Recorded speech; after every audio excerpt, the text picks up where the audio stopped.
In this world, everyone has the opportunity to become a god. Anyone can be classified with their divine power into the following categories: divine creatures, demigods, true gods, principal gods, and god kings. When a person comes of age at 18, they awaken in the divine realm and then enter their own main clan. The clans also have different levels, and talented people can enter a clan with greater potential, later evolving into superior gods. Hanwoo is one of those people who awakened to the divine realm, but received only the lowest possible residue level. The story begins in a high school, where a bully is fighting with the protagonist, saying, "How dare he speak that way," and claiming he has never lost before, so he must hand over the divine power, otherwise, he will have his divine domain core destroyed. This bully is named Jung Bin and is a powerful assassin at the school, with 5,000 members in his main army. Hanwoo responds that there is no divine power, and that if he has one, then it depends solely on him to take it. The protagonist says that Jung Bin is nothing more than a mere member of the Locust clan. This makes him reflect on why on earth he is challenging the school bully, and it all started days ago when he traveled to the divine realm, where everyone can become gods. He imagines that the owner of that body is a scoundrel, a pitiful creature who awakened to the divine realm at 18 years of age but received only the Locust clan. A bedridden person tells Hanwoo that his parents are lost in the chaos of the Imperial College and are probably still alive, so if an opportunity arises in the future, he should try to find them. He also remembers when a girl named Schwang asked him if he was willing to become her slave and provide enough locusts to feed her Thunderbird every day. She would ensure he graduated from high school, so he should think very carefully about it. Meanwhile, the bullies order him to always provide 100 divine powers on Monday at school, and if he doesn't, he will have to deal with the dwarf army invading and killing his entire clan, thus ruining his bright future. All of this makes the protagonist ponder how he could start this game on Hell difficulty,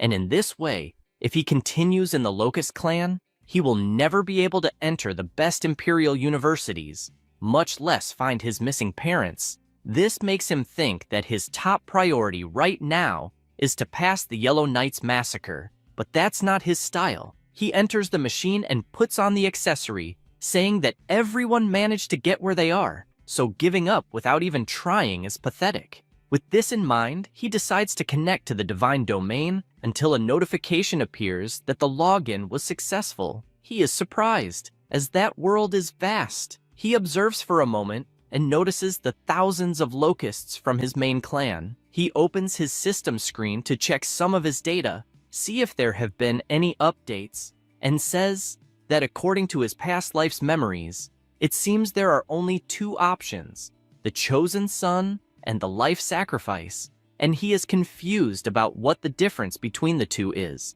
Asking the system what it is about, the chosen son of heavenly selection is one chosen by heaven to bring good luck. For each level raised, an additional ability with unique attributes is obtained. Meanwhile, the life sacrifice can sacrifice his biological life in exchange for products of equal value. The exchange products are generated randomly during the sacrifice process. This makes him thoughtful, as the chosen son of heaven should be his golden finger. Meanwhile, the life sacrifice is an additional ability he will acquire with unique attributes during the divine biological stage. Thus, with these incredible powers, he will be able to work hard to fulfill his grandfather's last wish. However, his biggest concern at the moment is to get through the school bully's blackmail the next day. At this moment, he notices something on his system screen, as there was a lot of additional information. He observes all the benefits listed in the system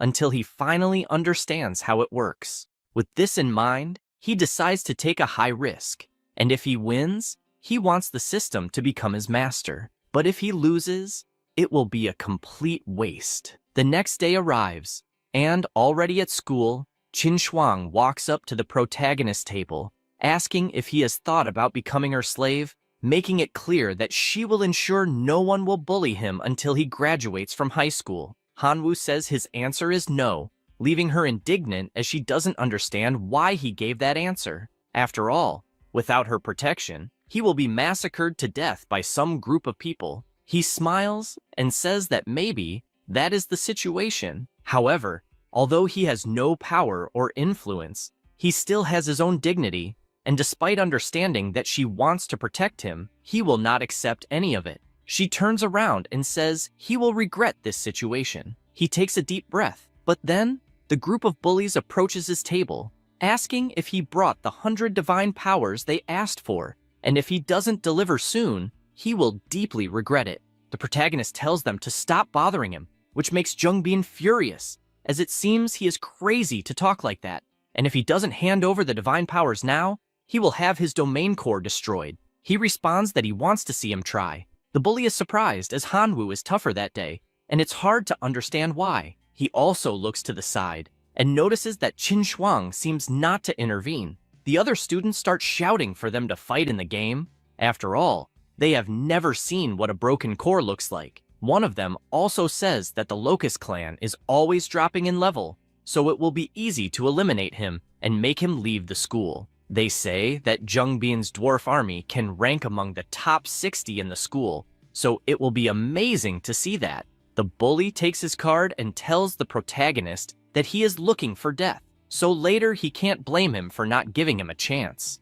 Besides, he says that to deal with trash, he doesn't need to use more than 10 divine points. This is the intrusion card worth 10 divine power points. After blocking the target, a spatial teleportation portal will be generated within the target's divine domain, thus being able to invade the divine domain. Hanwoo immediately flies through the portal until he finally arrives in the divine realm. He stands before a giant door, wondering what it could be. Suddenly, it opens, and inside he can see numerous dwarves with a gloomy look. At the top of the gate stands the bully, saying that in the name of the dwarf god, he orders his army to destroy the fragile locusts until they finally destroy the divine core. With this order, the monsters start shouting excitedly. The other students can watch the fight on a screen projected by the system. They notice that the dwarf army is bigger than before, and probably the strength is already equivalent to the top 50. Another student disagrees, saying that each dwarf is equipped with an iron weapon, so the current strength is equivalent to at least the top 30. They also notice that there are elite-level life forms, and now Hanwoo will have no chance of winning. Schwang observes this battle closely and notices the protagonist summoning his army of locusts. People are surprised, as they don't know what those red-colored insects are, and notice that they are explosive locusts, an elite life form, and as far as they knew, they were supposed to be common locusts. They didn't imagine there were elite-level explosive locusts, and there are many of them. Another student says that it doesn't matter, as even being elite, the combat power won't match that of the common dwarves.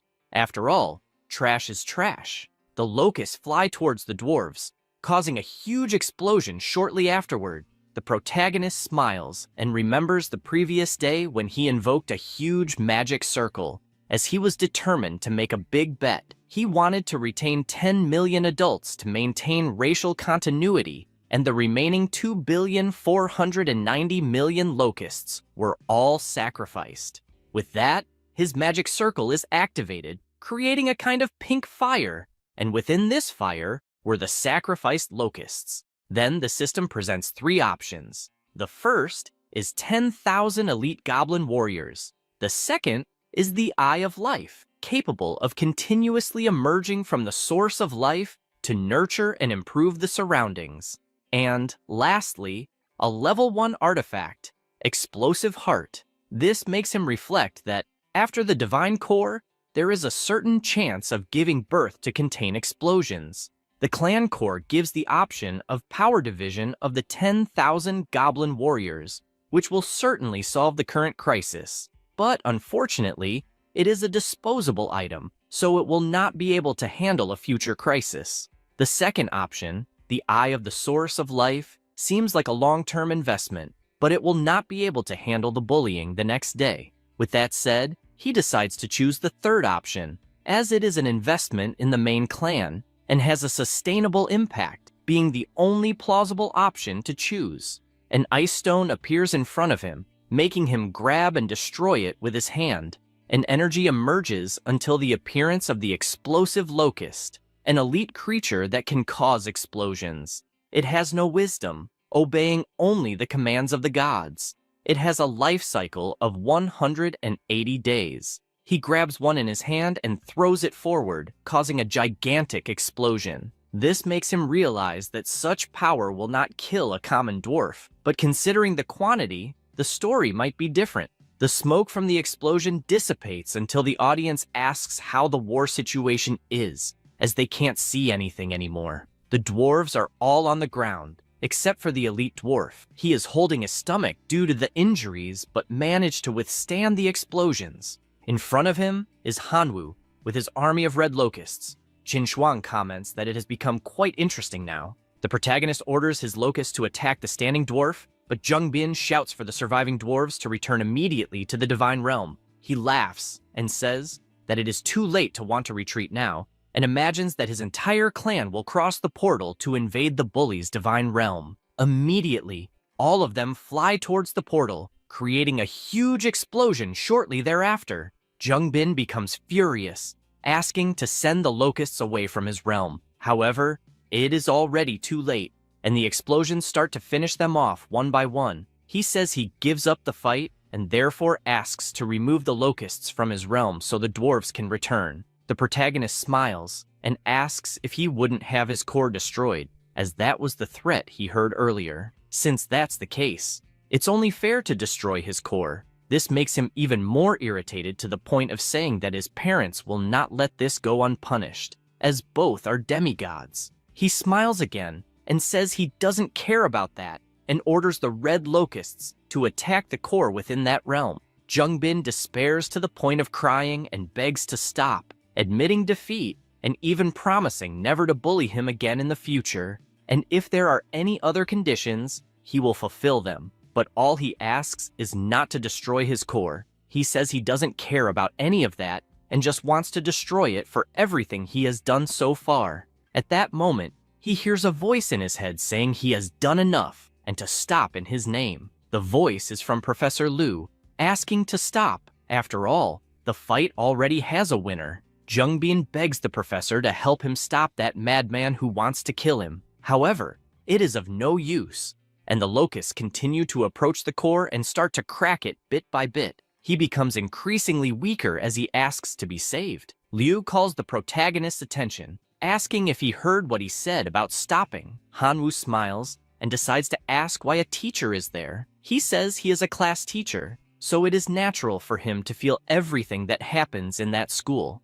The protagonist decides to ask another thing now, since he feels everything that is happening. Why did he never appear when he himself was being beaten by the bully, extorted, and even intimidated? Why didn't he intervene at those times? He gets irritated with the question since Hanwoo doesn't even have demigod parents, so helping him would be like offending Bin's family. With this in mind, he responds that he will explain this matter as soon as he stops the attacks. He decides to ask one last question, saying that if his own divine realm core were being attacked instead of Bin's, would he have intervened to help? The teacher remains silent, not knowing what to answer, but Hanwoo asks him not to worry about it, as he already knows the answer. He says this, and his red locusts explode on the class bully's core, making him cry for having his divine realm destroyed. After that, the protagonist asks the teacher to please leave his divine realm. With that,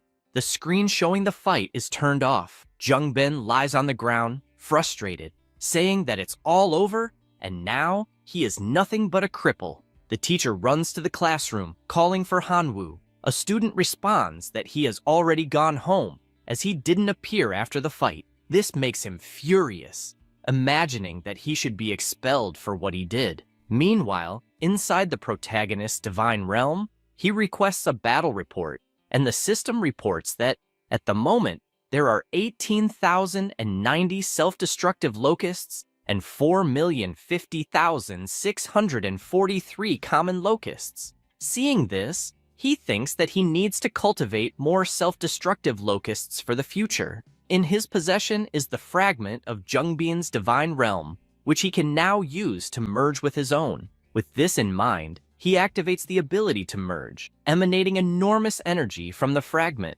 The system informs the details of the current Divine Realm area and that the level has risen to 2. This evolution makes him happy, as it was not bad and should last at least until graduation. However, something still worries him as Jungbin threatened him, saying his parents will not let this slide, and that is a problem since both are demigods. To make matters worse, the teacher is on the bully's side, so the school will not protect him, meaning he needs to get stronger as quickly as possible. He decides to sell the iron dwarf hammer he won in the battle, hoping to find someone who wants to trade for good items. He notices that someone quickly appears wanting to accept the trade and offers the item Fire Crystal Lava. This reminds him that this fire crystal can increase the fire resistance of the familiar, as well as enhance explosive power. With this in mind, he decides to accept the trade, as with this item, the self-destructive locusts can evolve again. The fragment begins to overflow with enormous energy, slightly changing the structure of the locusts. They remain elite creatures, but their talents are lava explosion. The reproduction capacity is 20 times higher, and they have a lifespan of 250 days. He grabs one in his hand and throws it forward to test. A stronger explosion than the previous ones occurs in front of him, making him excited, as that explosion level is equivalent to a grenade. Plus, it has a lava splash effect. With this, it will cause enormous area damage. This makes him think that he basically has a bunch of highly explosive grenades. At school, inside the principal's office, Jungbin's father's shouts for explanations can be heard, as his son had his Divine Realm core broken, and now there is no possibility of remodeling it. Dean tries to explain what happened and says that the battle was caused by his son, and there are several records of rule violations, as well as bullying in the classroom. He becomes furious as his son had the core destroyed, and the school does not want to take responsibility. After all, if this happened, it was the teacher's fault. Jungbin's mother joins the conversation, saying that the student who did this deserves to be punished, and not only that, but he should also be expelled immediately. Hanwoo continues training his locusts, asking to use growth acceleration to regenerate some explosive locusts. At this moment, Principal Dean calls the protagonist, making him worried as the worst is yet to come. He answers the call,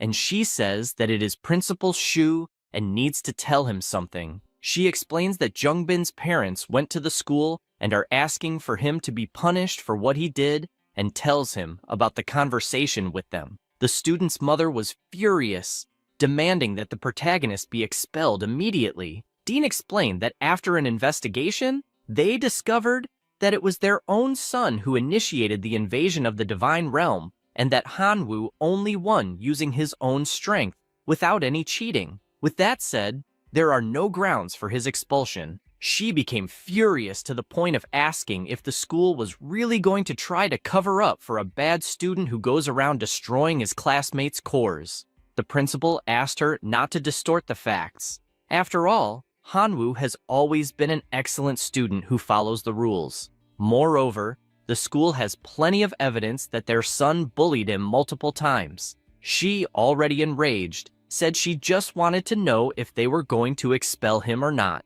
Dean apologized, stating that this would not be possible. Jungbin's father began to emanate a tremendous power, saying that he might accept that the school would not punish Hanwoo severely, but as revenge, he would vent his anger, and said that if they refused to agree with what he was about to say, then he would no longer consider the school's reputation. The principal, explaining all this to the protagonist, concluded by saying that Jungbin's father also threatened to send a legion of 1,000 men to invade his divine realm, regardless of the outcome, and informing him of this was the most the school could do to protect him. After all, a legion of 1,000 men from a demigod is enough to be more than an army of 50,000 ordinary students. With that said, she asked if he would be able to handle the situation. He thanked the principal for her help and said he would go to the school the next day to face this challenge. With that, he ended the video call and imagined that he needed to hurry to become stronger,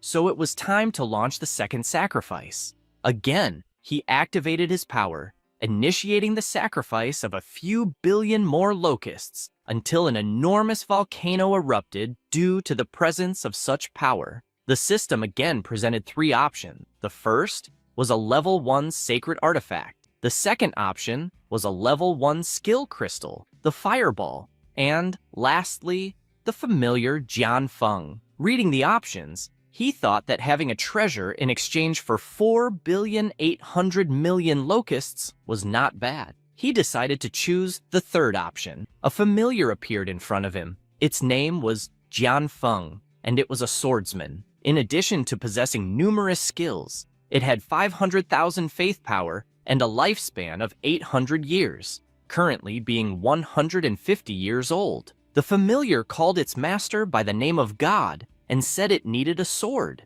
The protagonist replied that this would not be a problem, accessing his system to the equipment option for deities. Meanwhile, he pondered that in recent days he had cultivated many locusts until his faith power reached 100 million. Therefore, he currently had 54 divine power points. The equipment was divided into 4 levels: common equipment, faith equipment, divine power equipment, and finally, deity equipment, each requiring a greater prerequisite to use. With this in mind, he decided to buy the Great Storm Sword, handing it to his familiar. He made the first test, delivering a blow to the ground that made several cuts in the air, but told his god that he still needed 3 more identical weapons to fully unleash his potential. This left Hanwoo stunned, as he needed 3 more of those swords, and just one cost 150 divine power points, which were not easy to obtain. Knowing this, and what is to come, with a battle likely involving 1,000 men of a demigod, the MC cannot afford to be careless, checking what else he can find in his system. At this moment, in the divine kingdom of Schwang, she is focused, channeling energy, while several electric birds gather around her, always keeping her eyes closed. All she can imagine is when she was younger and was drowning. Hanwoo ran without thinking twice and pulled her out of the water, giving her mouth-to-mouth resuscitation to save her. She opens her eyes at this moment, and remembering all of this makes her extremely embarrassed, saying that the MC is annoying and deserves to be squeezed to death, adding that she has a grandfather who is a true god and 23 demigod relatives, so she didn't need protection. At this moment, her system rings. It's a call from Hanwoo. She answers, already asking if he has changed his mind about being an obedient slave. He responds that he hasn't since, at the moment he just wants to borrow her divine power. She asks what he has that's special to offer in return. After all, the familiars he showed in the fight are trash, and he shouldn't think he's someone just because he defeated Jungbin, making it clear that she found the explosive grasshoppers to be worthless trash. After all these insults, the MC simply apologizes for the inconvenience and ends the call. She panics because she has no idea why she said all that since the words just jumped out of her mouth, and, dying of fear that there was a misunderstanding, she decides to call him back. Hanwoo answers, asking if there are more insults she wants to say. Embarrassed, she just asks how much he wants from her and requests the account number. After getting this help from her friend, he provides more swords for his familiar, saying that he risked everything buying these countless swords, so he hopes, from the bottom of his heart, that it's worth it. The next day, in the classroom, voices of students could be heard saying that the MC is crazy to show up there, and apparently isn't afraid of the 1,000-man army of the demigod. Another one wants to see if he'll stay so calm after his core is violated. Hanwoo observes everyone talking about this, and, apparently, they all already know what's going to happen, and are clearly hoping it all goes wrong. At this moment, Schwang enters the room, saying that now it makes sense why he called the day before, since it's to compete against a demigod. But she advises him to give up on this effort, because even a legion of 1,000 men from a demigod is enough to ensure he can't do anything. He smiles and says that, in any case, he has no other choice. She responds that he does have a choice. He just needs to become her slave. After all, her family has a true god and 23 demigods, so she could easily talk to Jungbin's parents to stop this. He turns around, thanking her for the offer but declining, going to prepare to face the demigod's 1,000-man legion. A person, watching from afar, becomes furious at how Schwang treats the MC so well, and all they wish for at the moment is for him to die. At this moment, a teacher opens the classroom door with Jungbin's parents and points forward, showing who this Hanwoo is. Mrs. Du immediately becomes furious, calling him a bastard for destroying her son's core. Jian asks her to calm down because they can't break the school's rules. The teacher asks Hanwoo to come to the front since they can't waste the precious time of the Zhang family, but he smiles, saying he wants to wait for the principal to have a witness. Latian says that such a small matter isn't worthy of the principal's witness, and that he himself is enough to witness what will happen, and asks him to comply quickly, or else things will get complicated. At this moment, Principal Shumei enters the room, asking the teacher who he is being disrespectful to in this way. He asks her not to worry, since he is dealing with a small matter and taking the opportunity to discipline his students. She reminds him not to forget that he is a teacher at a respected school and not a guard dog for a demigod, making that very clear. The students' parents are satisfied with the principal's presence and ask if they can begin. She asks Hanwoo if he's ready, and he, full of confidence, replies that he is. Jianlin wastes no time and plays his invasion card. The MC also begins his journey to the kingdom, immediately encountering several gazes directed at him. These are the gazes of fierce wolves. A student watching on the big screen notices that the wolf cavalry, led by a cavalry captain, has power beyond the ordinary. Another boy responds that this wolf cavalry is a combination of green orcs and dire wolves, and they also have a combination of high-level equipment, meaning that Hanwoo is finished. The wolf army prepares to face the MC, as does Jianlin, overflowing with immense power as he calls him a bastard for destroying his son's divine core, and for that reason, he will pay with blood. Schwang observes the troops used by the man, and the wolf cavalry is clearly counted as 2 units. Originally, they said they would send a legion of 1,000 men, but at the moment, there are 2,000 combat units, which is a major cheat. The principal remains silent since there is nothing she can do about it. The wolves advance on their master's command, just as the explosive grasshoppers also appear in favor of the MC, impressing some students. After all, there are 7 million elite grasshoppers, and they find it strange, since the day before there were only 20,000 left, having no idea how it was possible to cultivate so many in such a short time. It's almost frightening. Another says it won't make a difference since he's facing the elite of the elite, which are the mounted wolves. And unfortunately, there's nothing that can be done. Several explosions begin to happen, and they realize that millions of grasshoppers were sacrificed for nothing, since only a few mounted riders were slightly injured. Letian says that, indeed, Hanwoo is talented, but he has encountered an obstacle he won't be able to overcome. Otherwise, he might have made a name for himself at the school. Another student finds the unfolding of the fight strange and asks everyone to look closely at the screen. A giant cloud appears in the sky, surrounding the wolves, and it begins to rain explosive grasshoppers, scaring the monsters. The explosions from these grasshoppers were colossal, wiping out all the wolves within the blast radius. Schwang is impressed by what she's seeing and asks what the hell is going on. After all, what kind of grasshopper is this that causes such a powerful explosion that it shoots magma into the air? The principal looks back and asks if there is any student or teacher who has the ability to detect the grasshoppers to provide accurate information about them. A young man uses his power and says that those are evolved elite forms of the explosive grasshoppers. Sumei is pleased to hear this and says it was an excellent job by her student. Jianlin, however, is unfazed by so little and asks if they really believe they can destroy his cavalry with so little, and orders his monsters to use their supernatural powers. With this, the leader howls, overflowing with powerful energy, as do the other wolves, who begin to blow a blue wind. thus creating the penetrating aura of ice to successfully counter the explosions.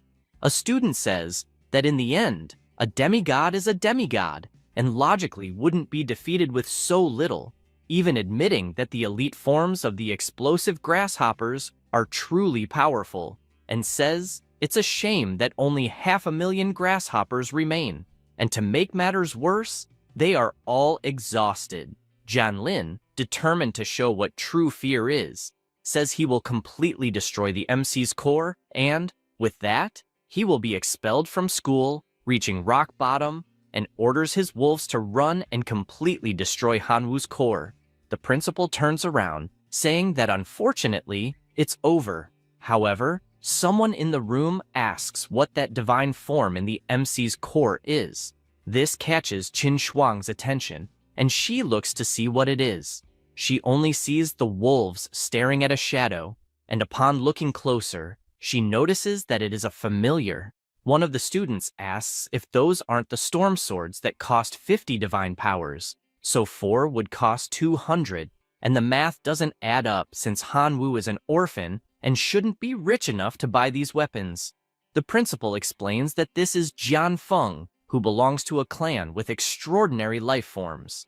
A student says that it probably doesn't make a difference anymore. After all, they are facing the army of a demigod, and the cavalry captain will likely deal with that warrior while the rest of the wolves destroy the core. She reflects more on what she's seeing, and, judging by the appearance of that familiar, it's not an extraordinary life form, but rather a genuine heroic life form. Jianlin is also surprised by what he's seeing. After all, in his entire life fighting for decades, he only managed to produce one heroic form, so how could a high school student have achieved such a feat? He orders his wolves to destroy the core immediately, because after doing so, he will be able to capture this heroic life form for himself. Jian Fun begins to gather energy in his eyes, and prepares as several mounted wolves are coming his way. However, they are all repelled with his level 3 ability, Storm Cuts, and he also launches others into the air, using his level 1 ability, Whirlwind. A monster uses its freezing breath, and with that, it manages to freeze the familiar's feet. The wolves take the opportunity to attack, but he simply raises his 4 swords and activates his Iron Cut ability, creating an energy circle in the air that becomes increasingly powerful until it activates, causing a massive hole in the area and destroying everything around. The students are surprised because they didn't imagine a familiar could have so much power. Meanwhile, Jian Fun simply stands before the defeated wolves. Jianlin starts to get worried about the situation and asks the wolf cavalry captain to defeat the enemy. The monster positions itself and, overflowing with enormous power, prepares for battle. Suddenly, a voice asks if the demigod really intends to break the promise. He turns around and notices that the director is present and immediately responds that no, he would never dare do that, and asks the cavalry captain to retreat, along with the entire army. The director looks at the MC, and immediately, Jian Fun steps in front, leaving him surprised to see this scene. After all this confusion, still at school, the principal says that Hanwoo did a good job, but he can't relax just because he has a heroic life form, as despite being powerful, they are not invincible. He hears this, and says that he has a request to make. She asks what it would be. He says that he would like to change classes, leaving the teacher surprised by this, apologizing to him for not paying much attention, but promising to teach well from now on, and also receiving a significant amount of resources for daily practice, so he asks for a chance to correct these mistakes. He says, this thinking that clearly this student will become strong and enter a university, so he himself will receive incredible rewards for having helped. However, it's no use since the MC responds that he doesn't want that. His only desire is to change classes. The principal explains that he can't just change classes as he wishes since the school has its own regulations, and says that if he insists so much on it, he must pass the test assigned by the school, and if he succeeds, she herself will help him with the change. He accepts the test and says he will do as she instructs. Schwang immediately shouts that she would also like to apply for this test. The teacher feels embarrassed and asks his student that if she doesn't like something about her teacher, she can speak up, but it's not necessary to go so far as to want to change classes. She replies that she has no dissatisfaction, she just doesn't want to stay there anymore. Xiaolong also stands up, telling the principal that he would like to take this test. Letian asks the class monitor what he is doing. He thanks for the help he's received so far, but he doesn't want to stay in that class anymore. He also turns to Schwang, imagining that he can't let anyone else have her. The principal informs them that she will prepare the test for the following day. Outside the school, Schwang runs up to the MC, asking how on earth he managed to obtain a heroic life form. He says that this matter is none of her concern, but she responds that it is. After all, he owes 150 divine power points, and if he cannot pay it back, he must become a slave to settle the debt. So the least she is entitled to know is how he acquired a heroic life form. He makes it clear that if she wants to collect the debt, he will pay 5 divine power points as interest. But if she wants to know about the heroic life form, unfortunately, she will remain in the dark. He says this and teleports away, leaving her furious.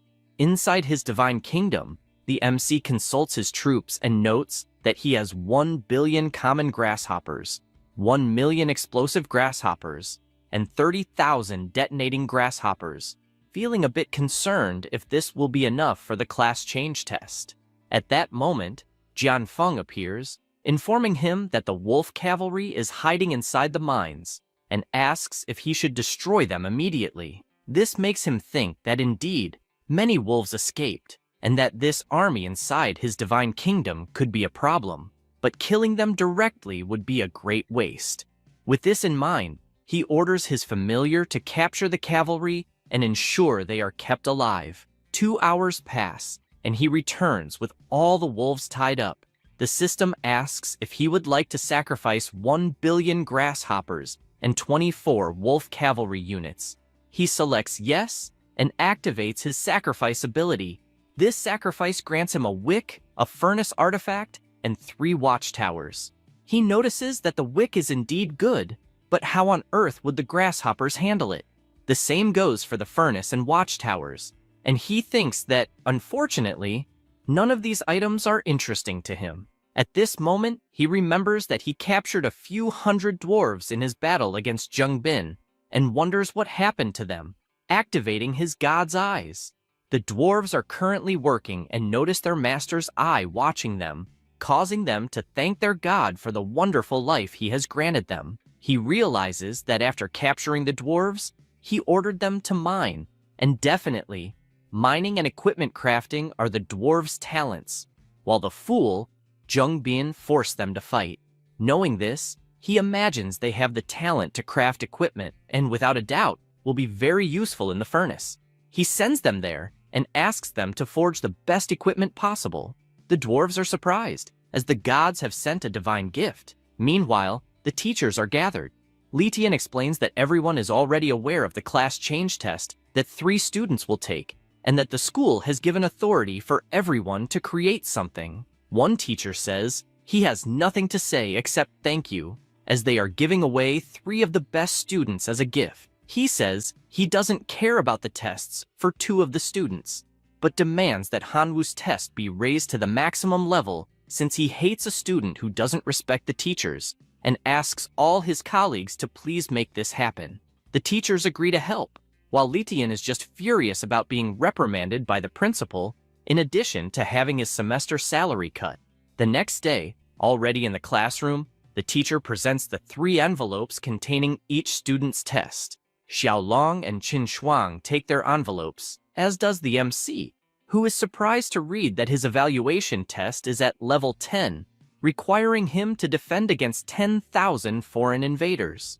The principal asks the teacher if he would like to reconsider Hanwoo's absurd test, but he responds that this was a decision made by all the teachers together. The MC asks the principal not to worry, as Letian is eager to see his abilities in action. This irritates him, prompting him to say that he should not regret it later. Schwang once again asks him to become her slave, And if he does, she will ensure that absolutely no one at that school dares to intimidate him again. He thanks her for the kindness and says they will see each other after the test. She replies that it's fine, calling him ungrateful. Meanwhile, Xiaolong is eager to see the MC make a fool of himself in this test. The test begins with thousands of goblins appearing in front of him. The people watching on the big screen comment that they heard Hanwoo's test is the hardest of the three and say it's well-deserved for having offended Professor Liu. The MC is not pleased, considering that Li Tian can't even be called a man for putting so many fire-resistant goblins against him. The professor, on the other hand, claims this is for his student to learn a lesson, as 10,000 red goblins should be more than enough to destroy the Divine Kingdom, and he makes it clear to other students that there is no hatred between teachers and students, and that after this small test, Hanwoo will certainly understand the good intentions behind the teachers. Meanwhile, the principal is rooting for him. The MC begins his attack, sending his legion of grasshoppers into battle, but the goblins simply summon their fireballs and launch them, exploding all the grasshoppers. The MC already anticipated that mere common grasshoppers would not inflict any damage and decides to use his explosive grasshoppers for the attack, scaring the red goblins. Then, numerous explosions occur, eliminating 400 goblins at once. Qinhuang and Xiaolong return from their tests, and she runs to the principal, asking how the MC is doing. Shumei says the situation is not very good, as grasshoppers are inferior creatures, and even if well cultivated, they still wouldn't reach the top. Hanwoo, seemingly calm, continues to send more and more explosive grasshoppers, eliminating another 3,000 red goblins at once, while the rest desperately try to reach the crystal to destroy it. A student comments that, unfortunately, it's over this time. After all, he may have a heroic life form, but there's nothing he can do against 6,500 red goblins. Qinhuang also laments, as an insane army like that will destroy her classmates' core. The principal immediately contacts the MC, asking that if he can't hold out, he should just admit defeat, as there's no shame in it, and with time, he can rise again. He makes it clear that he's already decided to change classes and will attempt it until his last breath, adding that he hasn't lost yet. He says this while his familiar delivers numerous blows to the approaching goblins, finishing them off one by one. The goblins become enraged, using their roars and launching their fireballs, causing countless explosions on the ground where Jian Fun was, making them believe it's unfortunately over, as the familiar must have suffered serious damage in these attacks. The professor is the most excited, saying that Hanwoo must learn the lesson this time, until a student asks them to look closely. An army of dwarves emerges in the middle of the battle. They position themselves asking to protect their god, leaving the red goblins frightened, as an army of dwarves is attacking everyone. The students watching are surprised, asking if this isn't the same faction Zhongbin had, and, with all this talent, Hanwoo must be at the very least in the top 10 of the year. With the dwarves' victory over the red goblins, the MC celebrates, having won even while at a disadvantage. The principal and Qinhuang are also pleased with the result, unlike the professor, who is irritated by this victory. With the return of the three students, all the teachers want to recruit them for their respective classes, making it clear that they will provide the maximum resources possible for each one. Xiaolong can only imagine going wherever Qinhuang goes, regardless of which class it will be. The MC is bothered by something, asking the principal why his test was so difficult. She explains that the level of each student's test was chosen collectively by all the teachers of that grade. He says he understands and kindly asks to check each vote. She agrees and hands over the summary of opinions about the class transfer test evaluation. All the teachers are dissatisfied with Letian, as it was a disaster supporting him against the student. Hanwoo goes to two teachers who clearly voted fairly and asks what resources they would provide if he joined one of them. The first teacher says that this test made it clear the MC's ability to cultivate dwarves, and if he joins his class, he will provide an army of 10,000 dwarves. With this, he will easily make it into the top 10 and have a bright future. The other teacher says that central family cultivation is the most important and has several resources on hand that will be useful in cultivating insects. So, if he joins his class, he will fully assist in the life transition of grasshopper species. With that decided, Hanwoo tells Professor Tianwen that he would like to join his class. The girl, knowing the MC will go there, says she also wants to join that professor's class. The same goes for Xiaolong, as he will go wherever the girl goes. The professor is delighted that so many students decided to join his class, and that's how you win the Outstanding Teacher Award. Besides that, it is great that so many good students are joining his class. He presents a gift to the MC as thanks for deciding to join his class. He notices it is a hive construction letter that occupies a square kilometer of land and can hatch 1 million insectoids annually. This makes him happy, as it was literally tailor-made for him, and he begins to think about his future strategies, as after setting up the hive in his divine realm, he will be able to bless it with 2 level 1 relics. The hive will perfectly amplify the power of both relics and, consequently, the eggs within it.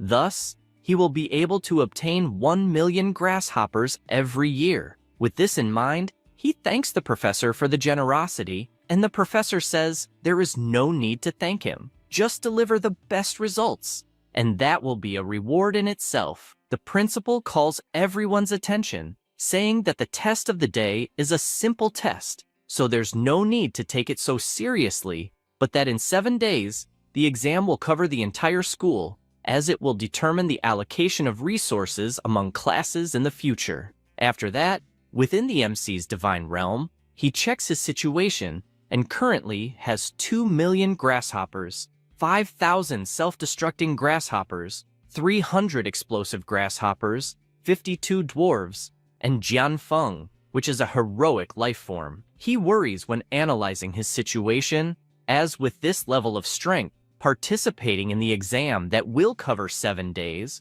will probably result in the worst score among all students, and he definitely needs to find a way to increase the number of grasshoppers as well as strengthen the ones he already has. He also notes that the name of the dwarves is different, now being Redforged dwarves, and flies off as he wants to see with his own eyes what this means. Upon arriving where they are gathered, he notices that the dwarves are indeed different, now being an elite creature with various talents and extremely higher power. This makes him think how great it would be if they were from his main family, as he can only use growth acceleration more frequently with his main family. After that, 4 days pass, and with 7.3 billion grasshoppers currently, he hopes to get something good this time. Activating his life sacrifice ability on all the grasshoppers, he wonders what he will gain this time. The system gives the first option, saying, Sacred Item Level 2, Law of Gluttony. Once charged in the Divine Realm Core, the main race gains the ability to eat voraciously. If the total energy of the consumed food exceeds its own energy by 1,000 times, it can complete its own evolution. The second option says, Hero Model. Giving this to an extraordinary life form can help it be promoted to a heroic life form. And finally, the third option will give a bit of divinity. The MC is pleased as these are definitely all good options, making it hard to choose any, and he thinks about the 3 options.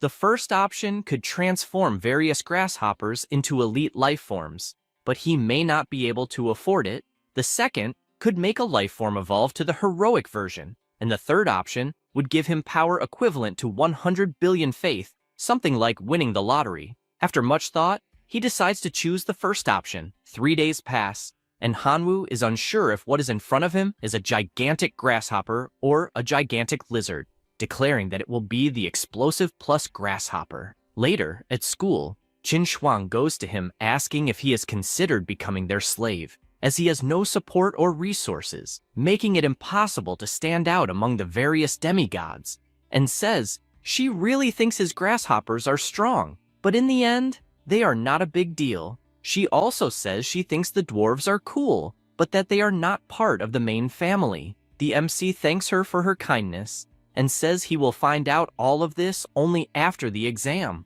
She does not like this at all and comments that he is driving her crazy. Xiaolong just watches from his desk, wishing that the MC would disappear completely from Schwang's sight. The professor explains the importance of this exam for the future in terms of resource distribution and asks everyone to give their best, making it clear that he has several sacred relics, domain lands, core fragments, among other resources, available if needed. He also emphasizes the importance of reading the rules of this exam carefully. The first stage is the elimination system. Next comes the ranking system, where everyone will receive an evaluation of the same difficulty. Those who fail will be directly eliminated from the school. The MC notes that being expelled from the school upon elimination is very harsh, but the rewards must be excellent. The top 100 will receive a divine territory. The top 50 will receive a level 1 sacred relic. The top 30 will receive a creation card.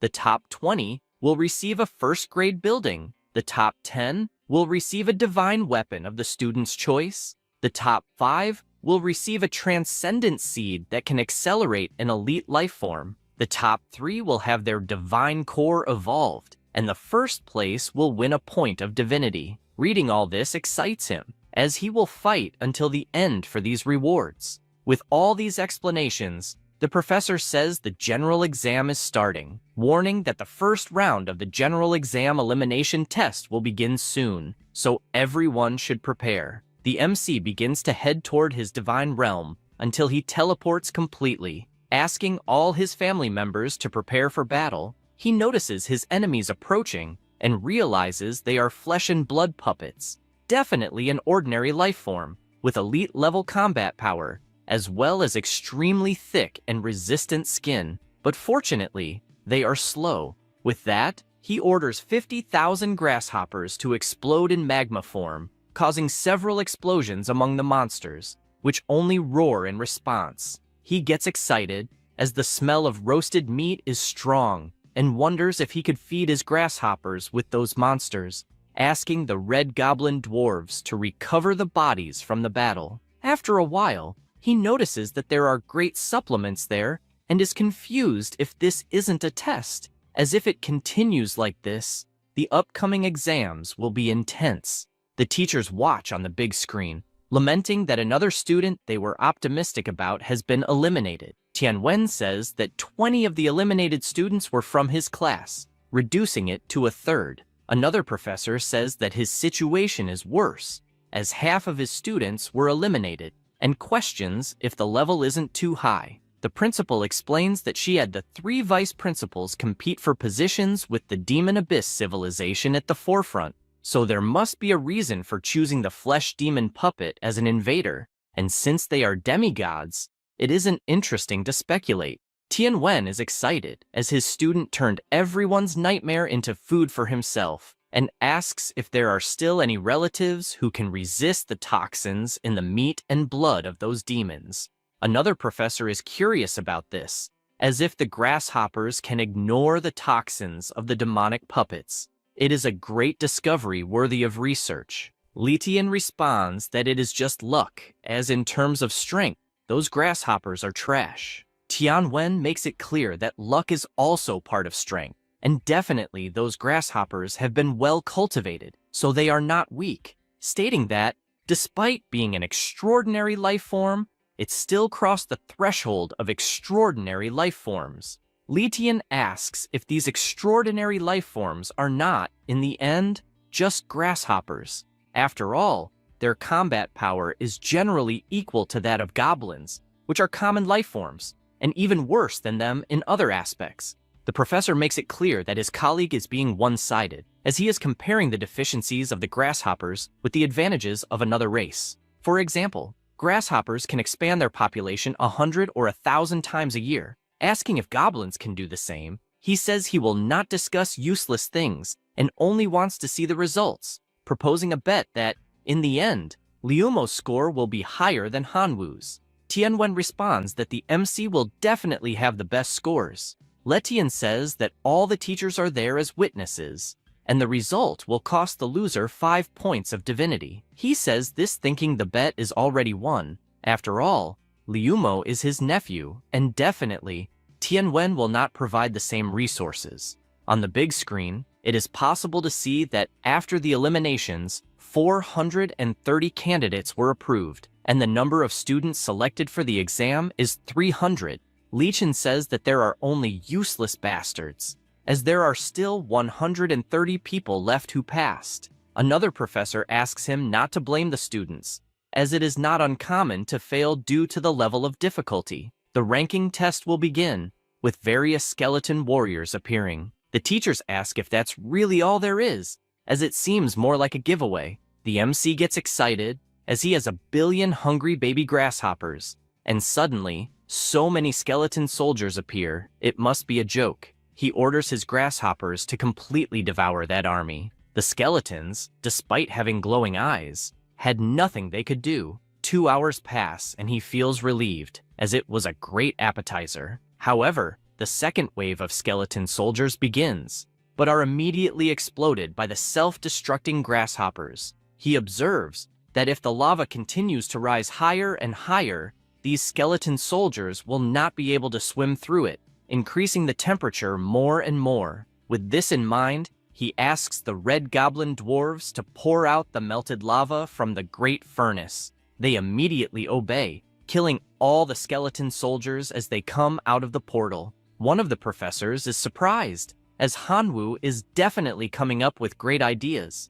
Tianwen says that it is obvious after all, he is in the best possible class. Li Tian is not intimidated, as the MC has just reached the 7th wave, but Liumo is also at this level. At this moment, in Liumo's divine realm, he is positioned with his arrow towers, lightning towers, fire towers, among various other things, imagining that this student must really come from a rich family. The professor is excited, as he invested many resources in his nephew to ensure that he will be in first place this year, until he hears another professor asking to see Schwang's divine realm. Observing her realm, he notes that there are 100 lightning towers, as well as 300,000 elite thunder natural life forms, and 100 giant ancestral trees. This impresses everyone, as her family is truly powerful. Even many demigods do not have as many trump cards as she does,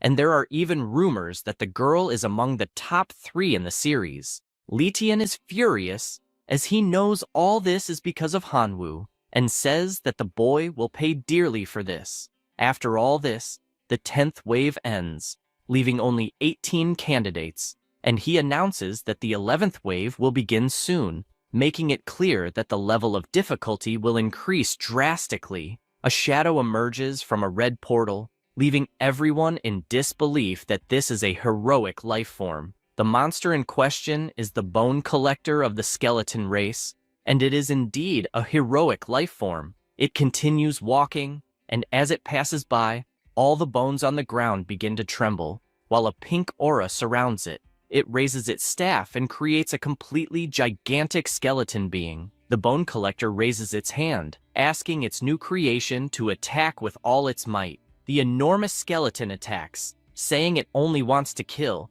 and stomps on the ground, causing a huge explosion, leaving the professors surprised, as only 3 minutes have passed, but 8 students have already given up due to the excessive difficulty. Letian is annoyed, asking why the giant skeleton is so small in Hanwoo's divine realm, and starts accusing him of cheating. Indeed, the skeleton generated in this realm was quite insignificant, even trembling with fear. Tianwen explains that the reason is simple. The bone fragments in the MC's divine realm were burned to ashes by the lava, so the bone collector did not have enough resources to create such a large being, leaving only the bone collector, who is disintegrated by the iron-cutting style of the familiar Jian Fun. The MC begins to yawn, insinuating that it is too easy, as he has just passed the 11th invasion wave. The professor does not accept this result and accuses him again of cheating,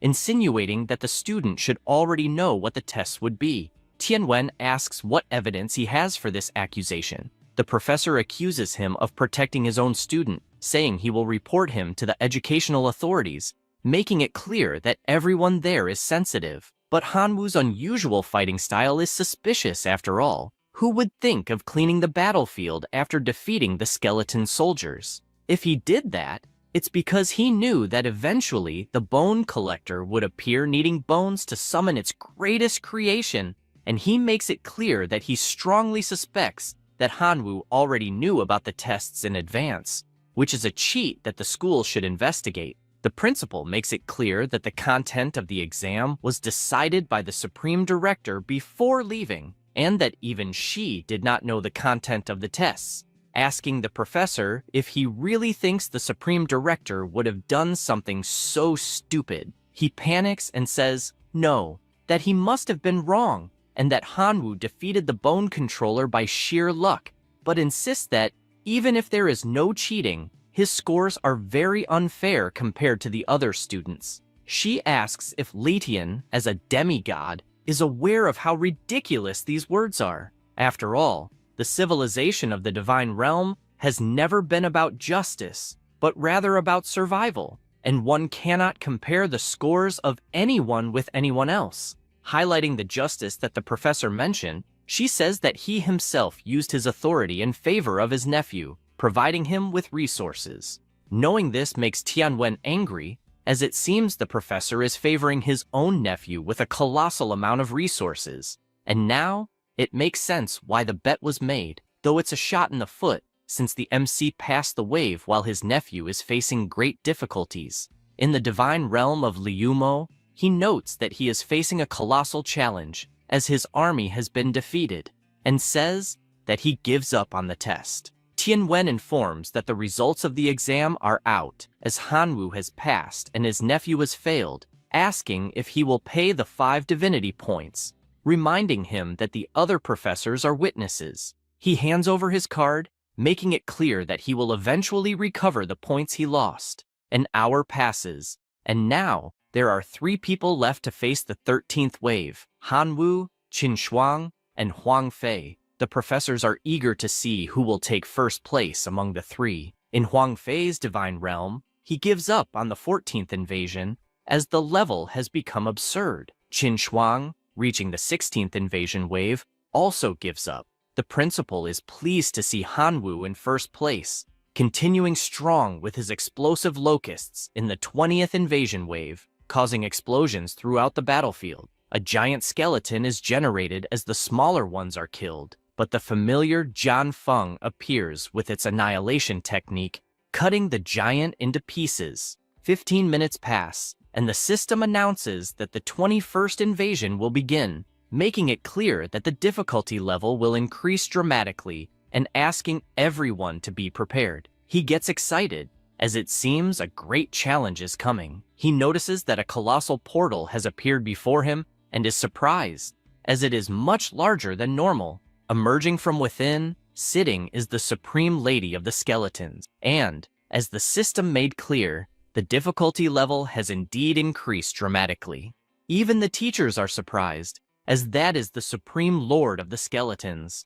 The MC observes closely and is aware that the difference in strength is colossal, imagining that the best thing to do is to stop there. That said, he raises his hand in surrender. She, frustrated, asks why he is doing this, and the portal begins to pull her back out of the realm. She roars, furious, and throws a piece of bone that flies past him, causing a giant explosion, even though it was just a simple attack. He asks what the hell that was until the portal finally closes, and he is sent back to the normal world, ranking first on the leaderboard. The final result was Tianwen's class scored a total of 252 points, placing first 20 points ahead of the second place. Meanwhile, Letian's class scored 192 points, placing 8th. The teacher is furious with this defeat, as in his mind, his class had more than the obligation to be in first place. The other students who failed are worried, as they don't want to be kicked out of school. Hanwoo only cares about celebrating since he came in first place. An hour passes, and the rewards start to be distributed. The MC received an iron ore resource card, a divine territory worth 100 divine powers, a card that can be exchanged for a level 1 sacred item, a level 1 temple, a divine weapon worth 100,000, a card of extraordinary seeds, one more level in the divine realm, one extra point of divinity, and lastly, a familiar reproduction card. The students are surprised to see these rewards on the big screen. The MC is thoughtful since he needs to carefully consider what types of rewards would be best to trade with the cards. Tianwen tells him not to worry, because he will guide him on which are the most suitable. This makes him happy, as his teacher is really reliable. In the MC's divine realm, he uses his territory card, expanding it to 20 square kilometers. Additionally, he uses the relic, and all the items he won were applied. He carefully examines the weapon and is aware that the trade card only allows for one exchange, and giving just one to his pet is useless. Imagining that it might be interesting to give a hammer or something like that to the dwarves, he finds a war hammer valued at nearly 1 million divine power, and it was forged from the core of the infernal hydra of the Supreme Lord. The minimum requirement is to have a heroic fire life form. He knows that unfortunately, he won't be able to use it immediately, so he will have to wait for one of the red dwarves to become a heroic fire life form. An hour later, still at school, the teacher comments on the overall exam and firmly believes that those who remain at the school are the elite. He also mentions that he would like the top 3 students in the class to come on stage to receive their prizes. The 3 go to the front, while the teacher explains that Hanwoo performed excellently in the overall exam, securing first place, and the reward will be the choice of any superior resource. Hearing this makes the MC thoughtful, wondering what is in the treasure chest of resources. The system lists the options, which are Giant's Fist, Fountain of Life, Iron Mine Core, Level 2 Skill Frozen Missile, Level 2 Buildings, Goblin Nest, and finally, an extraordinary life form, Linger. Without thinking twice, he chooses the Fountain of Life. Basically, it is a water fountain with vital energy, which can be used in large quantities to nourish life and improve the environment. The teacher acknowledges how incredible Hanwoo is for this choice, as he is not stubbornly seeking power, but rather recognizing his own strengths and looking to develop them. After that, a person approaches, congratulating the MC since he suddenly became rich, and asking his colleague to sell the divinity he won in the overall exam, offering to exchange it for 105 million divine power. He just wonders how this guy comes in wanting to give orders, even though he seems rich for offering 5 million extra, asking why he wants it. The boy responds that there is no specific reason. He just wants to know if the MC agrees to make the trade for 105 million divine power, as that's enough power to focus on the Locusts or wherever he wants. The MC refuses the request. The student insists, saying that his grandfather is preparing to be promoted to a true god and needs divinity. So, if the MC sells that divinity, the student himself will owe a favor, in addition to the agreed divine power. This makes him think, as 105 million divine power is really a lot, and with all that, he would be able to greatly increase his Locust army. He replies that it is indeed an interesting offer until his phone rings, and when he checks it, he's shocked, as Schwang is sending a message asking him to sell the divinity to her for an incredible 150 million. He can't believe such an absurd amount and thinks that this girl definitely has money to spare. She asks if he really thinks 1 point of divinity is only worth 100 million. She also asks if he has no common sense. Although it's true that a bit of divinity can be condensed with 100 million divine energy, that only happens if the god produces and sells it.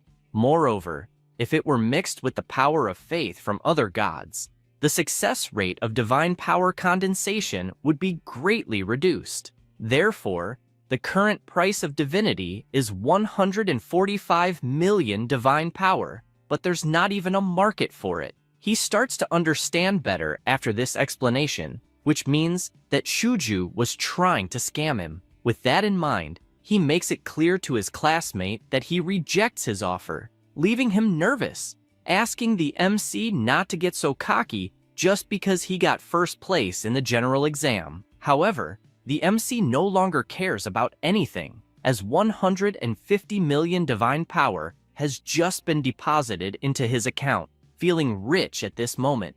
After that, in his realm, he directs that the level 1 temple should be built near the Red Goblin site, and it is built right away. As for the fountain, he imagines it should be constructed near the desert, as with the temple, that land will become fertile soon. After that, he goes to the Red Goblins and gives them the new artifact, the Infernal Warhammer. They are amazed and thank him for everything their god has provided so far. Hanwoo takes the seed of supremacy in his hand and gives it to them, saying that from now on, that Red Goblin will be known as the Hammer of God, placing trust in him that he will become a hero soon, to the point of lifting the infernal hammer. He is moved by such honor and bids farewell to the MC, praising his god. While flying, the MC is looking at a crystal that the teacher asked him to choose, but he is not sure what it's for. He barely thinks about it when he gets a call from Tianwen, who, when answering, asks if he'd like to see him or something like that. The teacher talks about the question of who would be better, Hanwoo or Liumo, and with that, the teachers bet 5 points of divinity, with Tianwen himself winning that bet. He says he would like to give a divinity card equivalent to 150 million divine powers. Then, he explains the other war reward he won, which is the egg laid by the celestial demon insect king, and refined using a special method, which, even dead, will produce 10 liters of magic fetus every day. He emphasizes that, at the time, he said he would support him with every possible resource regarding the core familiars, imagining that for now, it is the only way to help the Locust make a leap in life. This makes the MC reflect that he doesn't have the support of the other teachers, as they consider the Locusts useless. But he is aware that if the Locusts mastered the path of life leap, assimilating with the celestial demon insects, they would have great potential overall. The teacher asks him to choose any of those rewards, as it's part of the bet he won. Without thinking twice, he replies that he wants the magic fetus egg. Tianwen points out that the combination of the celestial demon insect with the poison attribute is high, and it can carry the poisonous mist account of the level 1 sacred item, and with that, the result will be absolutely satisfying. He thanks him for all the information, saying that he will meet the expectations. Additionally, he asks if there is any way to provide a large amount of meat, regardless of quality, since the meat at the shopping centers is quite expensive. He suggests not feeding the locusts with meat and also not buying from shopping centers, as the cost is high and the benefit is low. He mentions that recently, the director has been invading the demon abyss, and there should be plenty of blood and flesh puppet corpses there, suggesting he inquire about it. The MC thanks him for the recommendation and ends the call. As he continues walking, he imagines that the effect of level 2 gluttony is quite powerful, as his locusts in the divine realm ate very quickly. Now, the realm's standard production cannot satisfy their appetite, so the best policy will be to find a food source as quickly as possible. He thinks about it and places the magic fetus egg under the ancient tree to make it produce essence faster. After that, 2 days pass, and he notices that some locusts apparently have already eaten the magic fetus eggs, becoming anxious to see what kind of creature will emerge from the cocoon. He also wonders how much longer it will take since 2 days have passed and still nothing. No sooner does he say this, than he sees the cocoon cracking, feeling happy that the time has come. A new familiar emerges in front of him. It is the celestial demon insect. It's an ordinary creature. Its talent is cruelty, and its level of faith is fanatical. Hanwoo is pleased, as even though it is still in the common phase, it is 100 times stronger than the locusts. He also noticed that there is no information on the creation, probably because every demon insect must be assimilated by the magic element.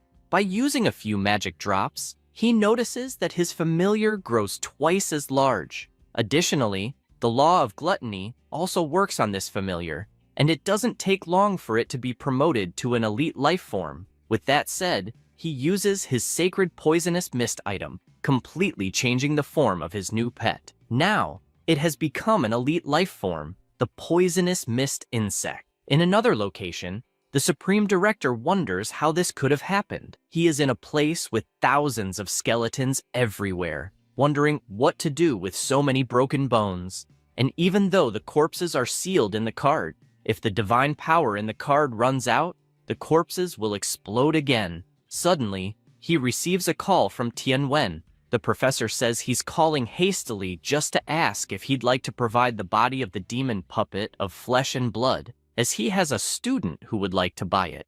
The director asks what a student wants with demon puppets. He responds that they will be used to feed his main familiars, as they are locusts and could eat these flesh puppets with ease, just like they did in the elimination test. The director asks if this particular student isn't the genius who fought a demigod a few days ago, surprised that a small locust could be so useful, and adds that it's a pity that location isn't suitable for the locust's life, as they could introduce a large group of them to eat the flesh of these puppets and save a lot of divine power. He says this and pulls out a card, stating that it contains 1 million flesh and blood puppets, asking him to give it to the student. A day passes, and the professor calls again, saying that the student ran out of meat and asked if there would be a permanent supply. The director can't believe that he used it all in one day, and, to make matters worse, wants a permanent supply. He asks for a moment to think of something. After coming to a conclusion, he says that there are indeed enough corpses, but it's not something he can provide for free. He makes the proposal to sell 100 demon puppets for 10,000 divine powers. 5 minutes later, the professor returns the call with the MC's response, saying that he agreed to the terms and wants to start by paying 1 million in exchange for the meat. A few days later, Hanwoo is ready with his most powerful army, once again using his sacrifice ability. The options in exchange for this sacrifice are: Option 1, Giant Warriors, which are an extraordinary life form; Option 2, Level 3 Skill Crystal; and Option 3, Decomposition System, which breaks down matter and extracts pure energy. He considers all the options, taking into account the 12 billion elite life forms he used in the sacrifice. He thinks about the giants, as they are quite intelligent and their power is overwhelming, and just one of them could be sold for 10 million. However, he is also interested in Option 2, as the Level 3 Poison Explosion combined with the Celestial Demon Insects, the Poisonous Mist, and the Relic would be a perfect combination. Yet, he knows that his current Divine Core is at Level 3 and has no open slot to carry this new skill. After analyzing everything, he decides to choose Option 3, as it's said that energy crystals are the food of magical familiars, and they are quite expensive. Upon choosing this option, a huge machine appears in front of him. He decides to start by experimenting with a bit of iron ore. 5 hours later, the result is 3 iron crystals. He takes one in his hand to analyze, and knows that an iron crystal can be used as food for some special races, in addition to being useful for forging weapons. And each one is worth 5 points of divine power. He will definitely be able to make a great fortune in the long run. Suddenly, a voice echoes in his head, saying they were attacked by the undead during mining, injuring 3 companions. At the moment, the leader of the Red Dwarf clan is in battle, asking for their god's support if possible. He is surprised, as apparently the temple is contacting him, but he doesn't understand how on earth there are undead in his realm. To better understand what is happening, he uses his divine vision and sees the Red Dwarf facing an undead, but finds it strange that the undead's clothing is very similar to the Supreme Lord's. He also finds it odd that the enemy is handling such a powerful dwarf so well. He gets excited, as this is incredible, and tries to consult the information on the monster, but is startled to find that the consultation failed, as the skeleton is not his follower, and he has no other means to view the information. Suddenly, Jian Fun appears to face this new challenge, delivering the first blow quickly and making the skeleton's head fall to the ground. However, right after, the skeleton rises again with its entire body. The MC appears, trying to make the skeleton submit to him, but his hologram is attacked. He comments that this monster is really naive, as if the divine realm remains intact, his divine form will last forever as well. He orders his familiars to put pressure on these skeletons until they submit. 3 days later, all the undead are on their knees, finally surrendered. Hanwoo decides to check if this time he can access the information on these monsters, and now he succeeds. This is a weak undead lord from the skeleton clan. Its talent is crystal bones, and its faith power is 1 million per day. The next day at school, the teacher asks if everyone is ready for the new challenge, warning that the next test will really increase the gap between everyone, directly impacting the acceptance into the future colleges they will enter. The MC already imagines that his grandfather's last wish was for his grandson to enter the Imperial College to search for his missing parents, and this college is one of the best regarding the civilization of the divine realm.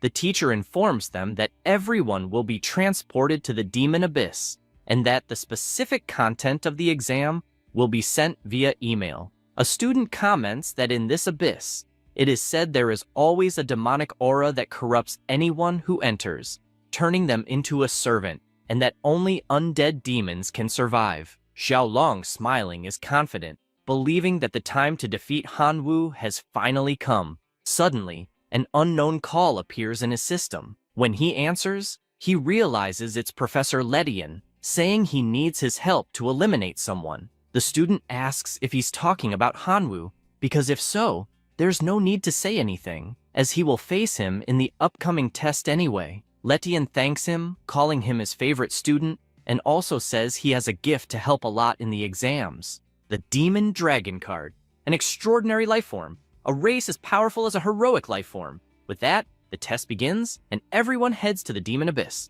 The exam requirements are presented. In summary, you can only assume one familiar incarnation at a time. If the incarnation dies, the student will come in their true form, being able to summon one familiar per day, with a limit of 100 familiars. You must destroy more than 90% of the skeletons. The weakest creature is the common undead, and the strongest is the extraordinary undead. The MC receives a notification asking him to choose one of the familiars he wants to appear. His options are the Locust, the Red Dwarf, the familiar Jian Fun, or the weak Skeleton Lord. He decides to bet on the Skeleton Lord, as it's an undead and therefore immune to the Abyss's demonic aura. However, he is startled to see an aura surrounding his body until he is teleported in the form of the incarnation he chose. He notices that the Demon Abyss is indeed a paradise for the undead, and he then summons 100 locusts. A dark curtain begins to rise, and he notices that, as he suspected, the demonic energy is truly the nemesis of familiars. After walking a bit around the area, he finds the bone demon fruit and orders his locusts to harvest it. No sooner does he give this order than he feels something strange, looking behind him and seeing a giant army of the undead. As they approach, he gets excited, as it's the perfect time to test the attack and defense of that skeleton form. 10 minutes pass, and the MC feels confident after testing his movements. He imagines that, despite all this hard work, the demon fruits will only provide 20 evaluation points, but the 100-point task requires defeating a demigod, and he stands no chance if he continues like this. He orders his army to go gather more fruits, betting on quantity. A day passes, and he is in possession of all the demon fruits in the abyss. He opens his system, since he has a plan, asking if anyone wants to buy 100 bone demon fruits for mission 49. He adds that he's also open to trades. The first person to read this asks how he can do that, saying it's cheating. Another person replies that it's not cheating, it's called resource integration, and also says they'll take some fruits, offering 50 points of divine power. Another person responds that they'll also want 50. Lastly, Professor Tianwen asks him to only trade resources obtained in that plane, giving him the first warning. With 3 warnings, he'll be disqualified from the test. The MC can only think that he's truly a business genius, as he finds a solution to every problem. A person transformed into a familiar says they were worried about where to find Hanwoo, but with these messages revealing the location, they wonder how he'll survive this time. It's revealed to be Xiaolong in his dragon form, accompanied by his fierce wolves. The MC notices his ranking dropping and becomes frustrated as he has a very weak familiar, making it quite difficult to gain points. If he doesn't complete advanced missions, he'll be surpassed in no time. Suddenly, he spots an army of skeletons behind him and decides to walk toward them. As he approaches, he lets out a loud roar and comments that he isn't sure if his incarnation as a skeleton lord can control them. One of the monsters observes the MC closely, and they all stand still, staring at him. He asks if they recognize him by any chance. Immediately, the skeletons bow. These are the common undead class skeleton soldiers, and their faith is that of true believers. Hanwoo is surprised, not understanding what's happening, as suddenly, more than a dozen skeleton soldiers, all true believers, submitted to him for no apparent reason. Without thinking too much about it, he asks his familiars to rise and patrol the camp. An hour later, his army grows. He now has a skeleton knight with the talents Iron Bones and Skeleton Summoning. His faith is that of a true believer. Hanwoo simply can't believe what he's seeing, as his small army suddenly became incredibly powerful. The Skeleton Knight reports that he was a member of the First Skeleton Legion during the confrontation against the Flesh and Blood Demon, and after the team separated, he had to stay behind. He also explains that due to the invasion of corrupted corpses, zombies, and puppets, his soldiers dwindled day by day, so he ended up sending skeletons to search for the Bone Demon fruit. The MC better understands the situation and is pleased that this new troop is under his command. Pondering how to make them stronger, he decides to check the current ranking and has already dropped to position 178. Seeing that his situation isn't great, he decides to start playing for real, announcing that he'll give bone crystals and leave the rest of the equipment for his soldiers. 10 minutes later, the army appears stronger, with the MC announcing that the current target will be the Flesh and Blood Demon puppet. They stand before the cave they are about to invade, and he explains to the army that the mission states there are about 10,000 Flesh and Blood Demon puppets in the lair, and they need to work as a team, as their current strength is 1,000 skeletons. They then enter the lair, but soon notice several creatures running toward them, trying to determine if they are human or monster. The skeletons take position and begin killing all the approaching puppets. The MC watches from afar, hoping that the slain Flesh and Blood puppets could transform into skeleton soldiers, adding more strength as members of his team. An hour passes, and now his army consists of 7,000 skeletons. This fills him with confidence, as only 3,000 Flesh and Blood puppets remain in the lair, so the time is now. He shouts for his troops to advance with all their might. 3 hours pass, and a soldier returns with an item in hand, offering it to his master. His points increase by 60, rising to rank 108. Meanwhile, outside the lair, a wolf is sniffing around while its master is furious, as he can't find Hanwoo anywhere. Xiaolong decides to check the ranking and notices his target just gained 60 points, meaning he defeated the Flesh and Blood Demon lair, exceeding expectations but making it clear that his luck ends here. With that said, Xiaolong heads toward the demon's lair and is enraged to see that Hanwoo secretly created a skeleton clan and, apparently, intends to use it to score high marks. Without wasting time, he orders his hellhounds to attack, running and leaping toward the MC, but the skeletons step in, protecting their master. The fight begins between the two sides, and Xiaolong admits that, in just 2 days within that dimension, Hanwoo descended to the Abyss Demon Plane and had already gathered so much power. If they waited a few more days,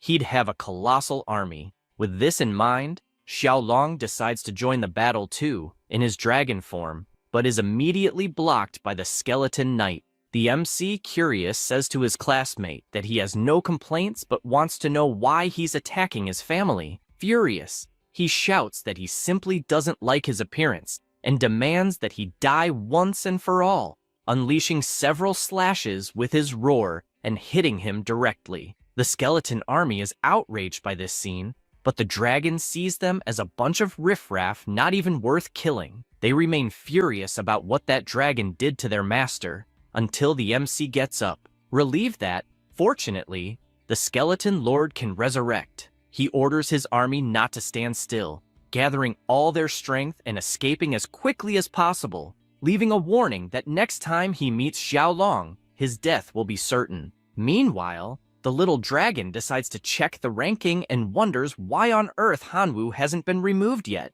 until he takes a closer look and notices that this guy is at position 163, meaning he somehow managed to escape death. He becomes furious at this and decides that even if it takes all the time in the world, he needs to eliminate all those skeletons, flying straight to the front of the lair. But upon arrival, he realizes it's empty, with not a single skeleton in sight. He immediately orders his wolves to search within a 100-mile radius and not let a single skeleton escape. Some time passes, and the MC is still with his army, granting them bone crystal stones, imagining that, due to his classmates' attack, only 5,000 skeleton soldiers remain, who still need to develop. This item makes them more powerful. He checks his system and realizes that their strength is still insufficient, especially since, to be more recognized by the Imperial Capital Academy, they need to conquer even more notable achievements. The mission is to wipe out the Fallen Demon's tribe.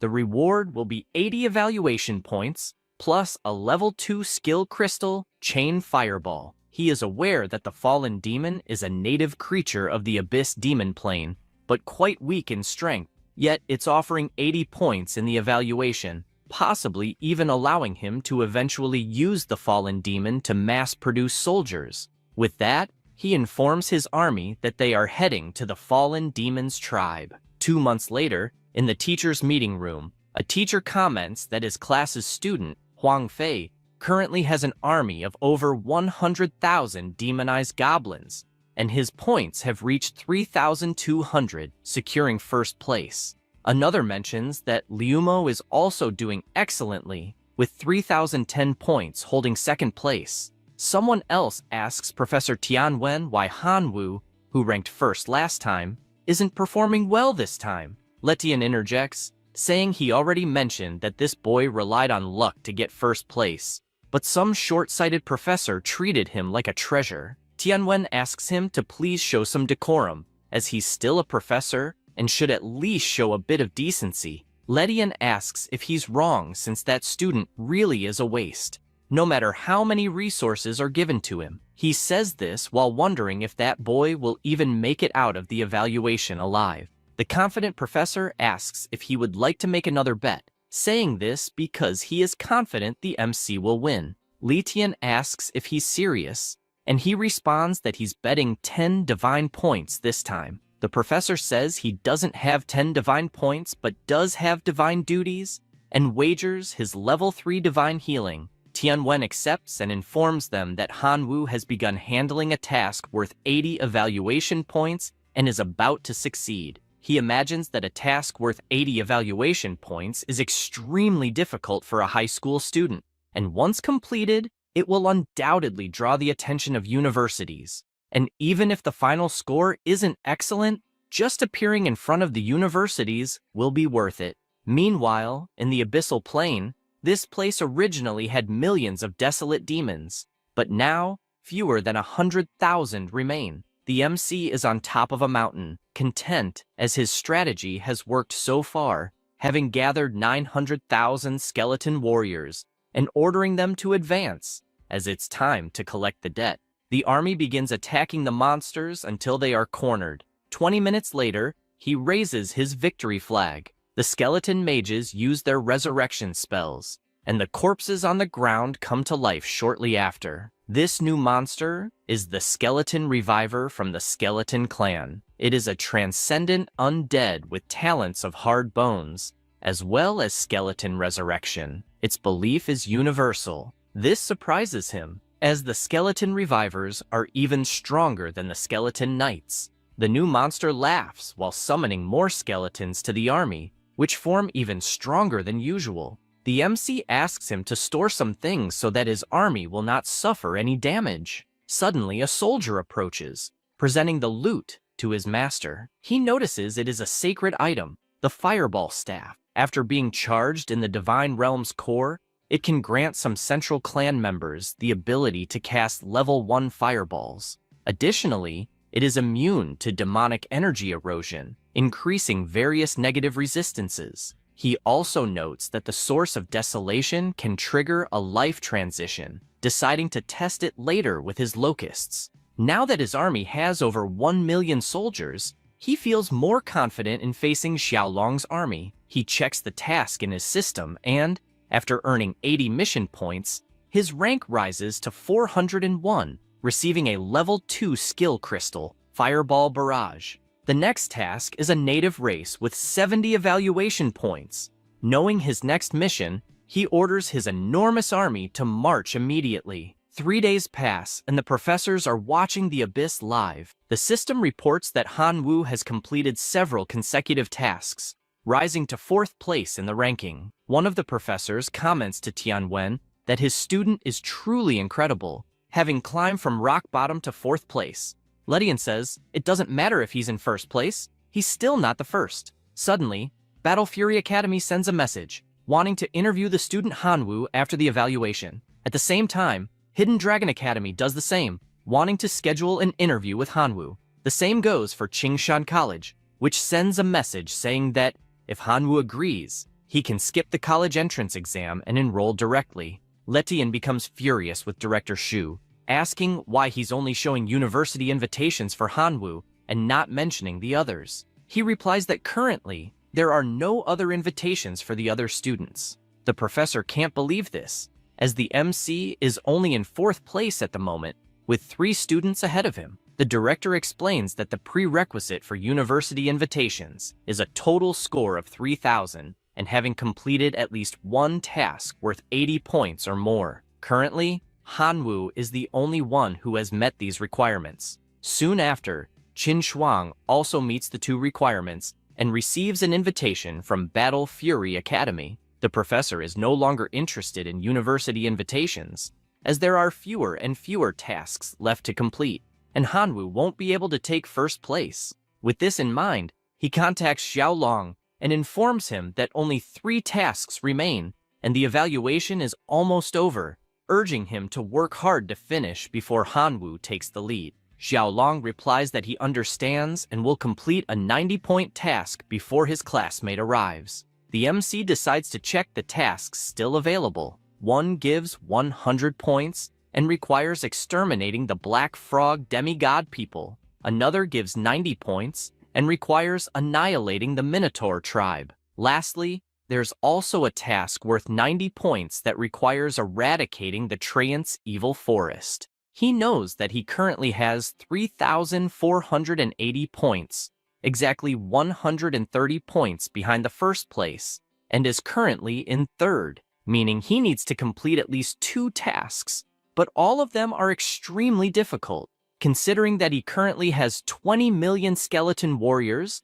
along with 2 heroic life forms and 190 transcendent life forms. He decides to start by exterminating the Minotaur tribe. Meanwhile, within the Minotaur tribe, several explosions are happening. Xiaolong is battling them, but he is frustrated because it is too difficult. Suddenly, a giant Minotaur appears, roaring and smashing everyone. Xiaolong orders a retreat, saying that as things stand, they'll only deplete their resources. The other student agrees, as even if they combine forces, they won't get past this evaluation level. However, he's shocked as he looks ahead and sees a colossal skeleton army, wondering what the hell this is. They assume they're unlucky to have encountered so many undead until they observe these skeletons fighting against the Minotaurs. The 2 notice that although they are numerous, their combat power is weak, and they could break through easily. The MC realizes that they want to flee,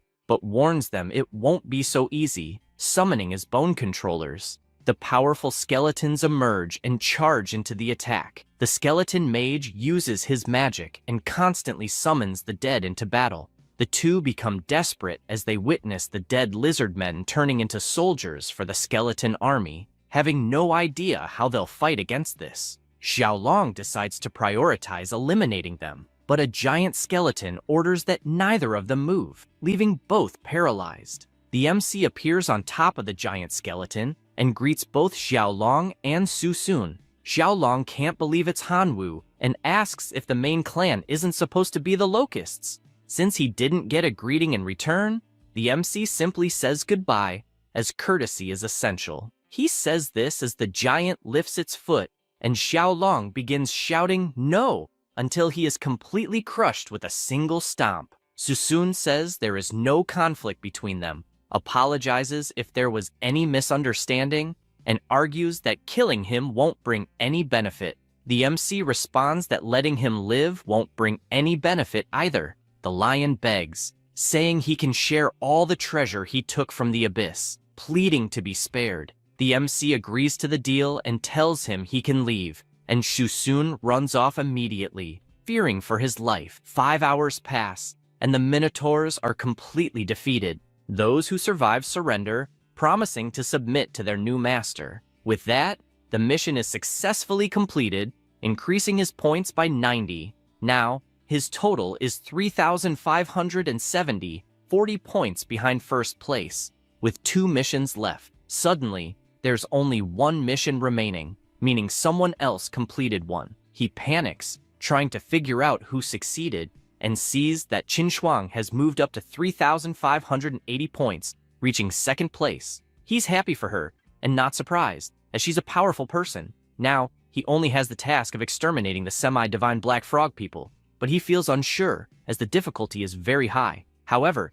to attract the attention of Kyoto Academy, which is top tier, he needs to secure first place. He orders all his troops to move out, as their next destination is the nest of the black frog people. At the school, it is announced that 11 classes have already finished their evaluations, and only 3 students from Professor Tianwen remain. They check the leaderboard and see Qin Shuang in second place, Hanwu in third, and Susun in seventh, but they don't understand what they're still doing in the abyss. Latian comments that they must be confused, as the only remaining task is to kill a semi-divine being, and they are daring to face it, not realizing that if they fail, they'll lose everything, as it's a task none of the 11 classes dared to attempt since no one in history has ever succeeded. Tianwen agrees and says that's exactly what the two are going to try, as they are challenging the semi-divine frogman, having full confidence in their students. She starts her attacks with her birds, and several electric blasts strike down on the enormous frog, electrocuting everything around it. The powerful monster calls them reckless and activates his protective shield, shouting that they've just invaded the tribe and killed his people, so he will curse them all. She worries because this is not good, and a massive power rises toward her in the form of a bird, causing her to slowly fall as she's injured. She is forced to use her divine purification and recovers, regaining her confidence and launching more lightning at the chief's shield, which starts getting hit from all sides. Her army of sparrows also helps, using their electric attacks in unison, causing more and more damage to the shield until it completely shatters. The frog, which is huge, uses its mountain-devouring demon frog ability. She can't believe what happens next, as the monster grows absurdly, even though it was already massive before. The demon frog immediately lashes out its tongue and captures Qin Shuang, swallowing her right after. She simply refuses to accept this outcome, but with the frog's colossal size, her lightning attacks become completely insignificant. Suddenly, Hanwu contacts her, leaving her in disbelief that he's calling in the middle of this situation. She decides to answer, and he asks where she is, because the decor of the place is quite unique. This makes her furious, telling him to mind his own business. The MC asks if she wants his cooperation, pointing out that in at most 10 minutes, all of her thunder sparrows will be annihilated. She asks why she should agree, but quickly changes her mind and says it's fine, making it clear that if they win, she will take the divine body of the semi-divine black frog, and he can have everything else.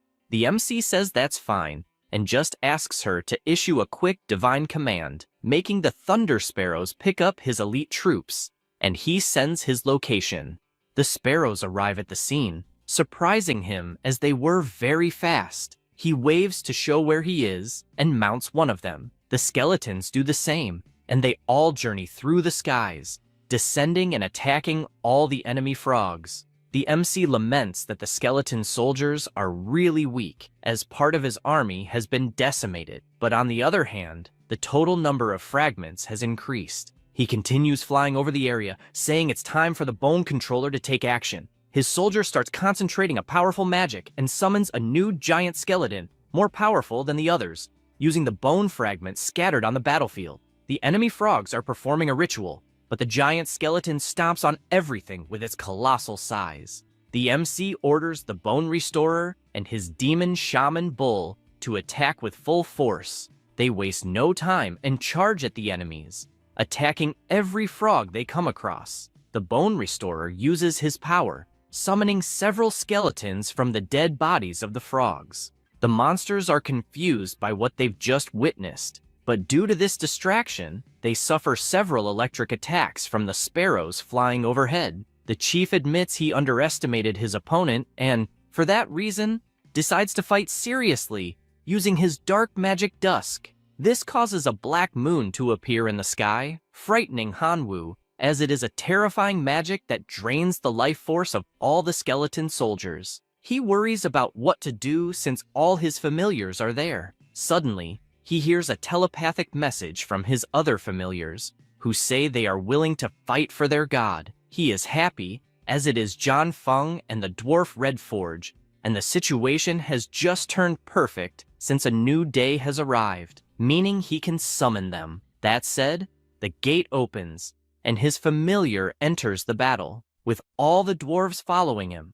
Not only them, but the Locusts also arrive at the battle, telling their god they are ready to be used for the sacrifice. This catches his attention, and he immediately activates his sacrificial ritual on all the Locusts. He notices that the reward for the sacrifice is simply perfect, and wonders if the heavens are on his side. The item is the Sacred Flame of Hope, a special item that dispels darkness, eliminates any negative status, and grants positive energy to the familiars. Raising the torch, he asks for the light of the sacred flame to dispel all the darkness in the area. This worries the monsters, as their advantage has just gone down the drain. The MC simply smiles and says now it's time for the counterattack. The chief can't accept that this person has a divine item and is dissolving his dark art, as this should be completely impossible. Meanwhile, the MC flies over the battlefield, dispelling all the dark magic in the area,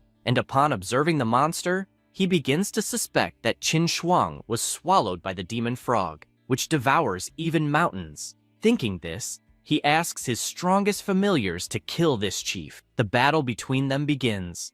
The familiars focus on the monster's belly, which gives Schwang an opening to escape, as she split the monster's stomach. She flies as high as possible, gathering an enormous amount of power, and releases it all at once, hitting the monster. Then, she gathers all the sparrows to attack as well, along with the red forged dwarves, causing several explosions on the battlefield. Meanwhile, the giant skeleton keeps trampling the remaining living frogs. The monster, despite losing, warns them not to get too cocky, but before he can finish saying that, the MC appears with his sacred item, illuminating the area and giving Schwang the opportunity to unleash her most powerful attack on the chief, thus winning the battle. She informs him that, as promised, she will only take the chief's body and the rest can go to him. The demon frog begs for its life and is willing to give everything it has in exchange for its survival.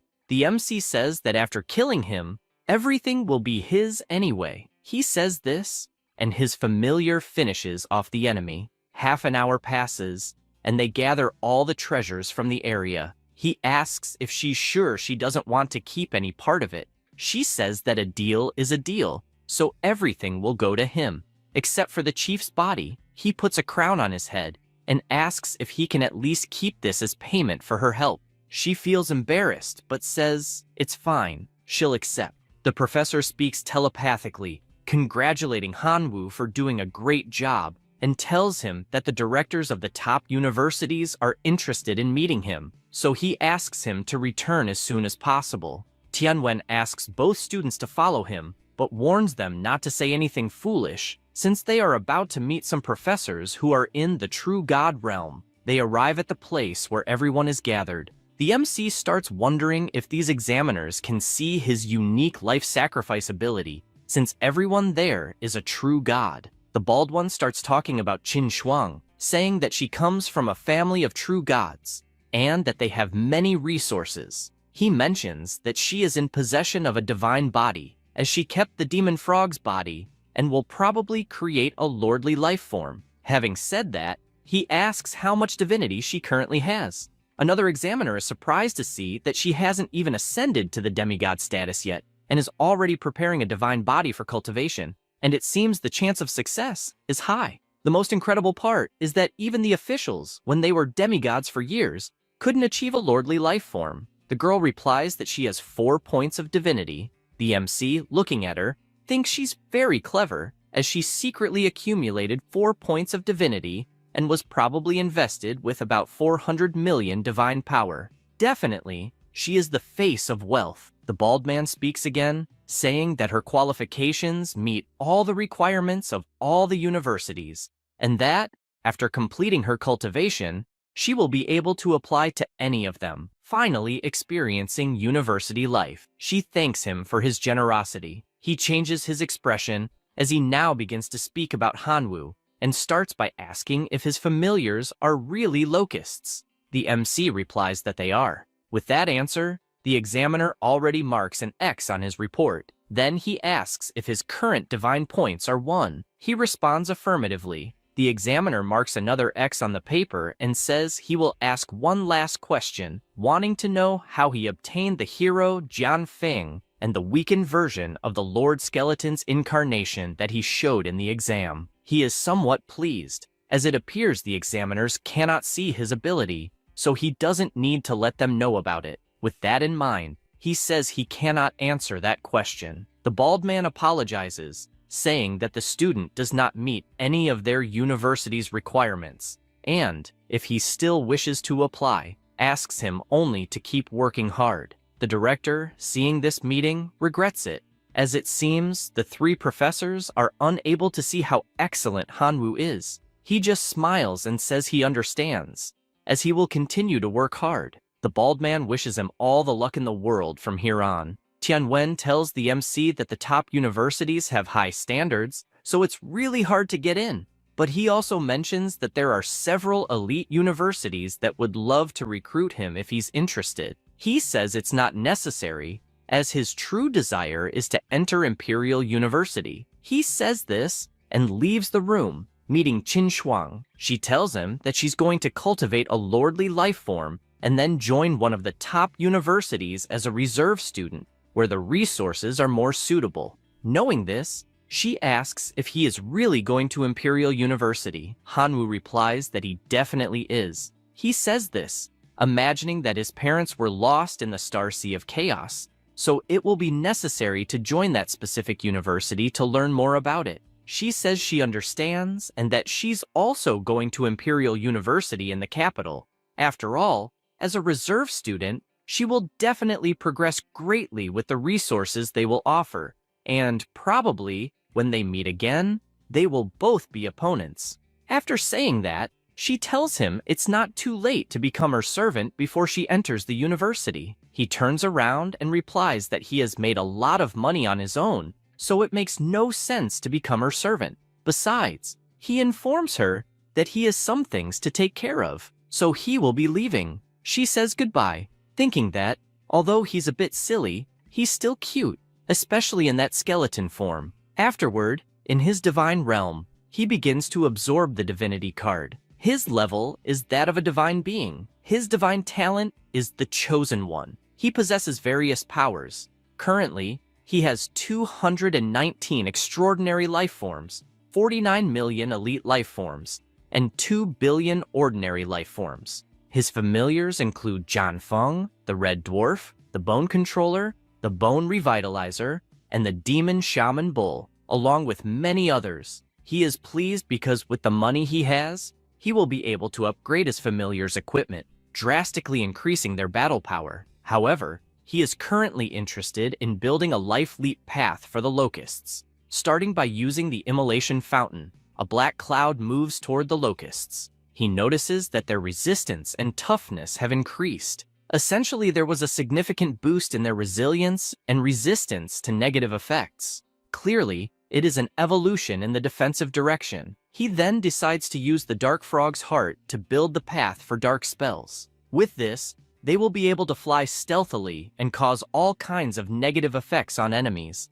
Now they are on the path of assassination and should be called Dark Spell Insects. Suddenly, one of his familiars contacts him telepathically, apologizing for the stupidity of their people and explaining that during the decomposition process, they accidentally dropped the sacred staff into the decomposition machine. Apologizing once again, he flies off at full speed since this will be a huge waste, and he needs to check it out personally. When he arrives, he finds the younger brother of the Hammer of Gods begging for forgiveness, having dropped the sacred staff into the decomposition machine. He tells him to calm down and simply remember this mistake so that something like this doesn't happen in the future. After saying this, he looks at the machine processing the staff. In exchange for using such a great item in the machine, the system provides 3 different items: 2 fire crystals, a golden crystal, and a source of sacred artifacts that can be used to improve and repair sacred items. He is surprised,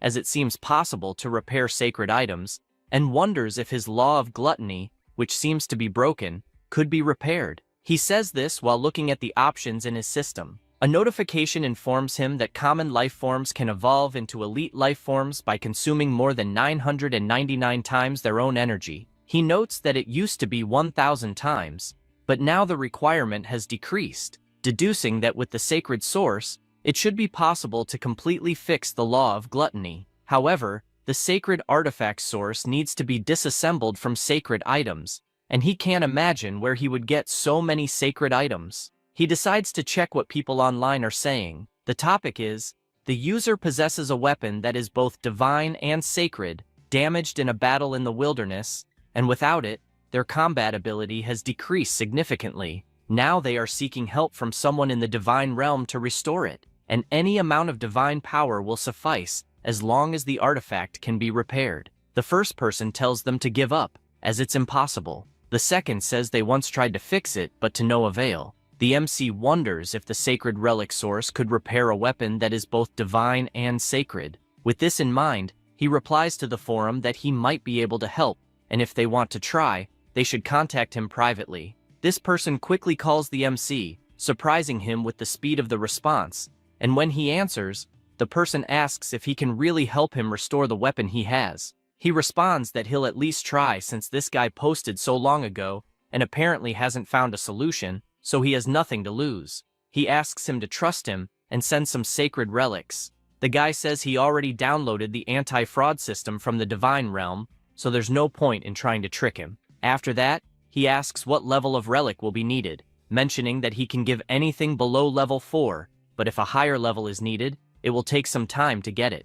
Hanwoo is surprised that this person has level 4 relics, meaning he's pretty wealthy. The MC smiles and says that level 1 will be enough. Immediately, a giant box appears in front of him, startling him because it was sent so quickly. He stands up, surprised, thinking there are probably about 100 sacred relics inside, and wondering if he should block this guy and run off with the items. However, he decides against it since the Divine Realm's anti-fraud system seems quite intimidating. He just takes the relics and throws them all into the decomposition machine. 2 hours later, he receives 109 sacred relics. He keeps 9 of them for himself and enters the remaining 100 into the system, successfully sending them to the user who requested help. Soon after, this person calls him Master, saying that he saved him a lot with that help and begs him to assist in his divine realm as well. He notices that this person's name is Zhang and replies that what he enjoys most is helping people. This guy keeps channeling energy for now. At another time, at school, Tianwen is happy because he obtained the level 3 divine item from Letian. Back to the present, the MC calls the professor, who answers by asking what the problem is. Hanwoo says there isn't any major problem, and that he just wanted to ask a few questions, like how he could obtain resources to upgrade the core level of the divine realm, as he searched online and found nothing. The professor explains that resources like divine pulpits, divinities, battle fragments, and others are very rare to be available online, because whenever they are listed, someone buys them immediately. He makes an offer. If his student helps defeat Lydian, he will give his collection as a reward. The MC thanks him. The professor continues explaining, saying that actually, there is another way to obtain resources, and in fact, he himself had a similar problem with not being able to carry good relics due to a low-level core. In that situation, he sought help from a senior who took him to the Blood Arena, where the winner of each competition receives a Divine Realm core fragment. With this explanation, he asks Hanwoo what he thinks, reminding him that losing will result in a significant loss of his army. However, if he wins, he can get core fragments.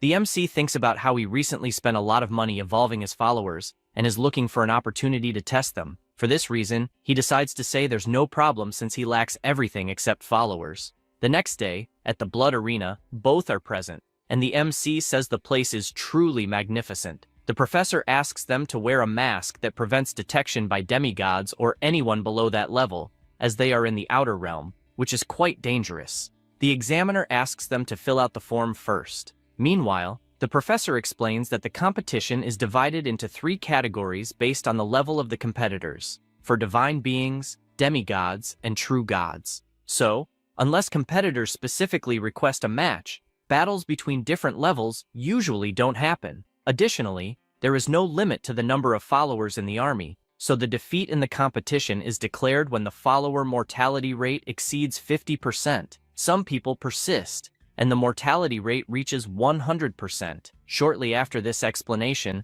the system informs the MC that he has been matched with an opponent, so he should prepare for the broadcast. Then, he is sucked into another dimension, startling him as he didn't expect things to happen so quickly. Soon, he appears in another place. His opponent begins by intimidating him, asking if he's a rookie but tells him not to worry, as the Rat Lord will finish this quickly. The audience laments that an inexperienced rookie will face the brutal rat right away. Hanwoo starts to reflect that his first opponent seems to be a rat disciple and has a terrible reputation for being brutal. The system requests him to release his followers, as the match will officially start in 3 minutes. The buck-toothed guy wastes no time and summons his rats as followers, declaring that he will kill everything in front of him. The MC laughs, asking if he really wants to compete in numbers, and summons his army of locusts. The Rat Lord laughs upon seeing that his opponent's main followers are locusts, and is even more certain that the match will end before it starts.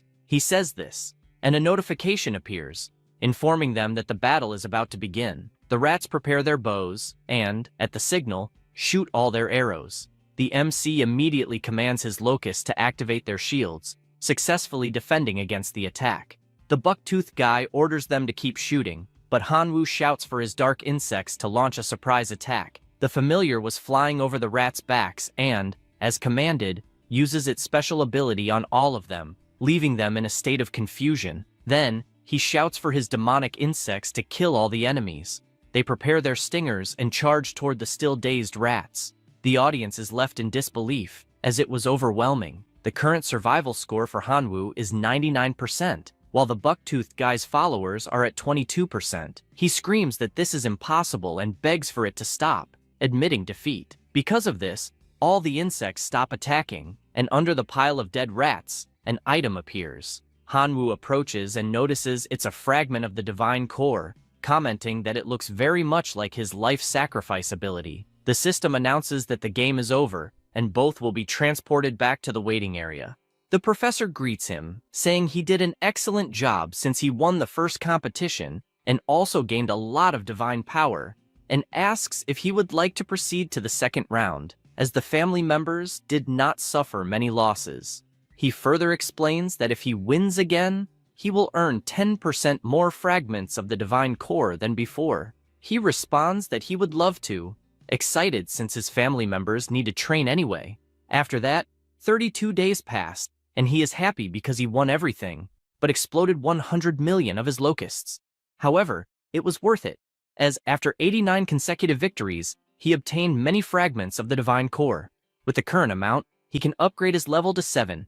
Even though he is pleased with this, he thinks that it is becoming increasingly difficult to get stronger, as the amount of fragments required to reach level 8 is greater than the combined total of the previous levels.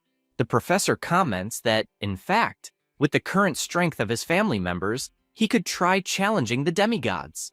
The MC asks if he will receive more rewards for challenging a demigod while only at the divine level. He replies that he would earn 10 times more than he would in regular competitions. He gives an example, saying that if Hanwoo wins the match, he will have 90 consecutive victories multiplied by 10, resulting in 90 times the normal amount of fragments from the divine core. He ponders whether it is worth the risk. The examiner presents the form for inner-level challenge registration. Then, he asks if he has really thought this through, as it is a cross-level challenge. The MC replies that he definitely wants to. In the arena, everyone is commenting about the Locust boy, who has been in the bloody arena for about 30 days and now thinks he can do whatever he wants just because he is the big star of the tournament, challenging the strongest. One guy comments that the demigods have higher levels of divine core and can carry superior sacred artifacts, so it is crazy for a Locust boy to challenge them. Another comments that the kid needs to get a beating to learn a lesson. The professor warns that at that exact moment, the odds are 1 in 100, and even the entire audience does not like him. He says he is fine with that, and since he cannot bet on himself, asks the professor to bet 10 million power on him. Tianwen enjoys seeing all this confidence and says he will bet an additional 5 million from his own pocket, since all hopes rest completely on him, and also warns that if he wins, he will gift a magical weapon. The MC thanks him for his generosity, thinking that he doesn't even care about a magical weapon, as he is just excited to fight someone so strong. He goes to his divine realm, as he hasn't added any sacred artifacts to his divine core, and wonders what he should add, as the law of gluttony and the pearls of poisonous mist seem almost insignificant. Suddenly, the guy who had helped him before contacts him, asking if his master has extracted the source of sacred items that day. Hanwoo confirms if this guy can really find level 4 or lower sacred items. He replies that he has a large stock of level 4 or lower sacred items and can send them if needed. Excited, he responds that he actually needs powerful level 2 sacred items, preferably with poison, earth, darkness, and fire attributes. Hardly asking for this, a giant box appears before him, coming to the conclusion that this guy is definitely very rich. He starts by acquiring the level 2 sacred relic, Lava Orb of Earth and Fire. It has earth and fire attributes, which can improve the defense and resistance of his family members, as well as enhance their recovery rate. The second item is a level 2 sacred relic, the Nail of Shadows. This has a shadow attribute. When charged to the domain core, it allows the compatible family member to understand the level 2 ability, restricting the opponent's movement by nailing their shadow. He finds both interesting, as they are good for the submerged locusts and the locusts of the Dark Curse.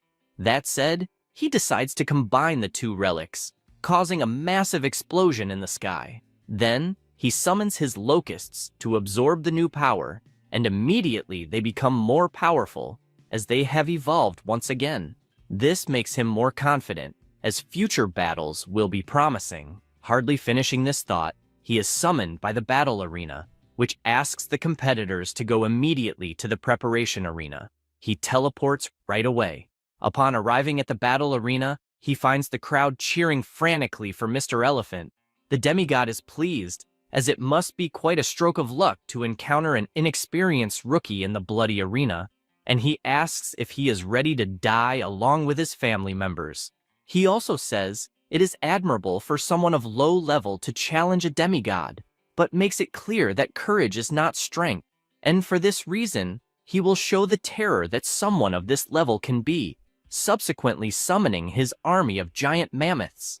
The audience supports him, urging him to crush everything and put on a show in this battle. He mounts his giant mammoth and asks the MC to do his best to entertain the crowd.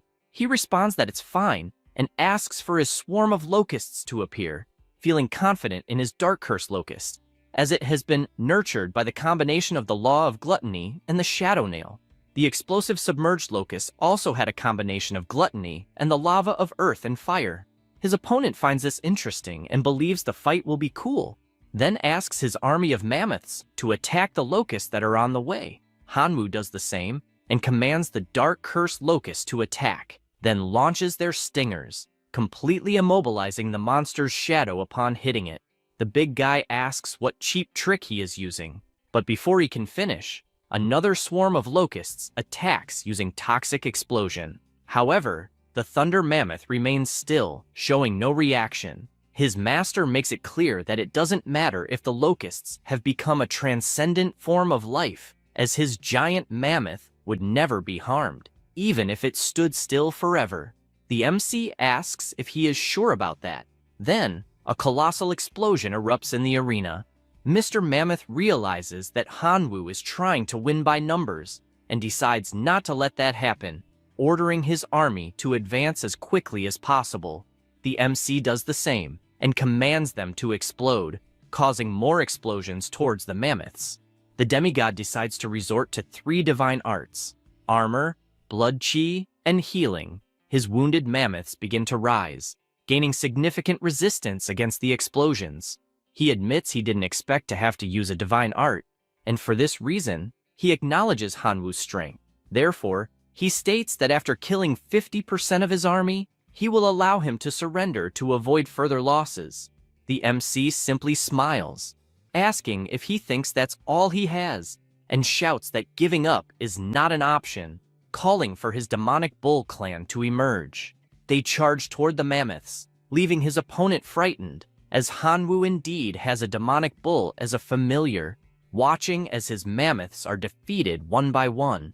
Then, the gate opens, as it is now the skeleton clan's turn to attack, led by the skeleton lord, bone controller, and bone restorer. The MC asks the bone restorer to decide what will happen in the battle, making the controller jealous. His servant leaps toward the mammoths on the ground and begins to use his magic to summon them from the dead. Mr. Mammoth starts to worry, as these skeletons are far too annoying, but makes it clear that it is not enough to shake a demigod, ordering his family members to attack using the war gun skill and commanding his powerful mammoths to completely crush the enemies. The MC orders the demonic bull clan to retreat and asks the bone controller to advance. He stands in the middle of the arena, gathering all the bones present, and his size grows in a surreal manner. Giant, dozens of times larger than the giant mammoths. Mr. Mammoth is intimidated by this heroic form of life, but uses his multiplication ability, making his mammoth grow colossal as well.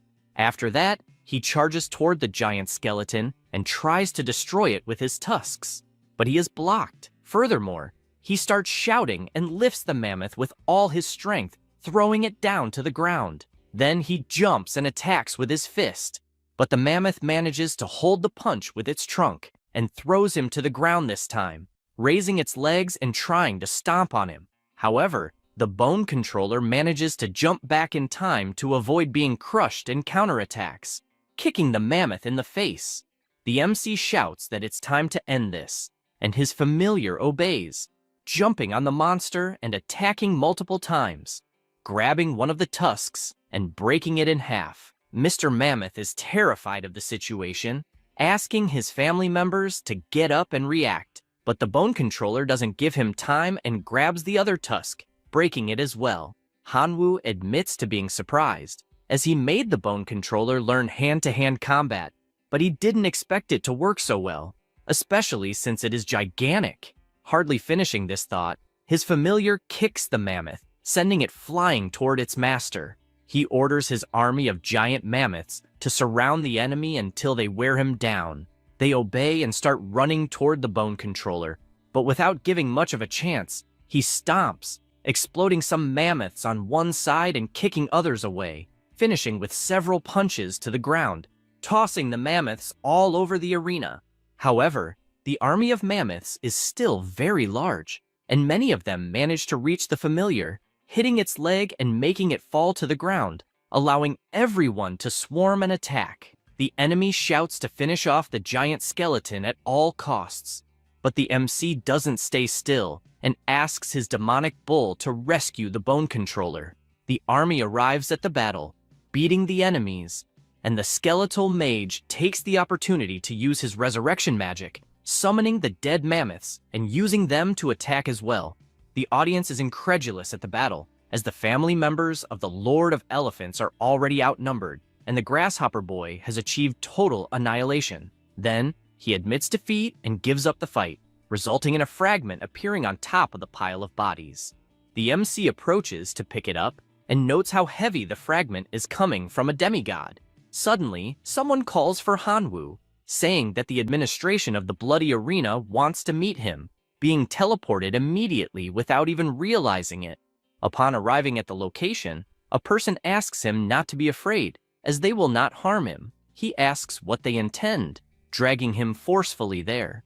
The administration explains that they watched the fight, and it was an excellent demonstration of talent, proof that he is worthy of being the heir of the Bloody Arena, explaining that this place is a test to choose a successor for the master, and that anyone who manages to win the challenges and the rankings will be in a position to be the successor in the Bloody Arena. With that said, they ask if he would like to be that person. He is left speechless, having been caught off guard by such news, especially since this arena gathers an absurd number of people and races that visit it every day, and the amount of divine power obtained by these individuals is no small matter. He doesn't understand how such a great opportunity has fallen into his lap so easily. Taking a deep breath and imagining that, before making a decision, he needs to know how many successors still exist in this arena. He then asks what the advantages and responsibilities of being a successor of the Bloody Arena are. The hologram soon notes that Hanwoo is not there for his own interests, and this is surprising. Due to this sincerity, they decide to explain, stating that there are currently 349 successors, among them 221 divine beings, 118 demigods, 9 true gods, and only 1 supreme god.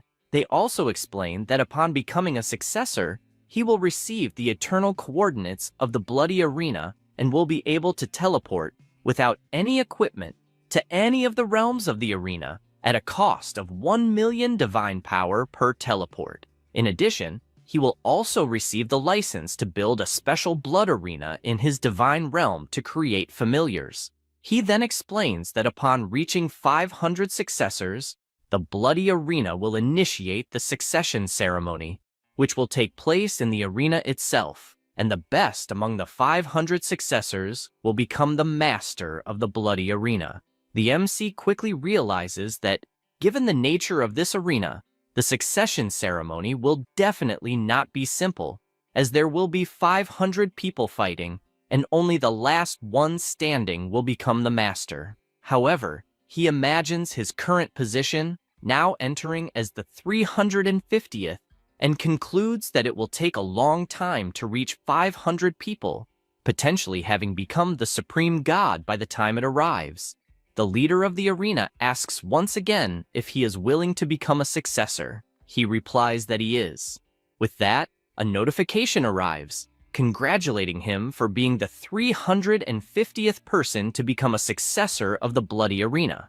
Suddenly, a laser hits his chest, leaving him confused, and a light appears above him. The teacher who was in the room runs toward him, telling Hanwoo that he is indeed a lucky star, as they made a fortune there. Hearing this leaves him confused until Tianwen hands him something, asking him to keep it. He looks at the screen of the cell phone and simply cannot believe that there are so many zeros there, as his account now stands at 1 billion. He comments that it is really hard to imagine how to spend so much, but suggests that he buy a suitable magical weapon first. Hanwoo asks if he is sure about that, as he is still just a divine being, not even a demigod, so he is not sure if he could control a magical weapon. He asks him not to worry, as a teacher, he would not suggest something that would harm him. Moreover, he knows a very good store that he can recommend. The MC says that this is perfect, as it is quite a coincidence since he wanted a new weapon. Suddenly, Mr. Mammoth appears running, calling out, "Grasshopper boy," and saying that he finally found him. The MC runs behind the teacher, asking him to save him. The teacher protects him, saying that in his presence, no one would dare harm one of his students. The bearded man asks them to calm down, as he is not there for revenge or anything like that, and explains that he would just like to befriend them, saying his name is Mung and he is a freshman at Western University. The MC greets him and asks if he is really from that university, making sense of why he is so powerful. He comments that Hanwoo is still not old enough to take the exams and would like to know which university he is thinking of going to. The MC replies that he is not going to any, as he is still a high school student and therefore cannot even take those exams. The guy is flabbergasted, unable to believe that this is true, and says it is impossible. It must be a joke. He asks why he would lie, adding that the person behind him is his teacher and could guarantee it. Tianwen confirms the information and mentions that the MC was even invited by some universities, but his goal is to get into Imperial University. However, the professor responsible for that university was not interested in him. Mr. Mammoth says he understands and praises him for thinking big, as Imperial University is the most powerful among the top 3, and wishes him all the luck in the world to succeed one day. He explains that he will report this case to his own university that night, and probably the higher-ups will contact him, in addition to asking him to keep his family members updated as much as possible to get on the university's reserve list. Hanwoo, suspicious, asks if he will really help him like this, just out of the blue.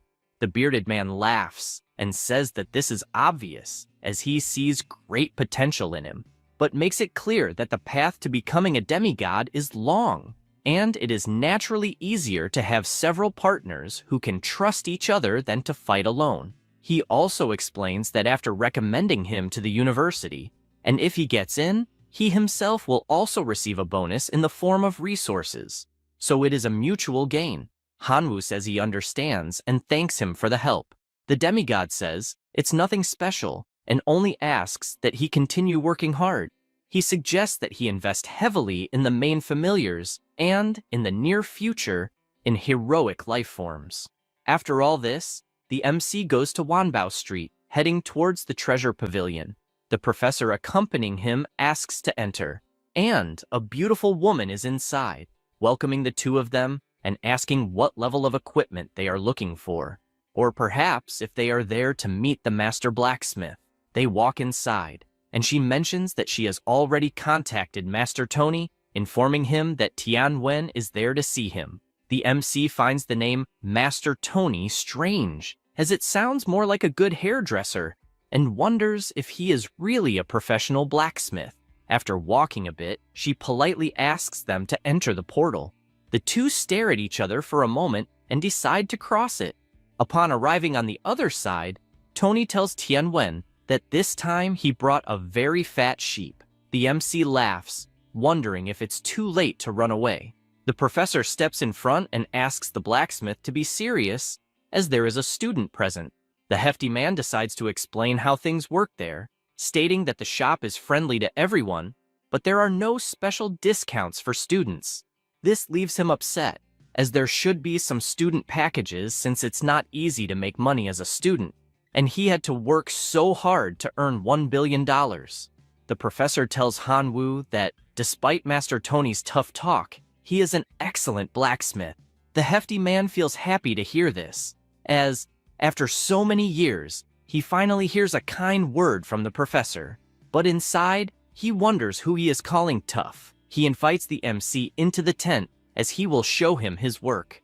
The place is huge, truly impressing Hanwoo. The master craftsman explains that each piece has his seal of approval and is made by him personally. As they walk around, the professor asks the MC what he liked most inside. He ponders, considering the possibility of having to face a test from Western University in the future, noting that goo pots are worth 4 divine beings, which is less than 600 million divine beings. But without thinking too much, he says he wants that. The 2-star magical weapon, the goo pot, explaining that this item contains a space that can host up to 100,000 insects for the goo refinement ceremony. The insects will fight each other, and the last survivor has a certain chance of leveling up, potentially reaching the heroic life form. The professor is pleased with this choice because, although the goo pot is not very powerful in itself, it is the most suitable artifact for Hanwoo. Tony informs that it costs 4 divinities or 580 million divine power, and asks if he thinks it's worth paying such a price. The MC is shocked by the price, but Tianwen draws the blacksmith's attention, asking him to charge less or give it for free, or else he will scold him. He says it's fine and charges 600 million, even throwing in a 0-star artifact, the Eye of Detection. After that, the two leave happy with their purchases.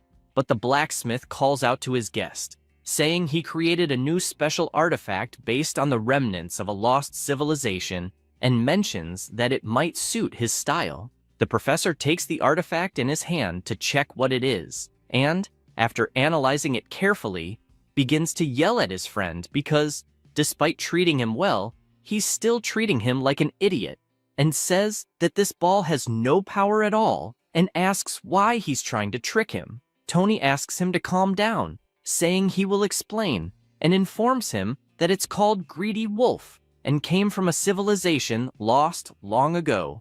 This greedy wolf frequently liked to plunder, and, as everyone knows, artifacts can't be used by another master.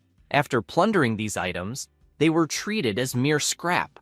The ruler of that civilization was particularly saddened and mobilized all the skilled artisans, finally creating the divine artifact, Greedy Wolf. Having said that, he informs the MC that he will offer a special discount, and because it's an artifact from a lost civilization, he will charge only 1 billion divine power. He finds this price very cheap, as it's an artifact that caused the destruction of a powerful civilization, and wonders if this is some kind of joke.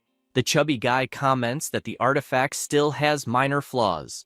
It can devour artifacts to grow, but it will grow 10 times slower, and after devouring, it can inherit some passive abilities, but it can't inherit divine spells. The professor asks if this isn't just a waste. He replies no, asking to be insulted all he wants but never dare insult his work. Hanwoo immediately says he'll buy it for 400 million. Tianwen asks him not to do that, as 400 million is a lot of money. In the MC's mind, this greedy wolf can devour artifacts, so he could take them from enemies to strengthen it, and tells the professor that he misunderstood, saying he really appreciates the artifact created by Master Tony, who was able to forge the greedy wolf with just a few fragments, but says that unfortunately, he's poor and only has 400 million left, asking him to sell the artifact for that amount. The chubby guy asks if he really values this item so much. He replies that of course he does. Knowing this, Tony decides to sell it for 400 million divine power, as money can't buy anyone's trust, thus handing over the item and saying the deal is done. After that, the MC returns home and begins a ritual, dripping a drop of blood on the goo pot, the greedy wolf artifact, and the Eye of Detection. The blood gathers in one place, and this makes him happy, as the goo pot has recognized him as its master. At that moment, a frog emerges from the item, and the MC asks it to start practicing immediately. Then, he wonders why the greedy wolf isn't reacting, and thinks maybe it wants more blood, questioning if it's a vampire. Suddenly, the artifact starts to glow brightly, and a wolf appears in front of him. He wonders if it's the greedy wolf, as it looks more like a dumb dog. The wolf immediately says it wants to eat artifacts, and the MC becomes thoughtful, as the law of gluttony affected it right after being summoned, and he doesn't know how on earth he's going to find artifacts to offer, since he's broke at the moment. Throwing a crystal he had at the moment, the wolf immediately jumps to devour it. Meanwhile, he decides to check on what his other familiars are doing. The locusts are training, the red dwarves are mining, the demon bulls are reading about building structures, Jian Fun is still meditating to increase his power, and the skeletons are feeding on crystals. He knows that thanks to the source of sacred items he obtained earlier, he finally repaired and upgraded his Law of Gluttony to level 3, and the effect at this level is quite strong, making it possible to evolve an elite life form just by eating. With his eyes still gleaming, he imagines that with a few more upgrades, common life forms could evolve into extraordinary life forms. So his locusts will evolve significantly if they have enough food. A week later, the time for a new sacrifice arrives. Raising his hand and saying he will sacrifice 13 billion locusts this time, a giant vortex appears, and he immediately notices the reward for sacrificing 13 billion locusts, which is much better than the last one. The first option is 10,000 Night Demon Hunters, an extraordinary life form. The second option is a 3-star artifact, the Steel Blade. It allows core familiars to summon a steel blade as a weapon, increases strength against beasts by 15%, and adds a divine art called Sovereign. The third option is a level 2 sacred item, the Stone of Enlightenment. There is a chance for a core familiar to be transformed into a semi-human form. He thinks the last option is incredible and decides to choose it. The item then appears in his hand, and he immediately breaks it. A beam of light from the sky shooting toward the elite locusts, evolving all of them, leaving the MC amazed at what he is witnessing. Now, he possesses the Locust Man. It is an extraordinary life form, and its talents are flight, low intelligence, and a humanoid body. He is impressed because the faith power of his new familiar is extremely high, at 50,000 per day. At that moment, he receives a call from the professor. Tianwen tells him that Western University has issued a notice for him to take the test again, and an admissions professor will be coming to the school the next day to test him, asking him to prepare in advance. He thanks him for the warning. The next day at school, Shuju approaches him, asking how the Divine Realm has been lately, and says that if he needs some resources, just let him know. Although he can't get them himself, he has many demigods in the family who can. This makes him happy, and he asks if by chance he could get some divine core fragments, since he needs a certain amount to go from level 7 to 10. His friend says it won't be a problem, but unfortunately, it's quite expensive, and even considering their relationship, it will still cost 400 million divine power. He says he understands, thinking that poverty really limits a person's evolution. Shuju offers an alternative, saying that his family made a proposal to sell him 1,000 skeleton knights, an extraordinary life form, which could compensate for that amount in divine power. The MC, without thinking twice, says it's a deal since they're talking about skeleton knights. His friend feels a bit annoyed by such a quick response, thinking maybe he should have asked for the bone controller, a heroic life form. At that moment, Tianwen enters the room calling for Hanwu, informing him that the evaluator from Western University is waiting in the teacher's room. Upon arriving, he sees the bald man again, who comments that he remembers him as a student who didn't pass the test, but managed to get an internal recommendation, and says it won't help much since Western University is much harder than the high school exam. He also mentions that to prevent cheating, only core familiars authorized for the test will be allowed, and as far as he recalls, his familiars are locusts. After saying this, he asks the student if he has any questions. The student replies that he does not. The evaluator explains that the test is to invade a small civilized village on the outskirts of the field called Duolong City, and this place has a solid hierarchy and career system that will directly affect both the familiar and the master. Once recognized by the system as a disaster demon, the professionals in Duolong will hunt him down to completely destroy him. The mission is simple. He must kill at least one master who guards Duolong City. The MC asks how many troops and masters there are in this city. The man with the mustache replies that although the city is not large, the average population is 10 million, with more than 10% being professionals, and there are 5 heroes. For any additional information, he will have to explore on his own, and he is told that he has 1 hour to prepare. Hanwu tells his professor that he would like to use the recently obtained class points to exchange for 3 level 1 sacred items. He is told to simply choose. After this, back in the core of the divine realm, he places the missing fragment, and with that, his divine core is upgraded to level 10, and the space has expanded. Now he decides to equip the 3 sacred items he just obtained, starting with a level 1 item, Poison Gland. Once loaded into the divine core, there is a chance that core familiars will acquire the poison attribute and develop a poison gland. The second is a level 1 sacred item, Earth Core. Once loaded into the divine core, there is a chance that core familiars will gain the Earth attribute and improve their defense. Lastly, another level 1 item, the Goblin Short Bow.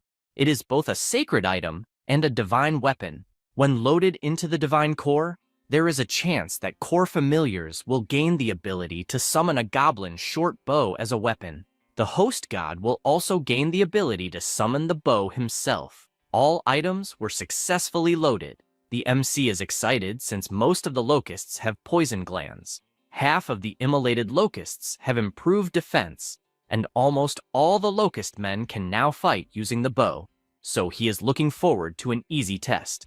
The next day at school, the evaluator informs Hanwoo that he and his familiars will be teleported together to the outskirts of Duolong City. He then touches the crystal and feels a strange sensation being thrown to the test site right after. Several notifications appear, stating that an intruder has been detected, and asking him to leave the current realm, or he will be labeled as a demon and eliminated. Since he did not retreat, the MC was identified as the Demon Locust King. He notices a panel opens in front of him, where it states that he is the Demon Locust King and is at level 80, even showing his equipment and abilities. He is surprised they can even see the levels of the 2 newly born heroic locusts. The Locust Man is at level 60, possessing some talents in addition to abilities. He tries to understand what it means to be at level 60, as it's difficult to know without references. His familiar approaches, saying that there are creatures attacking them. The MC immediately mounts on its back and asks to go check out the enemy. At the scene is Thorn, a second-class adventurer who is impressed by the absurd number of monsters appearing. By his side is the Fist of Fury, a first-class adventurer who tells his friend to cheer up. After all, the more monsters there are, the more rewards they will get, and when they get enough money, they can advance their classes. Nearby is a ghost, and by his side is a female adventurer, the Water Sage. Also present is the Fire Mage, saying that the locusts are weak. No matter how many appear, they will keep dying. Thorn warns them to be careful, as it's impossible to predict what will come next. The MC arrives at the scene and sees these adventurers killing his locusts, deciding to use the Firefly Detection Eye. First identifying Thorn, who is at level 37, and his profession is warrior. He also notices that all 4 of them wear the same style of badge. The difference is that Thorn's emblem is made of silver, while the other 3 have bronze emblems, leading the MC to conclude that this guy is the team leader. The adventurer is visibly surprised by the absurd number of locusts appearing and tells his group to retreat, saying they can't kill them all. Hanwoo orders the Locust Man to go test their strength. Landing on the ground, the Locust Man makes it clear that no one will be leaving. The adventurers are in disbelief, realizing it's a third-class monster, and they all start running, trying to buy time. They unleash one of their most powerful attacks, but it only leaves a scratch on the Locust Man. One of them admits that there's nothing they can do since the monster before them is too strong, just before he gets kicked, sending his sword flying away. The familiar now decides to hunt down the remaining adventurers. Afterward, all 4 are captured, and the MC stands before them with a menacing aura. One adventurer begs the ugly monster in front of them to stay away. Hearing this makes the MC furious, saying he's a handsome guy and asking why they're calling him ugly. He then says they can live if they just answer one question. He wants to know how he looks in their eyes. The boxer responds that he will never answer a monster's question. For saying this, he gets punched hard in the stomach by the Locust Man, even shocking Hanwoo, who remarks that he was just trying to scare him, but his familiar actually hit him. The girls start screaming in panic as their friend lies unconscious on the ground, but the MC orders his venomous insect to silence them all at once. Thorn asks what the MC really wants. Changing his expression, the MC says he's already asked once and just wants to know how he looks in their eyes. The swordsman answers that he has big eyes and long antennae. This makes the MC think that it's the description of a giant locust man. Apparently, the area is deliberately tarnishing his image for the invaders. He says, "This is great," and asks them to keep answering his questions. 3 hours later, he unties Thorn, saying he got everything he wanted and that he can leave now. Thorn flees at full speed, knowing he urgently needs to report to the Adventurers Guild. Naturally, the MC begins following him through the air and becomes aware of the location of the others. He apologizes, saying he can't have his whereabouts exposed so easily, and asks him to rest a bit before leaving, casting a spell that puts him to sleep. Hanwoo becomes thoughtful, realizing that according to Thorn, there are millions of adventurers in the city, and if they attack the place directly, they will likely lose. He concludes that he must find a way to boost his army's combat power to at least level 60 or higher. Nearby, he notices the presence of goblins, which, like it or not, are better than nothing. He realizes that all the goblins are low level, but their leader is at level 62, reaching the 3rd level, and wonders how he obtained that class. Curious, he asks the leader how he achieved it. The leader responds that he ate many class fragments left behind by adventurers, and that's how he got a class. The MC is pleased with this information, realizing that apparently, if his locusts eat 39 class fragments, they too can obtain a class. He immediately summons his locusts and gives 2 orders: to keep an eye on the Adventurers Guild and to collect class fragments. 3 days later, he has gathered plenty of fragments and thinks it's time to start fusing them. He begins his ritual, and the class selection appears, offering options like mage, fighter, warrior, and archer. Choosing the last option, archer, he figures that a long-range attack method is perfect for the Locust Man. The MC is pleased since the bow worked perfectly on his familiar, and now he wishes he could absorb another corresponding 1st level class to boost it straight to the 3rd level. At that moment, one of his locusts reports that they found a cave, and the pressure emanating from it was terrifying. He asks them to take him to the location.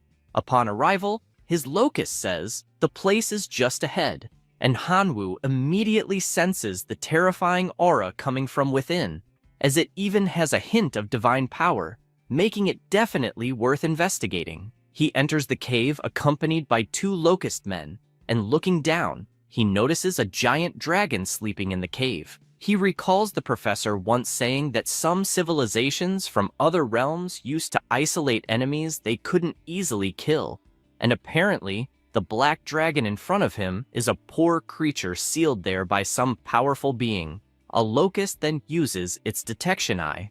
This is the black dragon Elphys, level 103. Sealed. Its original level is 149. Its profession is a rebel, belonging to a special race, with other details unknown. Suddenly, the dragon opens its eyes, leaving the locusts stunned. The MC yells at his familiars to stop, but both are trembling in fear. Elphys stands up and asks how they dare interrupt the meal of the great rebellious black dragon. He says this and prepares to attack, while the MC shouts for everyone to retreat.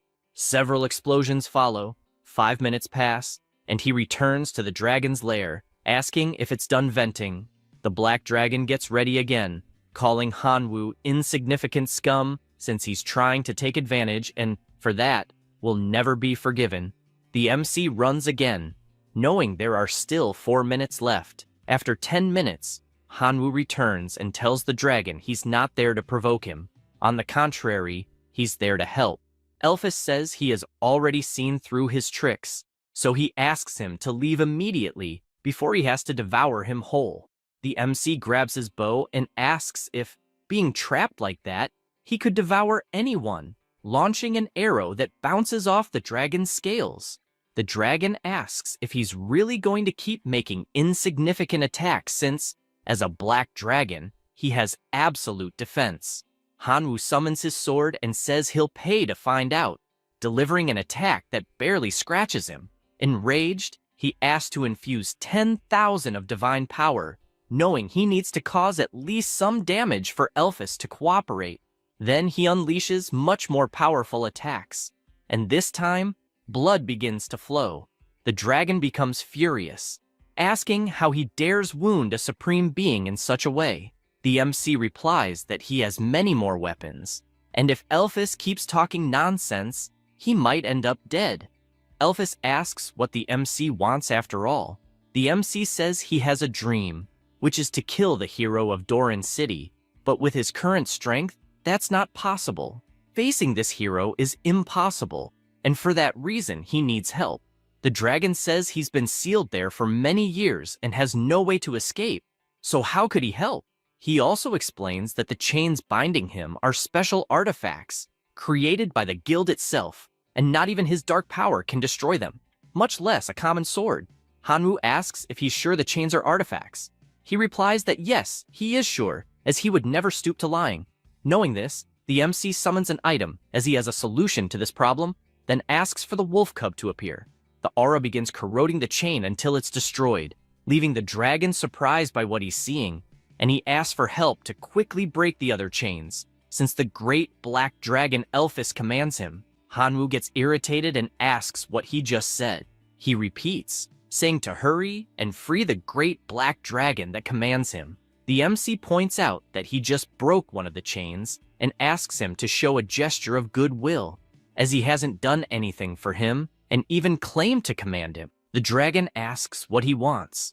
If it's to kill the hero, he already agrees, asking again to hurry and break the chains.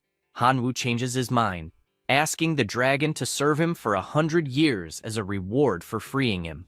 The dragon gets furious, asking if he's delusional. The MC makes it clear that he can save him, yes, just as easily as he can kill him.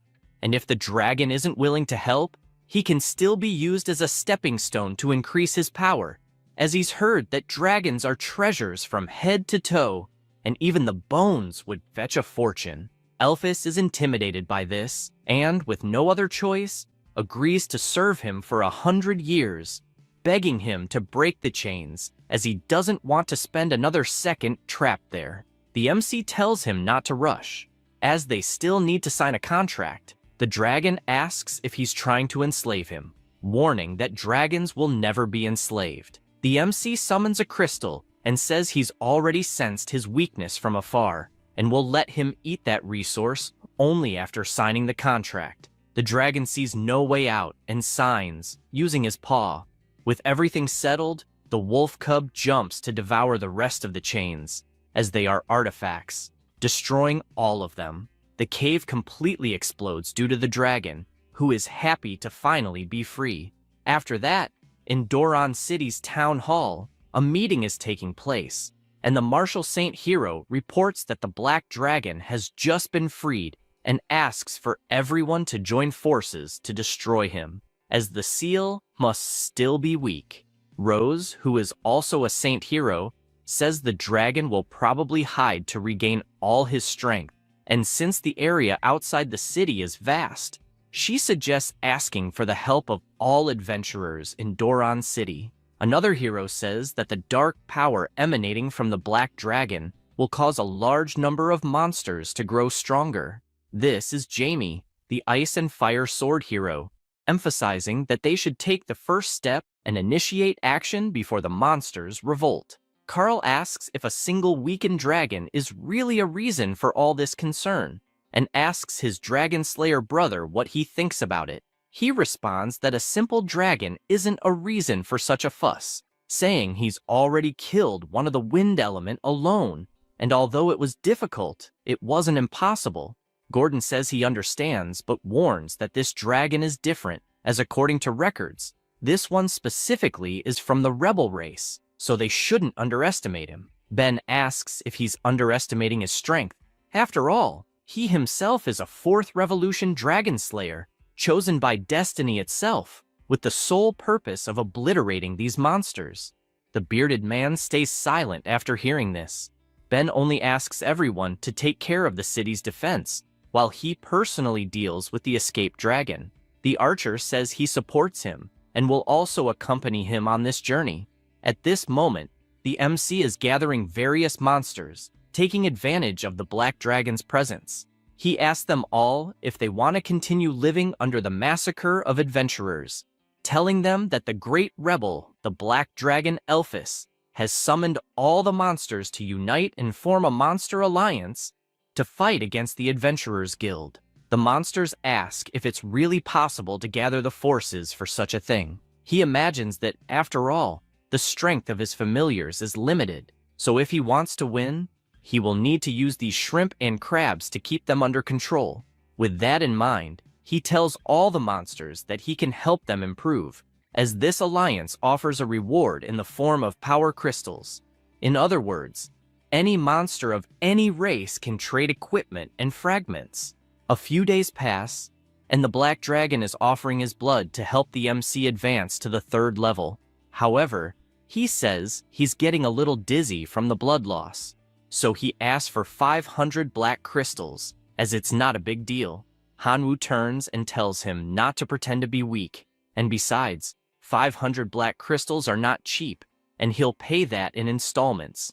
After that, the system informs him that there has been an advancement from the 2nd transformation profession to the 3rd transformation profession, Black Dragon Warrior. The talent is Black Dragon Blood. Its effect is a 50% increase in physical performance, a 50% increase in resistance to all elements, along with a huge increase in strength and affinity with the darkness attribute, as well as the ability to transform into the Black Dragon. He finds all of this interesting and asks to activate the transformation. His body immediately transforms into the new form. Now, his level is 125, with 85 max level familiars, along with divine creatures. His class is Black Dragon Warrior, among several other changes. He imagines that now he should be able to face the heroes alone. Suddenly, the Black Dragon becomes restless, prompting him to ask what's wrong. At that moment, some beams of light appear in the sky, and 2 heroes appear in front of him. Ben looks at the dragon and says he expected nothing less from a pureblood, commenting that his class will rise significantly after killing him, asking his colleague to raise a barrier so no other monsters can disturb them. The archer says it's fine, as he won't let anyone get close. He says this and uses his skill, creating a huge shield that covers the entire area. After doing this, he notices that the level 125 Locust King is present and didn't expect such a powerful monster to exist near the city, saying that in reality it doesn't matter since he won't allow it to interfere in the fight. Hanwoo is pleased as he wanted to practice his new skills by finding a hero to kill, but it turns out they came right to his door. He imagines this and uses the detection eye on the green archer. Upon doing so, he discovers that the hero's name is Carl Smith, and his level is 131. His occupation is Windrunner in the 4th transformation, and he has various skills. He wastes no time jumping and throwing his swords. However, the hero dodges and soon appears behind the MC, delivering an attack from 2 different directions, making him wonder why there are 2 of them, and he asks his locusts to urgently break the barrier. Meanwhile, Ben's aura is overflowing as if there were several dragons charging to attack Elphys, and the battle begins with a dragon-on-dragon fight until he appears behind him, ready to attack with his sword, landing a direct hit that sends Elphys crashing to the ground. The hero goes to his head and asks the dragon spirits to take the black dragon back to Doran City, then asks his colleague if he needs any help. He replies that he doesn't, as he can handle that demon locust alone, and asks him to return to the city, saying he'll join him soon. With this response, the dragon slayer begins to leave, taking the black dragon along with his spirits. The MC becomes furious and orders his swarm of locusts to break through the barrier at all costs. His familiars obey and begin attacking the shield, which cracks shortly after, leaving Carl in disbelief that the barrier is really breaking. He starts using his techniques to kill the locusts, but becomes worried because the number is colossal, and his mana is running out, so he needs to find a way to escape. Shouting for the insects to die once and for all, their numbers only increase until the massive army finally reaches him and, after covering his entire body, devours every last inch of flesh, leaving only the bones behind. At that moment, the evaluation professor tells Hanwoo that he did an excellent job completing the mission and mentions that the portal will open for his return. He asks to wait, as he can't return yet. The bald man asks if he has his mind set on rescuing that captured dragon. The MC responds that that's exactly the case since he needs to save him, because he's his contracted partner. The professor makes it clear that if he goes to the city, he won't just face Carl like before, but rather 4 heroes at once, as well as millions of armed adventurers, something that even a demigod would have a high chance of failing at, let alone a small divine being. Hanwoo says he's aware of the situation, and that's why he formally requests permission to release all the races within his divine domain to fight by his side. In exchange, he's willing to increase the difficulty of the mission by capturing the entire city of Doron. The examiner is surprised, as it takes a lot of courage to challenge an entire city, but he approves the request.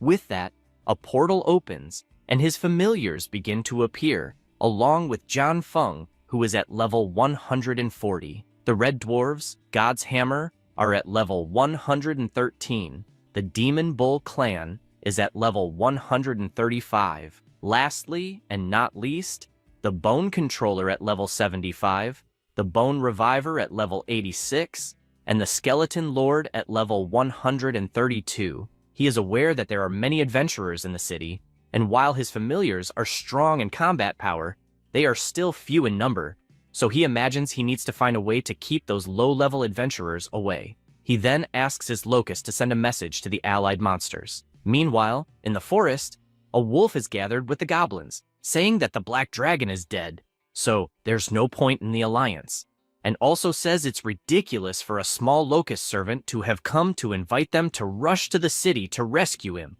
suggesting they should just kill him and take the power crystals. No sooner does he say this than his head is cut off, leaving the goblins scared and confused.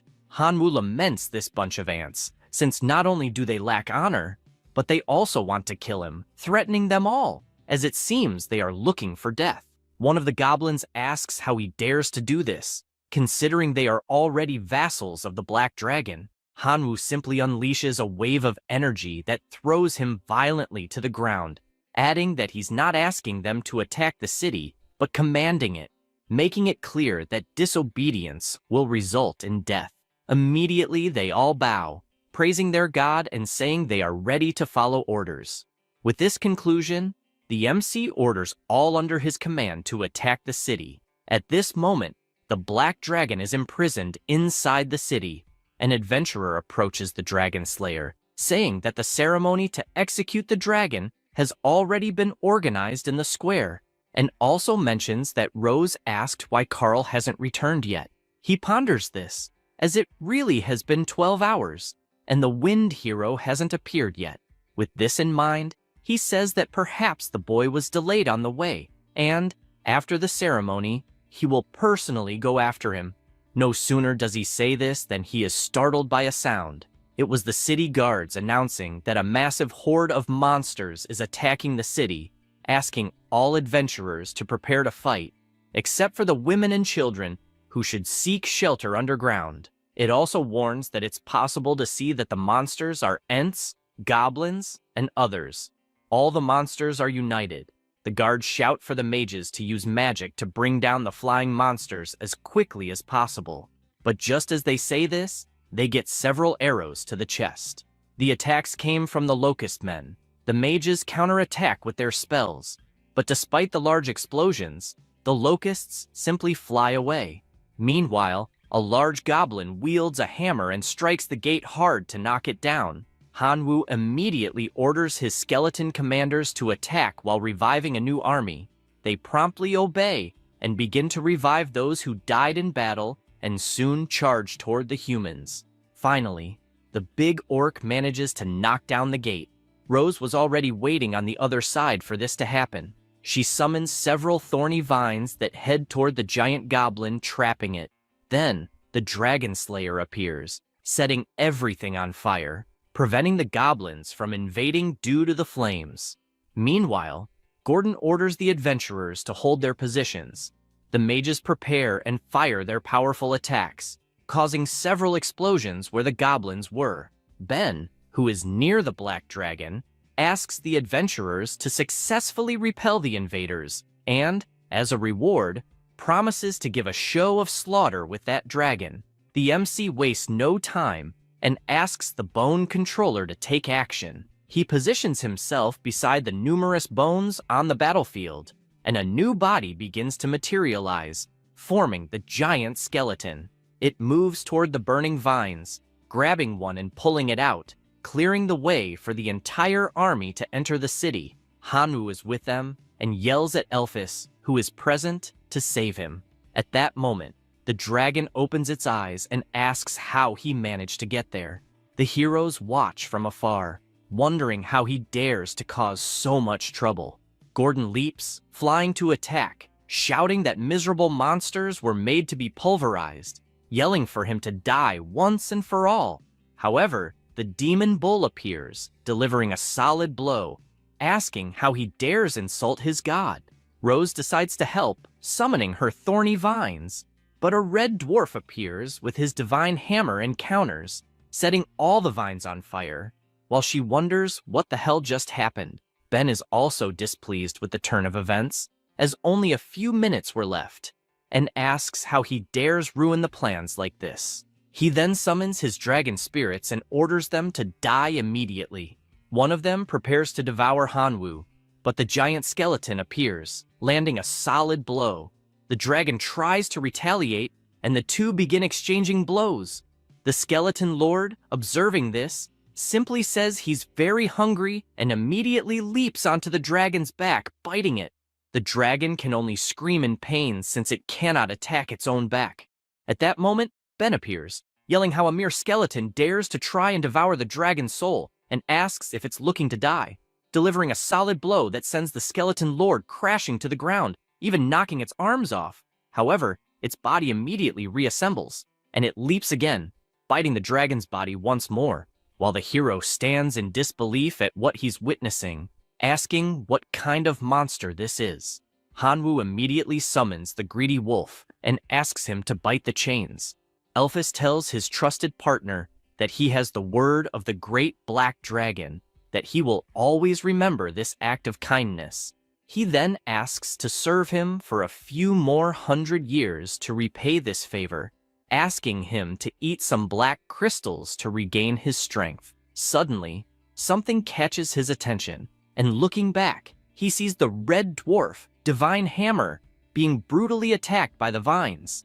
He immediately shouts for his army to help, realizing that things cannot continue like this, or he will be completely annihilated. Elphys calls his dear friend, saying he would like to give him a gift by granting him his own name. So from now on, Hanwoo will also be the great rebel. He then casts a spell with his eyes. The system informs that the rebel has been acquired, but the effects are still unknown. The MC, feeling all this power in his body, targets the Dragon Slayer and charges full force into the attack, landing a blow that, although blocked, causes the hero to bleed from the devastating force of the strike. The Skeleton Lord, who was nearby, takes advantage of this distraction and delivers a solid hit, piercing Ben's chest. After finishing him off, he begins to summon his dead body, and a heroic mutant life form appears, the Blood Skeleton. The MC, losing patience, delivers a flying kick to Rose, sending her crashing to the ground. Furious, she says she can't believe the Dragon Slayer is dead. Hanwoo tells her not to worry, as she'll be next, and tells the Hammer of God that it's time for revenge for the attacks he received from that woman. He thanks his god, and with his hammer, approaches the heroine, finishing her off instantly. The MC now looks at the other battles, and finds Jian Fun fighting a hero. He decides to help by striking, but his attack is blocked. However, this distraction gives his familiar an opening to get close and land a blow, sending the hero flying and knocking him out on the ground. Gordon panics when he sees all his friends falling and runs in desperation. However, someone steps in front of him. It's the blood skeleton, Ben. The hero freezes, terrified to see his friend like this. But because of that, the demon bull gets close and finishes him off with his club. With this outcome, the MC orders the entire monster army to sweep the city and bring anything they find to the crystals. The goblins celebrate, wishing long life to their master. Hanwoo asks his dragon friend to recover soon. Elphys thanks him for his concern and says he's willing to follow him. At that moment, the examiner professor contacts him, congratulating Hanwoo for completing the mission and creating a miracle, informing him that the teleport portal is ready and that he has 3 hours to organize the war spoils. He thanks him and asks if he could build a stable portal to his divine realm from there, offering to trade all the war spoils for it. The professor says it's understandable to want to build a good civilization, but asks if he has thought about the potential risks. As if he's not careful, his divine realm could be violated. Hanwoo replies that he has considered all of this. The professor agrees and says that within 10 days, he will help stabilize the portal. 10 days later, Hanwoo tells the Skeleton Lord that he will leave Duolong under his command, leaving the Skeleton Tribe and the Demon Bull Tribe to protect it and prevent professional adventurers from counterattacking. He asks that if the city cannot be saved at some point, they should just teleport back to the Divine Realm without losing many familiars. He says he understands the instructions. With everything settled, the portal opens for Hanwoo to return, and upon arriving at school, he begins walking down the hallway when the teacher asks what happened to his eyes. He doesn't quite understand the question and decides to check with his phone camera, noticing that his eyes are black and yellow, and he suspects it's because of his special profession, Rebel. Deciding to access the system to check the current information, when he tries to learn more about the Rebel talent, he is blocked by a notification stating that he must at least reach the semi-god level to qualify to view this talent, which he finds annoying since he is still far from that. At this moment, the bald teacher appears, informing that Hanwoo successfully completed the test and received a recommendation to Jinxie Academy, but still needs to meet certain conditions to enroll. He explains that one of these conditions is having special abilities and fulfilling at least 2 out of 4 requirements that will count. First, family cores as elite life forms naturally born. Second, create a heroic life form. Third, have 4 or more divinity points. Fourth, possess a saint or lord life form. He emphasizes that 2 of these conditions have already been met, so only 2 more are needed to be admitted to Western University as a reserve student. The MC doesn't like this at all, as they are quite difficult requirements. But the teacher simply asks him to work hard since the university's doors are open. Hanwoo decides to ask Tianwen if there's any way to quickly obtain divinity points, and he responds that it's too late now. As if he had asked a day earlier, he could have even saved some divinity, but now he has already used it all.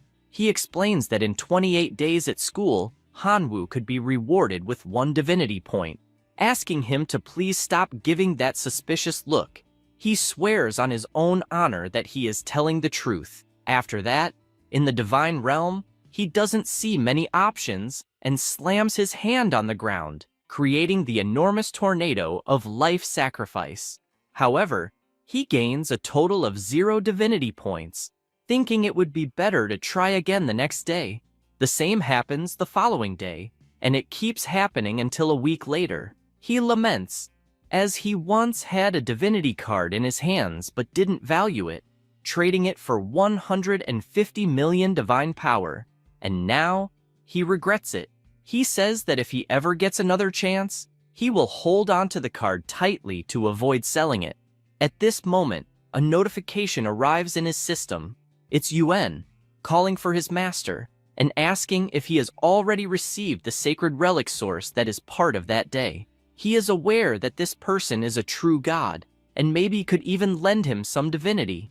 With this in mind, He asks if he could borrow a few points. The guy receives the message and thinks about it, knowing that his master is not a true god, but maybe at least a senior semi-god, wondering if perhaps he doesn't intend to pay it back, although he couldn't offend this great person. Sending back a response, the MC is pleased to see that he received a gift and didn't expect it to be so fast. However, upon opening it, he notices that it's the ruins of the Divine Ravine and asks what the hell that is, deciding to check some information online. The ruins of the Divine Ravine are a place abandoned by divine civilization, where radiation caused by excessive research turns life forms into mutant monsters. These monsters consume radioactive minerals, which crystallize in their bodies, forming gene stones. These stones are valuable and used to cultivate familiars, popular among semi-gods and true gods. Han-woo is surprised since his new colleague really thought big, as it's something that allows a divine being to compete with semi-gods and true gods for the gene stone, and he wonders how many points this ticket will yield. He then checks out some artificial mutant beast farms, feeling pleased since he owns a decomposition machine. So, the low-quality radioactive minerals can be refined, and if these beasts eat them, they would undergo rapid mutation and condense genetic stones. Because of this, he decides to visit a city outside the divine realm. He is wearing his mask, as he is not familiar with the place, so safety must come first. At this moment, a person approaches, assuming the MC is visiting the ruins of the Divine River for the first time, and says that he will need an honest and reliable guide. Han-woo thinks about it and asks for at least one reason to hire him. He says he knows the 18 gathering spots of mutant beasts in the ruins, and that each place has unique characteristics. He also explains that he knows all the supply points in the city, knowing who is honest, who is cunning, who loves to play tricks, ensuring he will get genetic stones at a good price. The MC says that's good enough, as he just wants to know if there's a merchant around who can sell radiation ore. The man gives a mysterious smile, understanding better the reason for his visit, and says that maybe he doesn't know, but recently a god king bought a lower-grade radiation ore, causing the mutant beasts to die before even completing their mutations. And the breeding farm, which had been invested with 1 trillion divine powers, ended up in ruins. At that moment, someone says that the person simply didn't buy from him, making the MC turn to see who spoke. The person greets him, saying his name is Heiko. The blonde guy says that person is the biggest mine boss in the ruins of the Divine River. He smiles and says he really is the biggest dealer in that city, as more than 70% of the radiation ore in the entire place is his, and he assures there are no low-quality products. The MC asks for some samples, as he needs to test them in the Divine Realm, requesting 10,000 divine powers of each purity of ore. Heiko says it's not a problem. After that, in the Divine Ravine ruins, the MC is in possession of 21 radiant ores for the cost of 40,000 divine powers, thinking it's a good price but not knowing exactly the effectiveness, as he will need to test first. At this moment, a level 1 mutant beast approaches. He immediately notices that it must be a wild wolf that underwent some mutation, and apparently their lifespan is only 20 days, and to live longer, they need to consume radiation ore to get stronger. Realizing it's the perfect moment to test the radiation ore, he asks his Pikachu to advance. The wolf runs and starts licking the ore on the ground. Immediately, a horn begins to grow on its forehead, and its whole body grows exponentially, completely changing its appearance.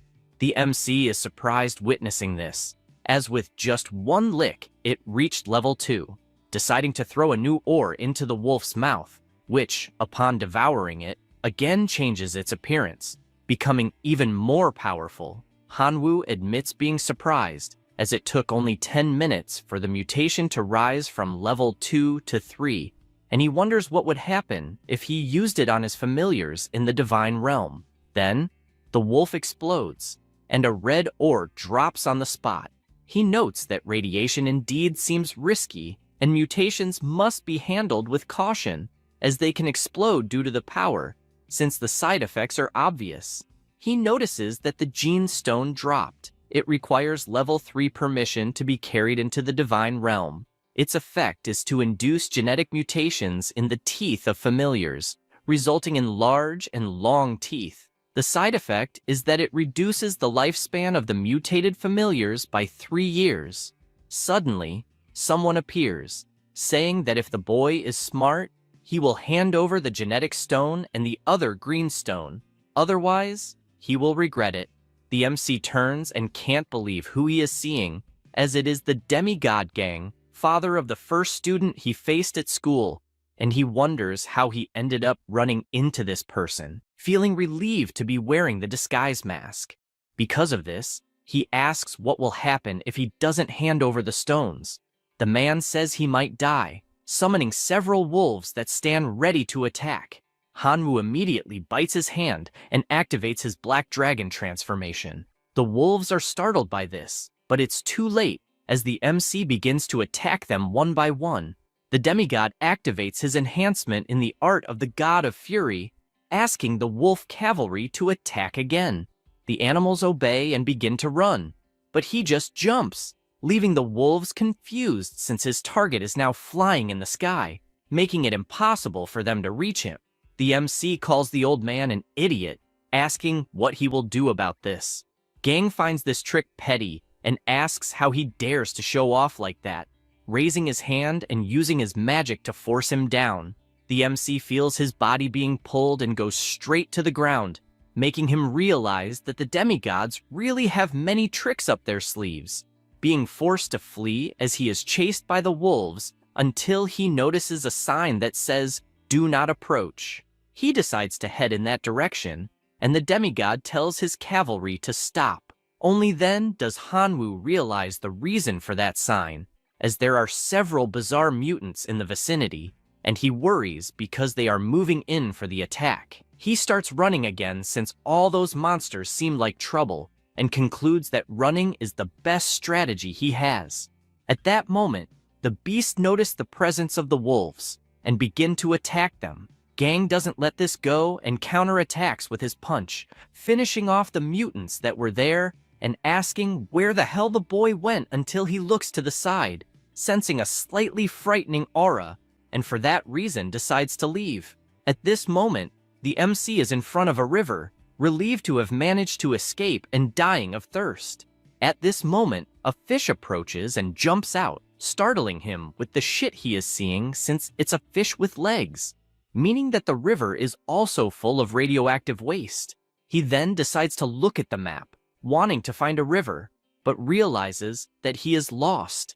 At this moment, more mutants are approaching, and he tries to calm down since he's there anyway, so it's better to gain some more genetic stones, throwing his red stones at the monsters. After they eat, they all explode, and he realizes that it's not so difficult to obtain the genetic ores. After a while, already at night, the MC worries since it's getting dark and it's not safe at this hour in nature, imagining that he should go to the top of the mountain since it seems like there's something there, because as far as he knows, that area is abandoned, so there should be buildings with no one inside, as it's safer to rest in an abandoned building than in the forest.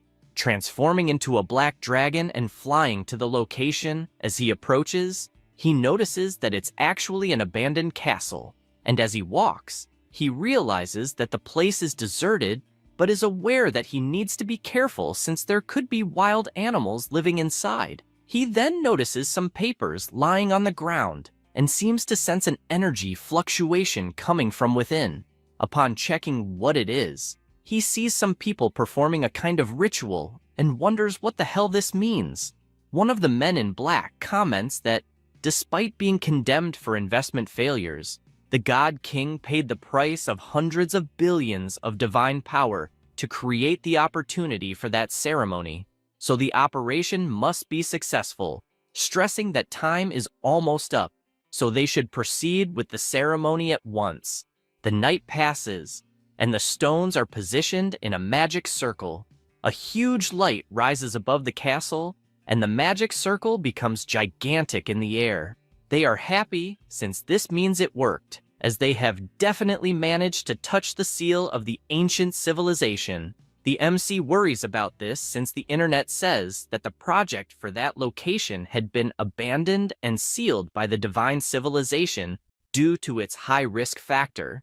And apparently, the rumors were true, since the God King used the mutant beast farm as a front while secretly researching a ritual to break the seal. He decides to sneak closer, pleased that the ruins have restrictions, since only beings with a divinity below 10 can enter. And probably the fact that the God King cannot enter makes things easier. The beasts begin to look at the sky as something is happening. Suddenly, a warning notification appears, stating that it has been detected that the unlocker is not a superior warrior of the Kamigawa civilization and is considered an intruder.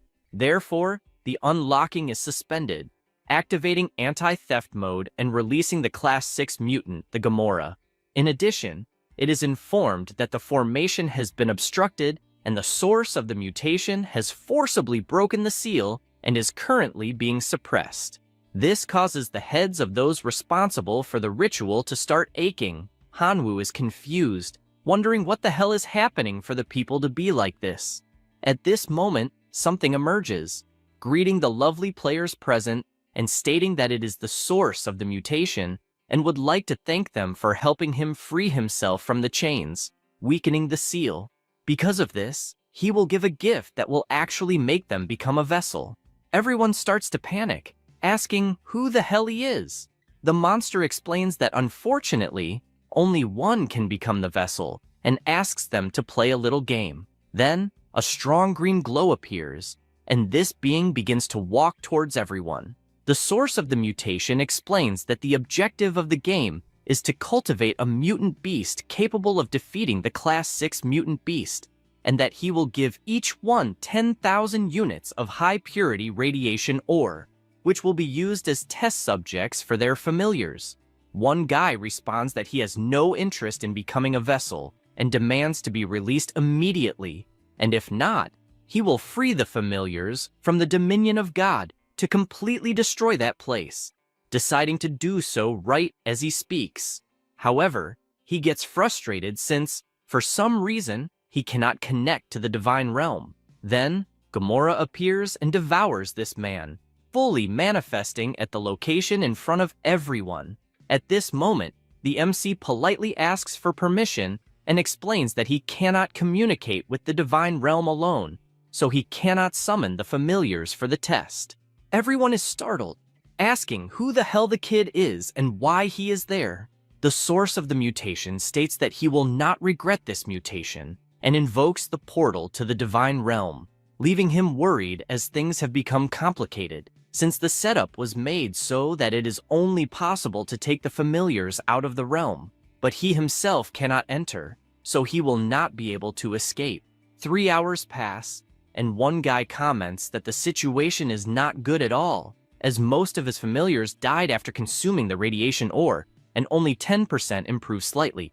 Another comments that, unfortunately, less than 20% of his familiars are still alive. Meanwhile, the MC comments that the Decomposer is a true gem, as 6,000 high-purity radiation crystals were obtained, and it only took the sacrifice of 100 million locusts to produce them. Because of this, his mutant beast is at level 3, and he says he is counting on his familiar since it has a strong recovery power, asking it not to be shy since all those crystals are just for it. 3 months pass, and the cultists cannot believe what they are seeing, asking if the kid is some kind of monster. He says this while observing the Class 6 mutant beast that the MC created during this time. The source of the mutation gets excited and asks Gamora to go for the test. The monster turns and starts devouring one of the monsters without much difficulty. Then, the green monster warns that losers cannot continue living and orders Gamora to devour all the cultists, making them scream in despair while they are already inside the mutant's mouth. Next, it's the MC's turn to show what he is capable of. Hanwoo is aware that he had to give many gene stones, and with this, his familiar underwent excessive mutation, but he laments that now its life will not last more than a day, asking it to show what it can do. The source of the mutation says that it is getting excited and tells Gamora to go for the attack. The two begin to run, and the Locust starts launching its attack. Godzilla gets furious and retaliates with a headbutt. Schwang, which is the name of this mutant grasshopper, decides to fly, and his body immediately begins to regenerate.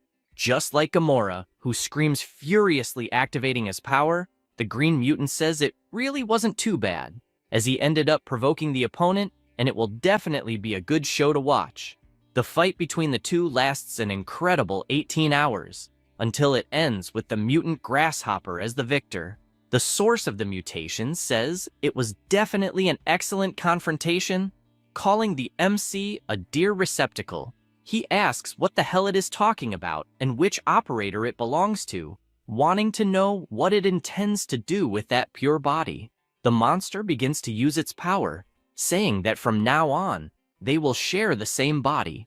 Hanwoo panics, as he wasn't expecting this, until everything disappears, wondering if he is dead. He then sees the system screen showing that this is Hanwoo, the source of the mutation, in addition to informing all his current statistics. He only focuses on the name, as it is saying it is the source of the mutation, and a green aura asks if his dear receptacle is awake. He asks who it is, and if, by any chance, it is the source of the mutation. It answers that yes, it is indeed a superior gene, and asks for thanks.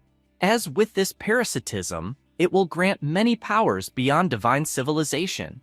It also mentions that it has overwritten the growth acceleration ability, as direct mutation is more suitable, and asks not to worry about safety, as they are one and should help each other, saying that he can call it Kamigawa for now. The MC asks not to waste time with so much information, as he only wants to know how the hell to get out of there. It explains that it is simple, as the seal was controlled and the guardian beast is dead, so they are free, being teleported to the castle where it all began. Kamigawa states that there is just one problem, as the breaking of the seal made a lot of noise, and that attracted the attention of many demigods and true gods. Hanwoo panics, as he should have said this earlier, and asks how they can get out, then has an idea to activate the blood arena coordinates. Since he is an affiliate, the demigods start running toward the castle, as they felt an aura, and upon entering, they scream that they want the treasure. However, they find nothing in the place, thinking this is strange. Gang, who is with the demigods, finds the body of a grasshopper and wonders if it is the person he is thinking of. After that, someone returns to the castle asking who the hell stole his treasure, ordering everyone to continue sending signals day and night to locate the seed. After this, in the bloody arena, the MC notices that teleportation costs 1 million divine power, wondering what will happen if he goes back to school. At this moment, the system appears, stating that it has been challenged by another divine being, the evil dragon, and asks if he wishes to accept the challenge. It also reminds him that by refusing the challenge 3 times, or failing, he will lose his status as the heir of the bloody arena. This cheap intimidation irritates him, and he asks if a beating is what it wants. Then, he will deliver it. He accepts the challenge and immediately crosses the portal. The big screen warns the competitors to prepare, while the entire audience shouts that the evil dragon will prevail. On the other hand, there is also support for the Locusts, urging them not to disappoint. Additionally, they shout to send the bone controller and make the evil dragon fear the giant skeleton. Hanwoo hears the crowd betting 500,000 divine power on the dragon's victory and asks them not to cry after losing so much money. Palme, the evil dragon, finds this amusing, since the main race of his opponent is Locusts, who take advantage of an army of skeletons to cheat. But this time, it will be different, as he has found an opponent worthy of him. The MC starts by summoning his swarm, asking for less talk and more action. Palme agrees and summons his army of half-dragons. The battle begins between the dragons and the Locust men, but this doesn't please him, and he questions whether he is being underestimated, as he wants to see the army of skeletons.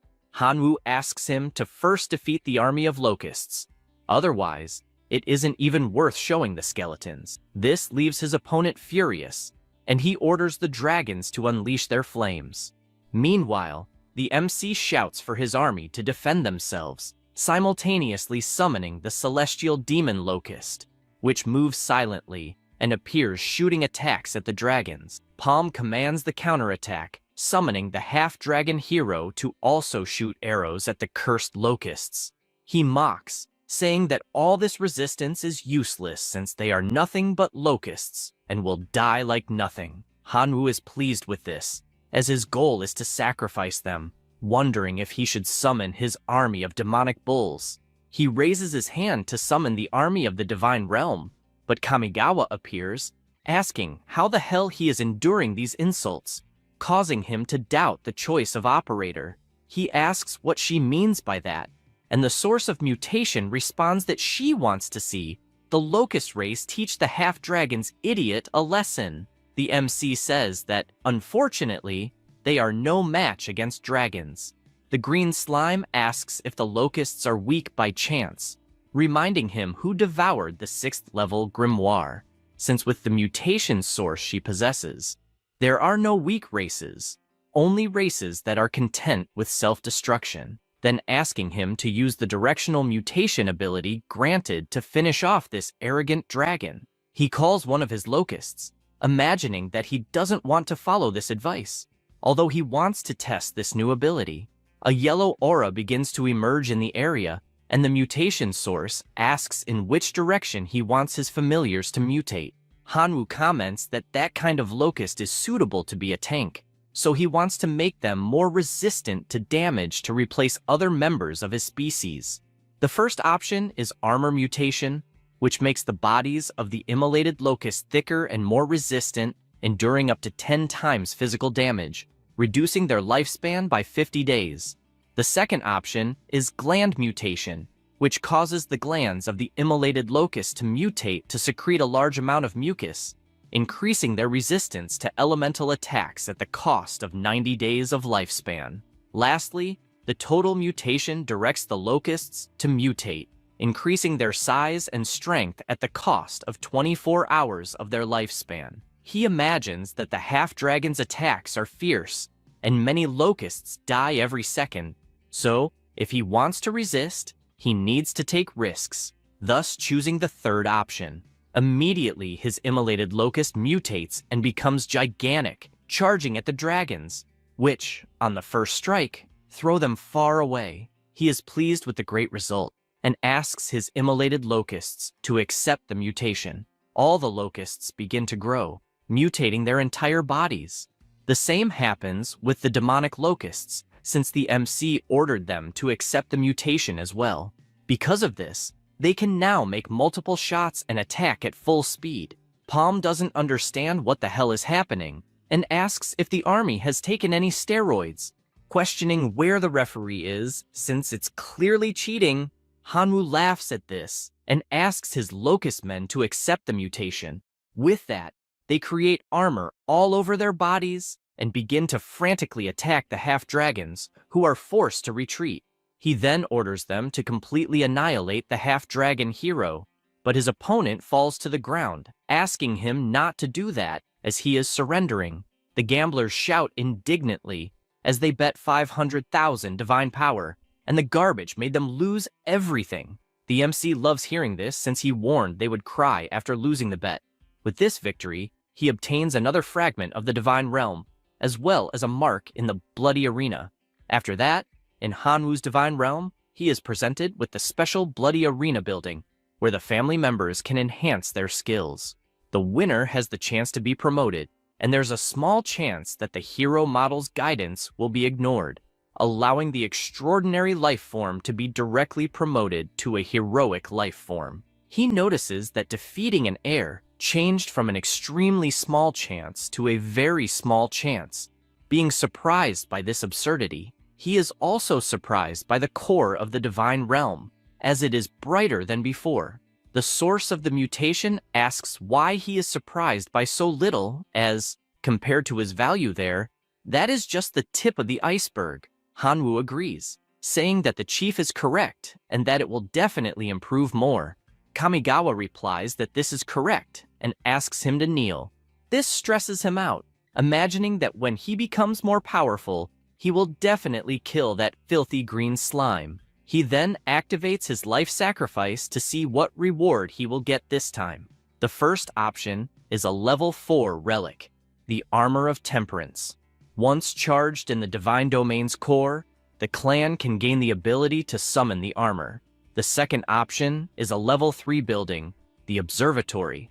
Established in the Divine Realm, it allows clear observation of situations 10,000 kilometers away. The third option is the Book of Production of Flesh Puppets. Use the flesh and blood of powerful creatures to create a flesh puppet with powerful biological characteristics. When a puppet is created, its strength and ability are constant and cannot be enhanced. He thinks the last option is amazing, deciding to choose it, wondering if he will get a great upgrade this time. Half a year passes inside the Divine Realm, 10 days outside. The MC imagines that the investment of 10 million divine power was very worthwhile, as just looking at his new creation makes his eyes shine. He imagines that the strength of this flesh puppet is equivalent to that of one of the strongest heroic life forms, also noting that it is as resilient as a wolf, naming his new army member Schwang. He then imagines that it is time to face the real challenge, telling his grandfather that he has already entered the Imperial University of the West, but asks him not to worry, as he will still go to the Chaos Star University to get news about his father. 3 days later, at the Imperial University, he is surprised by the place, asking if it is really the best university available, as even the passers-by on the streets, more than half of them are emitting demigod power.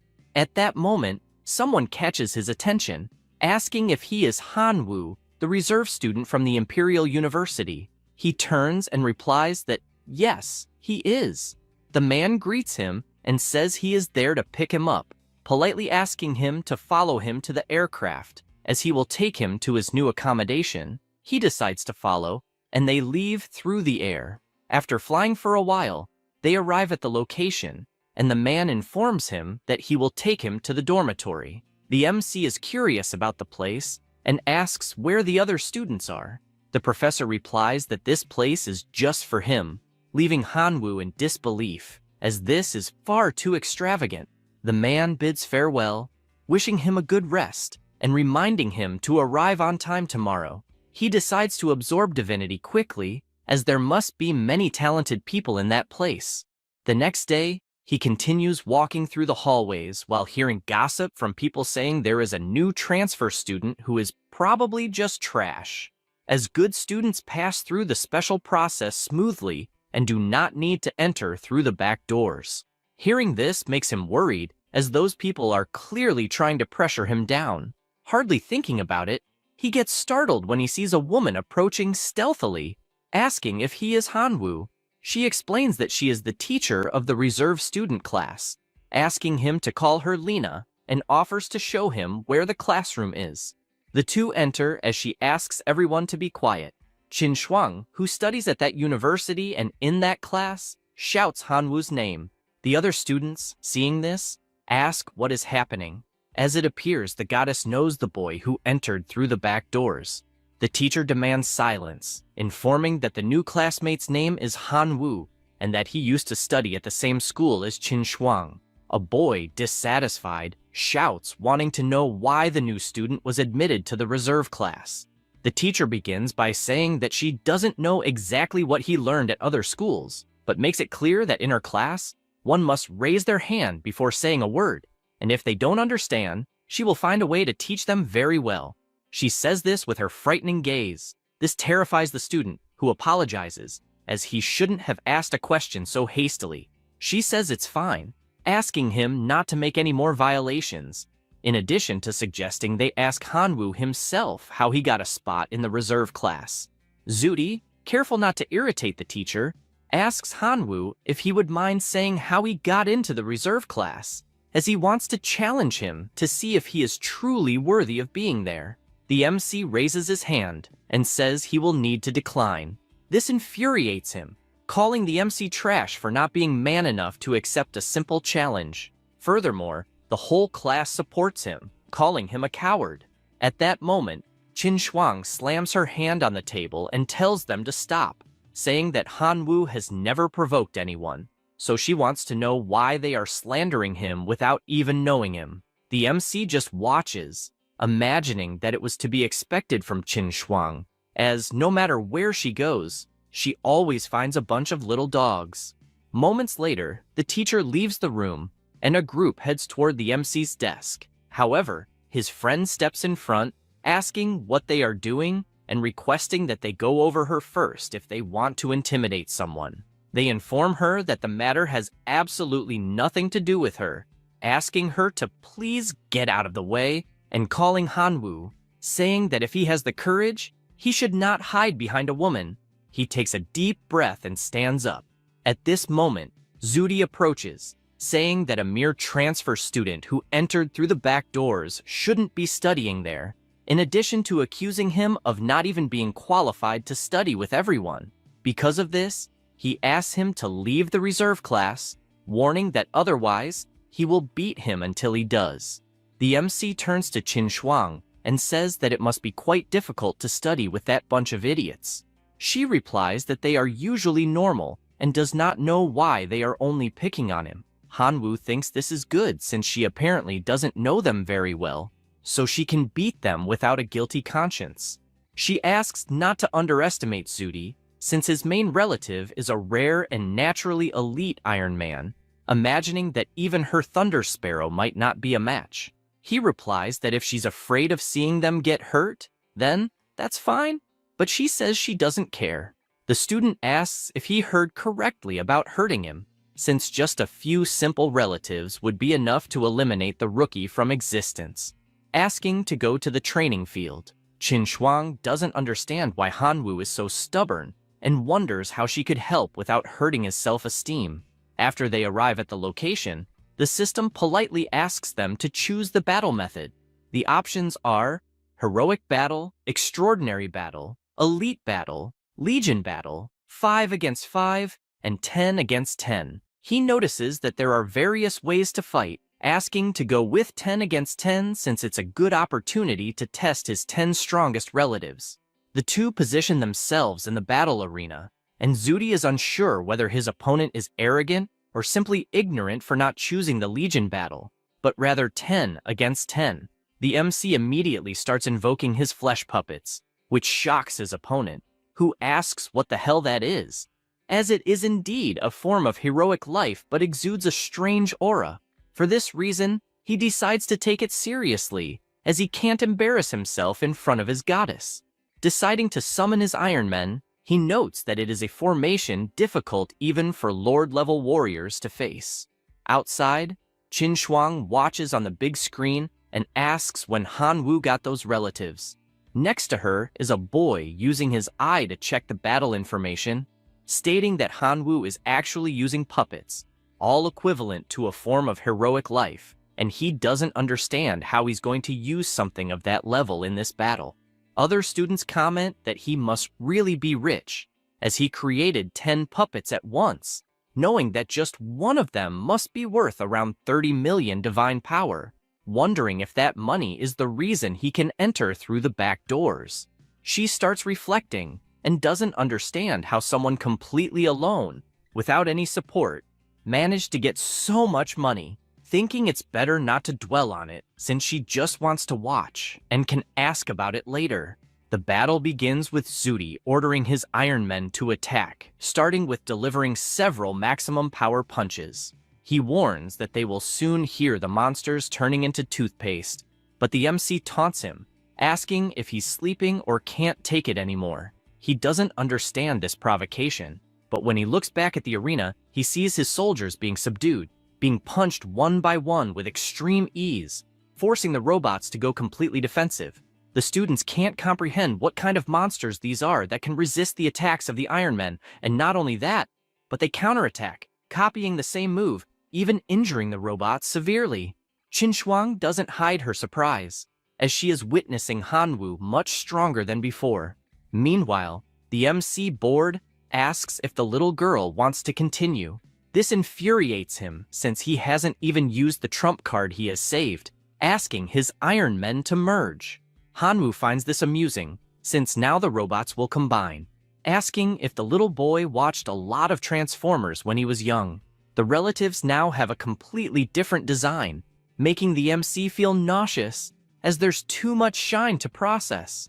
The arena starts to explode until the big robot finally forms, causing Zudi to burst into laughter, asking if he's scared now, as his new piece of art has 10 times the attack power of a common Iron Man, asking him to die already. The robot prepares and starts running, attacking all the puppets at the same time. He warns that he will show the true strength of someone from the reserve class of the greatest university of all time.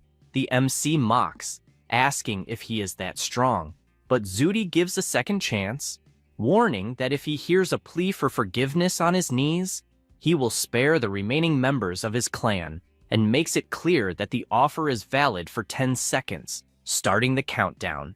However, Hanwoo says the number 0 and wants to see what will happen since the countdown is over. This irritates the boy, asking not to be blamed later for what will happen. He barely says this and becomes scared, as all the MC's monsters simply healed. Then, they jump and begin to attack the metal armor, biting from one side and tearing off the cables from the entire armor. The students watching come to the conclusion that the fight is brutal as well as humiliating, since even the robot's head was torn off. Shudi falls to the ground screaming that this is simply impossible, while the MC just exits the portal victorious. Schwang is about to say something, but another person calls for the grasshopper boy. He turns to see who it is, and the guy hugs him, saying he was sure he would pass the academy test, as he knew he wouldn't disappoint him after recommending him. He notices that it's Xian Meng and asks how the hell he looks decades younger. The mammoth man is happy that he recognized him, saying he just changed his look, shaving his beard, as his previous appearance intimidated the girls a lot. The other students overhear this conversation and apologize, as they didn't know he was a recommended student and accused him of pulling strings to get in. He asked them not to worry, as everything is fine. Jian Meng warns that he is a first year at the Imperial University and also Hanwoo's protector. He makes it clear that anyone who dares to mess with the boy will be messing with him, taking the MC to another place, as he has some friends to introduce. After going up the stairs, he informs his two friends that he is with the boy they mentioned. Ziation introduces himself, saying he is a freshman at the academy and that it is a pleasure to meet him. The girl does the same, saying her name is Yelling and asking if he really defeated Xian Meng in the arena. He greets the two seniors, saying that he is a rookie at the university and that defeating their friend was pure luck. She makes it clear that having luck is also a strength, sharing that they discovered that the next class of the reserved class will be a survival simulation in Outland, the zombie city, a low-level secret realm. And with that said, she expresses her wish for him to bring something for them. The MC comments that the three seniors seem to be specialists in demigods, so why would they need a mere novice? The girl laughs, asking him not to be so modest since he is nothing like a novice, and explains that the zombie city is the low-level secret realm of the university and, according to regulations, can only be used to simulate an important class for reserve students, so they cannot enter. Mr. Mammoth says that's true because if he could enter, he would completely destroy the city. His friend, laughing, agrees with all of this. She also mentions that there is an extremely rare resource in this secret realm called Wisdom Fruit, which can help non-human races improve their intelligence, as long as they are willing to pay 1 divine point for each fruit.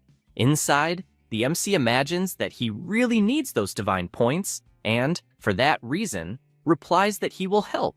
Yelling asks him to take the seed he has in hand, as it will be extremely useful for the next major class. After that, already at night, Hanwoo is lying down, thinking that he could prepare for the ascension ritual of the demigod after accumulating 6 divine points, but he didn't expect there to be such a long way to go. recalling that the teacher said he could prepare for the ceremony to become a demigod as soon as he reached 6 divine points.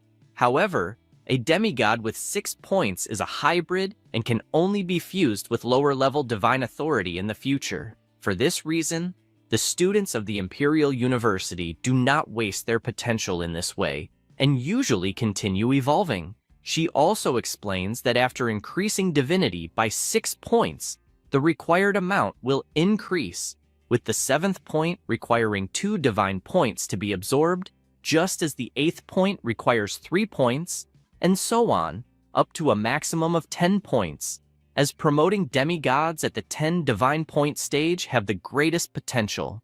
So, in the future, he may even fuse 5 divine authorities.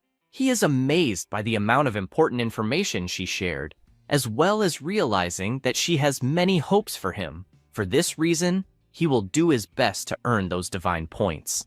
After that, a few days pass, and one of the students asks Hanwoo if he heard that in the next main class, they will do a supernatural survival simulation and go to the low-level secret realm called Zombie Tower. He even found out that some veterans are buying resources that novices find in that place.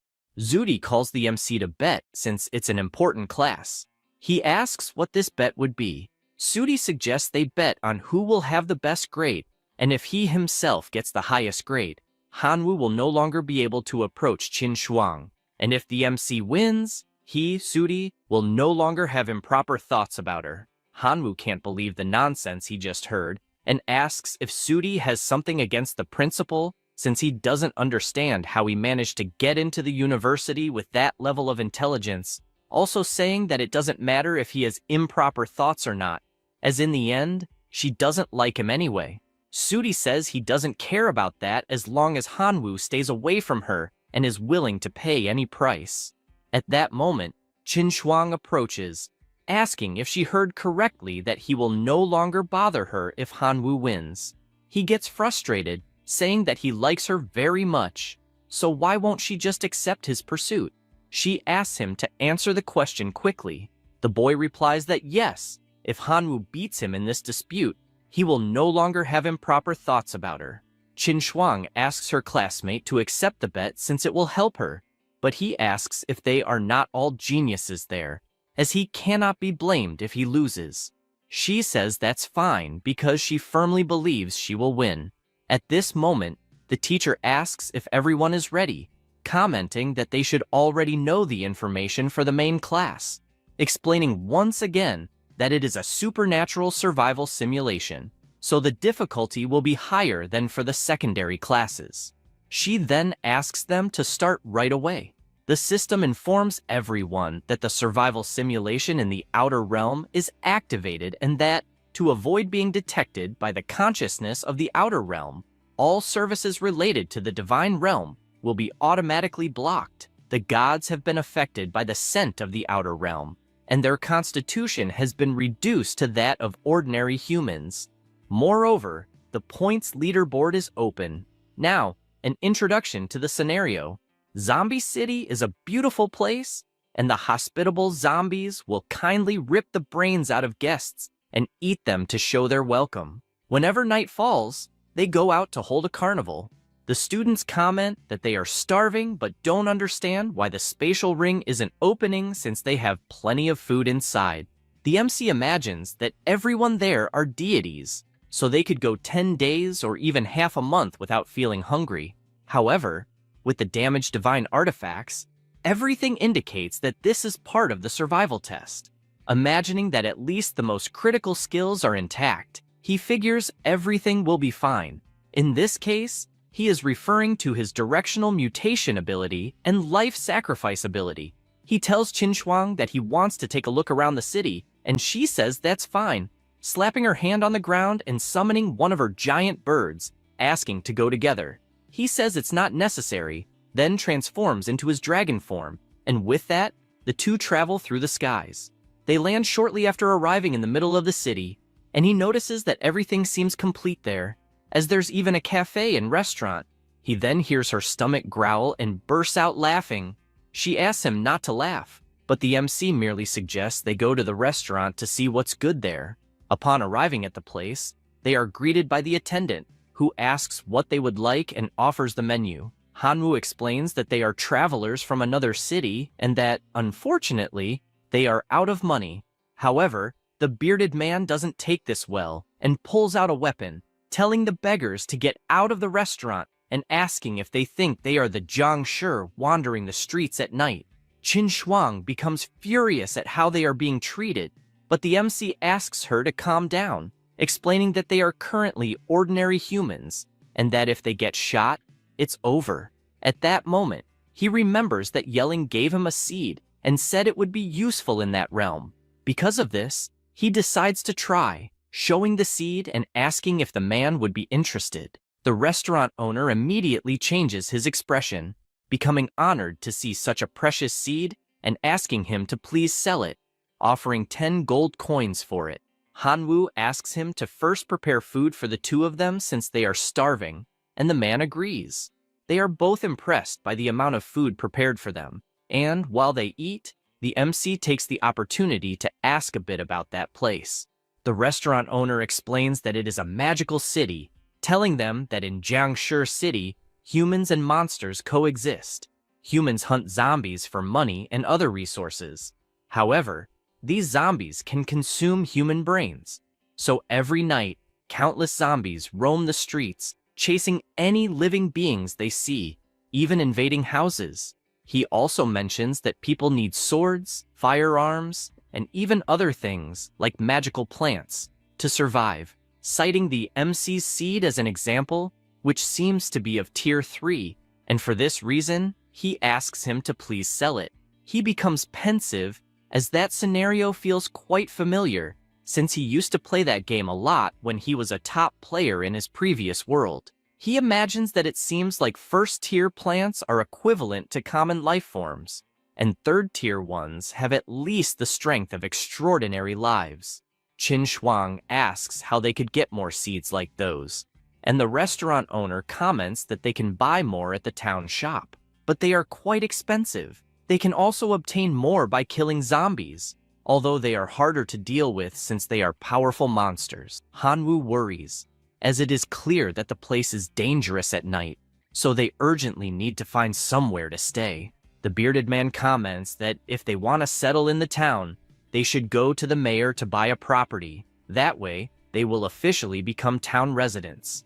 Additionally, they can find an inn to stay at, but regardless of their choice, he suggests they don't go out at night. Knowing all this, they leave, thinking it would be interesting to buy a property. After that, still at the restaurant, another student comes in asking for food. However, the restaurant owner screams for them to leave and then shoots, hitting the boy's hand, causing him to panic. In the system, it's shown that this student lost a total of 500 points due to this incident, which leaves Schwang scared, thanking the MC for stopping her from arguing with the restaurant owner, since he shot without mercy at the first person who bothered him.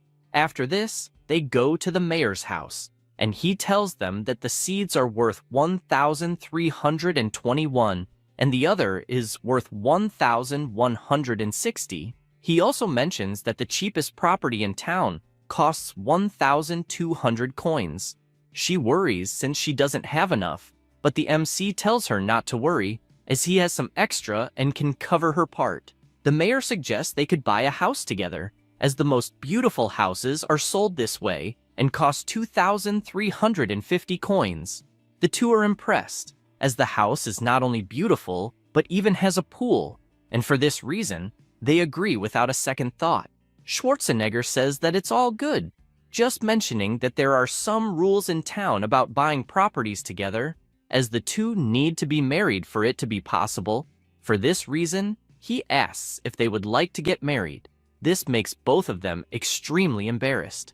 The mayor notices this and asks if perhaps they don't want to be husband and wife, as if that's the case, they won't be able to buy the house together because it's a traditional town, so they don't allow random relationships between men and women. She feels embarrassed since she doesn't know what to do, until the MC thinks of suggesting something, but she interrupts him, saying it's fine, and they both respond that they are willing to get married. Schwarzenegger gets excited, saying they are definitely a perfect match, and just asks them to fill out a form, as after that, they will be legally married.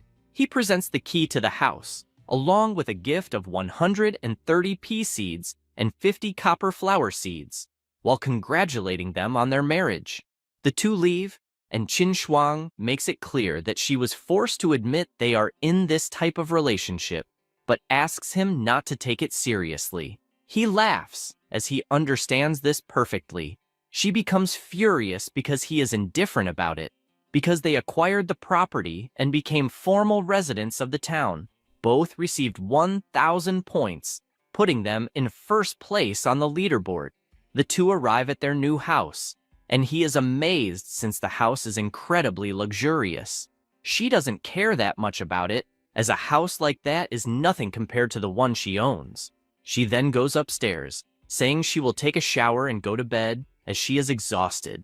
Hanwoo decides to check what special abilities the pea seeds have, in addition to the 50 copper flowers, both gifted by the mayor. An hour passes after planting them, and he decides to walk around the house, heading to the room to tell Schwang how the seeds reacted. However, he finds her only in her underwear and feels extremely embarrassed about it. In addition to being kicked out of the room the very second, he tries to apologize, as that wasn't his intention. The MC is outside, wondering if the seeds grew quickly, so they must be powerful. Suddenly, Schwang arrives, asking what he is grumbling about. Only then does he notice her presence, getting embarrassed right away. This leaves her thoughtful, to the point of asking why he blushed as soon as he saw her. He, with the good memories he had moments ago, says it's nothing much. She is dying of embarrassment since she knows what it's about, and makes it clear that he didn't see anything unusual in the room, and that it should be forgotten. At that moment, they both hear a sound, and she uses her light technique to illuminate the area, noticing a horde approaching with several apparently hungry zombies. Hanwoo comments that the moment is perfect since he wants to see what the plants are capable of, asking them to fire their attacks. However, the peas barely move the zombies, leaving him frustrated since he didn't think the attack power would be so pathetic. Because of this, he decides to use the darkness attribute bonus, and the power of his plants increases considerably, also growing much larger. Now, with the more powerful attacks, the zombies begin to die, giving a point for each kill, and a few even drop some items. He notices that using dark abilities is very exhausting, and that soon they will be surrounded again, so he doesn't know exactly what they should do. Schwang asks them to do something quickly, since apparently Zudi has bought some property as his score is at 1,300, and if it continues like this, they will lose. Hanwoo is deep in thought about the plants since they need to find a way to speed up their zombie kills, and he concludes that they are considered living organisms, so they must have genes that can mutate. With that, he decides to test his directional mutation on the plants. With this initiative, 4 options emerge. The first is the range mutation, which extends the range of the pea shooter. The second mutation is the firing speed, which accelerates the firing rate of the pea shooter. The third option is the multiple head variant, which increases the number of firing tips of the pea shooter that can attack. The fourth option is the root mutation, which increases the size of the roots of the pea shooter. He imagines that all are good options and decides to test all 4. Because of this, the peas change appearance due to the mutation, and the killing begins since they are much more powerful now. Suddenly, another monster appears, and they notice that now the zombies seem to be stronger. One of them firmly holds the flag and throws it with all his strength towards the plants. However, he misses the target, becoming confused since he could have sworn he threw it in the right place, but barely thinks about it and is mowed down by the mutant plants. The MC, who has the flag in hand, comments that he will confiscate it and remembers that he also has the copper plants since they can also mutate. The first type of mutation for them is multiple production, which increases the production rate of the coin flower. The second option is the absorption mutation, which increases the range of the coin flower in absorbing dead air. He gets excited, saying that he wants all of them since with that he will gain a lot of coins. Schwang gets excited about this while looking at the leaderboard, as she managed to surpass Zudi. This guy can't believe it since he fell to second place on the leaderboard. However, he doesn't intend to let this slide, deciding to use his level 4 plant, the dragon grass seed. 2 hours pass and a dragon is formed from this seed, which with just one fire breath decimates several zombies at once. His points go up until they reach 1,610, surpassing Hanwoo. He calls the MC a bastard, as he is nothing more than a person without parents who wants to face a descendant of a true god, and for that reason will lose miserably. Morning arrives, and the sun grows stronger, decimating all the zombies present in the city, as they can only come out at night. Schwang, on top of a giant pile of coins, admits to being impressed and asks how the plants became so powerful all of a sudden. He tells her that in fact, he mastered a directional mutation ability, which allows living beings to become more powerful. She thinks this ability is quite distorted, but laments since they are still behind in points. He notices that Zudi has 201,000 points, while he himself has 128,000. But even so, she asks not to worry since it's just the beginning, as they will still uncharm those plants to buy some better ones. Night falls again, and their plants are now level 2 and level 3. She is watching from the top of the house and comments that they are probably in trouble since the zombies are a bit different. She is looking at a horde completely approaching, composed of level 3 night zombies, as well as level 4 violent dancer zombies. Hanwoo asks if it's really a level 4 dancer zombie since he doesn't know how they would deal with that. She says the same, then asks what they will do about it.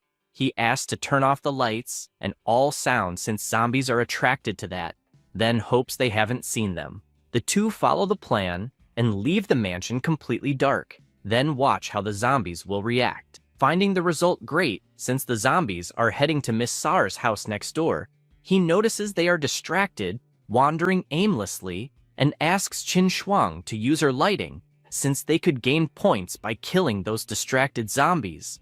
She says it's fine, and summons her energy ball, launching it at the zombies caught off guard. The remaining ones return to counterattack, but this time the plants spring into action, firing away at the remaining monsters. A mounted zombie managed to approach at high speed, but is defeated by the boxing plant. After that, the MC notices that Shutier is growing way too fast and doesn't understand how this is possible, since the difference between them is almost 100,000 points. At this moment, someone laughs, asking Hanwoo if he's scared of how fast he is evolving. Looking back, he asks what the hell Qingnian is doing there, eating soft tofu. The zombies leap toward his residence but are gunned down by the oak archers, defeating absolutely all the zombies trying to approach. The boy gets excited, asking for more zombies to come since first place will be his. Hanwoo comments that he didn't expect to see a guy who is an idiot, but Schwang asks if, by any chance, that's envy or jealousy, and he replies that if he loses, she will continue to be bothered by that idiot Zudi. At this moment, the dancer zombie approaches and summons 2 others to assist. Now, the 3 head toward the mansion, making the MC comment that the level 4 zombie has crossed that idiot's defense line.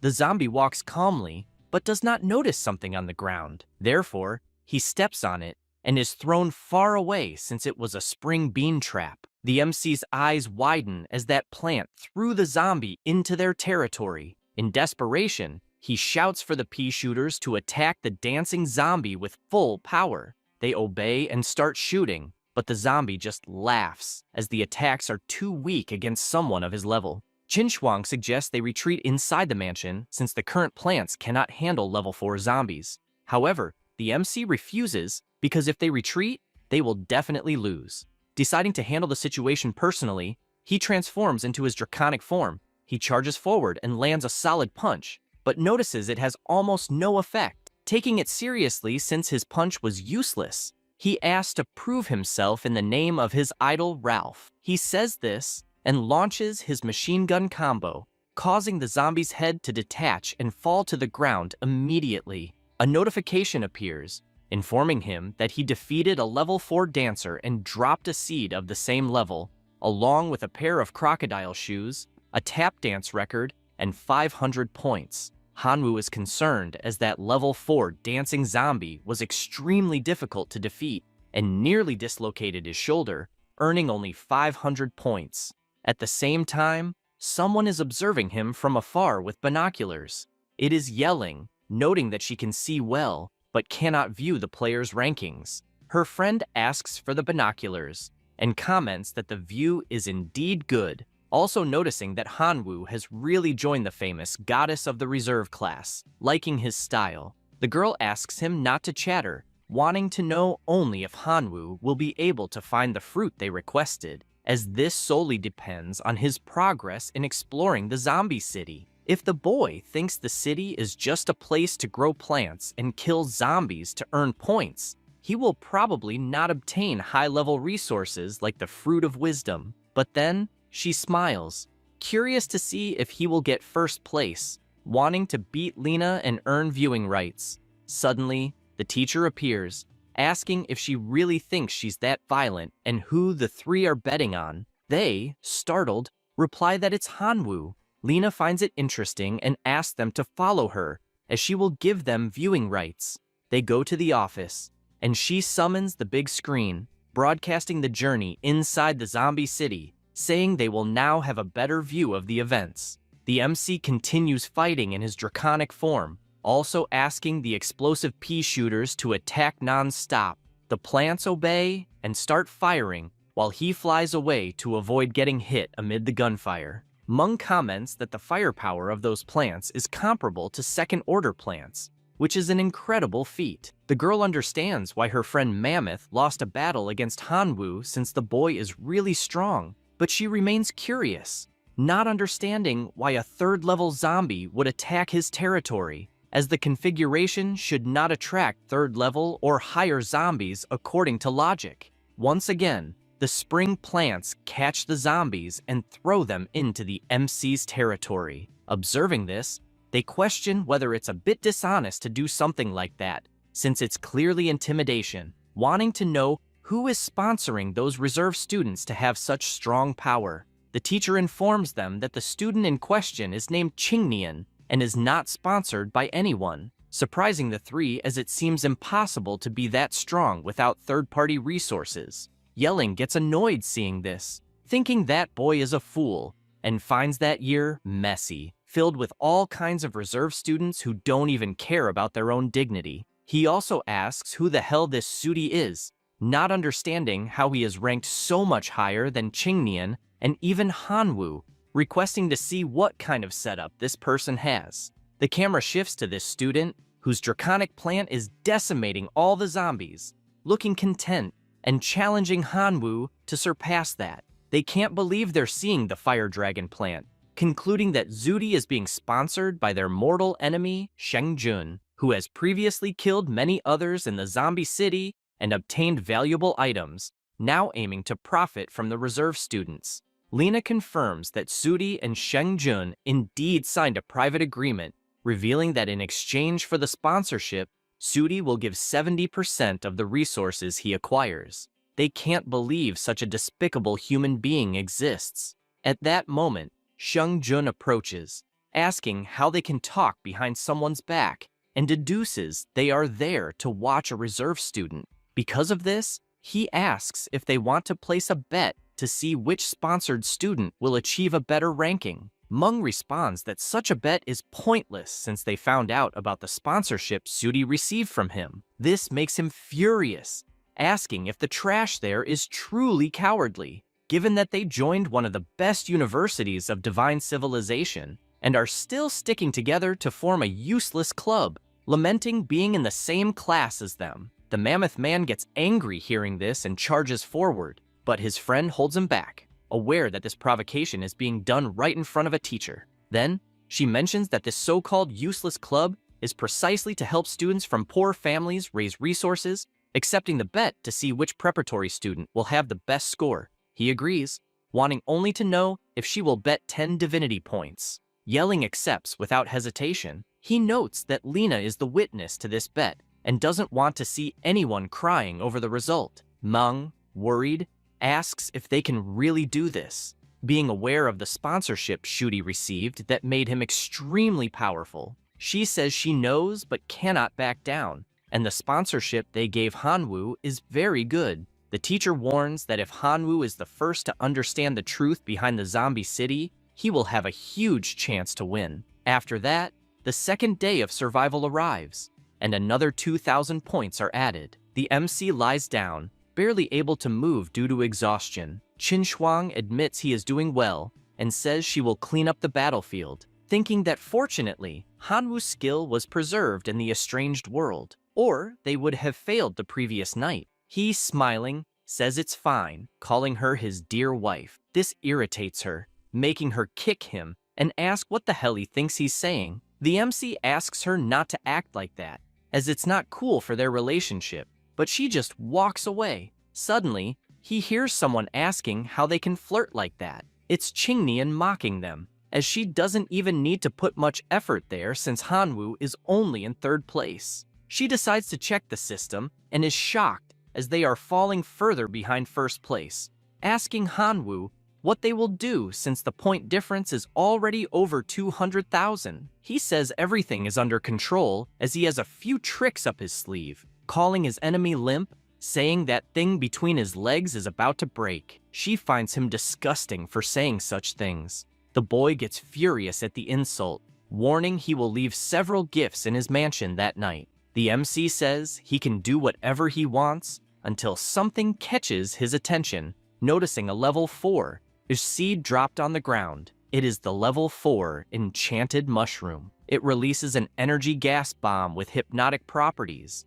and any zombie it hits will be controlled by the mushroom for a certain period and turn against its companions, undergoing brainwashing. Additionally, any zombie that ingests it will be completely subjected to this brainwashing. The other item is the 4th Order Corn Cannon. This cannon can kill 3rd-level zombies in seconds and cause area damage. Hanwoo is surprised, as the effects of these plants are incredible, practically a way to create puppets to fight. Additionally, the cannons are like mortars, making them great tools for earning points.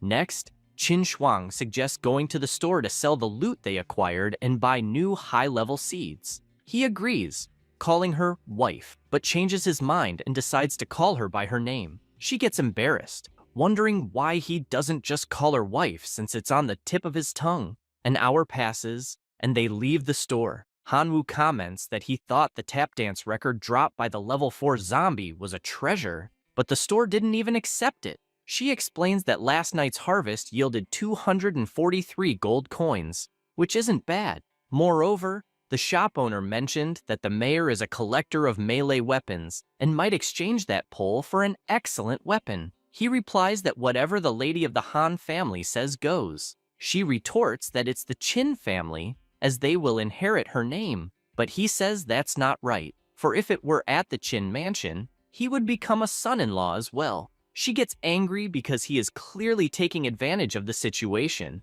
but the MC just shouts that there can't be domestic violence there. Shortly after, they go to the mayor's house. Schwarzenegger comments that their pole is indeed rare and that he's interested in the trade, asking which weapon they want, as they will be able to choose. Hanwoo looks around and sees a beautiful sword that catches his attention because, upon holding it, he feels as if his dragon blood is resonating throughout his body, stating he will keep that sword. The mayor says it was indeed an excellent choice, but explains that the pole is not enough for the trade, wanting to know what else he has to offer. He mentions that he has a tap dance record and 3rd-level seeds, and that this is all of value he possesses. Schwarzenegger comments that the tap dance is completely useless to him, but is interested in the 2 3rd-level seeds, giving a friendly reminder afterward, saying that the tap dance record is useless to him as mayor, but that the former dance queen of the city, his neighbor, would be very interested.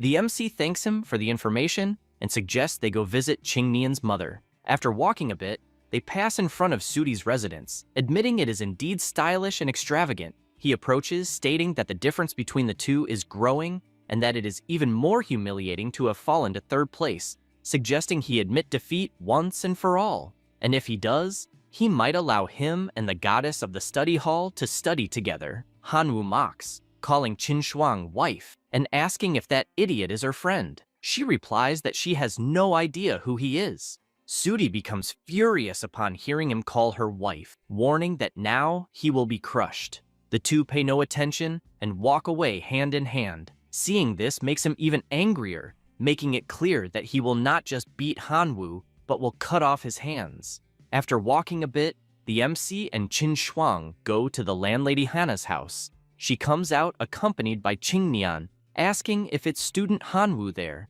She asks if he is the new neighbor next door since she heard from her dear one about last night's events, warning that if he is there to demand compensation for what happened, it's better to leave because she will never pay for incompetence. The blonde boy just asks not to cause trouble, but the MC says she misunderstood, as he is actually there just to admire her elegance, as he heard from the mayor that she was the dance queen of the city, so she must have an extraordinary temperament, revealing that he received an item that only she deserved to receive. She makes it clear that she will not change her yard arrangements just for receiving these compliments, but the MC shows the item he received, asking if she could reconsider. Qingnian sees this and asks if he really thinks he will make peace using an old, tattered book. However, the woman immediately recognizes that it is the lost dance step of the King of Dance, and, because of this, asks him to name any price,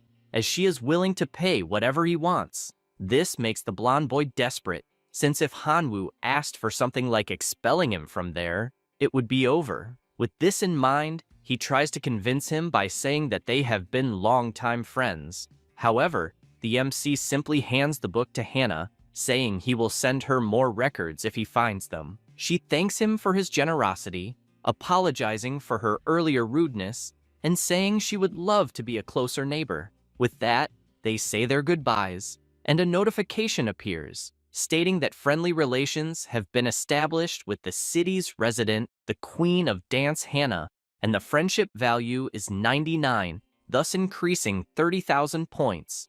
Reading this surprises him, as 30,000 points is absurd, being far more effective than going around killing random zombies, which makes him consider that this is the real way to win in the city. Schwang asks what happened and what he just did, as she received a notification of a friendly relationship with Hana, in addition to unlocking her personal shop and earning 10,000 points. He ponders this, as apparently, because they are a couple, his wife also earns points, and this is a great deal, considering he was just being a good husband. She becomes embarrassed by this, walking ahead and calling him shameless. Hanwoo pauses for a moment, deciding to see what treats Miss Hannah's shop has, and notices that, with 10 friendship points, he can buy level 3 clover seeds. With 20 points, he can take a dance class. With 35, he can get a divine dance outfit. And finally, with 90 points, he can obtain the Fruit of Wisdom. He finds the shop's items amazing, as the last item is precisely what his seniors requested, but it will cost 90 friendship points, so he decides to buy it after the exam. Night falls, and he prepares with his new level 4 plants, which have undergone targeted mutation, so he is confident he will accumulate many points. Next, the zombies appear and head toward the mansion, but the plants don't even give them time to react, exploding all of them instantly. The MC finds this very strange, as high-level zombies are not appearing that night, so his points won't increase much if it continues this way, until he notices something on the other side of the residence, seeing Hannah waving her arm and saying she removed the beans the first time as a small symbol of friendship between them. This leaves him upset, as without high-level zombies being thrown onto his property, he decides to use his draconic form to scout the region. As he flies around the city, he notices the presence of some zombies and charges at them with his new sword, striking several direct hits that cause gold coins to spill from the monsters. He finds it interesting, but decides to search for level 4 prey, as it is not worth wasting energy on small fry. After 4 hours, he stops at the top of a tower and opens the leaderboard, noticing that now, Qingnian is in first place with 831,000 points. Zudi is in second with 757,000 points, while he himself is in third with 723,000 points. Seeing this makes him happy, as the point difference between them has drastically reduced. By morning, Hanwoo returns to his mansion and notices someone in front of it. The man introduces himself, saying his name is Rick Grimes. He is a city resident and captain of the city guard, revealing that he saw him fighting bravely against the zombies last night and, for that reason, decided to invite him to join the city guard. The MC is intrigued, commenting that he has only heard of the Guardians of the Galaxy, so he does not know what the city guard does. Rick explains that they basically protect the city from zombie hordes, preventing level 5s or higher from invading the city. He gets excited upon hearing that they will face such powerful zombies, as he will earn many points from it, and asks please to be allowed to join the city guard. He is pleased to see such an ambitious young man, welcoming him to the group. At that moment, a notification arrives, stating that a friendly relationship with Rick Grimes has been established, unlocking the personal shop and awarding 60,000 points. The merit shop is also unlocked for joining the city guard, earning an additional 50,000 points. All of this leaves him surprised, as he suddenly jumps to first place. Rick bids farewell, asking to meet again at night, and then Schwang comes running, saying it's amazing to see him in first place and hugging him. However, Hanwoo barely has time to respond when he notices someone knocking at his door, prompting him to open it and ask who it could be so early. It was a blonde girl, blushing, saying he was amazing last night. He is confused and asks who she is. The blonde tells him that the way he was last night really excited her, and Schwang finds this very strange, asking what the hell he's been doing since various people are showing up at their door. Jessica asks who the girl in pink is, but she immediately responds that she's Hanwoo's wife. The blonde approaches the MC, asking if he isn't bored being married so young, and proposes to be his mistress if he doesn't mind, then says goodbye, mentioning that they will meet again at night at the city guard meeting. He, with a big smile on his face, also says goodbye, but Schwang doesn't like it at all, saying his expression looks like someone reluctant to leave that city, instantly becoming furious, calling him a scoundrel and accusing him of spending the whole night having fun with other girls, which must be why his points rose so fast, apparently following Qingnian's example. Hanwoo panics, as it seems there is a misunderstanding, explaining that he doesn't even know that girl and only went out at night to hunt zombies, which the guard witnessed, and that's why he showed up at the mansion to invite him to join the city guard. She feels embarrassed, having made a mistake, but asks why he didn't say anything earlier, since a girl showed up at their door all excited, making her think wrong things. He asks her not to make false accusations out of jealousy, as he's only doing all this to try to catch up with Zudi and help her win the bet. She retorts, shouting that she's not jealous, and, in fact, it's none of her business what he does or doesn't do. After this confusion, he warns that he will kill high-level zombies with the city guard, and for this reason will leave the courtyard with her, handing over some high-level seeds to assist. She says it's fine, and asks him to be careful that night, but Hanwoo asks her not to worry, since he tested the black sword the previous night and is managing to handle level 4 zombies with ease. She shouts for him not to let those sly foxes seduce him. Later that night, in the city, the MC gathers with the city guard, and Jessica immediately clings to his arm, asking if he already missed her during that short period. Johnson introduces himself and tells Jessica to settle down since Hanwoo already has a wife. Another squad member approaches and asks what his combat specialty is. Hanwoo immediately transforms into his draconic form and flies away, explaining that he can transform twice. The girl becomes even more infatuated, saying that this man is definitely her type, and asks the captain to let her lead him since she loves working with handsome young men. Rick agrees, asking her to guide Hanwoo, but makes it clear that battles against zombies are extremely dangerous and asks them to be careful. She draws her 2 pistols, declaring that she's more than ready for battle, leaving the MC surprised since those are level 5 plants. One is a flame shooter, and the other is an ice shooter. Johnson also gets ready, using fusion with a level 5 giant walnut. With that, his body begins to transform, becoming extremely muscular. The blonde swordsman also uses his Sentinel Tower pine tree to fuse. However, someone else approaches. It's Rick in his final form, announcing that the zombies are already there and immediately charging into action. Jessica, excited, starts shooting, telling the monsters to try her bullets as she hits all those in front of her. Johnson doesn't waste time either and charges at the zombies, attacking with his hammer, but notices something strange as vines start emerging from the monster's head and move toward him. Rick helps him, asking him to retreat. David appears, announcing that he will handle that side. Hanwoo watches in amazement, as it's the first time he's witnessing high-level combat in this city, and he definitely can't just stand there. He attacks the monsters and announces that he is the god of massacre. While claiming he can relax, something catches his attention, and he notices Jessica running toward him, jumping onto his body while complaining that she can't breathe. Wanting to know what's happening, she starts shooting at the zombie approaching him and warns that the resistance of a 5th-order zombie is several times higher than that of a 4th-order zombie. So even if it's injured by the attacks, it won't lose its offensive capabilities. Hanwoo is surprised to learn all this and thanks her for saving his skin. She asks him not to be stubborn, requesting him to provide support first while staying close to her, attacking the zombies around again. The MC obeys, finishing off the nearby monsters,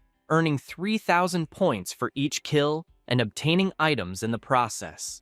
After 3 hours of battle, he returns to his normal form, feeling quite exhausted, and notices that the guard members are still going strong, asking if they're on some kind of stimulant. Jessica jokes about it, asking if he's really exhausted when the battle has barely started and teasing that if that's the case, he's not even fit to be her lover. He can only imagine that if he were in his divine physique, it would be impossible to feel tired, but in his human form, it's complicated. Suddenly, a voice echoes in his head, asking if the host can guess who it is. Hanwoo immediately recognizes it as the source of mutation and asks if it finally has time for him. Kamigawa comments that it smelled a woman and heard that his body isn't good enough, then asks how a woman could ever say no to his host. For this reason, he decided to grant permission to dominate that voluptuous female creature with a prominent backside, revealing that this permission is called genetic lock. So, just hold tight, as they are about to embark on a new journey. With that, the lock that restrained his power opens, and a powerful energy surges throughout his body. He finds it great since he's feeling limitless energy. The source of mutation informs him that now it can induce temporary mutations in his body by consuming any type of powerful biological cell. The MC imagines that he could merge with plants to become strong and resilient, so he decides to try. Swallowing one of the pills, his body begins to overflow with power, and with that, he leaps, emanating a strong light throughout the area, which begins to disintegrate all the zombies nearby. Jessica is impressed since Hanwoo is radiant. Nearby, Rick urges them to stay focused as the zombie hordes are growing larger, attacking several of them at once. Suddenly, a new colossal zombie approaches, attacking Hanwoo, and Rick immediately orders them to protect him. Johnson rushes to help but takes a blow that leaves him dazed. They grow concerned seeing this, as the defense of the 6th Order zombie is too powerful, ordering them to run. The MC simply observes the monster's punch coming toward him, telling it to come closer already. He opens his arms, and the glow from his body grows stronger, disintegrating even the colossal zombie. The group celebrates, saying the MC was truly amazing, and starts tossing him into the air. With that, the system announces that friendly relations were established with Jessica, who is a city resident, along with earning 50,000 points. A friendship with Johnson was also established, earning another 50,000 merit points, along with a friendship with David. Additionally, a personalized store was unlocked with all three. Moreover, he obtained 23,000 points for defeating a level 6 zombie. The source of mutation asks the host how it felt to unlock that power. The MC admits it was truly incredible, but soon grows worried as the slime warns it has bad news to share. This makes him furious, wanting to know what that bad news is since he has nothing else to offer, besides the fact that his divinity was earned with great effort. The source says it doesn't want that, and that the bad news is merely that the ability has side effects. He feels relieved since his divinity won't be stolen, but still shouts, as he wasn't warned earlier that such damn power would have side effects, wanting to know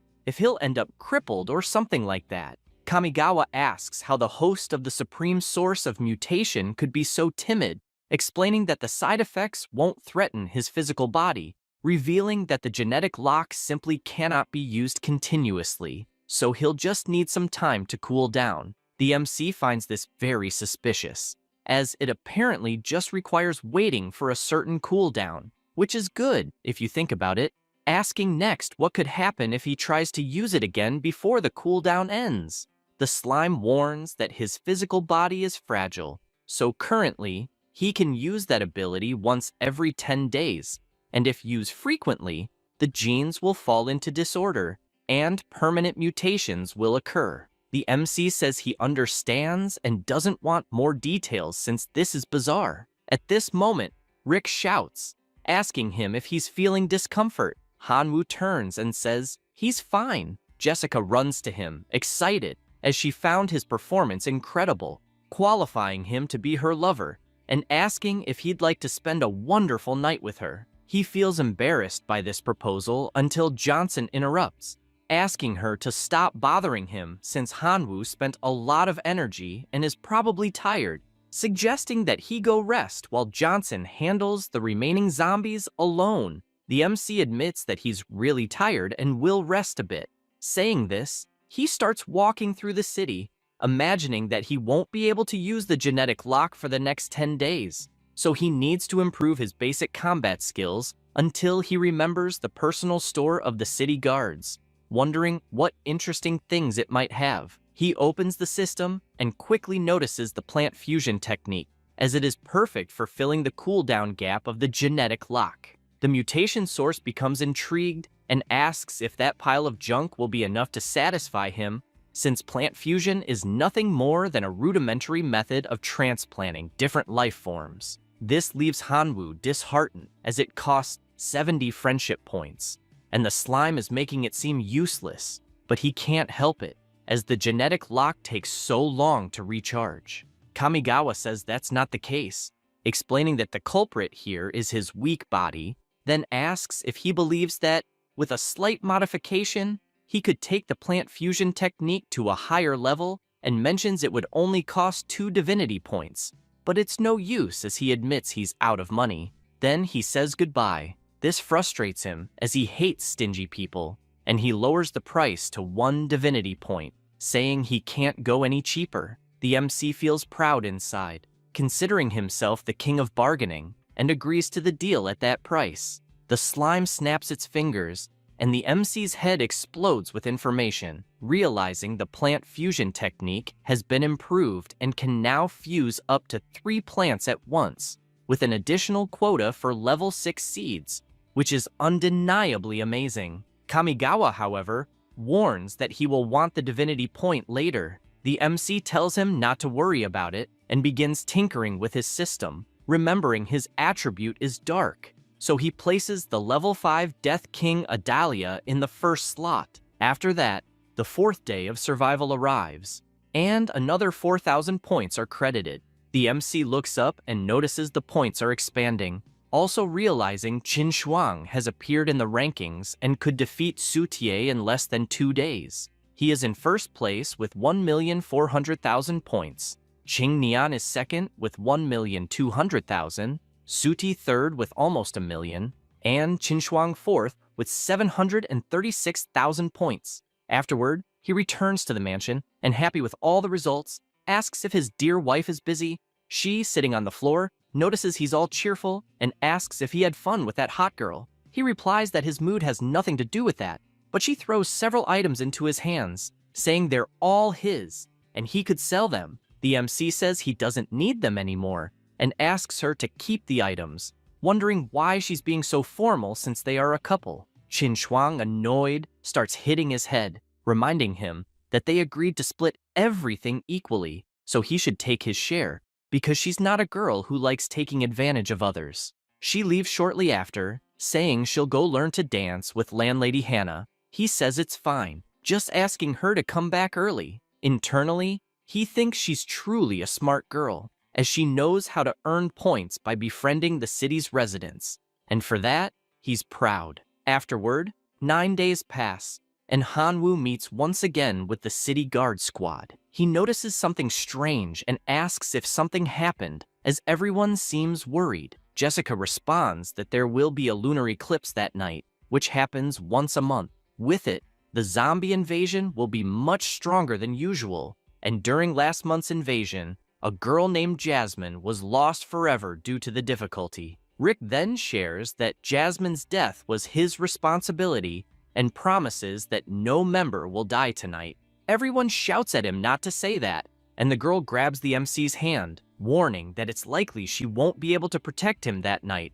and asking him to promise to run if he's in danger. This makes Hanwoo reflect, as he is currently the weakest in the city guard, and will definitely be the first to die if he encounters danger. That must be why she's worried. With this in mind, he responds that he's a man, and that, in fact, he should be the one protecting her. Jessica is pleased with this response, and asks him to be careful. He, aware of the dangers that will arise that night, runs to the point shop to see if there is any useful equipment. The shop offers the following items: artifact armor, which costs 12,000 points, night vision fruit, 2,000 points, vigorous flower, 1,500 points, physique herb, 1,000 points, level 5, golden dragon herb, 120,000 points, and finally, man devourer, costing 5,000 points. His current points are 95,000. He spends all the points he has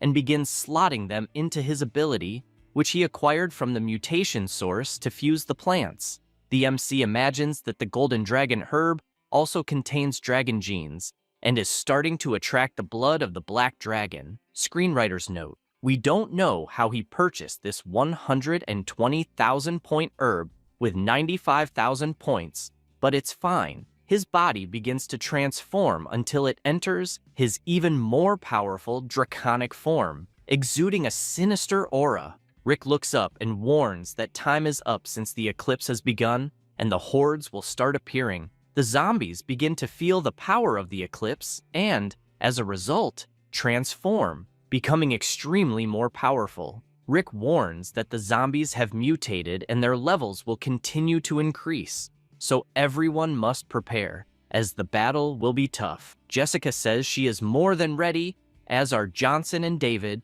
with the entire squad taking their points positions. The monsters charge, and the captain retaliates, shouting for everyone to attack. The zombie starts tanking all the shots Jessica fires. While they try to defeat the enemy, Johnson yells for the two to focus on long-range shots while forming the defensive line. Hanwoo imagines he can't lag behind and delivers a powerful slash to the colossal zombie. As soon as he does, he is pursued by other zombies, forcing him to defeat them one by one, and Rick praises him for doing an excellent job. An hour passes, and the fight continues frantically, with zombies appearing constantly. At this moment, the captain shouts for Jessica to look for the mayor to request reinforcements. She immediately complies, asking them to hold their ground. As soon as she says this, David takes a hit to his armor, and his comrade protects him, asking him to be careful.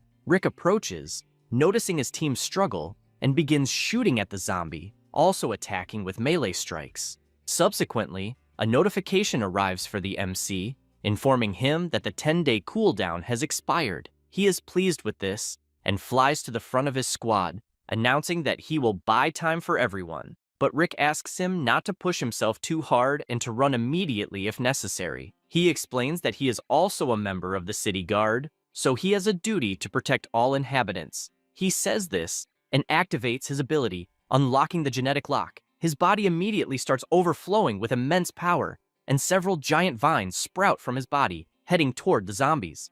The squad is astonished, as they hadn't imagined such great power within the city guard. Time passes, and Hanwoo grows tired after defeating countless enemies. However, he becomes alarmed, seeing more zombies still standing and attacking him. But Jessica appears, shouting that reinforcements have arrived. Schwarzenegger yells for them to end this once and for all, but Rick tells everyone to stop because he has spotted something ahead. The mayor decides to grab his binoculars to see what it is, but the fog is obstructing his view. Rick warns that the fog is an issue and asks him to use some plant to remove it. He agrees and presents a level 4 wind-blowing seed. Then, he places it in a pot, and it soon begins to sprout, growing into a plant. The MC is surprised by this, as it all happened very quickly. Immediately, the plant leaps and starts spinning, pushing the fog away and revealing the zombies in the area. Hanwoo decides to see what it is. The system informs that it is a ceramic flower pot,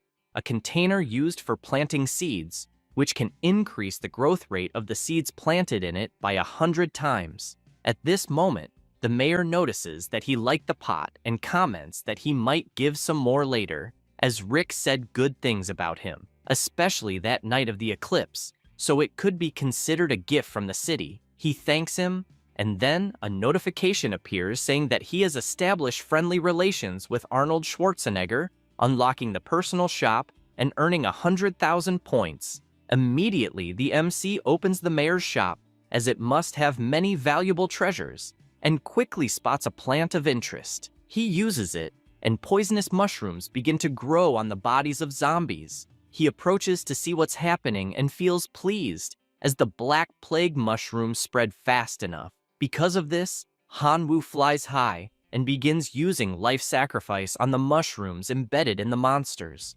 Immediately, an aura takes over the entire area, and several colossal explosions start to emerge. As a result of the life sacrifice, the system presents 3 options for him to choose which to redeem. The first is a level 9 seed of the Tree of Wisdom. Planting it in the Divine Realm can maintain the stability of the Divine Realm, extend the clan's lifespan, and produce fruits of wisdom after reaching adulthood. The second option is a golden flower pot, and a special plant planted in it will gain immortality. Lastly, the third option is a level 4 building, Botanical Museum. If constructed in the Divine Domain, a special seed will be randomly produced every 24 hours. The probability of a level 1 seed is 50%, level 2 is 40%, and it decreases progressively until level 9, whose chances are less than 0.0000009%. The MC admits it's a tough choice, but decides to take the pot of immortality since, combined with his mutation, infinite possibilities may arise, and eventually, he will also obtain level 9 seeds. Then Rick shouts that they are surrounded, and Hanwoo becomes worried, as he didn't expect the power of the Black Plague to be so weak as to have already dissipated. Because of this, he decides to use directional mutation on the mushroom. His possible beneficial mutations are significant spore dispersion increase, spore activity boost, and spore growth acceleration. He orders all 3 directional mutations to be activated simultaneously, making the wind flower more powerful and completely dissipating the fog. With that, Rick celebrates, as the speed of the zombie horde has decreased and everyone present cheers. However, the mayor warns that things will get complicated at that moment since the eclipse is entering its final stage, making the zombie hordes more ferocious. The MC is not pleased with this, as the eclipse is indeed at its peak. A zombie begins to mutate, growing colossally, with 2 enormous horns emerging from it. The mayor shouts for everyone to retreat, and people start running, wondering if they are about to die. The MC observes the chaos and concludes they will lose if the city's morale falls, so he needs to lift everyone's spirits. He takes flight and shouts for no one to fear the zombies, as they will definitely win. Saying this, he charges full force against the monsters. The people feel confident, making Hanwoo happy that it worked. However, A giant vine comes toward him and grabs him, leaving him scared. Jessica panics upon seeing this and starts running toward him, but Rick stops her, as it would be certain death if she went unprepared, and they must focus their strength on advancing layer by layer. He shouts to Hanwoo that he will save him soon. However, the MC loses patience and breaks all the vines around him, flying away from the zombies. Nonetheless, he notices he is too exhausted and theoretically just needs to return the way he flew to reach the city again. Half an hour later, he is still flying, unable to understand what is happening, as none of the directions seem right. At this moment, the source of the mutation says that, in case he hasn't realized, he is trapped. Hanwoo dislikes this and asks if there is a way to help him. The slime responds that it wouldn't be a problem, but will cost 1 divinity point to guarantee a safe exit. The MC replies that he has no more divinity points, but does have a life, and it can take it if it wants. Kamigawa replies that things don't work like that, and that he is on his own. However, as a good super gene, it offers free advice, warning him not to wait until morning to leave, as time stopped for him the moment he entered the fog. Hanwoo dislikes this, as if it's true, he is in grave danger, but he doesn't understand, as none of the directions, north, south, east, or west, are correct, leaving only the sky or the ground. Thinking about this gives him an idea, and he decides to fly straight up, as he doesn't believe the fog has no end. After flying for a minute, he notices something strange. An enormous barrier is there. This infuriates him, and he draws his sword, questioning if they really think a barrier like this will trap him like a turtle in a jar. Even one of his strongest attacks creates only a small crack. Because of this, he decides to launch numerous attacks simultaneously, eager to see how long it will hold. As a result, the crack grows until a massive hole appears in the barrier. He is startled to find a colossal tree before him that shouldn't be there. Suddenly, a voice echoes in his head, welcoming the outsider. This startles the MC, trying to figure out if it was the tree that created all this, and not understanding how it knows who he is, and that he is still a foreigner, wondering if his simulation test identity was exposed and that he is probably screwed. The tree asks him not to be nervous, as it won't kill him, and warns that it will simply need a favor to save that world. This intrigues him, making him wonder if the favor is to kill all the zombies. But the ancient tree responds no,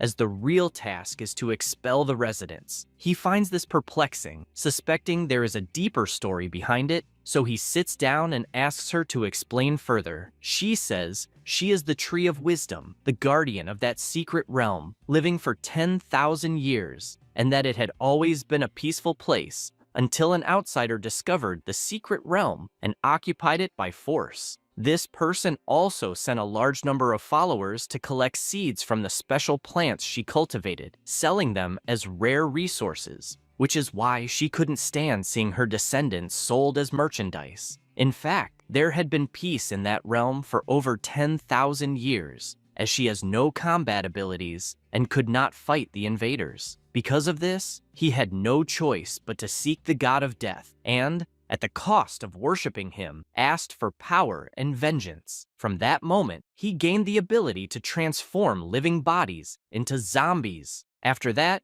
the war between zombies and humans began. For 1,000 years, the number of zombies grew, and humans gradually failed to resist. Then, 30 years ago, he led a general offensive. Until then, they imagined victory was certain until a powerful figure descended like a comet. Somehow, this being had cultivated powerful level 4 plants, such as fire dragon grass, which prevented them from taking the city. With this outcome, years later, she was able to realize that the mysterious person might be an outsider, as he possessed different abilities. And, as she launched a new attack on the city, she could see that he is one of those people with extraordinary powers. The MC says he understands, and if he's not mistaken, she wants him to betray the city to help her. The ancient tree responds that if he helps her, she will give him 10 fruits of wisdom. He remains silent for a moment, imagining that 10 fruits of wisdom are nothing less than 10 points of divinity, and that's insane. Furthermore, she emphasizes that she can offer 3 divine bodies that although dead for 1,000 years, are still active. This makes his eyes shine, as the proposal is too tempting, but he feels frustrated inside, as he could easily deal with the humans. However, that zombie city is a treasure of the Imperial Academy, and the god behind it is most likely a high-ranking leader of the Imperial Academy. In other words, if he helps her, he could face great trouble with this being, and that would indeed be a major problem. With this in mind, he asks for her forgiveness, as he will have to refuse. However, before he can finish his sentence, she emphasizes that if he is willing to help, she can recommend him to the great Lord of Death. He can't believe what he just heard, as it is a chance to obtain the powerful level 5 divine position of death, and if he truly achieves it, he would be worshipped by all gods. The ancient tree asks if he is willing to accept with all these offers, and he responds that he will do his best to try, but first, he will need to contact the realm of God to seek his followers,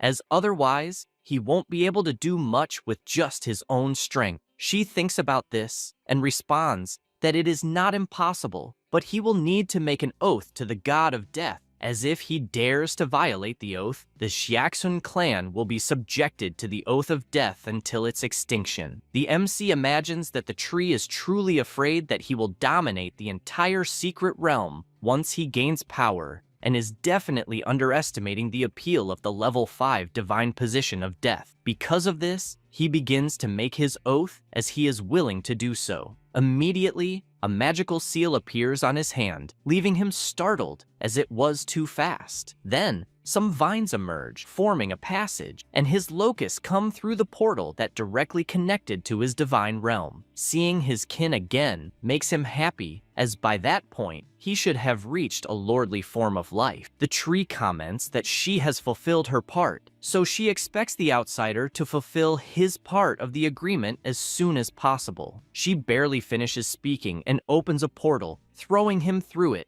making him fall to the ground. He gets irritated as the damn tree was rude, throwing him out like that without even offering a coffee first. But his bigger concern is how he could get rid of all the city's inhabitants. He decides to fly over the city until Rick spots him, as does Jessica, who immediately runs toward him, hugging him and feeling happy to see him well. The MC feels embarrassed by this reception. At this moment, the mayor approaches, saying he will be given the year's prize for his great contribution. Hanwoo responds that it's unnecessary and that they could convert it to money. Then, the sun appears, and all remaining zombies are eradicated. The ranking table is updated with Hanwoo in first place, with 12,030,000 points, and Schwang in second place, with 8,720,000 points. Qingnian with 7,920,000 points, and in fourth place, Zudi with 7,890,000 points. Zudi, seeing this, is inconsolable about the points gap and has no idea how he will catch up. Imagining that now he will have to resort to dirty tricks, he grabs his bag of gold and leaves his house, heading to another residence. There, he asks if that person is the most powerful assassin in the city, offering 8,000 gold coins to help kill Hanwoo. The masked man accepts the proposal, asking him to wait for good news. However, a grasshopper was flying over the area, and the MC sees this, finding it amusing that his rival cannot win head-on and is now taking the dirty path, making it clear that he cannot blame him if he dies because of it. He then orders his familiars to invade his rival's entire mansion, attacking his plants and destroying them one by one until devouring them all. Elsewhere, Schwang asks if those are not his grasshoppers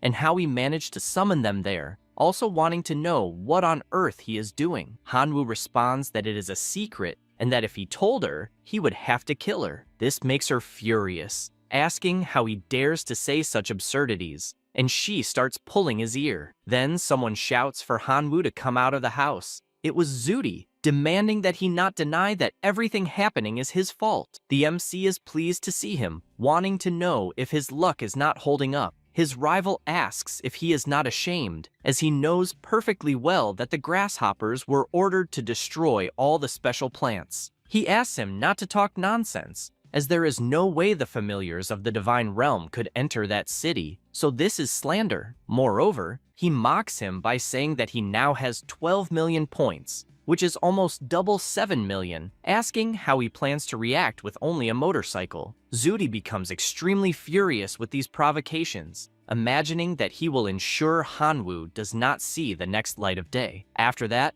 all the citizens of the city go to a store to buy insecticide since the entire city has been invaded by grasshoppers. The merchant informs them that, unfortunately, the store's stock ran out quickly, so he asks them all to return to work, as they can check again the next day. They ask what they're going to do since the plants are dying, including level 4 plants. At this moment, Schwarzenegger appears, announcing that the city is activating the emergency shelter plan and that they only need to endure the trial of that night. The MC keeps watching as his plan is working, because if the residents are not in their homes, the grasshoppers will be more effective in devouring the plants to the point where they will have devoured them all, and the residents will no longer be able to resist the zombies. So, even if they don't want to move, they will be forced to. Night falls, and Hanwoo meets with the city guard. Rick sees him and says that the task that day will be relatively easy, explaining that the zombie army suffered many losses the previous night, so they can rest peacefully. Jessica runs to him, saying that if he wants to join her to stay by her side, she would love it,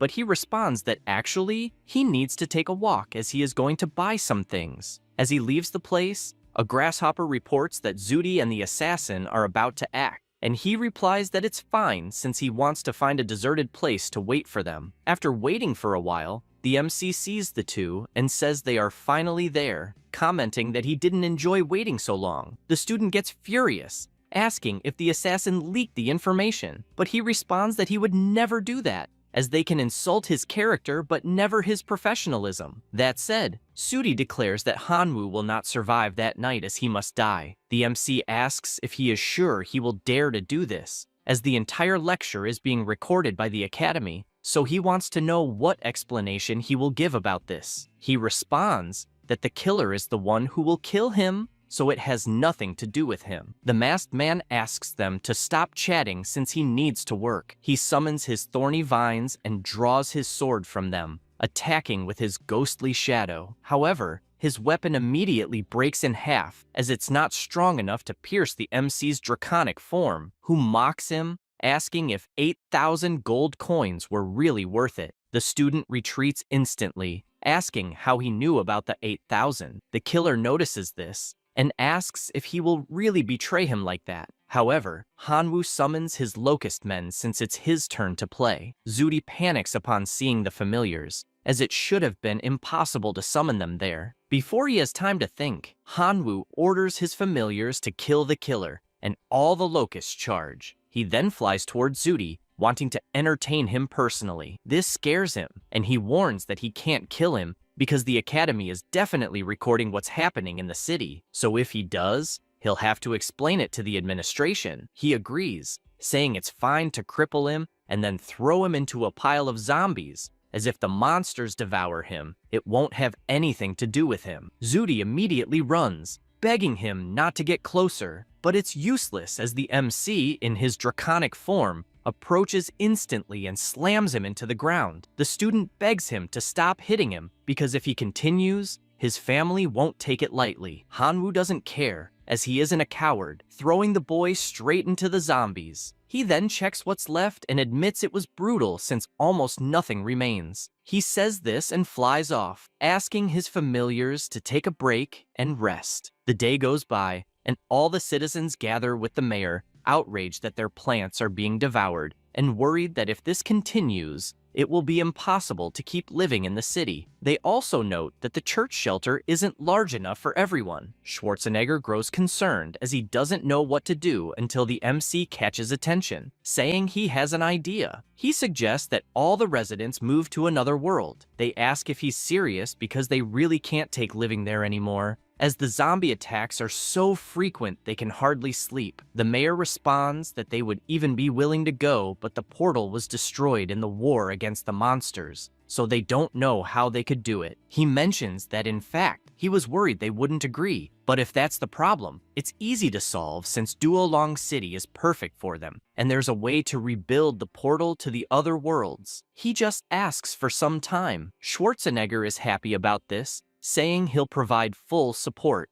With this resolution, Hanwoo flies to the ancient tree and explains the situation, asking only for the portal to be repaired since, with that, he'll be able to get everyone out of the city, leaving the place free of humans. She is pleased to hear this and thanks him, saying she'll keep her part of the promise and asking him to enter the dense forest at night when the moon is full. At nightfall, Hanwoo takes everyone to the forest, and the mayor asks if he's sure a portal will appear just because it's a full moon. Then Jessica screams, asking them to look ahead, questioning if that enormous tree is really the tree of wisdom. Near them, a portal appears, and everyone begins passing through it. Hanwoo bids them farewell, saying they'll meet again soon. The residents cry with joy as they can now live in peace thanks to a benefactor. Jessica kisses him on the cheek, asking him to please remember her, and then crosses the portal. He feels pleased that the evaluation is finally over until Lena contacts all the students, informing them that the evaluation in the zombie city is complete. With that, everyone is teleported back to the classroom. She congratulates everyone who successfully returned, informing them that 2 students perished in the secret realm during the survival assessment, wishing these individuals greater strength in facing future assessments in their next lives. Hanwoo becomes thoughtful, realizing that apparently perishing in the secret realm causes the same to happen in the real world, which is undeniably cruel. However, he is startled to see Zudi safe and sound and asks how on earth that guy survived. The teacher requests everyone's attention as she announces the assessment results, starting with Hanwoo, who earned 16 million points. In second place was Schwang with 12 million, and in third, Neon with 10 million points. Before she finishes the rankings, Zudi stands up and shouts, accusing Hanwoo of cheating. The MC turns and asks what evidence he has for that. He responds that he saw the Locust swarm in the zombie city and even saw him personally summon it. Other students also accuse him, claiming they saw it too. However, Lena explains that the theme of this assessment was a simulation of survival in another world, and there was no mention of being unable to summon familiars. Therefore, if student Hanwoo managed to summon his familiars, it was due to his own power or luck. Zudi does not like what he hears, asking if she is really going to cover for Hanwoo, and, if so, threatens to report it to the higher authorities. The teacher becomes irritated, explaining that he can report whatever he wants to whoever he wants. However, as a teacher, she has the right to punish him for disrespecting a school staff member, and his punishment will be 1 year of forced labor in the black prison plane, throwing him into the prison portal as he screams desperately. She then asks the other students if anyone else would like to join Zudi. They both feel intimidated and apologize to Lena, admitting she is right since no one has the right to disrespect a teacher. She says it is fine and resumes her explanation. After class, the MC walks through the school until he meets his seniors, telling them he managed to obtain the wisdom fruit they requested, apologizing immediately afterward since his abilities were limited, so he only acquired 9 divinity points. Internally, he imagines that he exchanged all his friendship points for wisdom fruits, including the ones given by the tree, so he ended up with a total of 12. The students are surprised since he still managed to get 9. Yelling reveals that, thanks to him, they managed to get 10 divinity points from the most annoying guy at school, Sheng Jun. Because of that, he asks the MC to keep the 9 points since he wants him to enjoy the good life with them. Then, someone approaches, asking who they think will enjoy a good life. It is Sheng Jun, asking if the guy standing there is the so-called Hanwoo who made him lose 10 divinity points. Suddenly, Mr. Mammoth steps in front, asking what the hell Firehair is trying to do. Hanwoo is confused, trying to understand what's happening, while the girl explains that someone there is desperate after losing to them. With that, Ziaqian explains that the guy's name is Sheng Jun and that he was provoking them before the evaluation. Because of this, everyone bet on who would take first place in the evaluation, and that's how they managed to extract 10 divinity points from him. The MC is surprised, asking the senior who he's supporting in that evaluation. His colleague responds that it was Zudi, and this excites him, wondering if he's blind to bet on that person. Everyone starts provoking, wanting to know what he'll do about it. Firehair feels intimidated and runs off, telling the MC to be careful since the next battles will be against veterans, and if he offends him, he'll send them to hell. With that outcome, Meng apologizes, as that bet caused Hanwoo to make an enemy, and unfortunately, they won't be able to protect him during the lecture. He smiles and says it's fine since he's used to all of this. After all, he's always receiving threats wherever he goes, but in the end, he ends up stronger. Besides, he gained a lot from that lesson and will return to focusing on improving himself. They reply that it's fine, but ask him to come to them if he needs anything, as they'll definitely support him. After that, in another location, someone informs His Majesty that a demigod has requested an audience. The king orders the person to be brought in. Upon seeing him, he asks why he's seeking this audience. The man greets him, saying his name is Gang, and that he's there only to report a lead related to the divine river he suspects. The king orders him to speak immediately, since, if the information is true, he'll be generously rewarded. Gang opens his box and shows that he found this locust corpse in the ruins of the divine river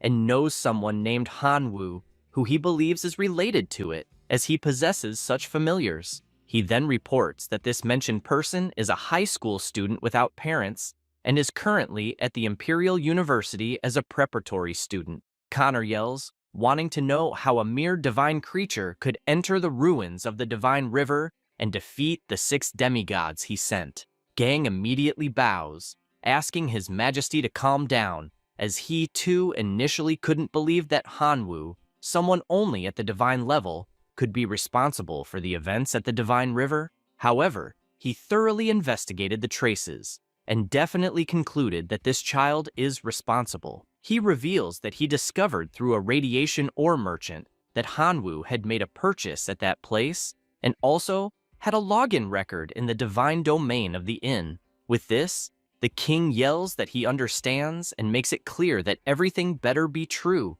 as if he's providing false information, he won't spare him. He orders him to take the reward and leave. Then, he orders one of his subordinates to retrieve the signal device to test it on Hanwoo, since he needs to confirm if he's responsible for stealing his treasure or not.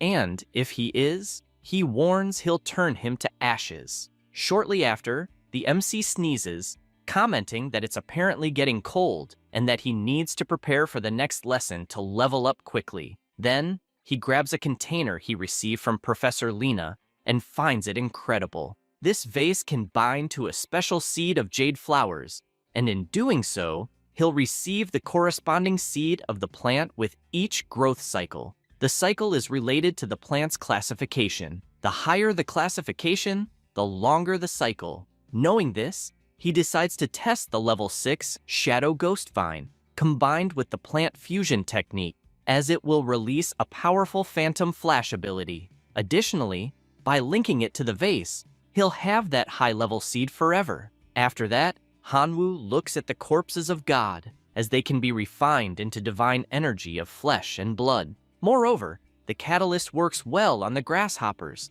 and if given the fruit of wisdom, their combat power will grow exponentially. Suddenly, Lena calls, and he answers, asking if something happened. She replies that unfortunately, she has bad news, explaining that the zombie city was donated to the academy by Mr. Shuhai, one of the 3 leading professors of the Imperial Academy and incidentally, someone at the god level. However, the city is now lost because the coordinates were destroyed, and this professor discovered that he was responsible. For this reason, he is angry. The MC panics, asking if he will be expelled for this, but she replies no, as the events do not violate the school rules. The only issue is that this professor is upset and will therefore want to challenge him to a duel the following day, with her acting as the referee.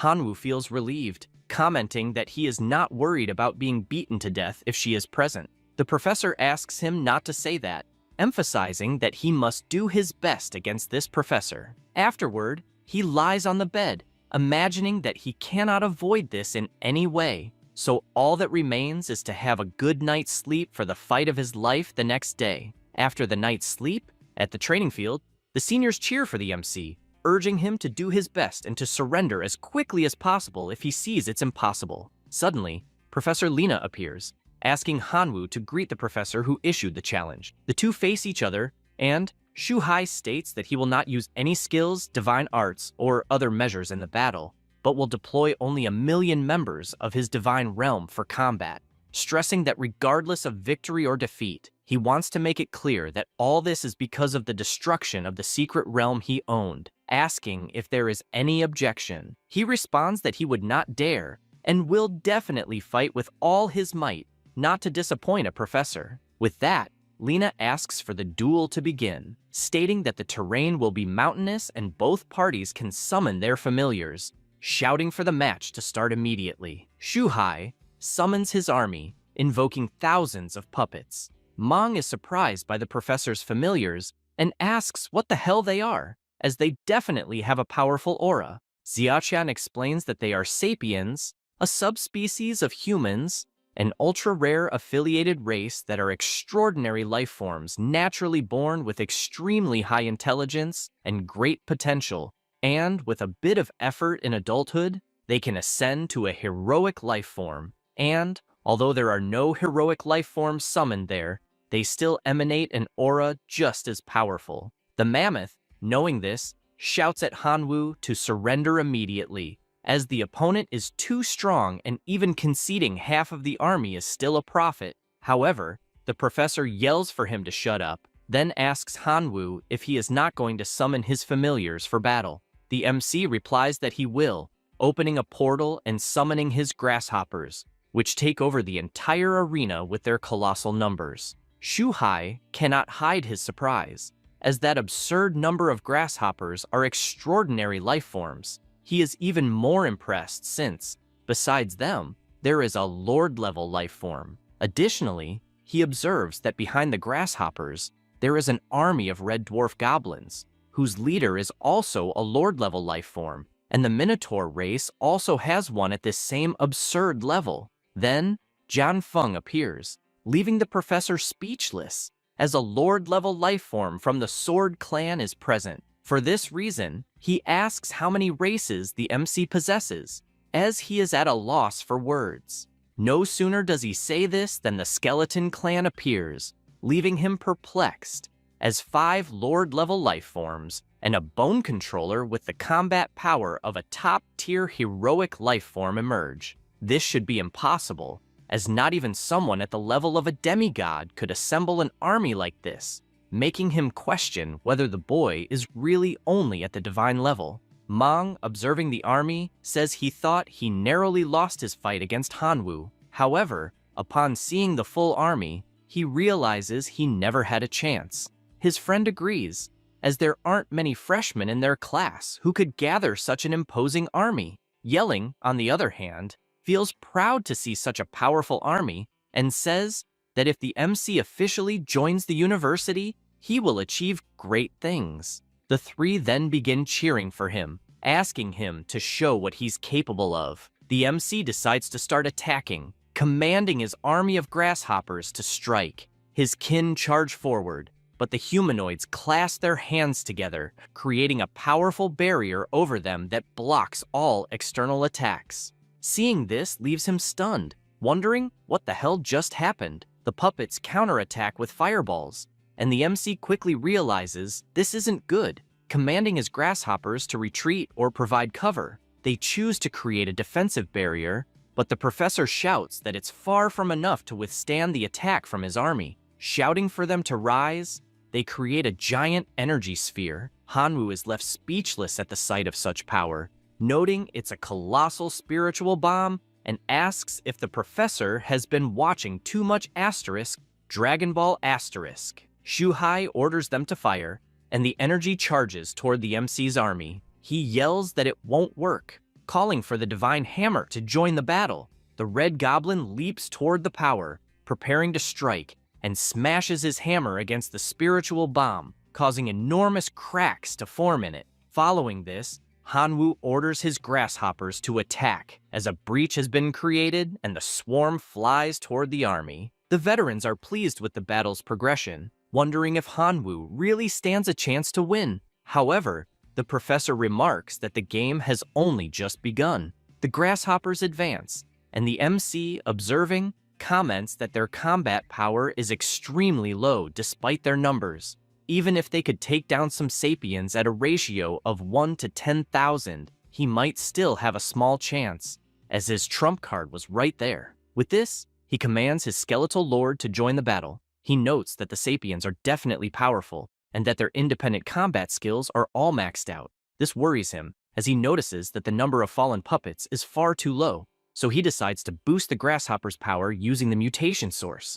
Kamigawa contacts him telepathically, warning that this opponent has an extremely high level, and that, to avoid being detected, she'll need to remain hidden. For this reason, directional mutation and genetic blocking are temporarily disabled. The MC can't believe this nonsense, asking if this is a joke, as it implies she only intimidates the weak but flees when facing someone strong. He grows frustrated, realizing directional mutation is out of the question, and commands his skeletons to do their best since everything depends on them. Following this, the giant bone controller begins to emerge in battle, exciting Mung, as the decisive move is finally arriving, and with this, the skeleton starts materializing. However, several explosions occur in the arena, and the MC doesn't quite understand what's happening. The professor then explains that the undead race has a significant advantage with the invasion method fight to survive, and that it was definitely a nightmare for all civilizations tens of thousands of years ago.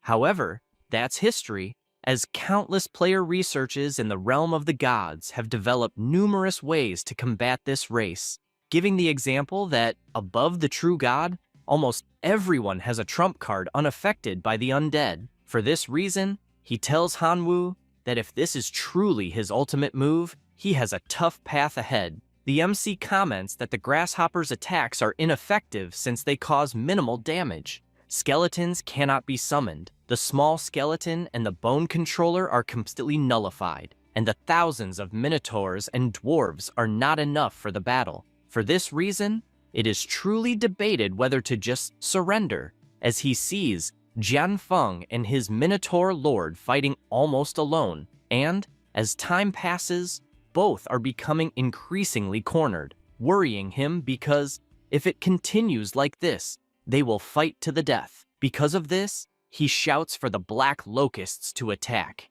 and they prepare their arrows, launching them high, piercing through the shield due to their dark, corrosive properties. And some sapiens are definitely affected, leading the MC to conclude that the fruit of wisdom is extraordinary, as the black locusts ate only a little and already evolved so much. Jian Fun and the Minotaur Lord do not give up and keep attacking with everything, defeating all enemies in their path. However, the puppets rise again, leaving Hanwoo concerned because this race recovers too quickly. Then, he notices something and sees that his great black dragon friend, Elphys, has appeared to assist, accompanied by all his dragon familiars.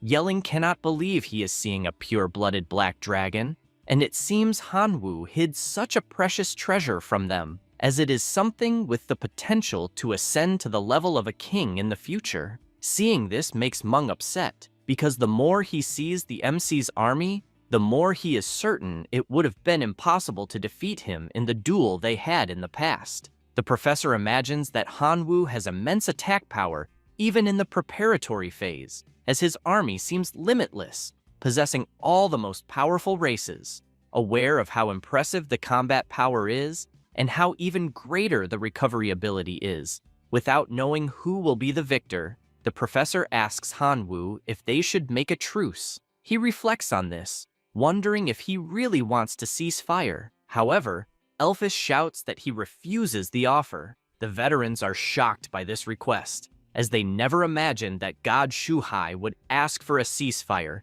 considering whether even he is afraid of Hanwoo. Yelling feels pleased, wondering what Hanwoo will decide. However, Lena makes it clear they know nothing, as Professor Shuhai is actually holding back, because if he went all out, Hanwoo wouldn't stand a chance and is only showing mercy. She explains that, indeed, Hanwoo's displayed strength earned the professor's acknowledgement, and he will definitely not let such a good seed slip away. Inside the arena, he approaches the MC, saying he has calmed down, and explains that continuing to fight will only cause unnecessary casualties, adding that he intends to give the remaining Sapien Legion as a gift. The Black Dragon tries to roar to keep fighting, but the MC silences him, asking if the professor is serious. He replies that he will indeed gift the Sapiens, but under one condition. When officially entering the university, he must become his disciple. Hanwoo is left speechless, but Lena appears, urging him to thank the professor immediately, as this person is one of the 3 most renowned mentors of the Imperial University, someone extremely powerful, revealing that every year, an enormous queue of about 500 meters forms with students wanting to become his disciples. The MC finds this strange because, if it is 500 meters, it would mean about 1,000 people, assuming 2 per meter, and she says that is exactly the case, explaining that the Imperial Academy enrolls only 2,500 students a year. This leaves him surprised, running and bowing to the professor, willing to become a student and, if necessary, a disciple at that very moment. Shuhai says he will understand this as agreeing to the conditions he laid out, asking that the 820,000 sapiens that remain be taken to his divine kingdom, considering it a small symbol of his support. However, regarding the learning, he will have to wait until he officially enters the academy. He makes it clear that he doesn't care about the others, but he needs to maintain a high standard in case he becomes his disciple, and following this line, it is necessary to ascend to the level of a perfect demigod. Hanwoo says he understands, since he knows that in order to do this, he will need to reach the maximum value of 10 divine points. The teacher emphasizes that in addition to all of this, he will need to obtain clues about the authority of the god of death from the god of death himself, which can be considered an extra test. If he completes these 2 points he just mentioned, he can become an official disciple. Then, the veterans appear, congratulating Hanwoo on the beautiful battle. Shuhai asks if they enjoyed the show, warning them that none of what they heard should leave that place, especially to the other teachers. Xiaqian asks him not to worry,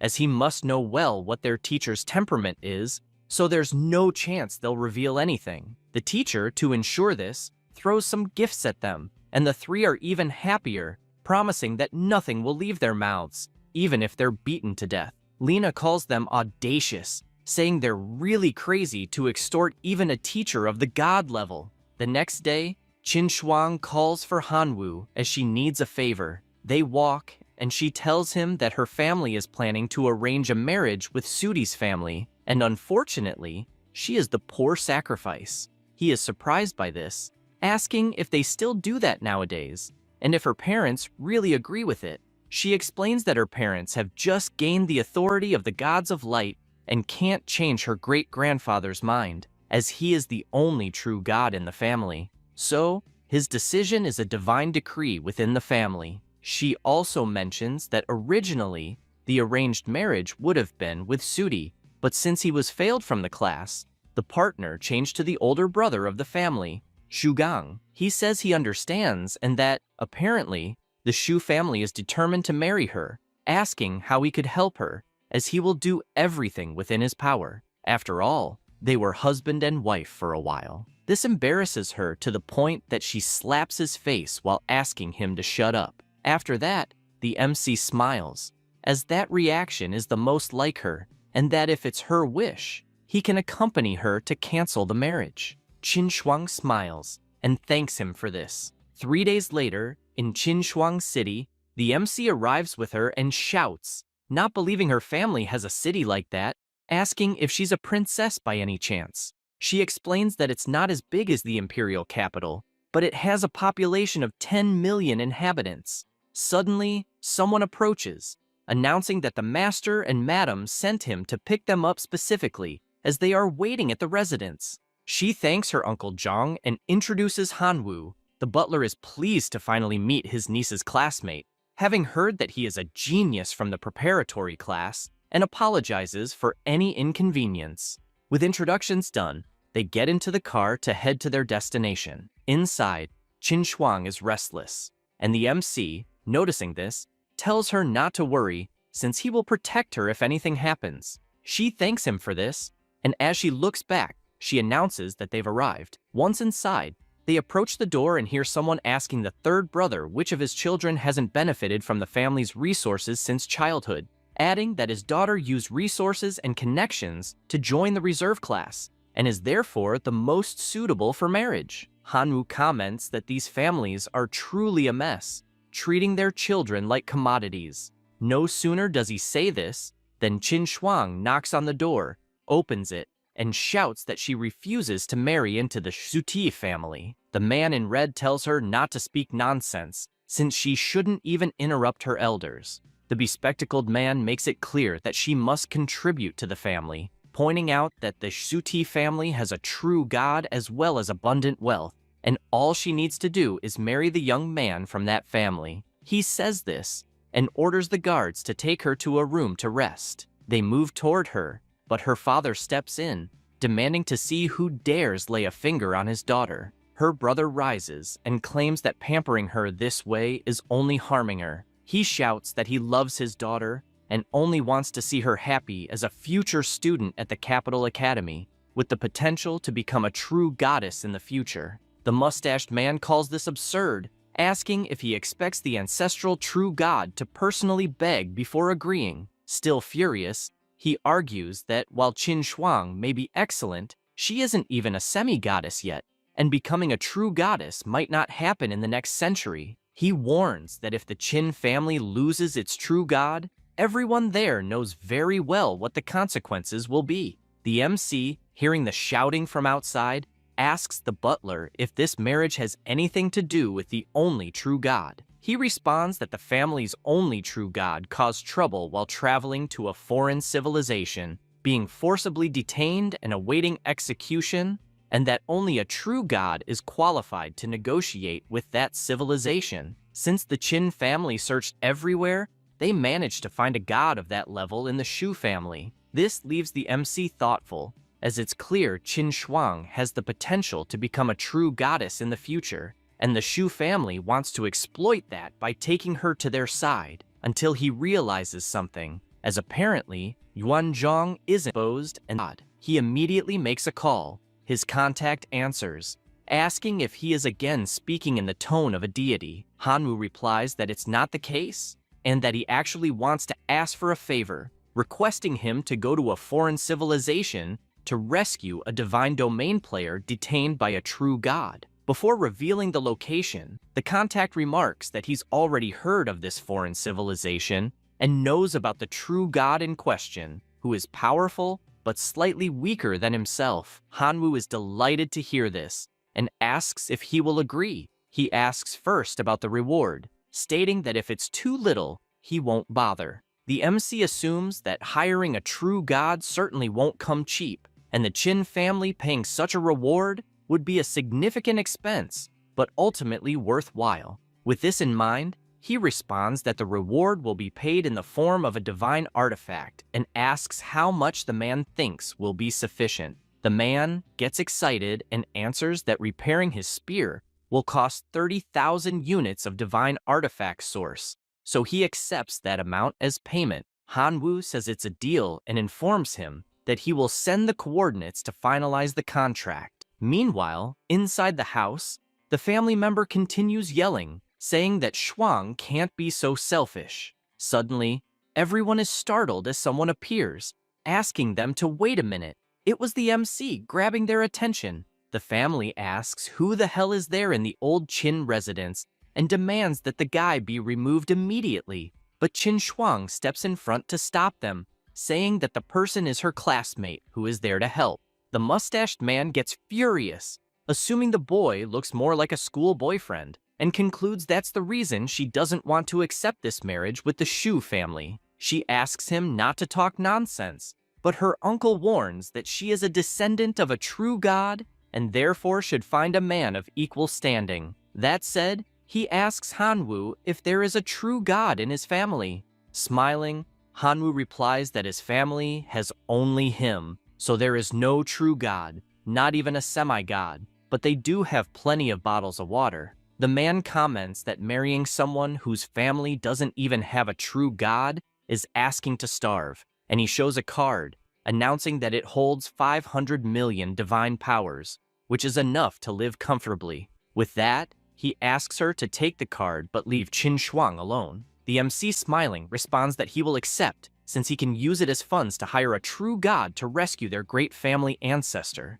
The man comments once again that the amount could make him live very well until he is shocked, wondering if he heard correctly. The mustached man asks if this is some kind of joke, saying a true god isn't a cabbage on the street you can summon whenever you want, and assumes the boy is just stalling them from getting what they want. Schwang's father admits he's glad to see a boy defending her like that, but doesn't believe in such an absurdity. She responds that they can trust Hanwoo, and if he says he can hire a true god with 500 million divine powers, she will believe him to the end. The old man lets it slide, as a boy claims he can hire such a powerful being for such a paltry sum, wondering how he plans to hire the Shu family's true god this way. Hanwoo interrupts, asking who said he was going to hire this being from the Shu family. After all, there are many other true gods. Hearing this infuriates the man, saying he's spouting too much nonsense and telling him to leave. However,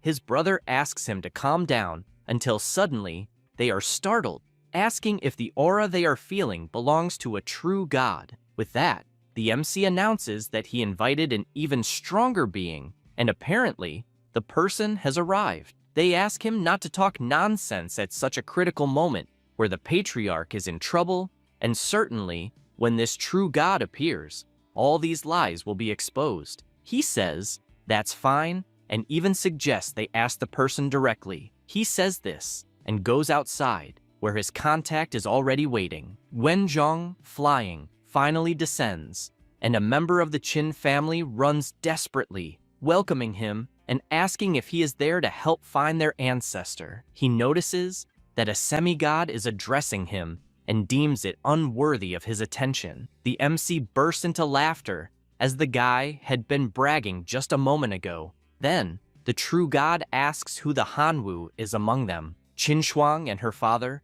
observing from a distance, wonder if the boy really managed to invite someone important, just like the rest of the family, as they can't believe such a feat.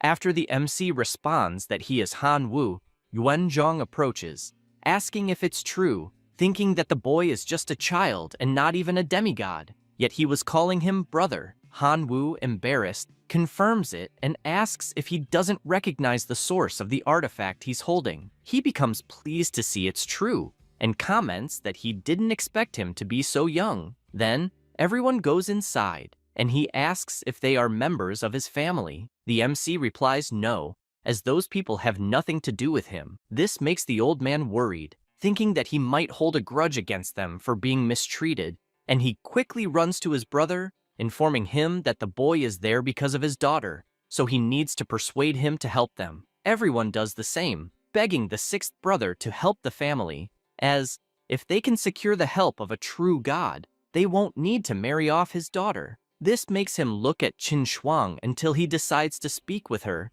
commenting that she has a good eye for boyfriends, definitely found a good guy, and should take this opportunity to save her great-grandfather, so no one can manipulate her with marriage. She becomes embarrassed, asking what he means, as they are not like that. He says it's just a matter of time, and asks if she would take him home if she were interested in him, as he seems like a good person. Schwang, still embarrassed, watches Hanwoo until she decides to go talk to him. However, the MC interrupts, saying she arrived at the perfect time, as the true god agreed to save her great-grandfather, only asking for her family to share information so he can help. She asks if it was that fast, as there's still the payment. Before she could finish, he places his hand over her mouth, asking her not to mention the payment, as she doesn't need to worry about it because it's already resolved. This makes her blush even more, imagining that 500 million can't possibly be enough, and that he likely contributed out of his own pocket, meaning her friend is truly too good for her. Guanzhong turns around and tells the old man he wants the reward he was promised, then flies off to fulfill his part of the deal. The whole family thanks him for what he's done, but he pulls Qin Schwang aside, telling her the credit is all hers since she worked hard to try and solve the problem. The sixth brother bursts into laughter, commenting that the boy is truly interesting. After this, at the Imperial Academy, 2 days have passed, and Shudi is asking all the students if they have seen Hanwu and Qin Schwang. They reply they haven't seen them anywhere. This makes him furious, as if they are nowhere to be found. They must be at the Qin family's house, and he warns that he won't let this slide. Because of this, he decides to return to the family's fortress and informs his grandfather that some guy named Hanwu is involved with Qin Schwang, which is a disrespect to the family. Knowing this, he asks his 2 grandsons to accompany him, as they will head straight to their house because this cannot go unpunished. Shudi agrees, imagining that this time Hanwu won't escape alive. Elsewhere, Hanwu and Qin Schwang are meditating. He imagines that, with 500 million divine power, he managed to trade for 103,000 artifact units. 30,000 will go to Yuanzhong, and the rest he will use to evolve Gluttony to level 4, and he will definitely have a powerful army soon. Thinking about this makes him look foolish, and she notices, to the point of asking what on earth he's thinking to the extent of drooling. Suddenly, Zheng appears running, shouting that it's bad. The 2 get up, asking what happened. He says the true god of the Shu family is there with his 2 grandsons, and the 6th master sent him to hide the 2. Meanwhile, at the Qin family residence, everyone is having a meeting, and Qin Shan asks to annul his daughter's marriage since the ancestor will return. His brother responds that, unfortunately, it's too simplistic a way of thinking, as the true god of the Shu family is not someone to mess with, and if he discovers the truth, he could use it as an excuse to turn the entire property upside down. He says that if that's the problem, they simply shouldn't tell the truth, stalling the elder until the patriarch returns. Qin Dong comments that it's easier said than done since a true god isn't foolish enough to fall for such an excuse and must have calculated all of this by now. The restless Four Eyes says that without a true god in the family, there's nothing to be done, and therefore, it's better to invest in the marriage. Otherwise, if they anger such a powerful being, it will cost the suffering of millions. Her father shouts that this is all nonsense, as they also have Hanwu, reminding them not to forget what the boy did for the family, hiring a true god to save the ancestor, making him a benefactor to the family. Qin Dong says he understands, but unfortunately, everyone there will suffer because of his daughter if they continue, which makes him furious, asking if everything is now his daughter's fault and saying he's tired of everyone blaming her. Suddenly, Jerome shouts for everyone to be quiet since they all have children and emphasizes that they can't afford to offend either side, suggesting they hold a martial arts competition for Qin Shuang's hand so they can fight among themselves and decide who will marry her. Qin Shan gets irritated with this proposal, as they are treating his daughter like merchandise, but the other family members agree with the idea, as it's a good way to avoid offending anyone and protect everyone. Suddenly, they all hear someone asking why they haven't greeted the true god. Immediately they rush out, as they didn't intend to ignore him. Shulong orders them to stop the nonsense, as he's there to arrange his grandson's marriage before leaving to save their true god, and therefore he asks for Qing Shuang's presence. Jerome informs him that her classmate has already hired someone of that level to rescue the family patriarch and pleads for mercy on the Qin family. Hearing this irritates him, wanting to know how a demigod dares to challenge him. His power is so devastating that the entire area turns into a wave of energy. Immediately, everyone kneels, begging for mercy. At this moment, Qin Schwang appears, asking him not to destroy her home. Instantly, Zudi informs his brother that the boy is Hanwu. He says this is great since that person will not live another day. The ancestor asks the girl if she wants him to spare her family and says that for that, she must obediently marry his grandson. She asks if he's gone insane, as that will never happen. Jerome, desperate,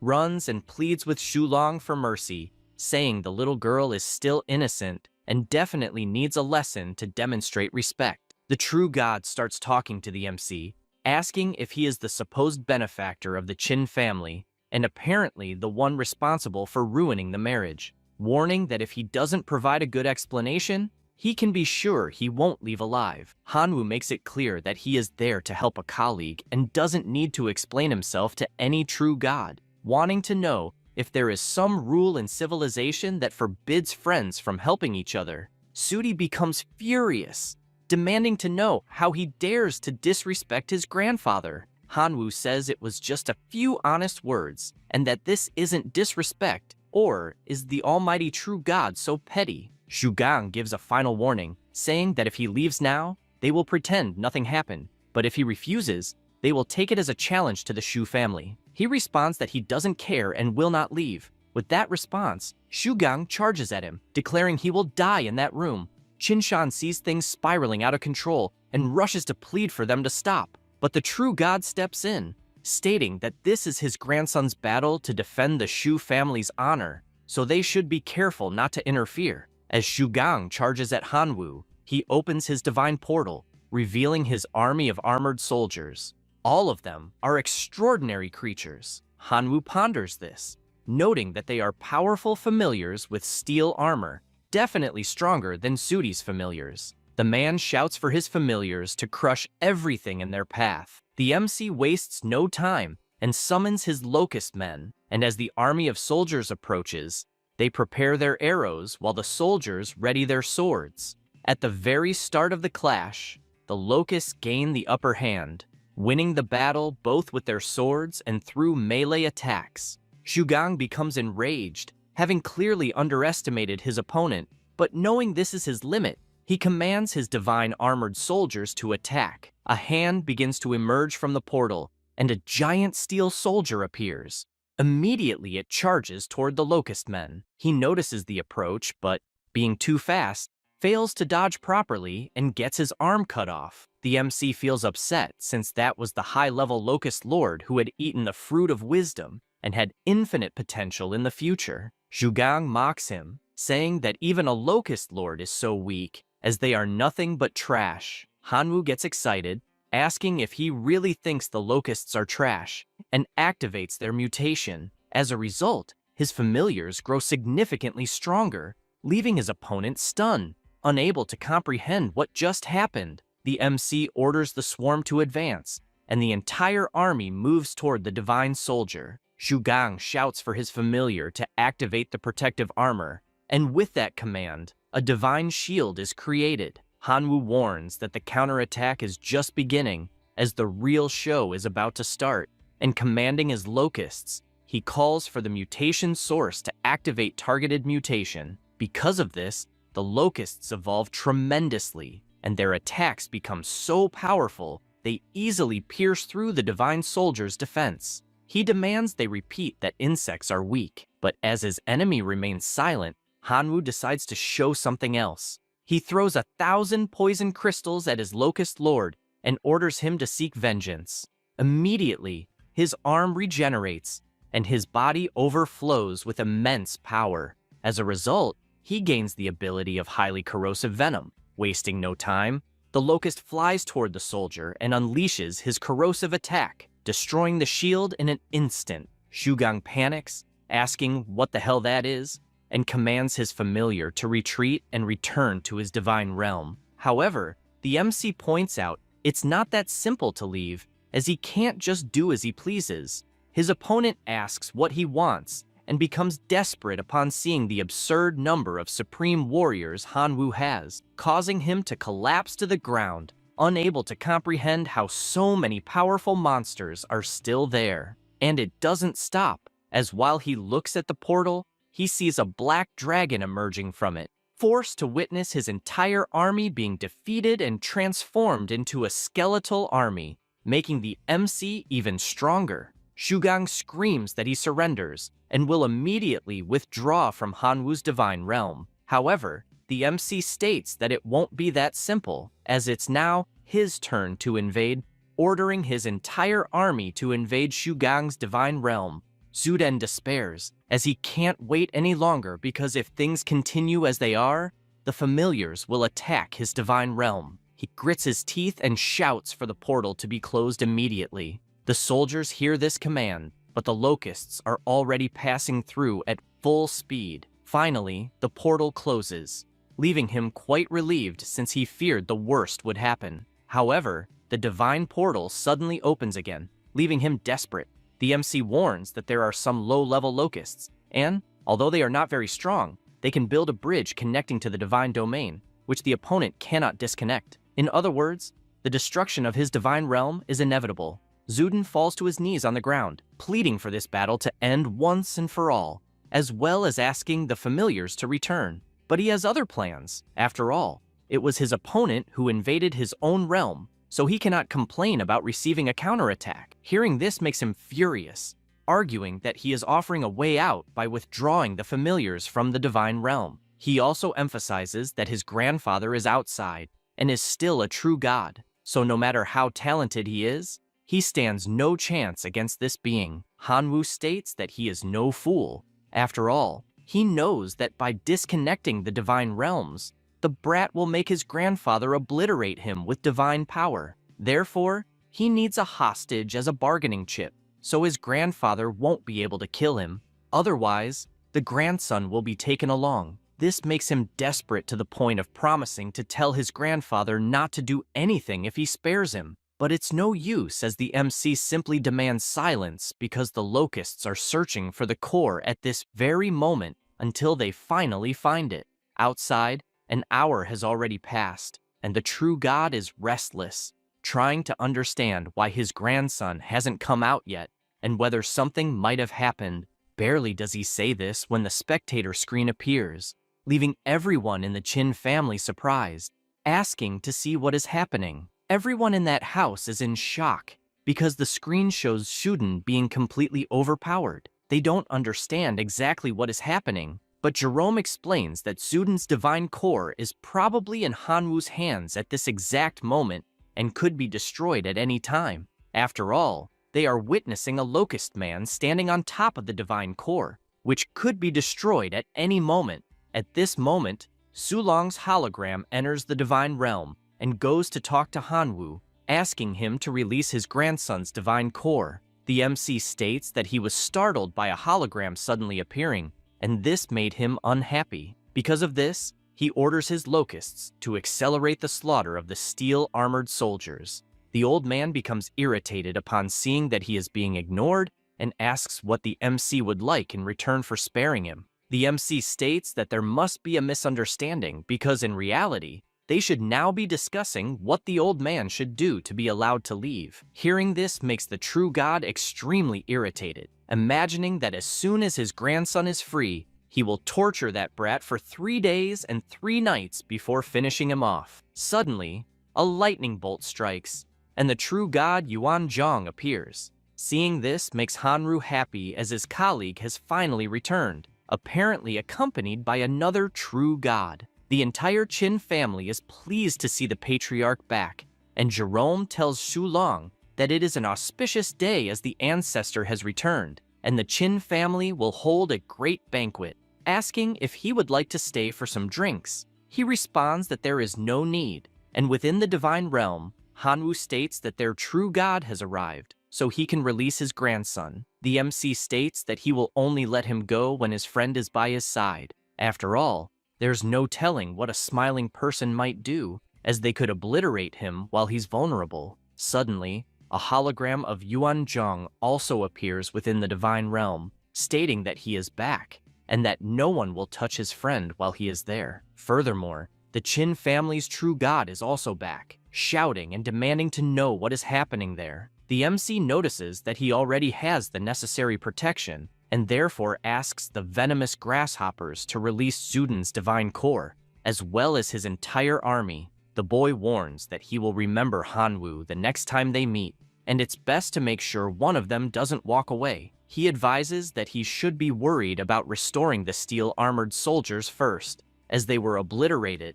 Otherwise, he won't even qualify for a new fight. Upon leaving the realm, the boy gets slapped by his grandfather, who asks if he hasn't embarrassed himself enough and is still talking nonsense. Saying that, he grabs his 2 grandchildren and flies away at full speed. The true god of the Qin family starts calling him a scoundrel, since he dared to intimidate the family while he was away, making it clear that all ties between the 2 families were severed from that moment on, as well as the alliance between Qin Schwang and the boy being cancelled. Everyone just stays silent, watching them flee. He turns and throws an item to Hanwoo, thanking him for asking Master Yuanzhong for help to save him, and because of that, he is giving this resource as a token of his gratitude. He notices it's an original slate that helps any living being return to the original bloodline of their ancestors. Reading this makes him imagine that he could basically transform the grasshoppers into their most ferocious prehistoric form,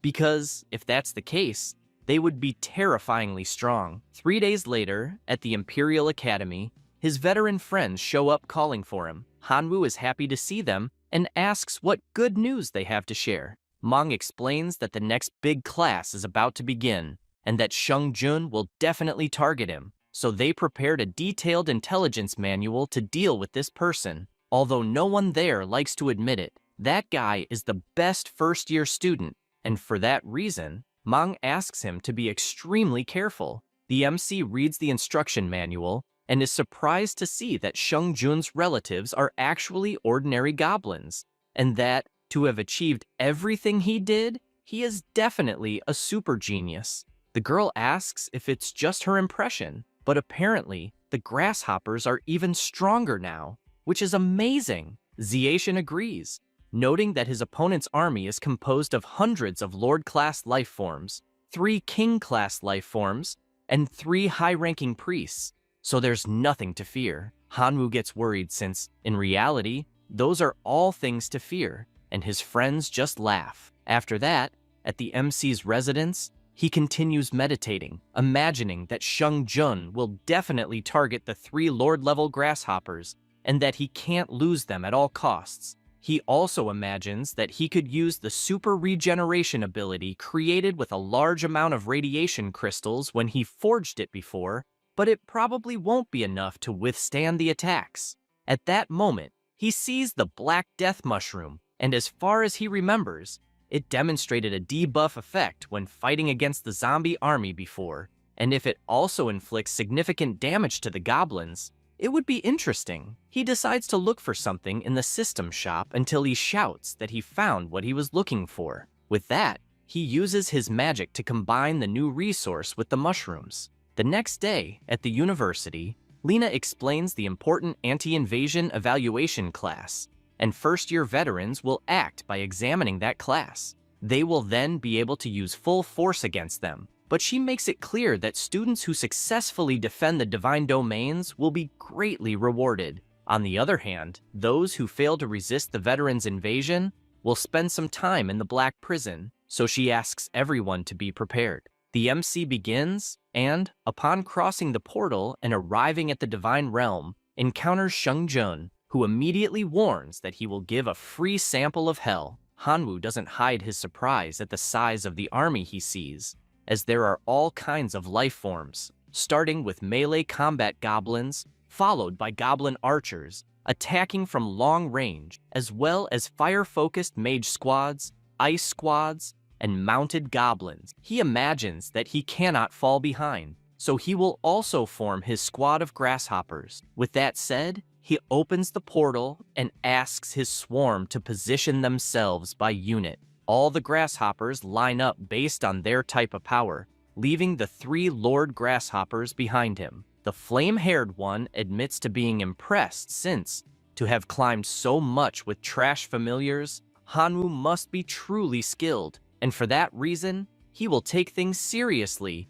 ordering his squad of goblin mages to attack. Immediately, both unleash their fire and ice powers, hitting the grasshoppers one by one. The MC quickly realizes that his opponent is trying to suppress him right away, and shouts for the subjugation grasshoppers to prepare their defenses, in addition to the celestial demon grasshoppers attacking the rear group. With that, the army prepares its defense while the others fly over to the goblin archers. His opponent shouts for the melee goblins to retreat, but Hanwoo says that will only happen in his dreams, asking his familiars to intercept. With that, they surround the enemies while he shouts for them to seize the opportunity to annihilate the ranged attack group. Shungjun doesn't like this at all, but warns that he is not Mang or even Xiaxian, and for that reason, he will show his true strength.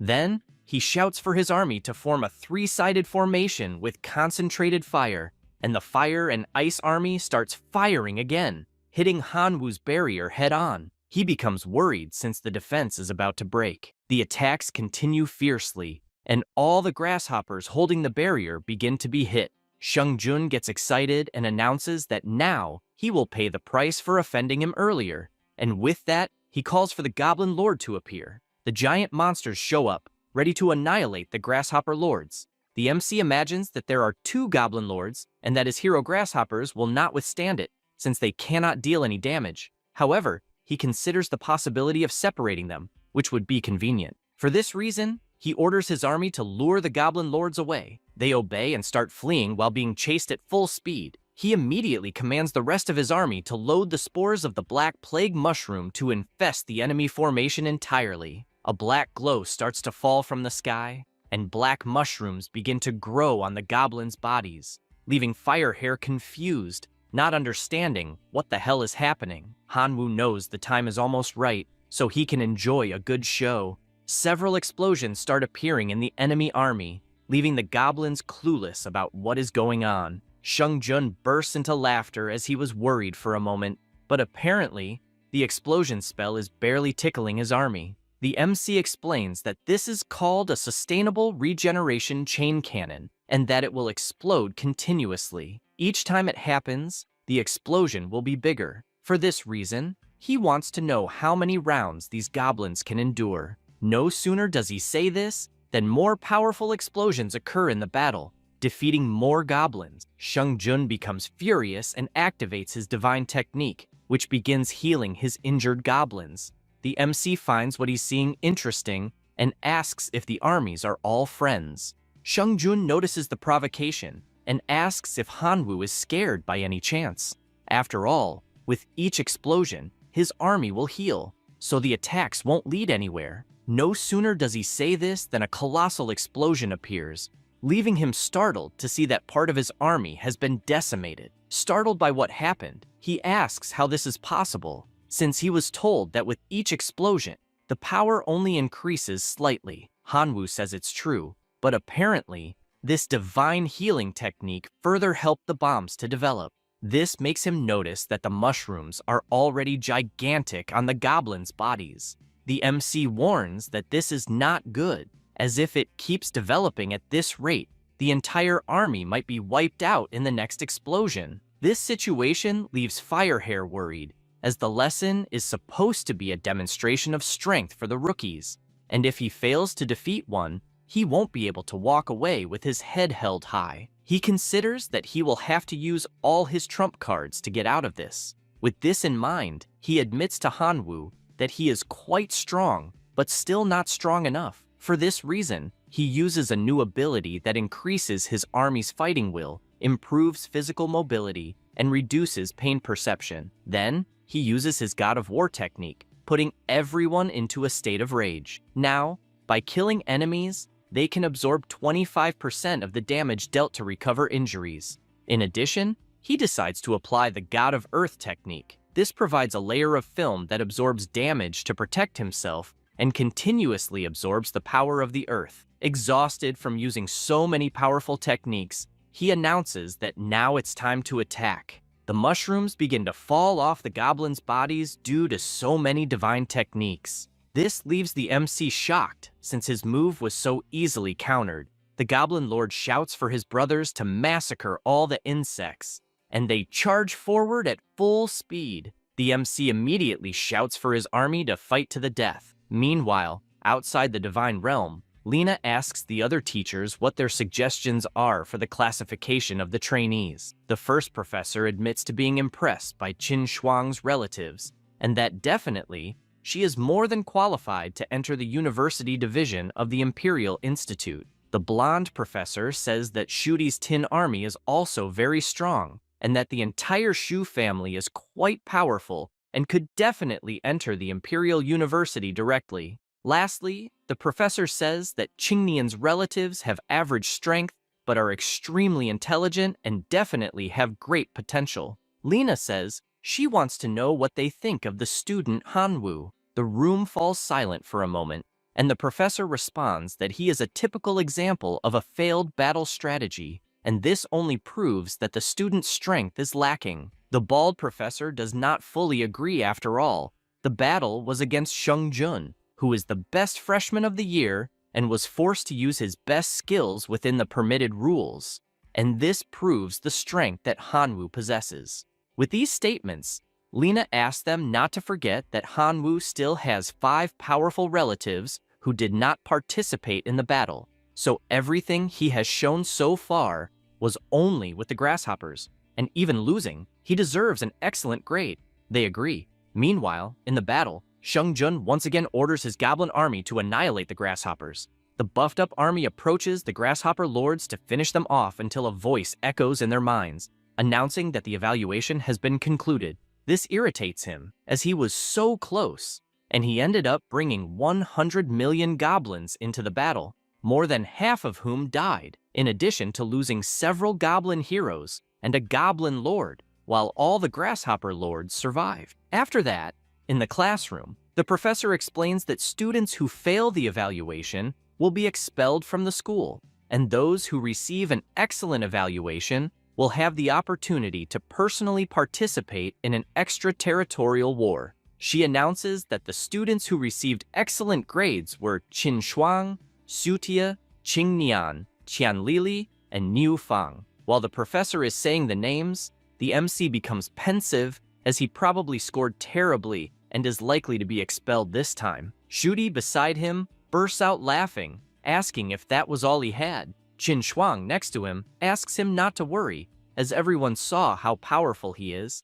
After all, he was up against the best veteran in the university. Zudi responds that it doesn't matter, as a loss is a loss. He barely says this, and the professor announces the last student with an excellent grade, who is Hanwu, congratulating all those who achieve such grades. Zudi cannot believe how this is possible, and raises his hand, as he has something to ask. She gives him permission, and he asks what the criteria for the great evaluation were, as some students were defeated by veterans and still received excellent evaluations. Lena explains that all the grades for all the students were determined together by several official university professors, and that, although Hanwu was defeated in the evaluation against Sheng Jun, his performance was praiseworthy among the professors, and because of this, everyone agreed to give him an excellent grade. She says this, and with her terrifying aura, asks if Zudi is satisfied with this explanation.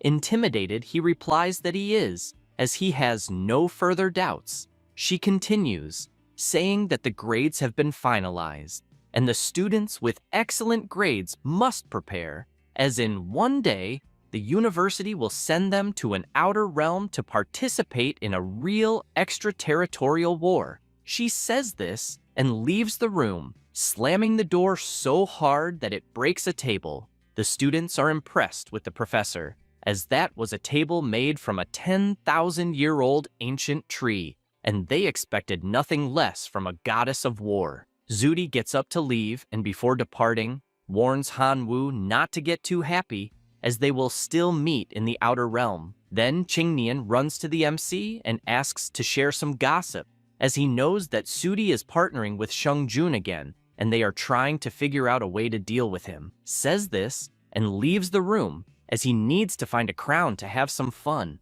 At that moment, Qin Schwang approaches and asks if he is, by any chance, jealous, because if he is, he can just go along with the blonde guy. He gets up and asks what the hell she means by that.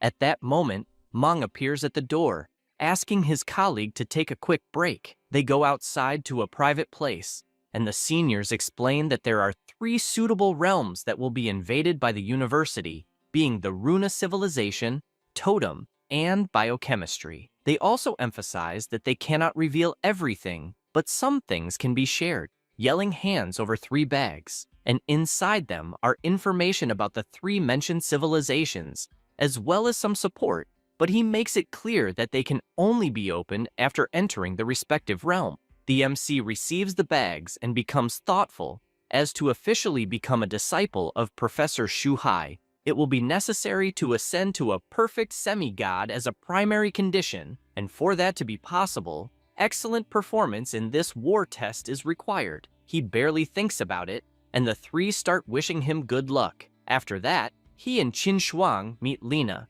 She hands over the simple realm login device, which will help preparatory students who are not yet divine beings communicate within the divine realm, and ask them to go to the top floor since everyone is waiting. They go up to the highest place in the university and board a ship, which starts flying into space. After landing at the destination, the MC opens the door, and with that, the Outer Realm War officially begins.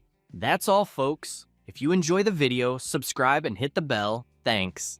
Already in the new location, the MC decides to see what is in the bag he received from the veterans, but does not understand how only 1 is left since he had received 3. He opens the small bag but feels confused as he does not fully understand what it is.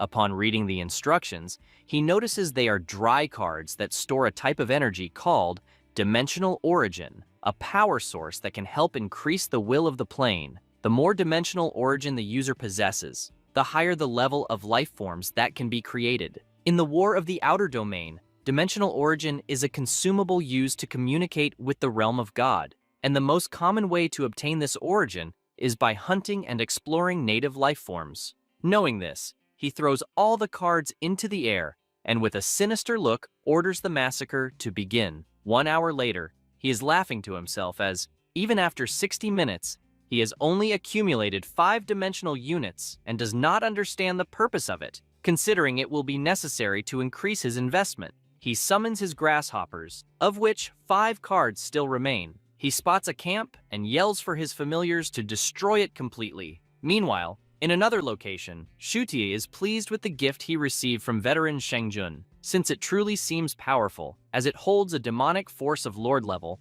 that will definitely be strong enough to finish off Han Wu. He also comments that apparently the requirement is to place the MC's hair inside the jar and then simply aim at the target to put an end to him. Because of this, he puts the strand of Han Wu's hair inside, and a demonic aura begins to overflow from the container. In desperation, he orders one of his familiars to break the jar since something feels off. No sooner said than done, as a colossal monster emerges from the container, screaming like mad. After leaving the container, the demonic monster runs off, making Zudi believe that this time there is no way Hanwoo can escape alive. Meanwhile, the MC is channeling an item in his hand and imagines that it is time to update the unlocking of the Black Dragon transformation. He asks to use 5-dimensional units to summon 5 powerful warriors. At this moment, his wolf approaches, joining his army with its powerful aura. Hanwoo then commands his strongest monsters to attack, and the camp is completely defeated. After this, in the Wolf King's cave, the MC is checking the rewards he received until he notices a scroll. Upon opening it, he is surprised because it is written in a runic language. After arranging the runes in a row in the correct manner, the system notifies that the effects are a 10% increase in strength, a 20% improvement in physical defense, as well as a 20% boost in wound recovery speed. There are also effects on blade-type weapons, with a 20% increase in the chance of causing bleeding, a 15% increase in attack speed, and a 10% life steal effect. Knowing this, he removes his shirt and asks for the rune's effects to be applied to his body, and after receiving them, he immediately notices that his body feels different. Suddenly, he senses something strange and flies off in his draconic form. Upon arriving at the location, he notices that his familiars are being attacked by a kind of wild cat that, incidentally, was managing to finish off a grasshopper with just one strike. The MC grows concerned as these monsters are Lord-level life forms, the demonic cats. His army continues advancing but is easily decimated until one of them draws the cat's attention, as it was a fake body. They turn to Hanwoo, irritated by this, and charge at him, which he finds excellent, as he was eager for a fight. The demonic cat comes at him with full force as he prepares, gathering his power, and lands a punch squarely on the enemy's cheek, finishing it off with just that blow. The system announces that a Lord-level lifeform has been successfully eliminated, and that as a result, 2 units of origin of the plane were obtained. The MC finds this interesting, as if it continues like this, he will be able to summon the small skeletons, and if it remains that way, he could soon become a demigod in the outer domain. 3 days later, while exploring the surroundings, a grasshopper appears, informing him that there is a fire crystal mine cave just ahead of them. He immediately asks his familiars to advance toward the cave. As they approach the place, Hanwoo becomes concerned, as the aura coming from inside the cave is a human aura, meaning someone discovered that place before him. Even so, he decides to enter, but soon after, he already feels immense heat coming from the cave's depths. Then, he spots a giant lion coming at him, forcing him to transform into his draconic form while provoking the monster. However, out of nowhere, the lion is held back by something, and only then does the MC notice someone pulling the monster's tail. A horned woman begins yelling at the lion, asking why the hell it is running like that. At that moment, Hanwoo realizes who the girl is, and asks if she is Nufeng. She, without much talk, orders him to leave, as it is her territory. He replies that regardless of whose territory it is, he could simply take it and still provokes her by asking what she's going to do about it. Hearing this irritates her to the point where she lets go of the lion's tail and charges at Hanwoo, ordering him to leave now or he will die. Suddenly, green energy begins enveloping his body until a vine starts wrapping around him. The girl looks confused, trying to understand what kind of power that is, and he simply replies that it is specifically made to kill her. She pays no attention to this and lands a full punch on the ground, exploding the entire place. However, she gets startled as something is coming toward her. It is the MC's sword, which cuts off one of her horns, and he warns that the next attack will be at her neck. This paralyzes her to the point where she surrenders, knowing she cannot defeat him, and she says the flaming lion is his. But the MC is not interested in this lion, as it is merely a Lord-class life form, so killing it will not yield much origin from the plane. He then says that, in fact, he wants all the fire crystal ore. Nufeng thinks it is a great deal, as she can keep the flaming lion, and even suggests they cooperate later, but the MC does not pay much attention and only asks the skeleton army to enter the cave to mine the fire crystals. Suddenly, a black cloud appears, and a portal emerges at the cave's entrance. The girl is surprised and asks if this is also one of his tricks, but he denies it, as he almost wet his pants from the size of the portal that appeared. A monster emerges and starts walking, exuding a terrifying aura. This is the demon created by Zudi. Anu, the giant monster, smells Hanwoo and shouts that he will use his blood to wash away the shame. The MC, not understanding anything, simply uses his plant fusion ability, Golden Dragon, and attacks with all his might. But the demon not only defends but completely nullifies the power. He becomes worried and decides to use another ability, this time the Ghostly Flash. At the same time, Nufeng also uses her fireball. Hanwoo becomes thoughtful, considering that maybe the destruction attribute could counter the demon, so he decides to summon the Warhammer, the Crimson Forged Dwarf. He then orders it to tear the demon apart.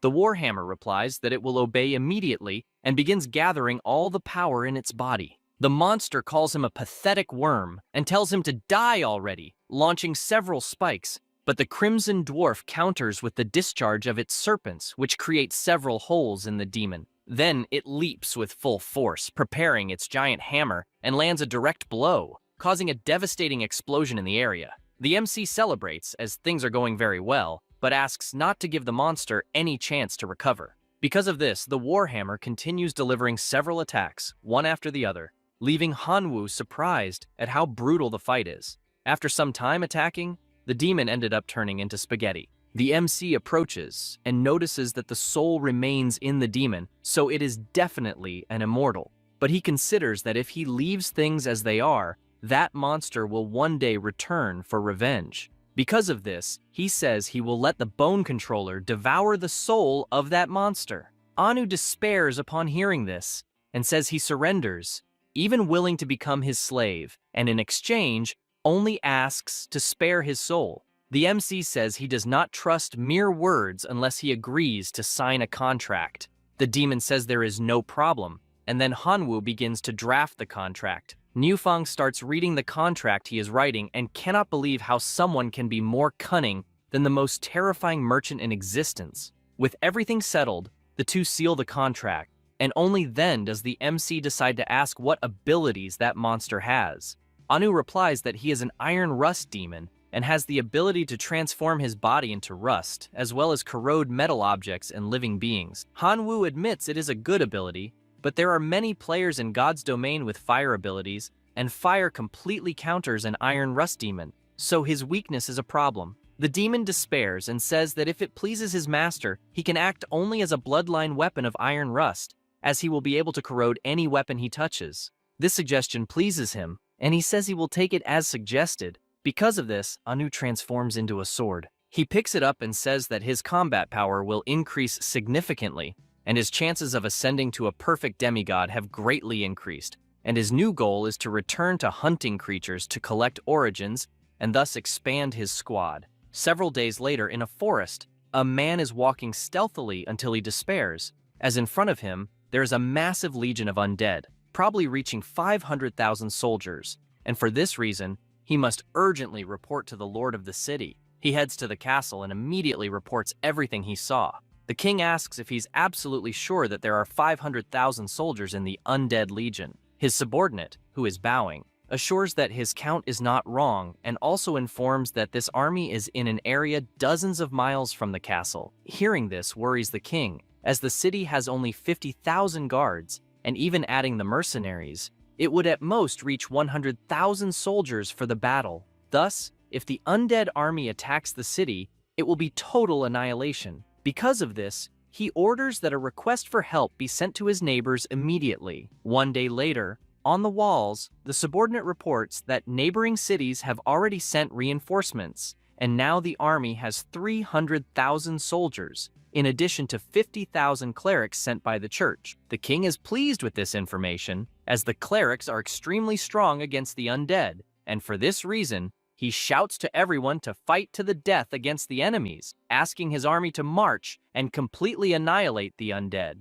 In another place, the MC is resting with Newfang until one of his grasshoppers approaches, reporting that there are 350,000 human troops approaching. Hanwoo immediately gets up, excited, as it seems the humans there want to fight him. She is startled, asking what that means, and he explains that one of his spies informed him that the human army is on its way to exterminate them. He asks if she wants to fight and gain more sources of resources. She asks if he thinks she is stupid because it is clear he wants to use her as a weapon. The MC then hides in the bushes and notices her presence, which makes him ask if she didn't say she didn't want to get involved. Newfang replies that she is just curious, and it's not like she wants to help. He is happy to hear this excuse and praises her, as he likes her bandit spirit, which makes her irritated, asking him not to touch her and to pay attention since the enemies are approaching. In front of them, there is a huge line of knights accompanied by a massive army. Hanwoo immediately orders his skeleton army to ambush the enemy army, and they obey, leaving them with no way out. The men start shouting that they have been ambushed and begin to pray as they want to return home. However, it is too late as the colossal skeleton army charges at them and begins finishing them off one by one until the skeleton lord appears, using his magic and summoning new skeletons for the army from the bodies on the ground. The human army commander shouts for his holy knights to use purification, and they all begin gathering energy, then launch it toward the skeletons. The MC doesn't like this at all since the holy knights have an advantage over skeleton types, so he knows he needs to eliminate this troop first. Barely does he say this when Newfang runs off to attack. He notices this and transforms into his draconic form, warning that he won't be left behind. She reaches the battlefield, trampling everyone, just like Hanwoo with his absurd speed through the air. The two regroup, and the MC shouts for all his forces to attack. His skeletons once again charge at the soldiers, finishing them off one by one. A guard at the castle runs to the king and reports that they were defeated by the undead army. He realizes they are facing several skeletons and orders everyone to retreat as they are surrounded. Several hours after conquering the castle, Hanwoo admits to being disappointed as, despite having gained 350,000 skeleton soldiers, there were only thousands of resources in return. Nufang can't hide her excited face, as now they are truly rich. He asks her to forget about it, since the runes are more important, and they should divide them. She continues checking her system, while Hanwoo notices that his rune is a low-level extreme form. It acts on the body. Its effect is an increase in muscle strength, with strength increased by 40%. It acts on hammer-type equipment, and the additional effect is crushing. He realizes the effects are quite low, and therefore plans to leave it with his relatives. In contrast, Nufang is excited about what she obtained, as she is now one step closer to becoming a monarch-level life form, and she thanks her companion. Hanwoo gives a slight wink and says it was no big deal. She notices his charm and thinks she now understands why Schwang likes him so much. After that,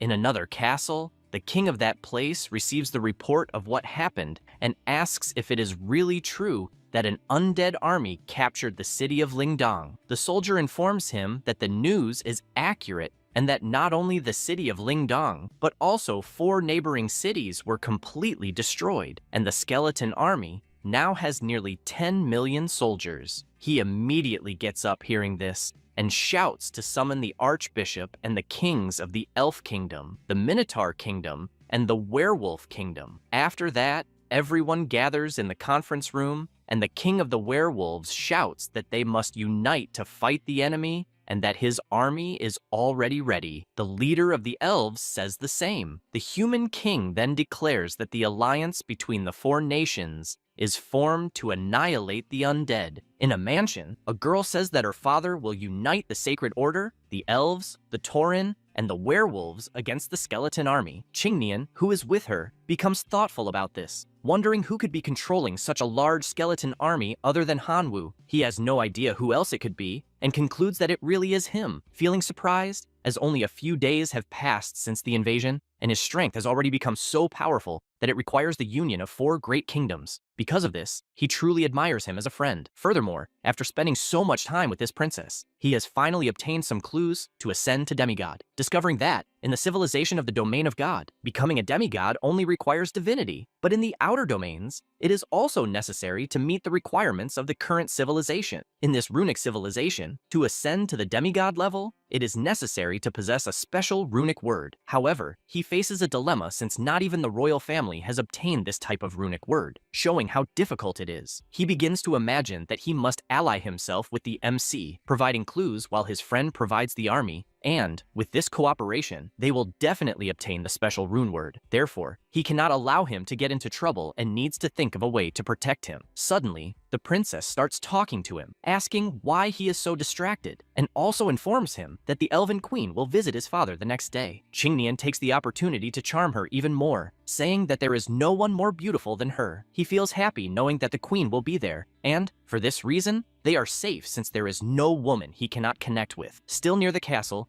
Nufang asks Hanwoo what he is afraid of since he has a giant skeleton army. He responds that the skeletons are very weak, so against a well-trained force, they will be completely useless, and therefore he is aware that he has big problems. At this moment, the source of mutation asks if he understood, as in critical moments, it is the one who can help. The MC asks if it has any good ideas. It responds affirmatively, but the payment of 1 divinity point must be made in advance. Hanwoo does not like this talk, wanting it to first reveal what it knows. Otherwise, he will not know if it is really worth a divinity point. The green slime says it has heard about a runic civilization and knows that one of its words can lead to some very good mutations and promptly asks for the payment. The MC, frustrated, makes the payment, and then the source of mutation tells him everything he needs to do. Hanwoo finds it very interesting and thinks that divinity point was definitely not wasted. Nufang, curious, asks why his expression suddenly changed and if he thought of a way out of this stalemate. He, excited, asks her to wait, as she will see. After that, the army arrives to attack the locusts and skeletons together. They begin to attack and are happy to be able to defeat them. However, he notices something strange happening with the locusts and realizes that mushrooms are growing on their bodies. The soldiers remove the mushrooms, and a dark aura begins to emerge from them. The skeletons appear, leaving everyone frightened. Hanwoo just watches, thinking that these black plague mushroom spores were really effective and that it was definitely worth spending thousands of divine power. After all, the black plague mushroom spores can be transformed into a virus. Combined with the catalytic plague rune word, the mushrooms have effects on the body, turning the host into a plague carrier, with each cell carrying the plague virus. He declares that he will finish this once and for all, and orders his skeletons to finish everyone. With the blessing of the plague rune, Hanwoo defeated all enemy forces in just 3 days, successfully conquering 10 neighboring cities. 5 special undead heroes were born in the army. Meanwhile, in the castle, the king asks if anyone has a solution, or else the kingdom will perish. And now, only a ceasefire remains to negotiate. His allies ask who the hell they should negotiate with, since they did not see the leader of the army in the battle. At this moment, Qingnian enters the hall accompanied by the princess and the queen, asking to leave the negotiation to him. The leader of the werewolves asks if this is some kind of joke since the kid wasn't even on the battlefield, and now wants to negotiate with someone behind the skeleton army. Another high-ranking figure says the same, telling him to get lost, since he's just a pretty boy. Qingnian just smiles as these big shots judge him so soon. The princess runs to her father and tells him that her partner is more than capable of fulfilling his promise, and the boy asks if His Majesty really doesn't trust his own daughter's judgment. The elf says she can prove that the boy is smarter than everyone present, and both the king and the human princess agree to let him try. His Majesty stands up and says that there are no other methods anyway, so he asks for everyone's approval to let him try. Then the blonde boy arrives in MC's territory, and he immediately notices his presence, feeling pleased to see him in the outer domain territory. Qingnian says it's a long story, and that he will tell everything later, explaining that he is representing the allied forces of the 4 kingdoms and a church, and that's why he is there for a negotiation. Hanwoo comments that he has no problem with a truce depending on the price they have to offer. Qingnian asks him to define what he wants as a reward, and he replies that he wants gold, silver, and treasures, as well as runic words since they will be necessary. He also says that common ones are not enough, as they must be precious, and the runic stones should be in the 5-digit range. The blonde boy asks to let the king compensate with 20 runic words, since among them there should be at least 1 high-level runic word, as well as 200,000 runic stones. He says this while imagining that, having accompanied the princess for so long, he must have obtained a lot of important information from her. He also suggests that the elves, werewolves, minotaurs, and priests should contribute double the mentioned amount. He further imagines that he ended up sleeping with the elf queen, and maybe shouldn't make her lose too much, splitting the profits later. MC thanks his friend for making this special trip and assures him that he won't disappoint him. Qingnian asks him not to be so formal, after all, they are friends. And he explains that the only reason he got involved with humans was to find clues on how to become a demigod in that runic civilization, and that he is finally getting some leads. The two agree on what they must do, and the blonde boy says he will return to relay the conditions to the big shots. MC says it's fine, as long as they understand that if they don't accept the terms, a legion of undead will trample their cities and turn everyone into undead as well. Back in the kingdom, the leaders hear Hanwoo's demand and say they don't have many high-level runic words. Qingnian says that if they don't have high-level runic words, they should use information about ancient miracles or imaginations if that doesn't work. The elf queen, standing next to the boy, explains that the compensation from them has exceeded even her expectations, so she doesn't understand why the humans are paying so little. The blonde boy says that many humans have been turned into undead, and for that reason, the king wouldn't want the same to happen to the elves. The princess, also with the boy, says that her father will have no objections to the request. Qingnian comments that the negotiations went very well thanks to him, and therefore, he wants to know if there won't be a reward. She, embarrassed, says there obviously will be. At that moment, the door opens and the Pope enters, shouting that these conditions are nothing short of armed robbery and that even so, everyone is agreeing, making it clear that the church will never bow to undead creatures. The blonde boy tells them to do as they wish. The Minotaur and the Wolf imagine that it will be interesting to let the church fight this battle, since if they end up winning, they won't have to pay this reward. In fact, they could even help exterminate the Skeleton Legion, and if they still lose, they can figure something out later. Then, the entire undead army stands before the kingdom's gates. The Pope imagines that in the previous war with the Allied forces, although they sent a large number of priests, the church's central force was not involved. However, things are different now since he has summoned elite priests to participate in the Holy War. He stands before his 3 elite legions, knowing that the combat power of these commanders is close to that of demigods, and that they have never been defeated. That is the church's domain, so who wins and who loses is still unknown. Meanwhile, Hanwoo is looking at the place and notices that all the buildings are made of light crystal ore, and the power of light is everywhere, which is highly effective in suppressing his undead. He also realizes that the Pope has summoned the elite troops, but fortunately, Qingnian had already provided information that this could happen. However, he does not hide his surprise since the combat power he is witnessing is incredible. He begins to reflect that Brightport, at that moment,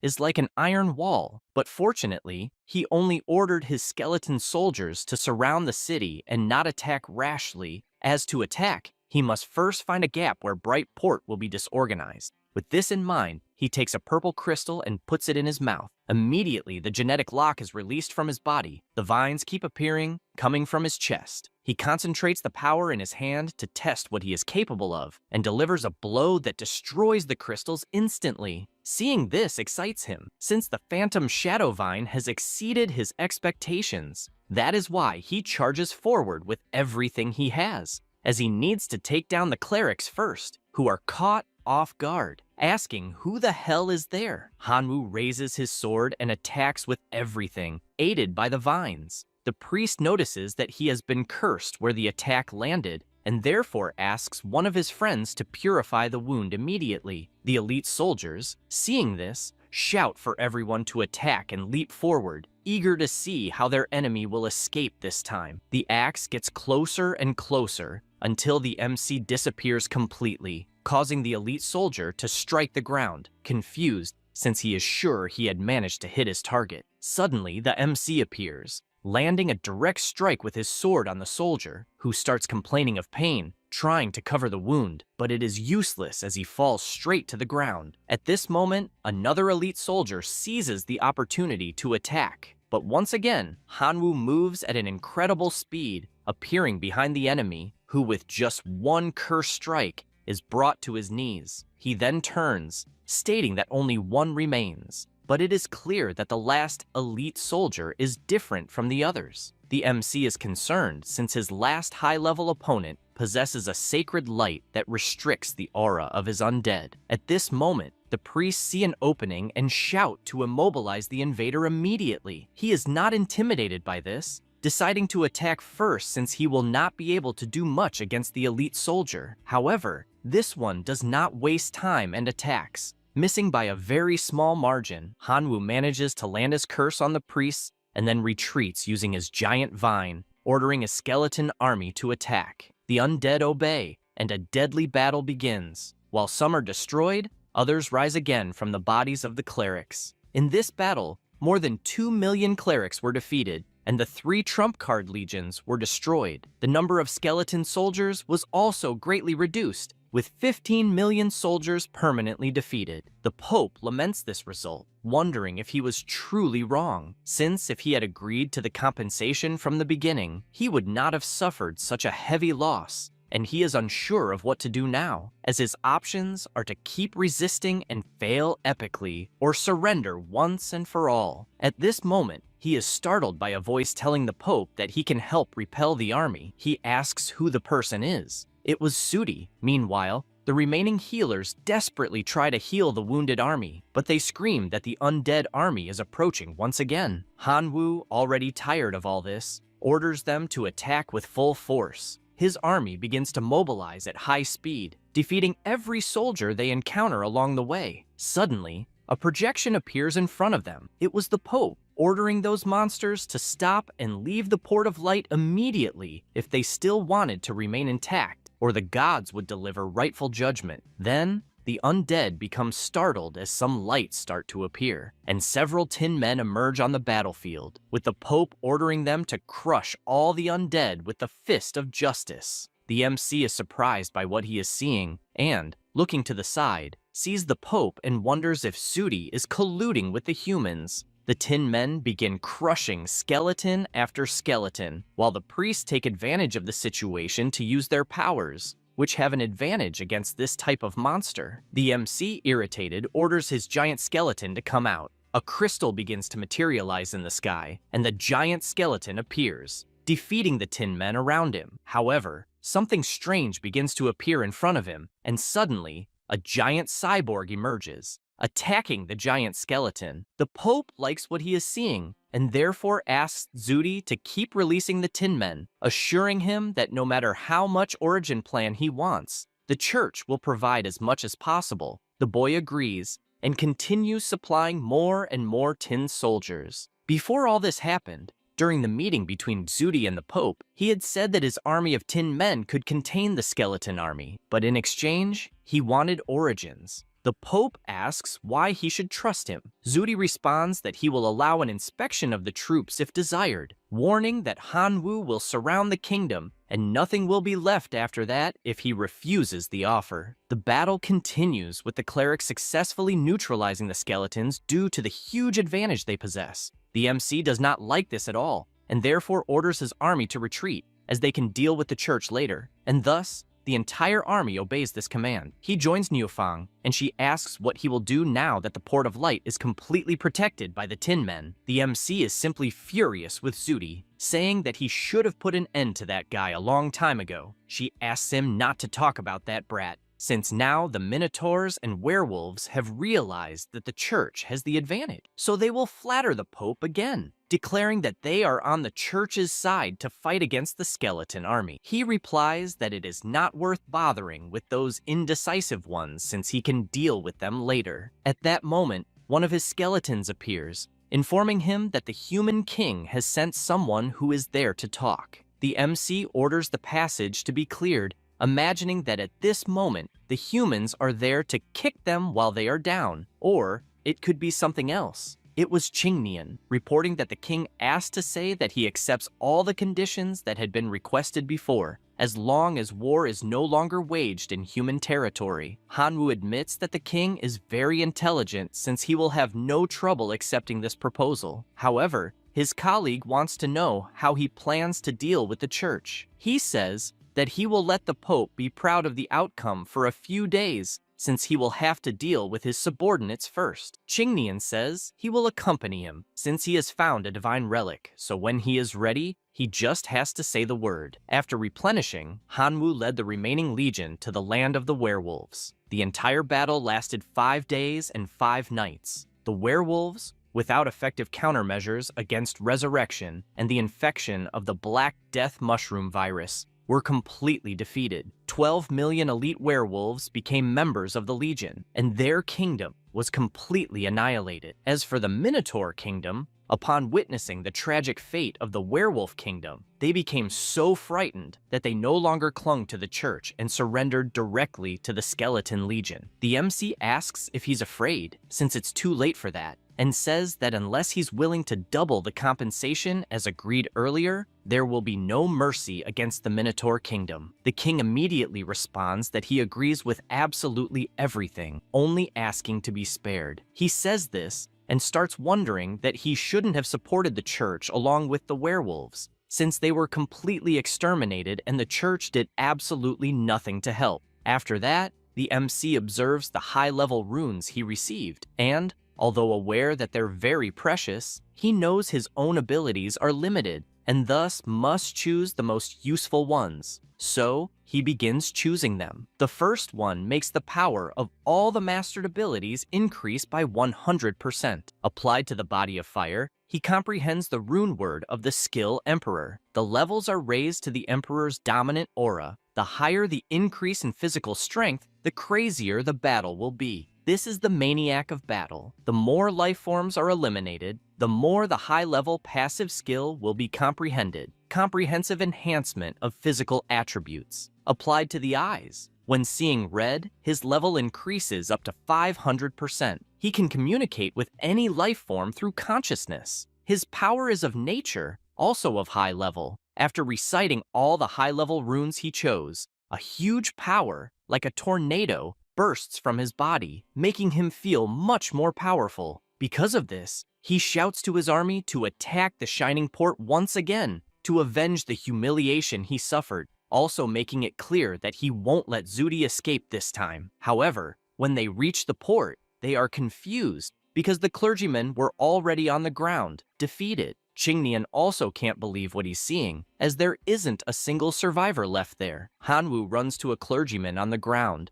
and notices that the marks of their wounds were caused by an enormous fist. The two come to the conclusion that the ones responsible for this massacre were the Tin Men. Suddenly, they hear a voice and run to find out who was saying it, and they find the Pope. As they approach, Hanwu asks where Zudi is. He replies that the boy is gone after emptying the church's origin plan, as well as finishing off all the clergymen in the city. Qingnian warns that the fault is his own for letting a stranger in so easily, but it's too late now, as the Pope is no longer in this life. The MC comments that now it makes sense why the church didn't care at all when the werewolves were being massacred, as the same thing happened there a long time ago at Zudi's hands. The little blondie asks them to forget about them, since they should find the divine relic as quickly as possible, because that place has already turned into a ruin. He says that they will leave, yes, but not before collecting all the crystal ores, as it would be a huge waste to leave them behind. After that,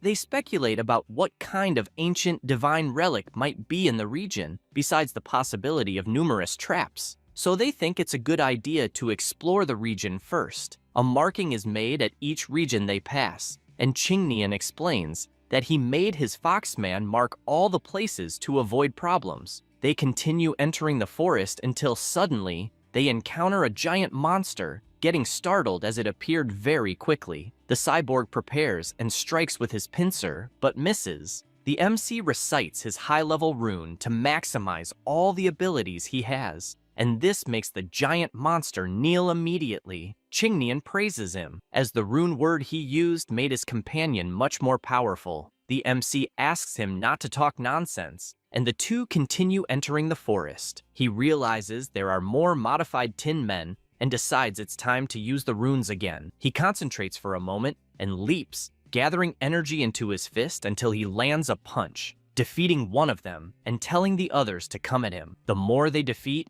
the more monsters appear, until they begin to feel cornered, as there seems to be no end. Hanwu decides to start the fun, summoning a skeleton army. The little blonde also wants to join the fun and summons his foxmen, and the battle between them begins. The two take this opportunity to invade the place while imagining that it was really a good idea to bring the runic stones with them, because if not, they would be screwed. After entering the cave, they come across several colorful portals. Qingnian comments that they are the trial fields, and passing the trial not only allows promotion to demigod, but also grants the corresponding special runic word. At this moment, the passage they came through is completely blocked. The MC comments that they won't be able to go back now, but his friend just moves at high speed and runs straight for the portal he thinks suits him best. While crossing, he asks Hanwu to be careful when choosing one of them. The MC is surprised at how quickly the little blonde disappeared from there, and then goes to the portal he thinks suits him best.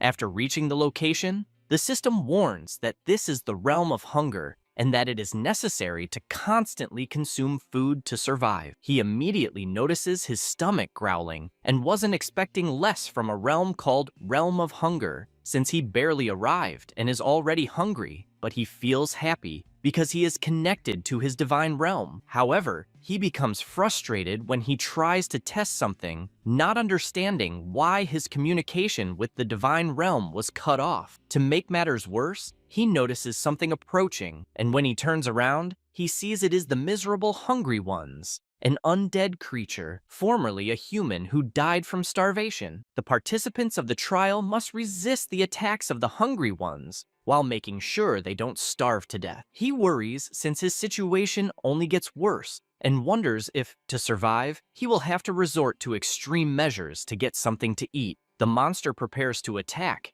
but is easily defeated by one of the skeletons. Hanwoo throws his sprouts on the ground, and soon a flower begins to grow, becoming absolutely large compared to him. He comments that he might even need to finish someone off, but he will never eat people. Therefore, he plans to first use the 3 types of plants to absorb nutrients from the surface and sustain himself that way. Then, he will make his soldiers resist the attacks of the Hungry Ones and protect their safety. While thinking about this, he decides to close his eyes, imagining that he will only be able to put his body into hibernation, minimizing energy consumption as much as possible, and after 30 days, he will win. Meanwhile, in another place, the city is destroyed by the invasion of the Tin Men. Shuati watches all the destruction he caused while celebrating that the real city is now his, as he conquered everything from the church to the Minotaur kingdom. Since everything was destroyed by his Tin Men, he observes that the Elf kingdom is relying on the protection of a magical circle, but is aware that this protection will not last long. At this moment,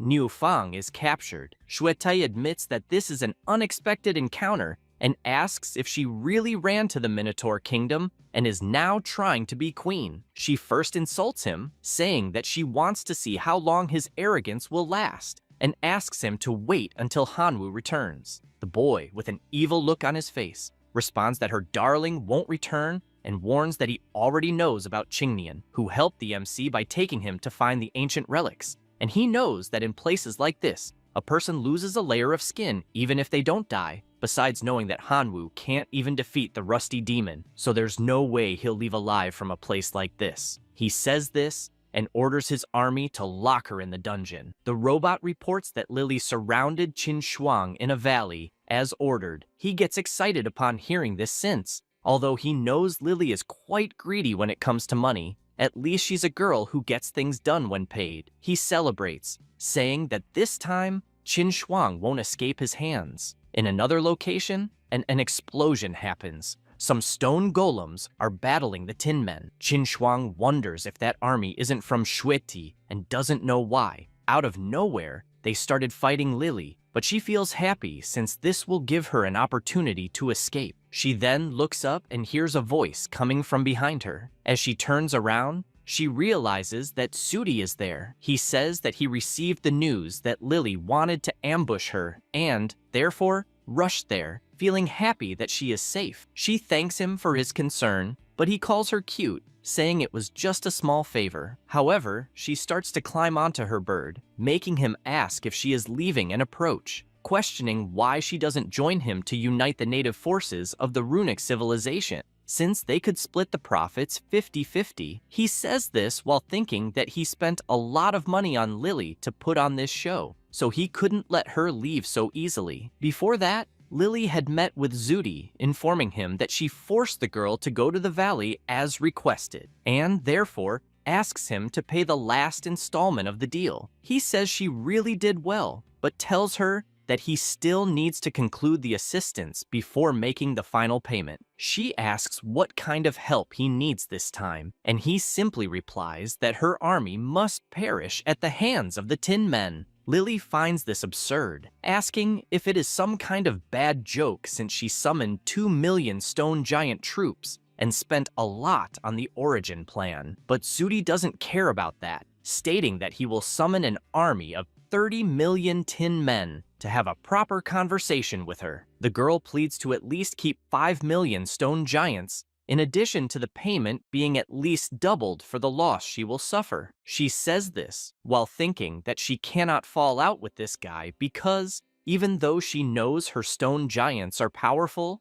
the Tin Men have a numerical advantage, and if they really fight, Not only will no giant survive, but she also won't receive her payment. Zudi, with his sinister gaze, says that he liked her accepting the proposal. Back in the present, Schwang says that she appreciates the help she received, but states that she still has things to do and is, therefore, saying goodbye. Zudi asks if what she wants to do is meet with Hanwoo, informing her that this guy has already been defeated by the Rust Demon. She turns around and says that her colleague is far too strong and would not lose to the Rust Demon since he possesses a devastating army like the Army of Skeletons. He retorts, saying that this army of undead is incapable of withstanding a single blow from the Tin Men, let alone the Rust Demon. Schwang states that she is tired of giving explanations and therefore is just leaving. However, she is startled when she sees the Tin Men holding her bird, and with that, she asks what he thinks he is doing. Zudi responds that it is only natural that he wants her to stay there to keep him company, stating once again that he is the strongest now and, therefore, she must do everything he says, or else she won't even be able to leave that valley. Zudi grabs her by the neck, asking where she thinks she's running to. She starts crying, screaming for Hanwoo to save her, until he wakes up shouting her name and realizes he is amidst the flowers, wondering if that was a dream since he has been in isolation for so long that he questions how Schwang must be doing at this moment. Then he gets startled upon seeing his hand, as well as his entire body, since he has become much thinner. Soon after, he notices the monsters defeating a skeleton army and feels pleased that 30 days have passed so quickly. Then he uses his special rune word Foma, which is applied to his body. The effect allows the host to control the digestive abilities of living beings. He feels pleased seeing this power in his hand and focuses on his forehead, feeling happy since apparently everything went well as he managed to reach the demigod realm. Beside him, a portal appears, making him think it is the exit, so he decides to cross it since he will only know afterward. Then the MC and his army head toward the portal. After crossing, he decides to check his progress after ascending. His wallet now indicates that he is a demigod in the outer domain, as well as a 3rd level super gene warrior. Now he possesses diverse divine abilities, along with a significant increase in all his abilities. His faith power, his divine power, and his core is at level 10, among other information. Although he enjoys having evolved into a demigod, he admits feeling disappointed for obtaining only one new ability by doing so, and the only good thing he noticed is that his mutation was upgraded to level 2, granting him the genetic block ability. However, he doesn't care much about that since he ascended to demigod, and after returning, he will be able to fully absorb the divinity and reach the perfect demigod, and that alone will be incredible. Suddenly, a portal opens behind him, and his friend is expelled from it, startling him since he falls straight into his lap. Qingnian, despite being dizzy, says he has finally become a demigod. Hanwoo removes him from his lap, telling him to sleep a bit since he looks terrible. Suddenly, an explosion occurs outside, catching the MC's attention since, apparently, someone is there. Upon leaving, he comes across Lily and asks why the hell she is there. She responds that she is aware of the relationship he has with Schwang, and for that reason, she has news about that girl, which concerns her life or death, and all she will ask for is 10,000 dimensional origin. The MC immediately transfers the amount and tells her to speak quickly. Lily can't believe she received the payment so fast, realizing she could have asked for more, and replies that Schwang was trapped in the valley by Zudi and was afraid she wouldn't be able to escape. Hanwoo is shocked by this news and immediately transforms into his draconic form, flying out of the place. He flies over the region, shouting for Schwang until he finally lands in the valley where he was informed. He closes his eyes, trying to focus solely on her scent, but grows frustrated since he can't sense it at all, as if she isn't there. No sooner does he think that than he gets startled because something powerful is heading his way. He wonders if it's the thunder from the Golden Crown, and gets furious since several Tin Men are holding the bird. He launches an attack and one of the robots transforms to counterattack. He gets irritated by this, and uses his skill to finish the fight since he's out of time. The bird takes advantage of the situation and attacks the remaining Tin Men, until it looks back and sees the MC angry, yelling to hurry up and take him to Schwang since it will be too late if they keep stalling there. They fly off until they finally reach the cave. Inside, Schwang is desperate, begging to be let go, but Zudi keeps trying at all costs to take her clothes off, claiming no one will come to save her. Hanwoo gets angry seeing this and kicks a stone that flies straight to Zudi's head, who turns and asks who the hell is there. He says this and gets shocked, asking how the hell the MC is still alive. He, furious seeing what's happening, runs and punches the student in the face. Zudi, slightly hurt,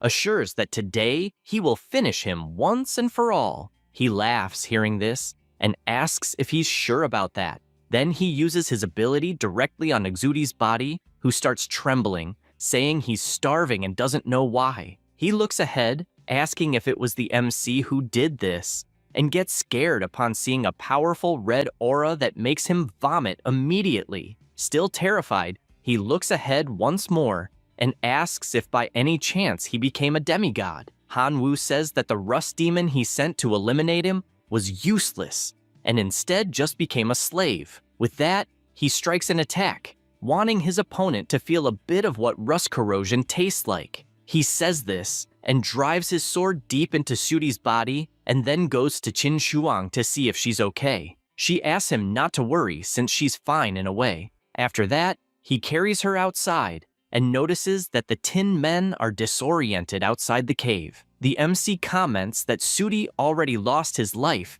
and now the followers can no longer feel his presence, so no one can control them anymore. He says that and jumps onto the thunder of the golden crown for them to leave. While they're flying, she asks if he really became a demigod in that short period of time. Hanwoo answers that he indeed did, and explains that he knows the location of the ancient divine relic, and they will gather more origin of the plane, and once she accumulates enough followers, she'll be able to ascend too. Schwang says that of the 4 kingdoms and the church, only the half-dead elven kingdom remained after the chaos caused by Zudi, so she asks where they could find more origin of the plane. He smiles and says, that's not a problem since they can go to desolate areas to try their luck. They fly to a place full of precious stones, and he says it's full of iron ore, and they can use it as a component to break the golden crystal. Suddenly, he gets her attention, since near the crystals, there's a powerful bear roaring at them. Hanwoo points his finger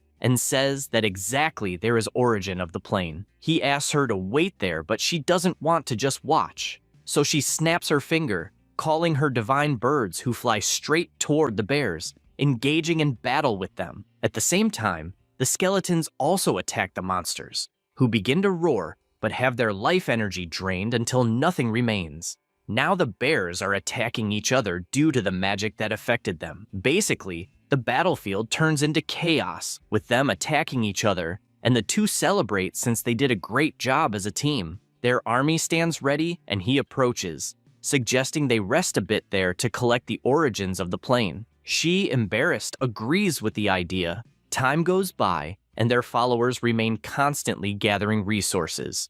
Schwang doesn't waste time and starts saying that 10 days have already passed, and they've almost gathered enough, so she wants to go to the ancient relic. He just smiles and asks her not to rush since her wounds have just healed, and she needs to rest a little more. Suddenly, Qingnian appears, shouting that he had a great night of sleep. The MC gets startled since the guy showed up out of nowhere. Schwang greets him and says it's been a long time since they've seen each other. The blonde guy looks around confused, as he doesn't know where he is or how they even met. The MC doesn't like any of this, since that guy could have woken up earlier or later, but chose to become a nuisance at that exact moment. Then he asks if there's really time to be relaxing like this, since his beloved Emerald Princess was taken down by Zudi and the Elf Queen also lost her life. He gets scared, not understanding why all this is happening,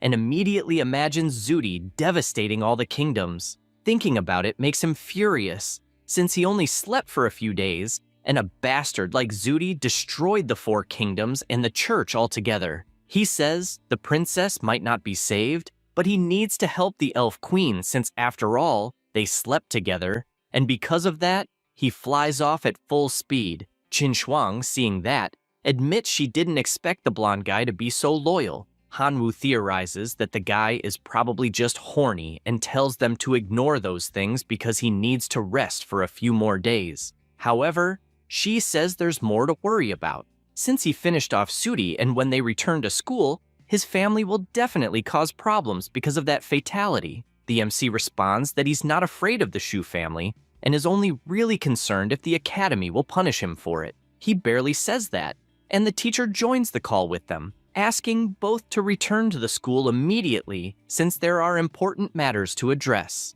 They reply that they'll do so as soon as possible. Meanwhile, at the university, someone slams the table. It was Zudi's father and mother, both outraged, telling the teacher they want the boy named Hanwoo to pay with his life for killing their son. Back at the hills, the MC says her scars have healed and she doesn't need to worry about him since he's not afraid of the Shu family. She responds that it's not about him because even before becoming a student of the Imperial Academy, her dream was already to ascend to demigod. He is surprised to hear that until she puts her finger on his lips and says, not to worry, since he gave her all the maps and information about the relics. So she will definitely manage to ascend. She says that and walks toward the portal while he says he'll wait so they can return to school together. He also summons some skeletons and orders them to protect her at all costs. After that, 30 days passed and the MC remains in front of the portal, but admits he's worried since Schwang still hasn't come out. His concern grows more and more, as there's also no news from the skeleton soldiers he sent, which could mean she's in danger. So he decides to go through the portal and immediately comes face to face with several monsters blocking the path. He instantly transforms into his draconic form and, with his dragon power, attacks all the monsters around him. He moves through the cave and notices a sphere emitting some kind of power. After placing his hand on the magic stone, he comments that the gate to the trial realm is closed and can't be opened from the outside. Because of that, he starts attacking it, but it's useless, making him wonder if maybe those who have already passed through can't enter again. He decides to change his strategy and begins channeling his demigod energy and unleashes all his power toward the magic stone, which is obliterated instantly, thus opening the path to the trial area. Upon entering, he sees countless portals, which had also happened during his turn, and tries to figure out which one Schwang chose, as it's probably the one with the strongest aura. He concludes it's the blue portal, and right after thinking that, the girl is thrown out for having completed the trial. He's surprised to see her okay, and runs to catch her, since falling from that height could hurt her. Hanwoo smiles, seeing everything is fine, and asks if she's hurt. Because of the distraction, he bumps into a small rock and falls hard to the ground, almost kissing her with how close their mouths got. She, dying of embarrassment, pushes him to the side, asking what he thinks he's doing. She shows the power she gained, and now her thunder ability is at the special grade. The power of all lightning-type abilities increased by 500%. He admits to being surprised, since her current energy is about to surpass the highest level entity to the point of reaching the monarch level. At that moment, the teacher calls him once again, informing him that the school is demanding his immediate return. She says this, and ends the call without even waiting for a response, since the order was given. A portal opens in front of them, and Qingnian says she will return with him to the school. On the other side, there are 3 people waiting, and one of them yells for Hanwoo to be arrested immediately.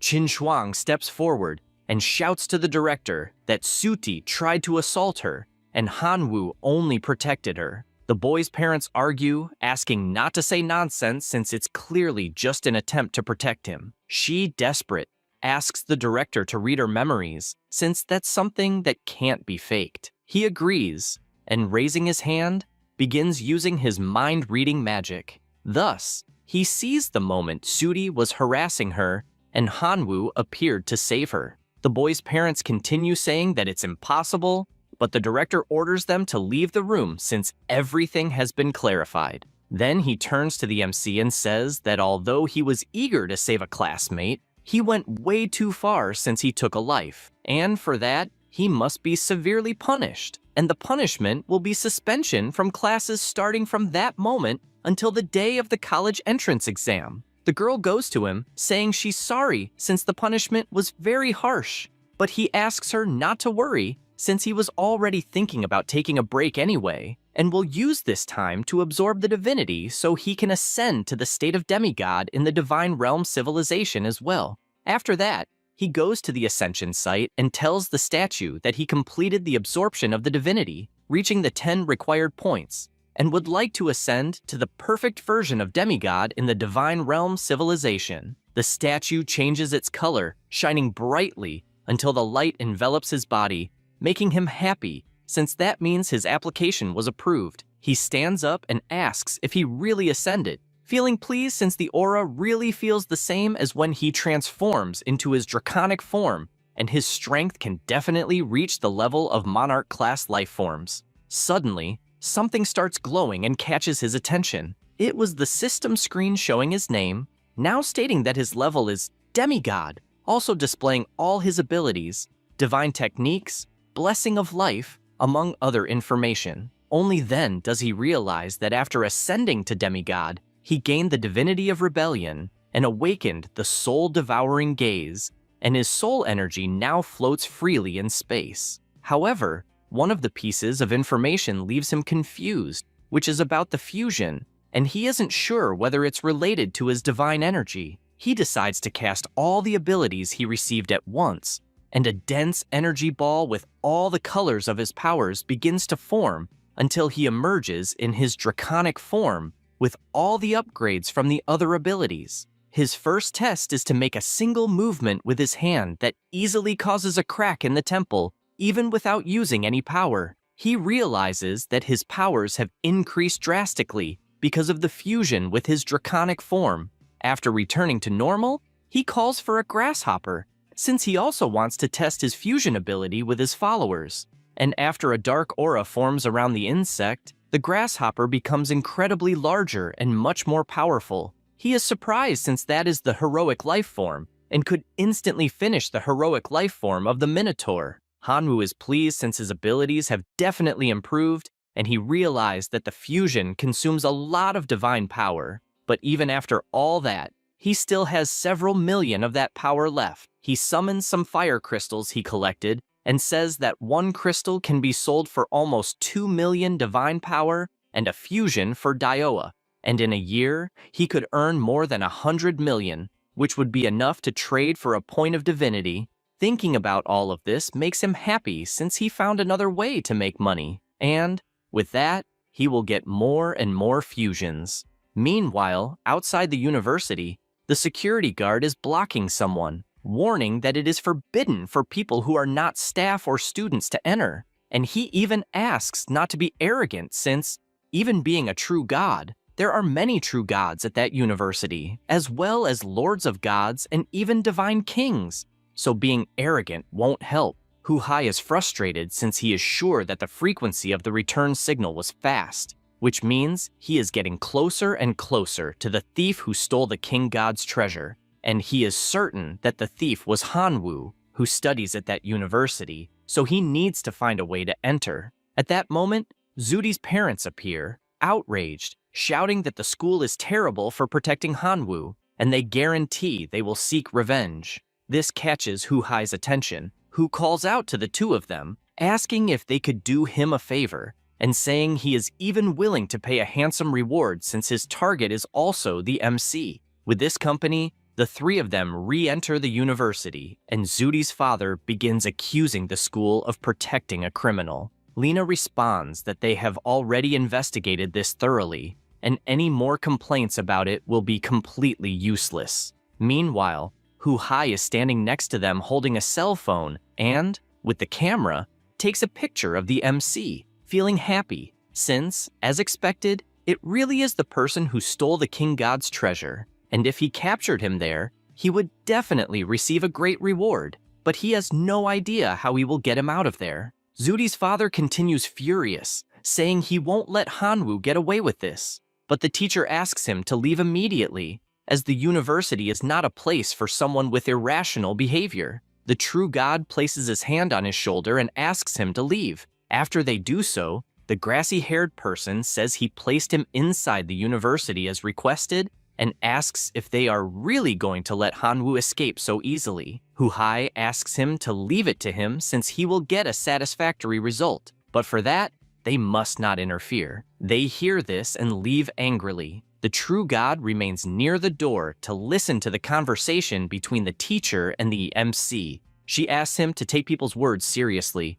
but she knows that the reason Shuti lost his life was his own fault, since everything Hanwoo did was to protect Schwang. He responds that everything is fine since he has no weight on his conscience for what he did. She is happy since he is fine, and now he is a perfect semi-god. She suggests that he pursue divinities and tells him about the evaluation he will have at the Imperial Academy, and if he doesn't pass, he will be expelled. She then shows him a ticket she has for the ancient battlefield of the Outer Kingdom and says he could try his luck there. She smiles, saying it will be very beneficial for his future to adapt to the competitive environment of a semi-deity in advance. The MC thanks her and says he will not disappoint her expectations. Huhai, overhearing from outside, is pleased since he heard about the ancient battlefield, and seeing Hanwoo leaving, imagines they will meet at that location, even if his target doesn't know it. As he walks through the city, Hanwoo realizes that each ticket is valid for 2 people, and it would be a waste to go alone. He grabs his communicator and calls his teacher, who, upon answering, asks how life as a student at the Imperial Academy is going. The MC responds that he ascended as a perfect semi-deity and now wants to invite his teacher to join him in exploring the ancient battlefield of the Outer Kingdom, so he wants to know if his teacher will be free. Tianwen gets excited with all the new information and says he is in on the idea since he wants to see how strong his former student has become. Hanwoo tells him it will be the next day at 8 o'clock, and they can meet at the teleport station in the Imperial capital. After this, he returns to his home and starts reflecting that he needs to choose some relics to take the next day. He raises his hand and notices that he has quite an interesting one, and this time, he is determined to win. Then, he starts remembering that Schwang will be absent for a few months and wonders if she will be in seclusion absorbing divinity all this time. Because of this, they meet, and she asks why he is there. The MC answers that the next day he will go to the ancient battlefield of the Outer Realm to train, and that's why he came there to say goodbye, as he was worried about her being in seclusion and that he wouldn't be able to see her later. She is surprised to hear this and asks if he is leaving so early. He replies yes, and that, when he returns, she will probably have ascended to a demigod. He barely says this, and she grabs his arm, calling him to walk, as she won't enter seclusion until the next day, having almost missed his farewell, and asks if he is really prepared since the battlefield is very dangerous. He tells her not to worry, as he is indeed ready. Schwang invokes a seal and tells him that it has many restrictions, but it will probably be useful to him. This is the level 4 relic, the Infernal Seal. After being charged in the core of the Divine Realm,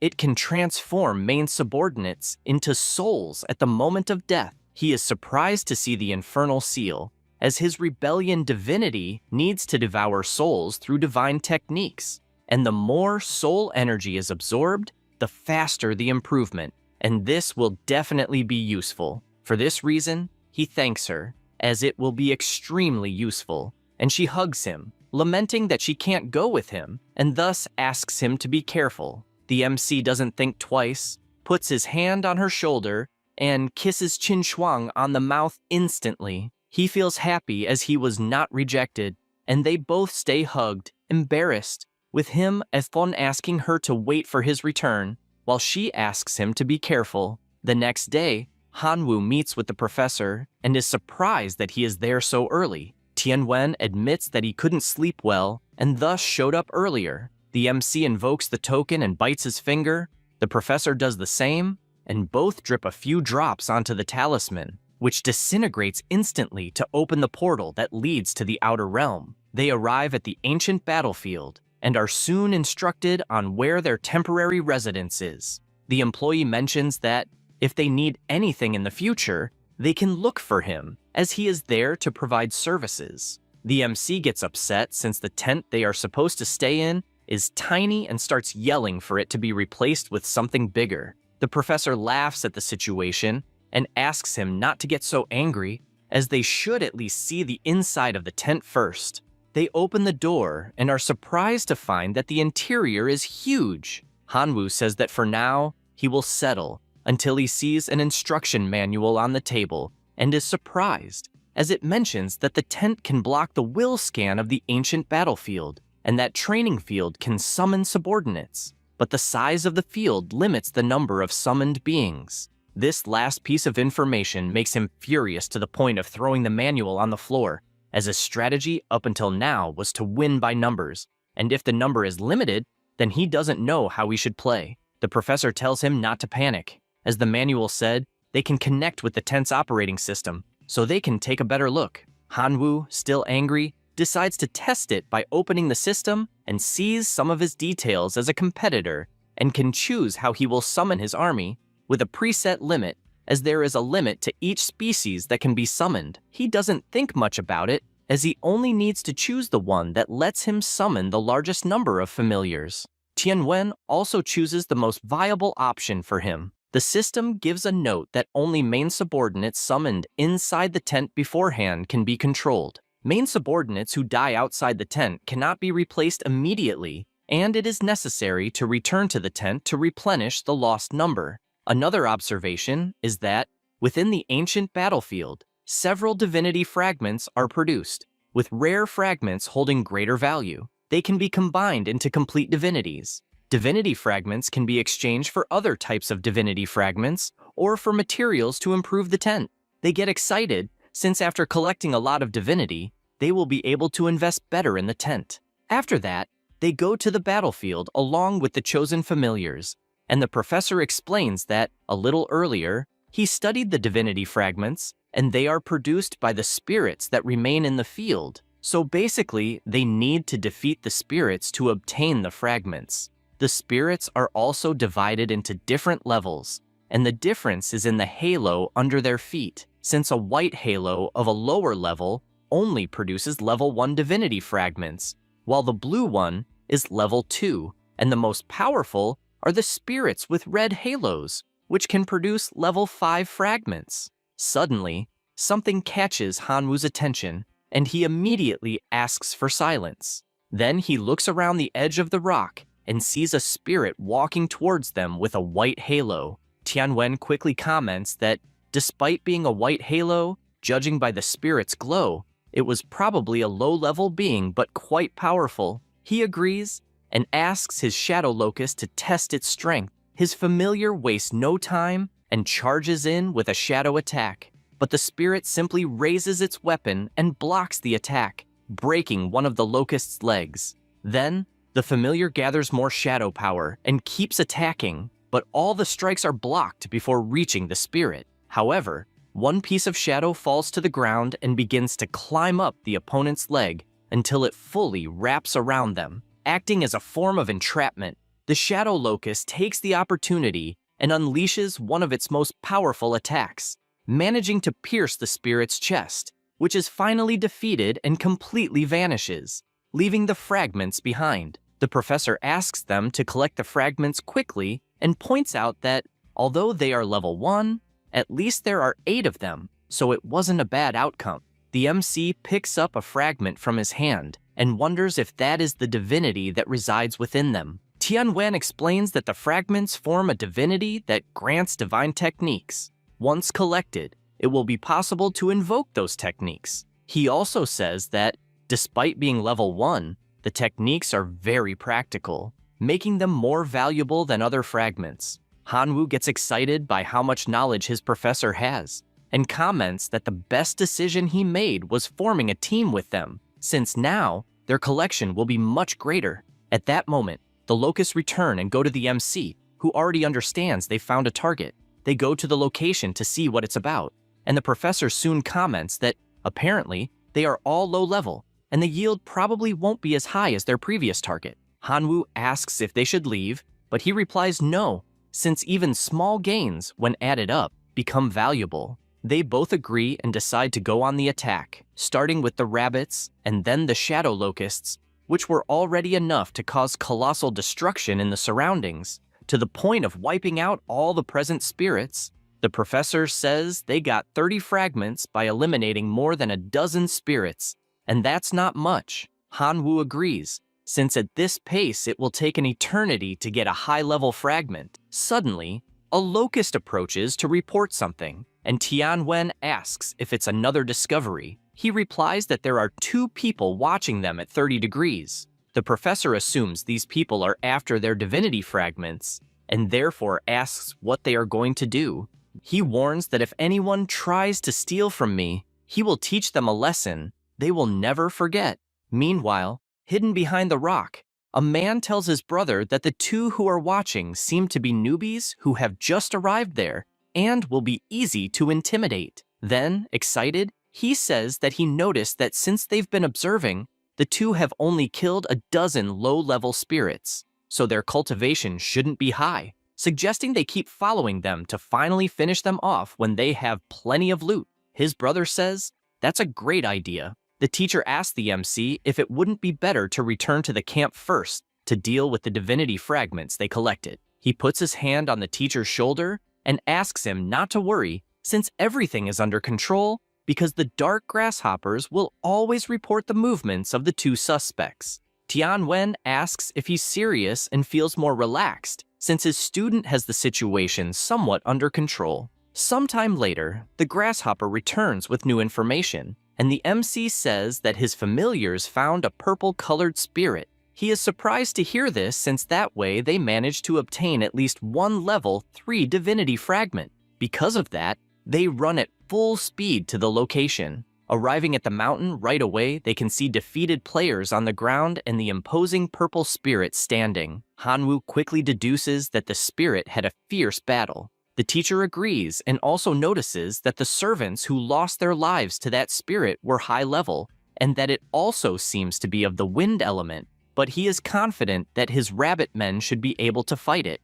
The MC says that maybe it's better to fight a war of attrition. Tianwen suggests using the cloning, thunder, and self-destruction abilities of the familiars, while he himself will use the familiars to fire carrot missiles continuously until the monster is worn down. Hanwoo just smiles, saying that spirit alone is not enough to make him waste so much time. Right after saying that, he transforms into his draconic form, flying at full speed toward the attack. The spirit sees this and prepares its fan, attacking with its sandstorm. Hanwoo uses his Hungry Dead skill, which hits the purple one head-on, who didn't notice the attack coming at his body. The MC draws his sword and, without wasting time, unleashes his Black Dragon Slash, which hits the spirit directly, tearing it into pieces that fly everywhere. The 2 infiltrators, seeing that some fragments flew in their direction,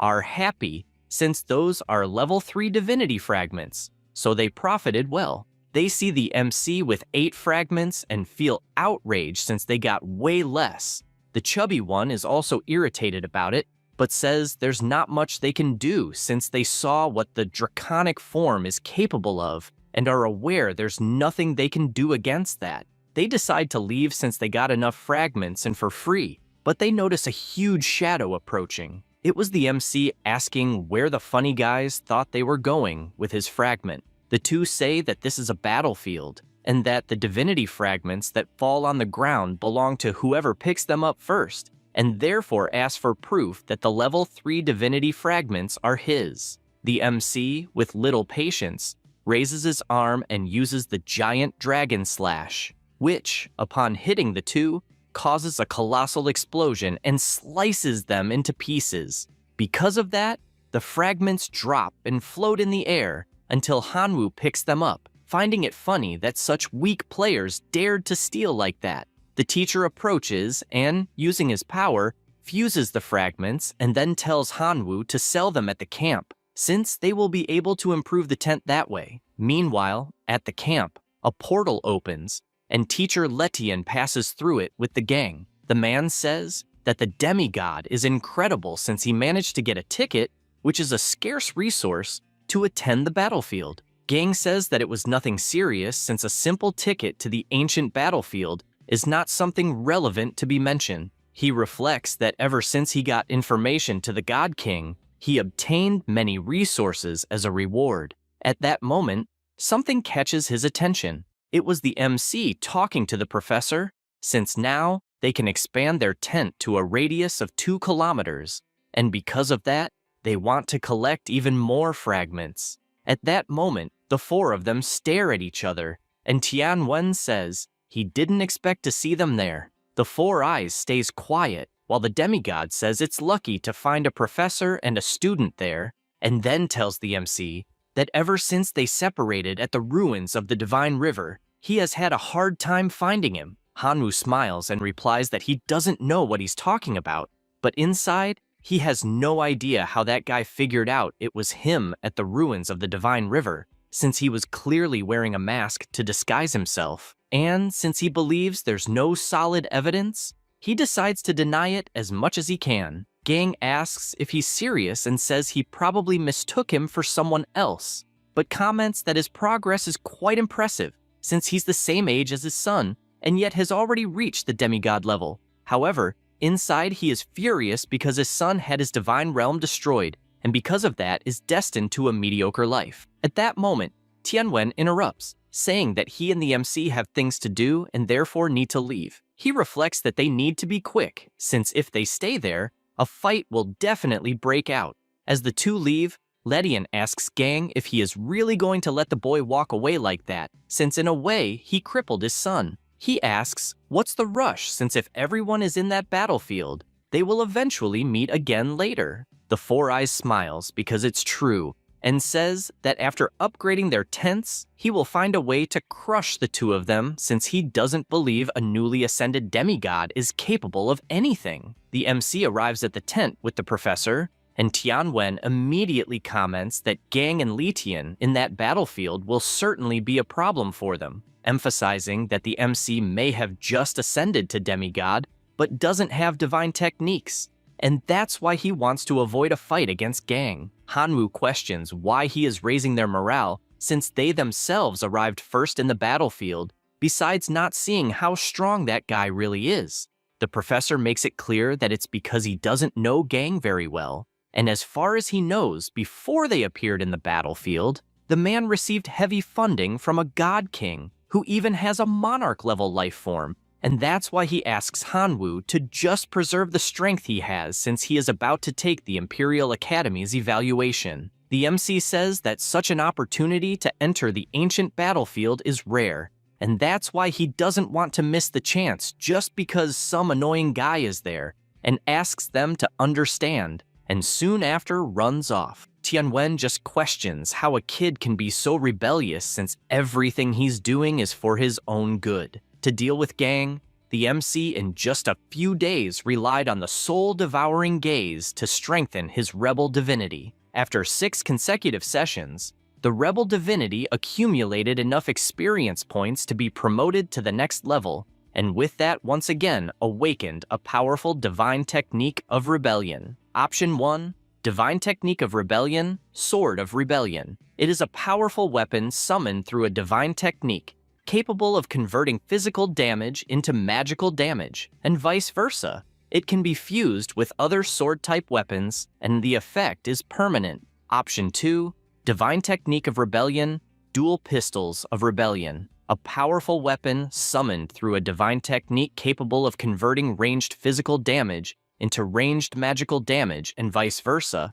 It can be fused with firearms-type weapons, and the effect is permanent. Hanwoo doesn't understand why he has to choose between the 2, since he's not sure if in the future he will follow the path of a warrior or the path of a shooter. Without thinking too much, he finally makes his choice and chooses the sword, since he has many skills related to this type of weapon, and his favorite weapon is also a great sword. So he believes the Sword of Rebellion is the most suitable. The real function of the Sword of Rebellion is to increase the host's close combat capabilities. The sword form can absorb the souls of various races to obtain more weapon forms. Currently, the Divine Technique of Rebellion, Sword of Rebellion, is in the form of a longsword. He understands this entire explanation and likes knowing that as it absorbs more souls, it will eventually change form. Because of this, he decides to go outside the cabin and holding his new sword firmly, he unleashes a powerful attack with it that easily cuts a tree in half. Hanwoo imagines that he didn't even use any attribute enhancement on that sword, and even so, it's already powerful. Then, wanting to do another test, he turns and attacks another tree again, but this time imbues power into the sword. The MC realizes that even using the corrosion effect, the attack didn't work properly. Then, he applies another effect, and this time hits a rock, completely destroying it. He realizes that the crushing effect of a heavy sword is quite interesting, besides noticing that it clearly has natural dark attributes. But it doesn't follow the rules at all, and doesn't show the effect that the dark attribute should have, and in fact, the rebel sword is truly rebellious. He has an idea, finding it interesting to use it to fool people since it will always work. At this moment, the teacher appears and says that she sold the Divinity fragments, so they will be able to upgrade the tent. However, she notices that the place is destroyed and asks what the hell he did there. He replies that he developed a pretty fun life technique that suits him, and now his motto is never to play by the rules. Tianwen asks if he really wants to follow this path. He replies that now he's even more prepared in case gang shows up causing trouble, and still excited, calls the teacher so they can go see how the renovated tent turned out. After arriving at the camp, they are congratulated for the tent improvement, since the training ground area has now increased to 4 square kilometers. They are surprised coming from the inside, the MC even more so since 4 square kilometers is a lot, and they will be able to summon new familiars.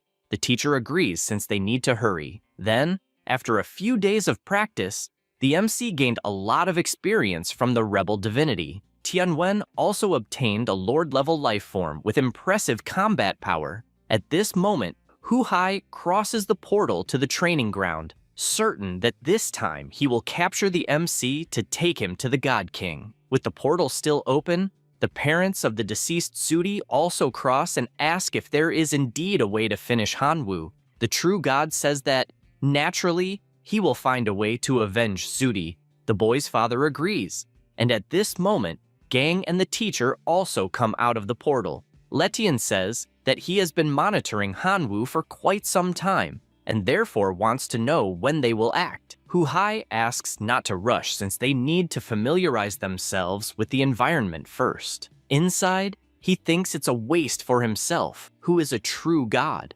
Besides having 4 more demigods to deal with, just a boy who has just ascended to demigod. However, he is aware that it was an order from a god king, and therefore has no choice but to obey. With this in mind, they are all aiming to finally finish Hanwoo once and for all. Meanwhile, facing 3 high-level spirits, the MC summons his army of locusts, just like Tianwen summons his rabbit men, and without much difficulty, they finish the 3 spirits at the same time. After collecting the fragments, the MC says that eventually, they will be able to upgrade the tent once again to summon even more familiars, besides the combat power also having increased. The professor admits that the body Hanwoo evolved the day before was quite effective, and in just a few days he had mastered 3 divine techniques. Suddenly, 2 people appear through a mist, and the MC says that they finally showed up. They were Zudi's furious parents. Hanwoo wastes no time and advances with his rebel sword, aware that the 2 must be there for revenge, and since he doesn't need small talk, will attack with everything. Sumin immediately summons his sword and blocks the powerful attack, but soon his sword begins to crack due to the corrosion effect. He curses Hanwoo, saying he lost his son because of him, and therefore promises to tear him to pieces.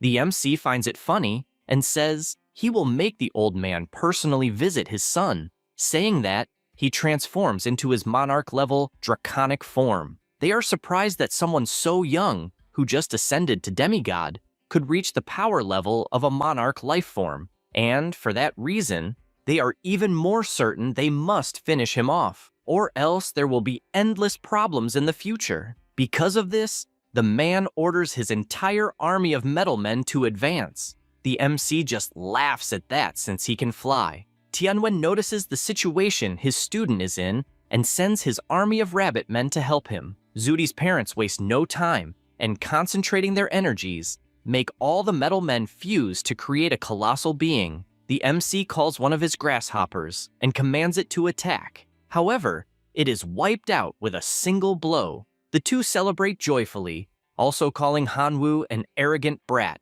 but he knows everything is under control and, summoning more of his supreme grasshoppers, manages to obliterate the giant metal man. At the same time, he charges at the two and, with a slight smile, teleports behind Sumin, who is left clueless, and defeats him with a single strike. The woman takes advantage of his distraction and attacks, but the professor appears and drives his sword into her back, thus finishing off both of them. Tianwen knows the situation will worsen and tells him to leave immediately, but it is too late as Gang and Litian appear for battle, asking if they really think they can escape. The professor asks what the hell they want again, and seeing the destruction of the metal men, Litian is shocked and comments that they apparently improved rapidly in the last few days, since they managed to finish 2 demigods without taking any damage. Hanwoo observes them and concludes that their servants are quite numerous. So for him and Tianwen,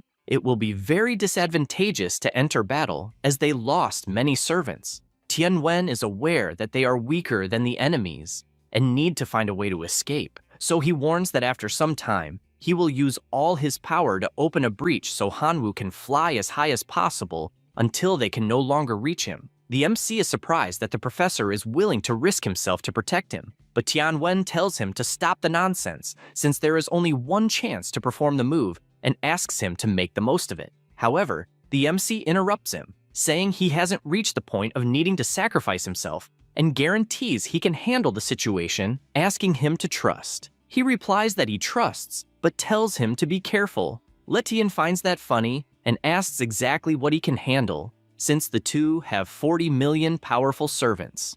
Gang calls Tianwen's attention, warning that their trip's sole purpose is to capture Hanwoo, and says that if he is willing not to interfere, they will not make things difficult for him. The professor responds that he will never watch a student lose their life before his eyes, and that is his final word as a teacher. Litian finds that funny and asks if he plans to act noble, since eventually resources will run out completely, and questions if he would still be willing to discuss final results then. Gang tells the professor that they could have been good friends, but asks not to blame him since he didn't appreciate the offer. He immediately orders his wolf cavalry to attack. The two waste no time and also attack since several wolves are heading their way. The wolves start finishing off rabbit by rabbit, and the professor is completely upset by this, as he doesn't understand how someone can be capable of finishing such cute animals. The MC takes advantage of the opportunity and shapes an enchanted leaf. His sword immediately changes form, turning into the Ghost Soul Scythe. He begins attacking with his new scythe and finishes all the nearby wolves. Their bodies on the ground start to root, and these roots attack the other wolves approaching. Gang begins to get irritated, as whenever he encounters Hanwoo, he faces a different trick. The Lord of the Wolf Cavalry starts destroying the roots until the MC appears behind him and, with a single cut, manages to obliterate the animal. He smiles and appears in front of the two enemies.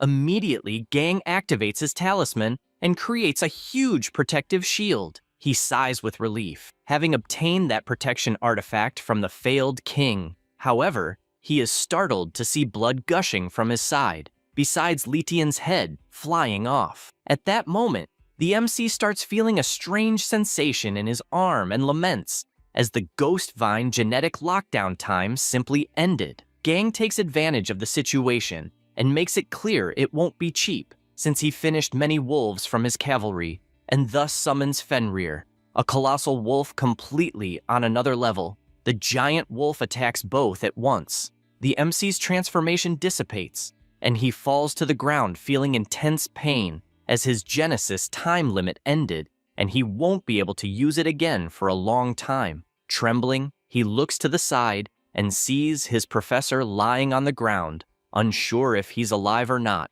However, there's not much he can do, as he is before the colossal mouth of Fenrir. Gang looks down, imagining that if he doesn't finish Hanwoo at once, he won't have another chance. But at that moment, the true god appears, asking what he is doing, since he made it clear Hanwoo must be captured alive. Gang feels embarrassed, and says he misunderstood, as he was actually about to take him alive. Hu-hai grabs Hanwoo by the clothes and tells Gang that he will be greatly rewarded by the God King. He thanks for this opportunity and looks at Tianwen, imagining that if he finishes him, since he's a demigod, he might gain other benefits. However, the MC points his power at his own neck and warns that if he kills him, he will take his own life. The blonde finds this funny, saying that in that state, he wouldn't even be able to kill himself. Hanwoo makes it clear that if he loses his life there will be nothing to gain. And so, he uses his divine hunger technique on himself, becoming weaker and weaker. Hu-hai immediately notices the problem this could cause and shouts at Gang not to touch the professor, besides following him immediately. He looks at Tianwen falling and casts a small curse, imagining that at first he won't finish him, but it depends on his own fate whether he will live or not, and they all head toward the portal to visit the God King. After passing through the portal, Gang comments that it will take a few days until they can teleport back and asks if he will be carrying a boy up and down with his hands. The true god responds obviously not, and casts a spell sealing all MC's powers, besides throwing him into a portal that makes him fall into Hu-hai's divine realm. The MC regains consciousness and realizes there is a monster in front of him. He immediately tries to use his powers, but notices he has none, and feels depressed since all his abilities were sealed, besides not being able to use any power. And it's no wonder he's trapped in the divine realm, as he is no threat without powers. Suddenly, he notices a bowl of water beside him and sees it's the wild tiger offering it, and he doesn't feel safe to drink it and doesn't know what to do. But it's useless, as the man grabs him by the shirt and shoves that water down his throat. Hu-hai communicates warning that the tiger man cannot hear or speak, and only asks to be obeyed since he will not hurt him. The MC is surprised that this servant is deaf and mute, and notes that the true god is truly cautious. At that moment, the source of mutation appears asking if his master needs any help. Hanwoo is glad to see him, but confesses he could swear he had been sealed too. Kamigawa warns that if he lets him absorb it, the stored divinity can also evolve, besides helping to recover some strength to escape from there. The MC reflects that he has leftover divinity, so he can take the risk and only asks not to make any sound since otherwise they will be discovered and to be quick. He hears the demigod telling the true god that they will see the village in 3 days, and therefore asks the source of mutation if it will manage to do what is needed within that time. However, at the same time, his body already begins to feel the difference. Hanwoo is thoughtful about what changes his body has undergone. The source of mutation says it helped him evolve successfully, now being a level 3 genetic warrior from the Divine River civilization. He asks what benefits he has now, and the green slime replies that he acquired a new ability with this evolution, which is genetic combination, allowing him to combine various different genes to alter the target structure without damaging the original genes. He gets confused by this explanation and asks how the heck to use the ability. At that moment, the Tiger Man appears once again offering food, and the MC just accepts to disguise it. Then he decides to test it, and with his hand pulls the arm of that servant.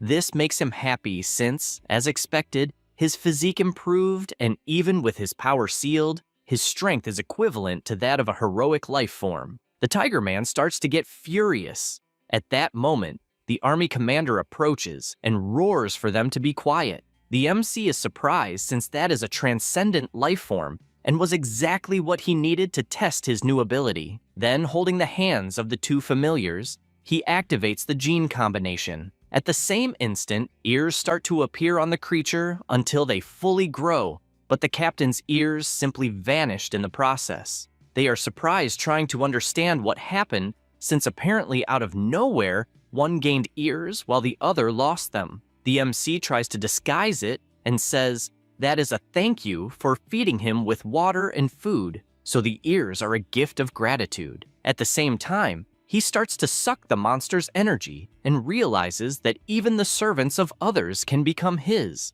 And if it works, he might take them to the divine core of Hu-Hai to break it and escape from there. The white tiger is furious, shouting to return his ears, but Hanwoo just looks aside and lands a solid kick to his belly. Then he orders the army to follow him, and they all start approaching, but he uses his power to connect with everyone who is coming closer. He begins reshaping their life forms, and the white tiger shouts warning that the boy is an evil, blasphemous god, and therefore they must capture him. However, Hanwoo just smiles, and his newest servant steps in front to help, and with a simple move, hits all enemies in front of him. Then the Tiger Man kneels and begs to be accepted as a servant. The MC answers that he accepts, but warns that he will need his help to escape from there, starting by showing where the core of that divine realm is. The familiar says he can help find it,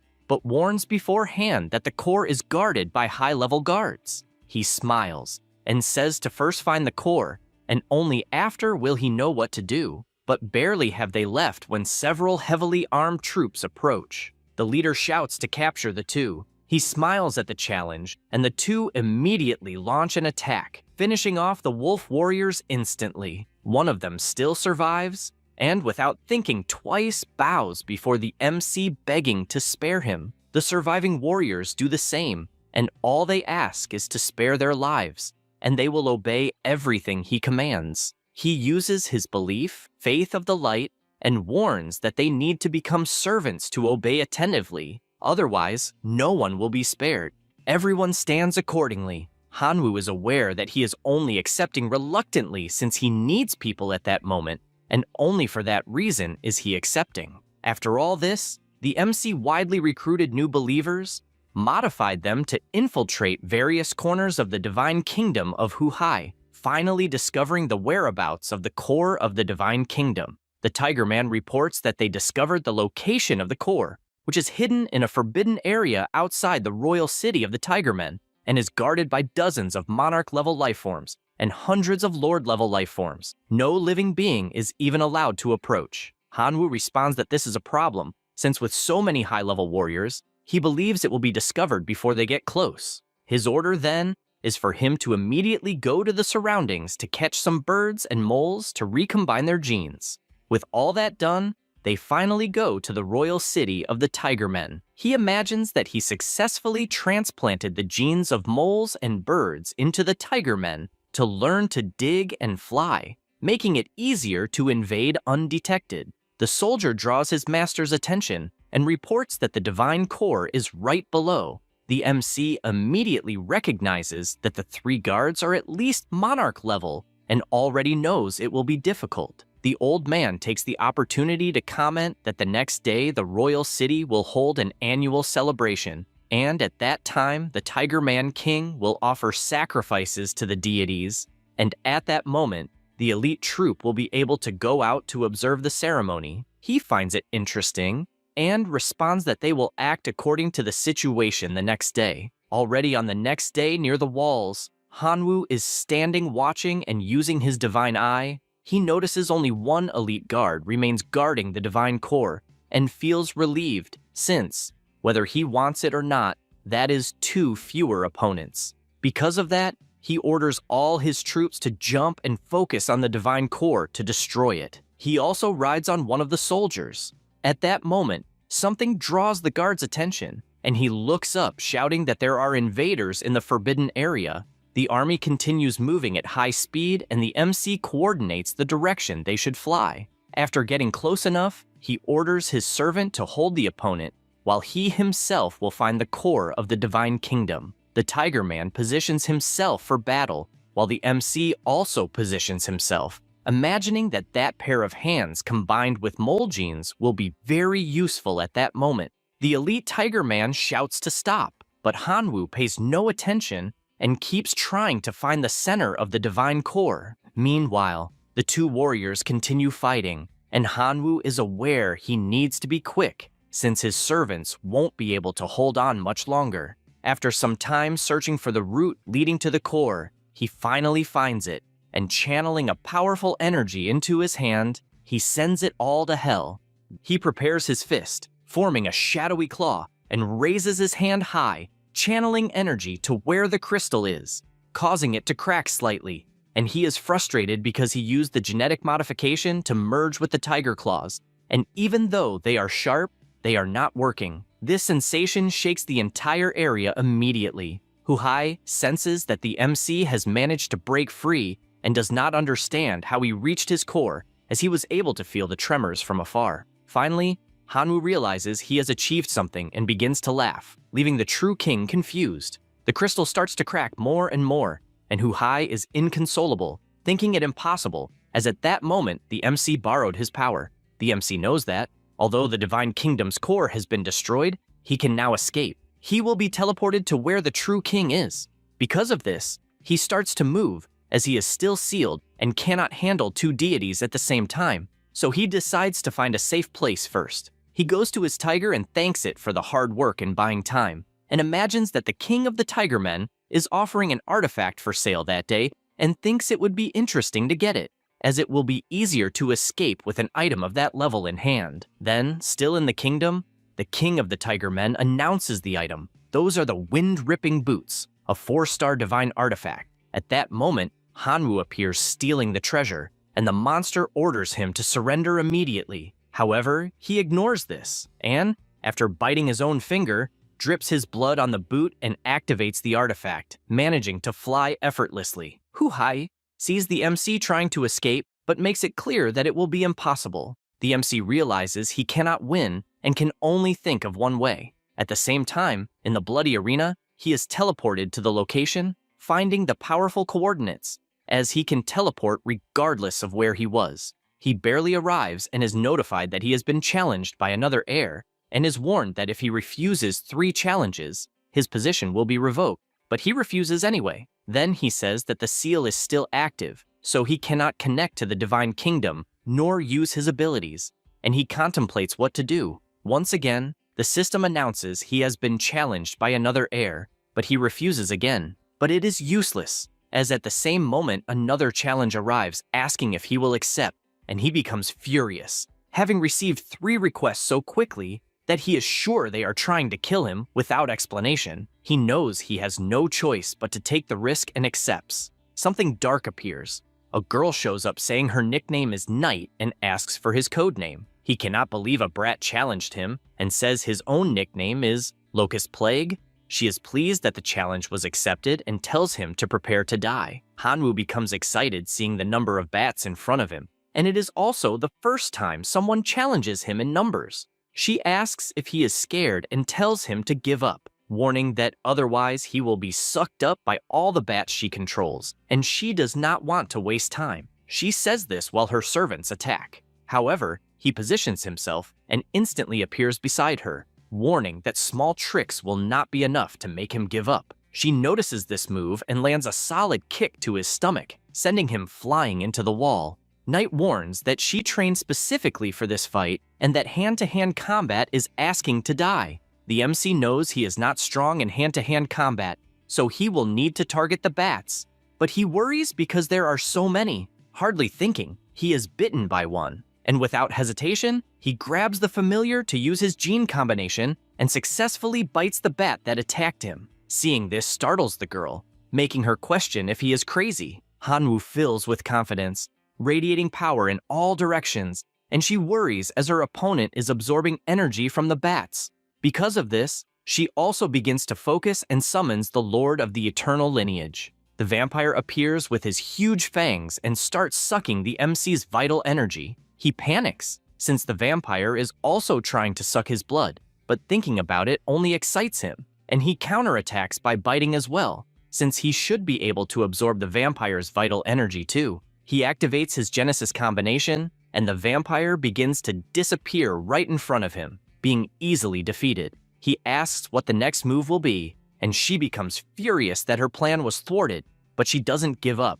summoning even more familiars, along with new vampires to attack. The knight warns that she wants to see, he tries to run, and once again, his blood is stolen. However, the power that was at full force is simply dissipated, and he remains intact, with his terrifying smile. The MC moves to suck her blood, but at that very moment, she surrenders. He is pleased to know when to stop, and she asks if he is perhaps a student of the academy. Only then does he realize about the university, and asks if the entrance has already ended. And she replies that it has, in fact, 10 days have passed. He freezes at this information, as he is completely behind, having been so focused on the old battlefield that he missed the entrance exam and the final assessment for the capital Imperial Academy. He says goodbye, needing to hurry so as not to be expelled, and the knight gives a final warning, saying she will defeat him next time. Sometime later, he arrives at the capital gate but is blocked, and furiously announces that he is a preparatory academy student and asked to speak with Professor Lina. The guard is unconvinced and makes it clear that he will not let anyone pass without authorization just because they know the name of one of the professors. At that moment, Qingnian appears, asking if it is Hanwoo who is there. He admits being surprised to see his friend and asks where he has been the past few days, as everyone was frantically looking for him. The MC replies that he has something urgent to discuss with Professor Lina but cannot enter the university. The blonde boy says that is not a problem, as he can easily take him directly to the professor's office and opens a portal to make it possible. Hanwoo thanks him for the help, and the blonde boy says he will tell Qinhuang what happened. Inside the academy, he reports to the professor that on the old battlefield, Hu Hai and Gong captured him, and although he barely escaped, he could not break the seal. She slams her hand on the table and questions how 2 adults dared to intimidate a student of the capital Imperial Academy and tells him not to worry, as the academy will ensure justice for him. She then comments on the seal, saying that even though she herself is a true goddess, she could not remove something placed by another true god, and therefore suggests that he seek Professor Shu Hai's help in this specific case. He thanks her for the help, and she immediately contacts the professor, informing him that Hanwoo needs his assistance.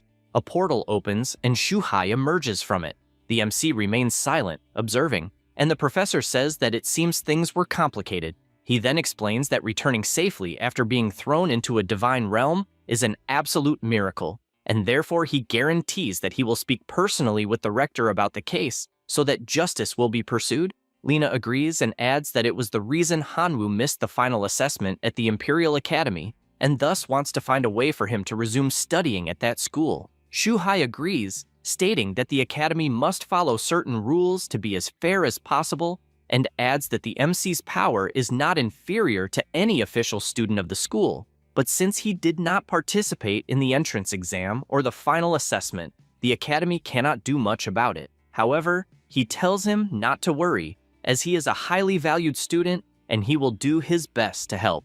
The MC thanks them for their understanding, and the professor says that they are a family and, therefore, do not need formalities, since first, they will help restore access to the divine realm before moving on to anything else. At that moment, with that light slap, Hanwoo begins to feel that he is able to communicate with his divine realm again, and Lina laughs at the situation, since the light palm strike he received directly consumed 300 million of the professor's divine power. Shu Hai only asks to quickly return to the divine realm to check if everything is all right, since being away for so long might cause new problems to appear that need resolving. He thanks the 2 professors again and immediately enters the divine realm, which is in chaos, with various species fighting. He flies over the place and does not understand what the hell is happening and, moreover, becomes worried since he cannot see his locusts. Only then does he look to the side and realizes that the locusts are extremely weak.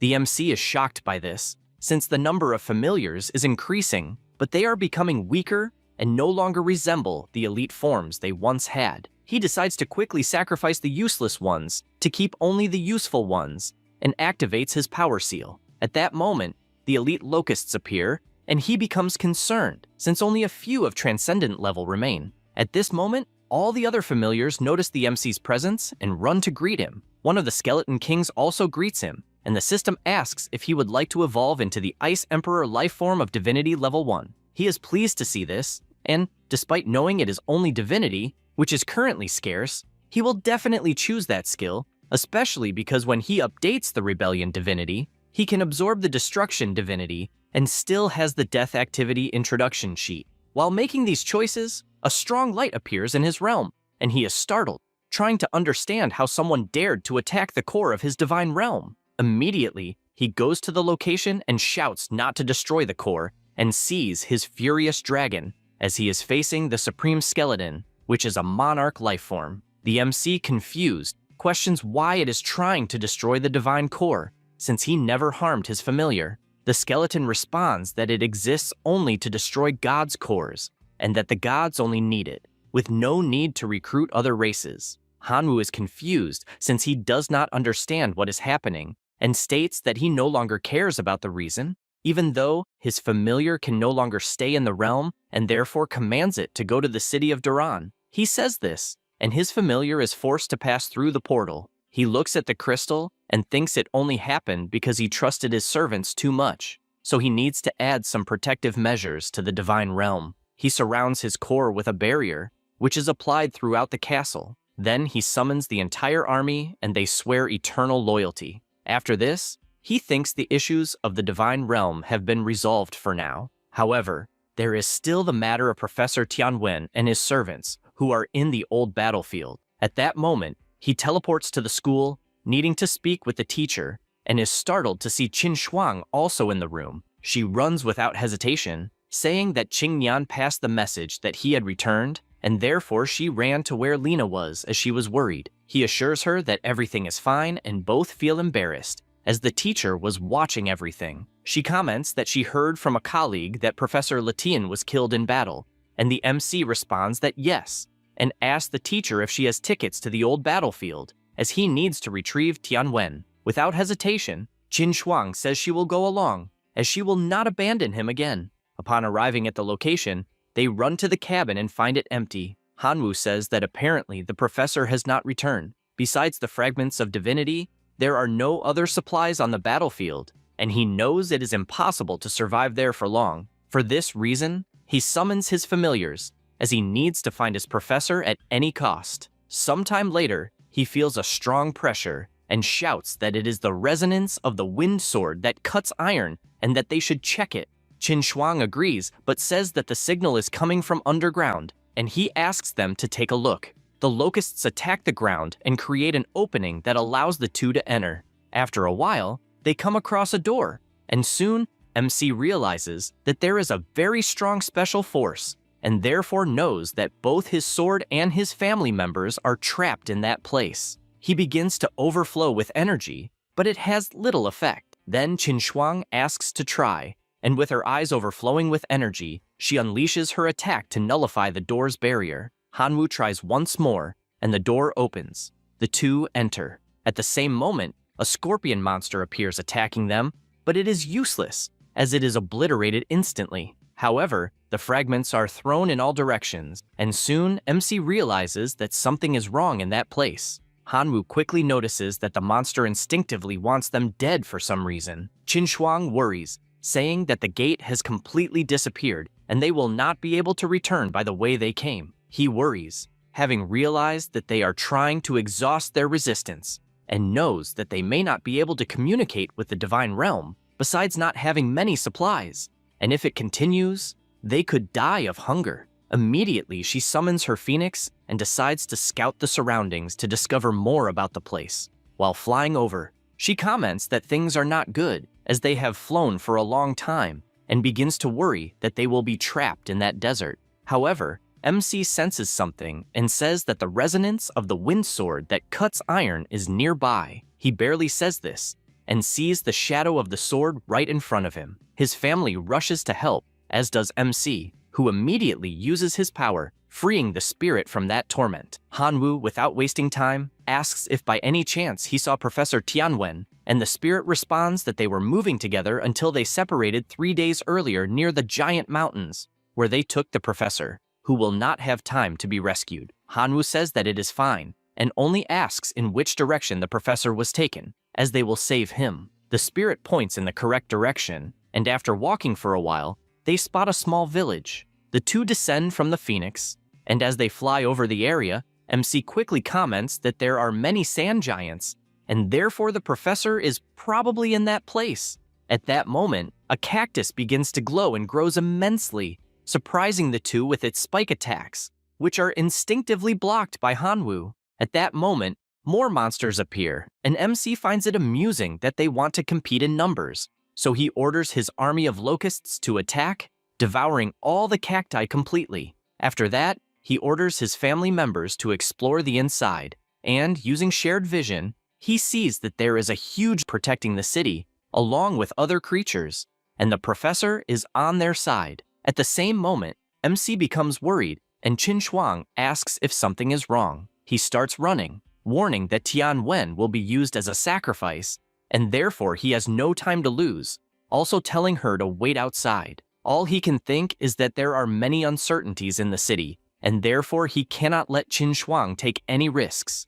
His first order is for his locusts to cover the entire city, but it is not so easy, as enemy family members begin to devour them one by one. At that moment, Schwang's phoenix appears to help, and she makes it clear that she would not abandon them so easily. She makes it clear that she will save the professor with him, and therefore MC apologizes and asks them to go together, and with his family members, they begin to defeat all the monsters they encounter along the way, as it was full of them. Hanwoo takes a pill, since the fewer wolves remain at the altar, the greater the chances of saving the professor, and the pill he took activated his genetic lock, putting him into his transformation of the Black Dragon King of the vampiric domain, which is a monarch life form. He charges shouting to the professor, who is on site to help, and with all his strength, he begins to eliminate wolf by wolf until he slices them all into pieces. After this extermination, he frees Tianwen from the chains that held him, and disoriented,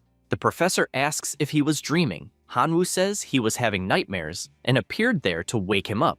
After that, he flies to Schwang, since they need to retreat, and the three of them flee the city. After distancing themselves, the girl asks how the professor is, and he tells her not to worry, as he has recovered very well, and also congratulates the two for reaching the level of a demigod. She says she only managed to evolve thanks to Hanwoo, but quickly changes the subject, since they need to think of a way to leave that place. He says that while he was imprisoned, he learned some things from the Divine King, and knows of a mirror that can help them cross the secret realm, firmly believing it is the only way to get out of that place. MC worries, realizing that the wolves already possess the red souls of the highest rank, and he cannot even imagine how powerful the king must be. Schwang admits she is worried, since if they continue, the servants who work there cultivating will all be lost. Tianwen grabs a bag and says that all his servants were killed, so he cannot help much, explaining that inside the bag are fragments of divinity he obtained, and that they are the only way he can help. Hanwoo tells her not to worry, as he also obtains some fragments, and assures them that they will find a way to leave that place together. Schwang approaches, and says that although they have many fragments, it is still not enough, and to make matters worse, they are in a divine realm, so they cannot sell them. He smiles, explaining that he will try to use his fusion ability to combine them, and she is surprised to see that the result of the fusion is a level 5 entity that appears. The professor is also surprised, as obtaining a level 5 is incredible. MC says he will quickly fuse some suitable divinities for them, so they must find the mirror. 2 days later, they regroup and immediately face the sand giant, and the girl admits she is excited to use her new divinity. She summons her thunder spear, eager to test it, and as the phoenixes approach, several giant sand golems appear. MC tells her not to rush throwing the thunder spears, since the divinity before them is giant and has regeneration ability, so throwing the spears all at once will have no effect. She asks what they will do, and he says he will add a bit of his divine technique called rebellion. He channels his power and fires at the sand golem, piercing its body in the middle and making it disappear completely. Then, several wolves appear and immediately attack. The professor tells them to handle the situation and attacks with multiple thorny vines. Schwang says he did a good job and, with her thunder power, summons lightning from the sky that obliterates the monsters completely, leaving nothing behind. She says she is happy,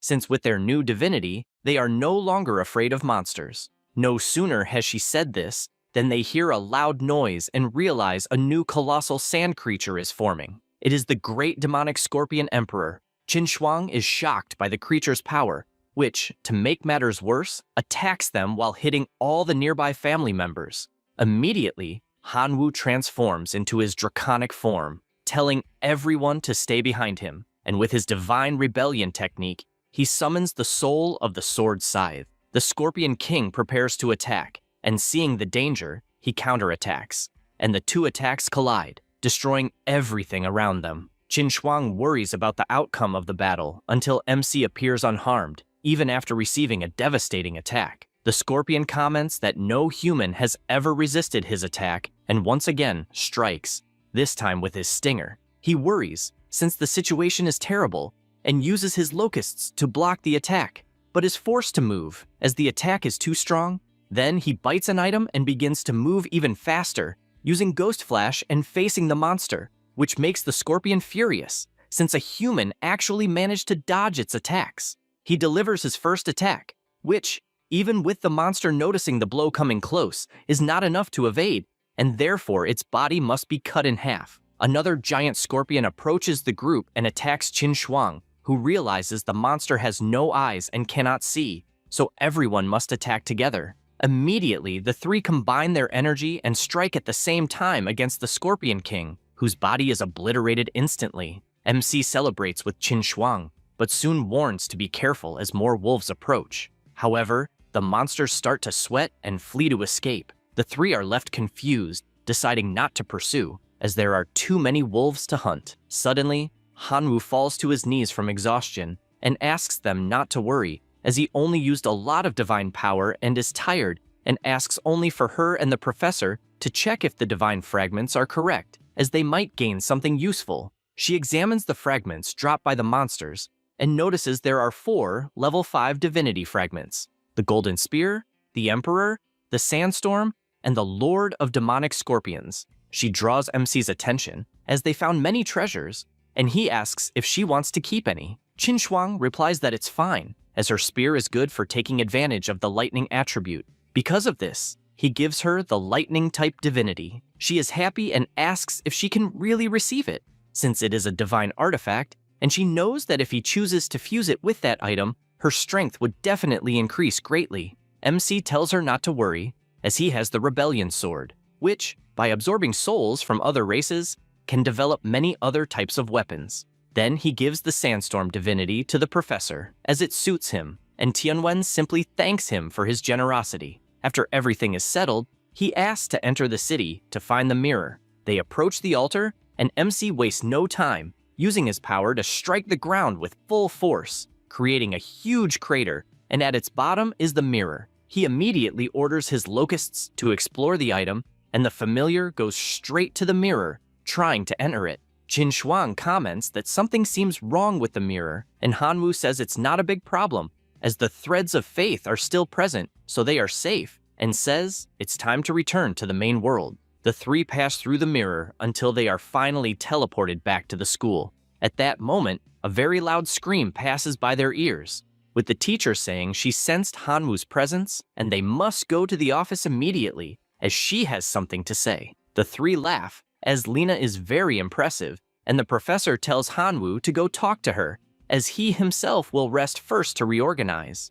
Upon arriving at the office, Lena reports on the kidnapping he suffered by the true god, as the school investigated it, and says the true martial god king verbally apologized and sent an item as compensation. MC is surprised, as a gift from a true god is truly impressive. He takes the cards and asks if it isn't the bankrupt god king who invested billions of divine power to start a farm for breeding mutated animals and ended up losing everything. He notes that it is, and is pleased, as it was a great gesture. However, he is shocked to see the card's contents and says something is wrong, as the item shows Hu-Hai with a dark energy and he has no idea what it means. Lena explains that the true god Marshall said that Hu-Hai acted on his own and therefore must be punished. The MC agrees and says that Hu-Hai really was not worth it, since he dedicated half his life only to the god king to end up as an apology gift, and finds that ironic. He questions if by any chance the divine kingdom belongs to him, and the teacher says that the corpse of a true god is very precious, and therefore asks not to waste it. He said he understood, and asks not to worry, since he only expressed his thoughts. Schwang then asks if by any chance he knows how to refine a complete corpse of a true god, and the MC summons his item and politely asks the teacher to instruct him on how to use it so as not to waste such a precious corpse. She calls him an opportunist, but says she will teach a method to refine a corpse of a true god into a clone of the same level, and even guarantees that if he is willing to invest resources, the clone can be promoted. Hanwoo is moved to hear this and replies that he is indeed willing, in addition to thanking her for the help. Lena summons a scroll and says that the apology from the God King Marshal means that the matter of the kidnapping is over, but says that the Academy's administration has not yet decided if he can enroll again, since some teachers are quite outraged because he caused so many problems. She throws the scroll into his hand, and the MC warns that the dissatisfied ones will have problems since he himself will use force to prove that everyone is wrong, and only asks them to watch his performance in the future. She is happy to hear this, and also says that she trusts him, and therefore asks him to refine the clone since she will be waiting for good news. After that, they go to an abandoned house, and Schwang, worried, asks if he will really live in that old place. He replies that he was not admitted to the school, so he has no dormitory, and also asks her not to worry since he will be busy refining his clone. She is happy and makes it clear that she will be waiting, and he, even happier, says that he will not make her wait long. With that, he summons the clone from the scroll and, using his refining ability, summons a perfect clone with the same appearance as him. The clone kneels, and the MC says that from that day on, the name of his clone will be Hanwen, who decides to check the strength. He opens the statistics and realizes that the level is of a true god, and also notices several other important pieces of information such as divine rank, abilities he possesses, talents, development, among others. Seeing all this excites him since he expected nothing less from a true god, even more when realizing that he has 42 points of divinity, which is surreal. He then begins to use his ability to help fuse divine powers, and the system notifies that the current abilities were fused into 2 advanced abilities. 2 supreme beings are summoned, being the Holy Chaos and the True Martial Tiger. He decides to check the characteristics of the True God Martial Tiger and orders it to be launched against himself. The clone raises his hand and activates the level 3 ability, Flaming Fists. The MC asks to be attacked, and immediately the order is obeyed, attacking with everything with his new ability. Then, he uses his healing power on his summon and imagines that if he applies that ability on himself, he will be able to easily fight against Emperor life forms in the future without transforming into the Dragon King. Then he reflects that he has many Tiger Men that he could acquire with his faith, and therefore says that he will transform into the appearance of Hu-Hai to enter the Divine Kingdom and subdue the relatives. After changing his appearance, he immediately jumps into the life kingdom of the True King, destroying even the ground with the impact. After teleporting, the MC makes contact asking if he is okay, and his clone responds that yes. Then the Tiger Men of the kingdom approach, and the clone quickly notices that Mashin has returned and, looking closely at the monster, imagines that he worked hard to build a relationship of trust with the other tigers, and therefore cannot let him ruin it. At that moment, Mashin shouts that the intruder is an evil god and that everyone must capture him. Immediately, the monsters rush forward, and the MC questions if they truly dare attack a true god. However, Mashin responds that he is an evil god excellent at deceiving people's hearts, and therefore they cannot take his words seriously. The monsters hear this and feel even more motivated to attack. The MC asks his clone not to get directly involved with the monsters. He understands the message and, using his power, summons the Saint of Chaos. Mashin realizes the situation is bad since the summoned entity is powerful. Immediately, the guards surrender, apologizing to the true god, and Hanwoo orders everyone to capture the Tiger King since he must be punished. They go to the city with the Saint of Chaos, and Mashin shouts for his subordinates to stop the attack. But the clone remains imposing alongside his summon, intimidating all the guards except the Tiger King, who tries to counterattack by launching a powerful fire blast. However, the Saint of Chaos also charges his power, and both attacks collide. At that moment, Mashin appears suddenly in front of him, imagining that killing him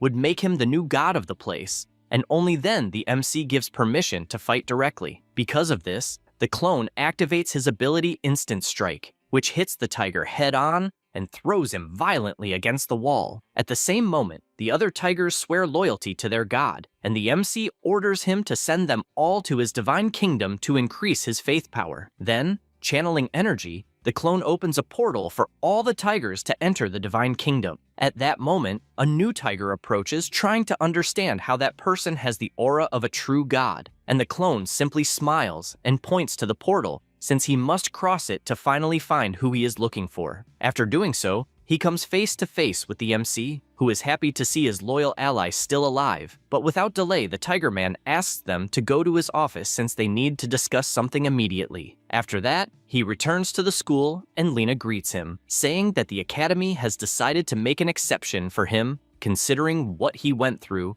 and will allow enrollment. However, he must undergo a test. The MC gets excited and says that he will handle any challenge. She informs him that he will be sent to investigate information about an unknown external civilization, and if he gathers valuable information, his enrollment will be accepted. He cannot believe it, since it seems he is being used as a test subject to obtain information about an unknown entity. But the teacher warns that the difficulty of the test cannot be determined, and the privileges of the players of the Divine Kingdom will be completely sealed, so he must choose carefully whether to accept it or not. Hanwoo responds that he does not care about the dangers of the test, since he is willing to accept if it means entering the Academy of the Imperial Capital. She makes it clear that with the resources he currently possesses, even in seclusion, and with intense training, he would not fall behind the other students, and could apply the following year without issues. But he responds that a certain person is waiting for him, and Lena immediately understands who it is, feeling happy that the girl is a motivation for him. She also wishes him success in the test, and he guarantees that he will complete it successfully. With everything settled, a meteor hits the unknown civilization,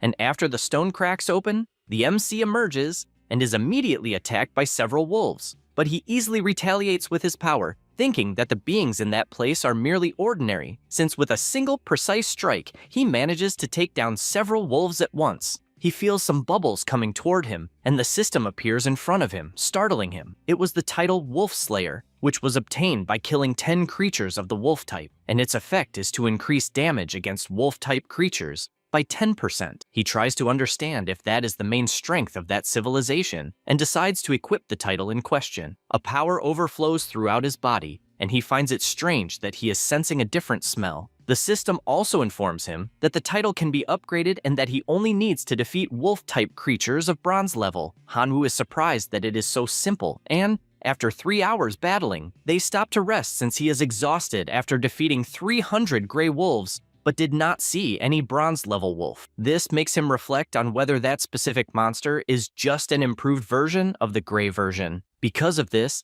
an idea arises, and he decides to use genetic fusion on the wolves that were in front of him. All of them are enhanced, completely changing their appearance, and more powerful. Though winning, they charge forward, but the MC lands a kick wanting to know if they will really dare to rebel. With this outcome, he reached level 16 and obtained the bronze title. Sometime later, he climbs a tree and decides to observe the surroundings and notices that there are also humanoid lifeforms constantly walking toward a portal and wonders if the creatures are also hunting the wolves to increase the title level. Since he himself spent the entire night and his strength did not improve at all, he decides to be more active since he needs to find some random guy to ask. And after crossing the portal, he comes face to face with a person and notices something is wrong, as he was simply surrounded without any reason. The people rush to attack and the MC moves, which makes the guy indignant, saying he will not run away. But that was not his intention, since after focusing, he transforms into his draconic version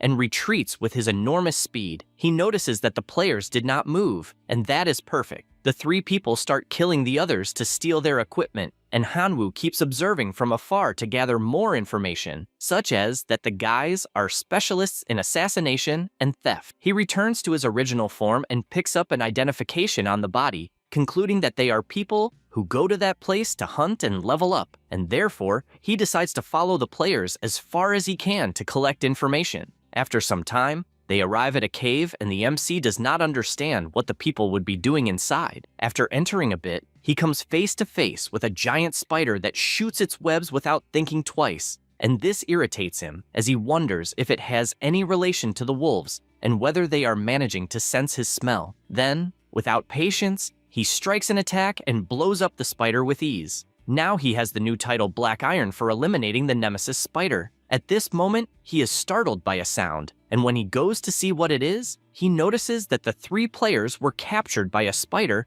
and he does not like the idea of the 3 losing their lives before he himself finds other people, and therefore, with his firepower, he once again annihilates the spider. Now, his title has evolved to bronze level. He gets excited upon seeing this, but soon his excitement fades since his firepower is not coming out of his hand, and therefore he panics, as a notification informed that after using the ability, he must wait 1 minute of cooldown, and he finds this absurd since he is being chased and cannot do anything. The spider almost manages to reach him, but there was enough time for the power to charge, and therefore it was obliterated with a punch, and his title level rose to silver. And now, he possesses the ability Summon Tarantula. Hanwoo looks at the trapped people and reflects that he can even save them but cannot let them see him, and therefore, he only launches his fireball, knocking them to the ground. Soon, the dwarf looks at the wolfman with a huge sword, and therefore delivers a precise strike, since his only intention is to steal every item he finds,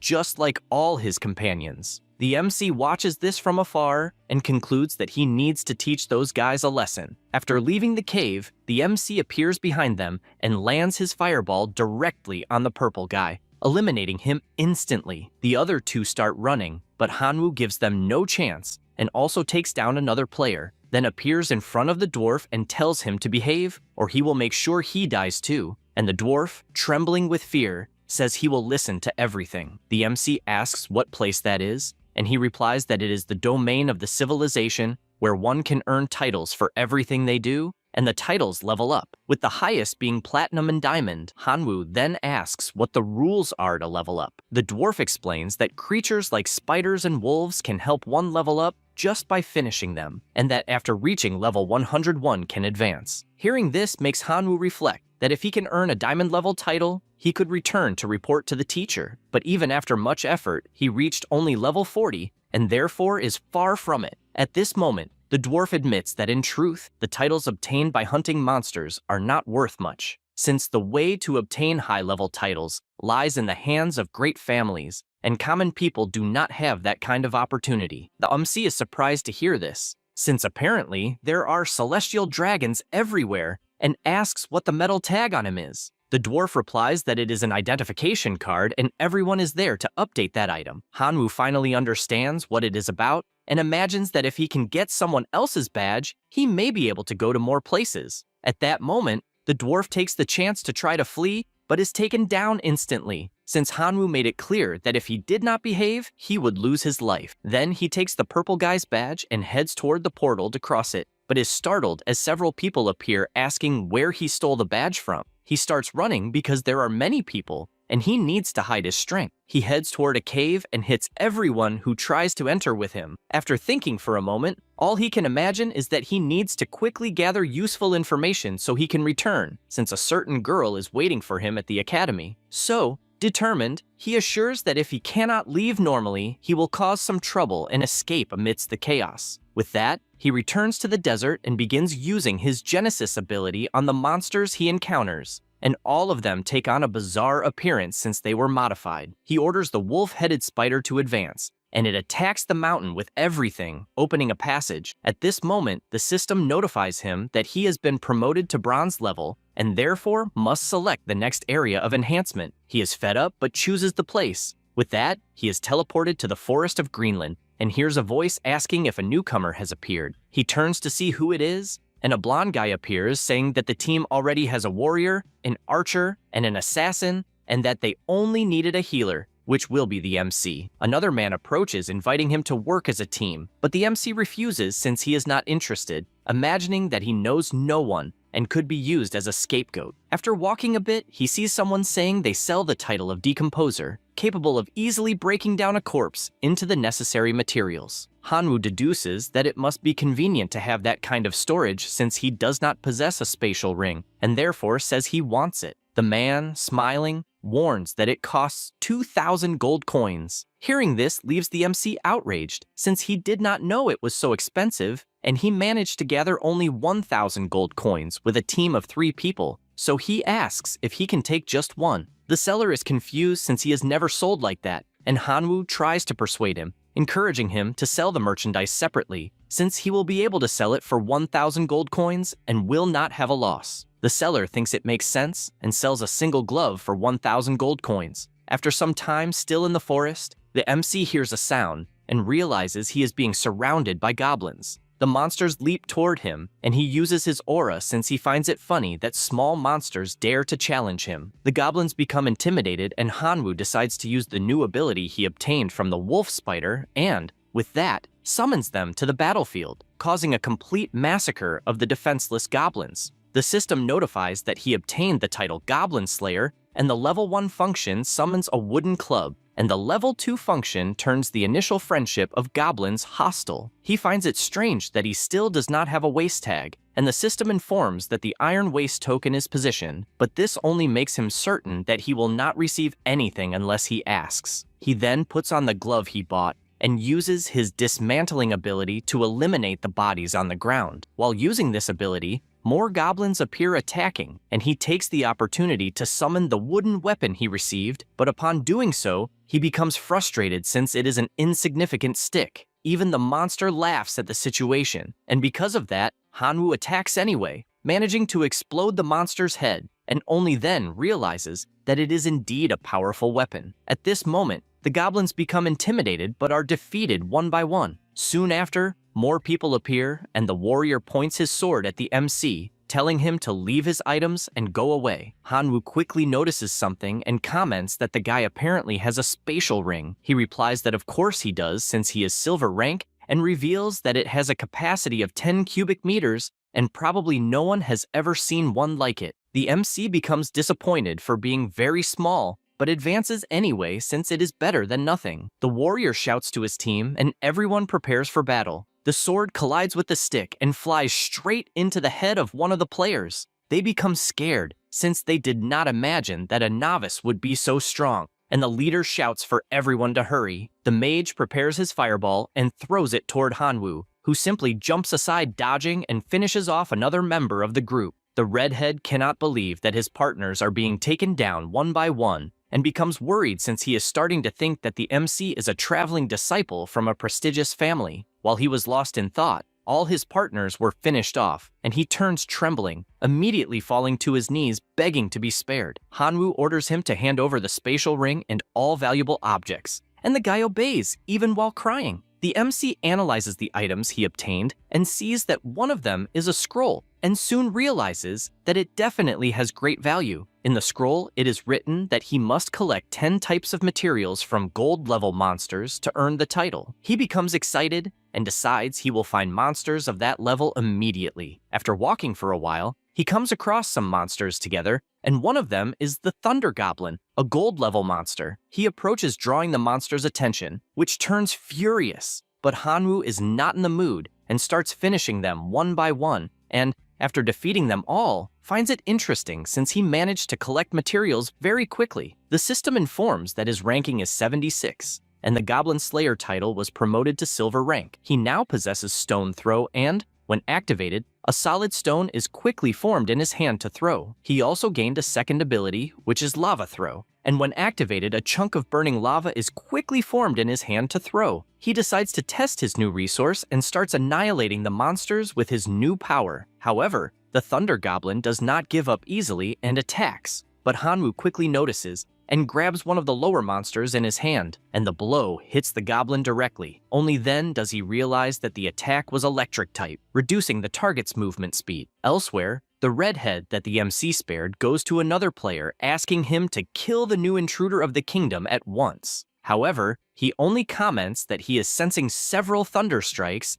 and therefore someone is fighting the Thunder Goblin. The redhead says that it is definitely the MC, and Jin, with a smile, says that the boy apparently is very arrogant, and therefore he will not even need to do anything since facing a Thunder Goblin is a death sentence. However, his joy is short-lived since he sees the MC taking a full electric shock without even reacting, and he does not understand how the hell that is possible. The goblin is also startled since his attack was useless. All the MC can imagine is that compared to Schwang's lightning, that one is insignificant as it cannot even penetrate his defense. Because of this, he picks up his stick again and starts killing the goblins once more. He imagines that besides hunting the gold-level orbs, he will also need to hunt a giant number of the common ones to accumulate progress points. After a long time hunting, his Goblin Slayer title reaches the maximum level, and the purple goblin, with his summoned weapon, tries something, but the attack hits an illusion, and Hanwoo appears beside him, calling him a loser, and hitting him on the head with a staff. The wounded monster says he does not want to die, but Hanwoo finds that funny and finishes him off without mercy, forcing all the common monsters to flee in fear. With this outcome, he manages to reach level 100 successfully, and the Goblin Slayer title evolves to gold rank. Now it is possible to summon the Thunderblade, which can release lightning for a fixed amount of time, and the gold rank goblin skin material was also obtained. He is pleased since he now has a decent sword and realizes he needs 2 more pieces of golden material to improve it and will look for them immediately. Near him, the 2 guys are hiding, and Jin warns that he cannot help with revenge even in his dreams. Then they hide again as Hanwoo walks beside them until he senses someone's presence and points his sword, telling the 2 to come out. Immediately, both emerge from the bush, and the MC asks if the redhead wants to look for trouble again, and if he brought an ally to do that. Startled, he answers no, and Jin, even more frightened, begins to step back, saying he does not even know Firehair and was only passing by. Hanwoo asks if he is serious, but orders them to hand over all equipment and materials and tells them not to force him to use strength. The guy sees no options and hands over all the equipment he has. However, Hanwoo orders him to also hand over the spatial ring, and the guy responds that he cannot, since it contains his savings for the entire year, and asks to meet again soon, saying he will give everything he is being asked for. The MC, with great patience, asks for the ring and guarantees that he will not repeat himself a 3rd time. The man stays silent and does not obey. Because of this, Hanwoo moves at high speed and cuts off the guy's arm along with the ring. The blonde falls to the ground saying he gives up, and all his colleagues go to help him since he has an amputated arm. The MC takes the opportunity to pick up the item and notices that there is also another scroll. After that, in a sanctuary, Jin, together with his thugs, orders his group to gather as many members as possible immediately to discover Hanwoo's whereabouts, since he needs to recover everything he lost. Meanwhile, in the habitat of the demonic cats, the MC finishes all of them, and the system warns that the title enemy of the demonic cats has been obtained, the speed has been improved, and the initial level of friendship with the demonic cats is hostility. He realizes that the resource is not a big deal, but will endure because of the title. The method to obtain the Platinum Slayer title requires exchanging 3 diamond titles from different races. He wonders if they are crazy since they want him to trade 3 diamond level titles for just 1 platinum one. The notification states that one of the activation effects is the Weapon of Carnage. The weapon can transform into various forms, but has only one ability, which is gaining 1,000th of the strength of any creature it kills. Every time a diamond title related to a race is absorbed, this function can be improved or increased in effectiveness. He thinks this idea is great and therefore needs to obtain it at once. At this moment, a giant shadow approaches, and when he turns, he realizes it is a giant demonic cat. He jumps with his summoned sword and both face each other. The fight becomes frantic in the forest, but the cat is defeated with the giant sword piercing its belly. The MC states that the monster caused that result, that he successfully hunted the demon cat king and obtained the golden material poison sac. Hanwoo reflects that with his current strength he cannot hunt diamond-level prey, but can perform genetic combinations. Using this power, he creates the platinum-level demon cat, the monster that seemed calm attacks without thinking, but he is faster and cuts the creature in half. Because of that, the title enemy of the demon cat was updated to platinum. He finds this interesting and once again uses his power to repeat the process until he finally obtains the diamond-level title. The system warns that the new characteristics are increased agility, demonic cat claws, enhanced combat power, and he can also summon the golden-level venomous cat king to help in battle. He finds these benefits pathetic, but knows he needs to hurry to obtain 3 diamond titles to finally achieve the True Slayer title. He continues eliminating monsters, and during that time, used genetic combination to hunt diamond-level beasts, such as the Goblin Race and Minotaur. Because of that, he collected 3 diamond-level titles,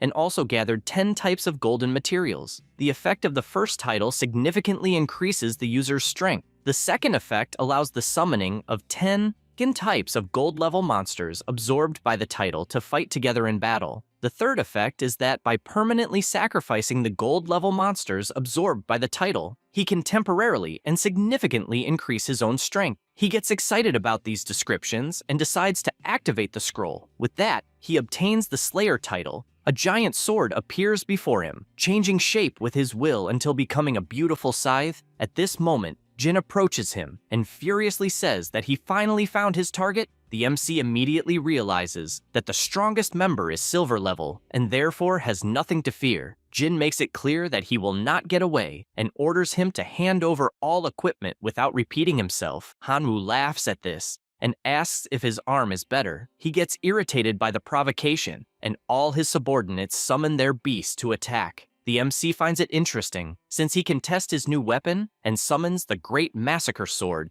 that with simple movements wipes out all the summoned monsters. The blonde boy is shocked and orders the mages to use long-range attacks, but in the same second, all of them flee in fear. The MC simply snaps his finger and summons several gold-level monsters. He also asks if they really dared to demand his equipment. Everyone begins trembling in fear, begging for their lives, but they are all wiped from the face of the earth. He realizes that place is too weak and therefore must look for a higher level training area. With that, he goes to the gold level zone, the Celestial City. A man approaches him and asks if he is new in the city and what level he is at. However, Hanwoo replies that his past is not worthy of being mentioned and therefore only asks what the reward would be for managing to cross that portal. Brian finds this funny and comments that young people should not be so arrogant, since no one has ever managed to cross the Celestial City. However, he emphasizes that as far as he has heard, if he accomplishes this feat, he will receive a platinum title. He finds this interesting, since he will only have to face a tower of 7 floors with 7 different races. At this moment, the administrator approaches questioning what a Black Iron Master is doing in that place,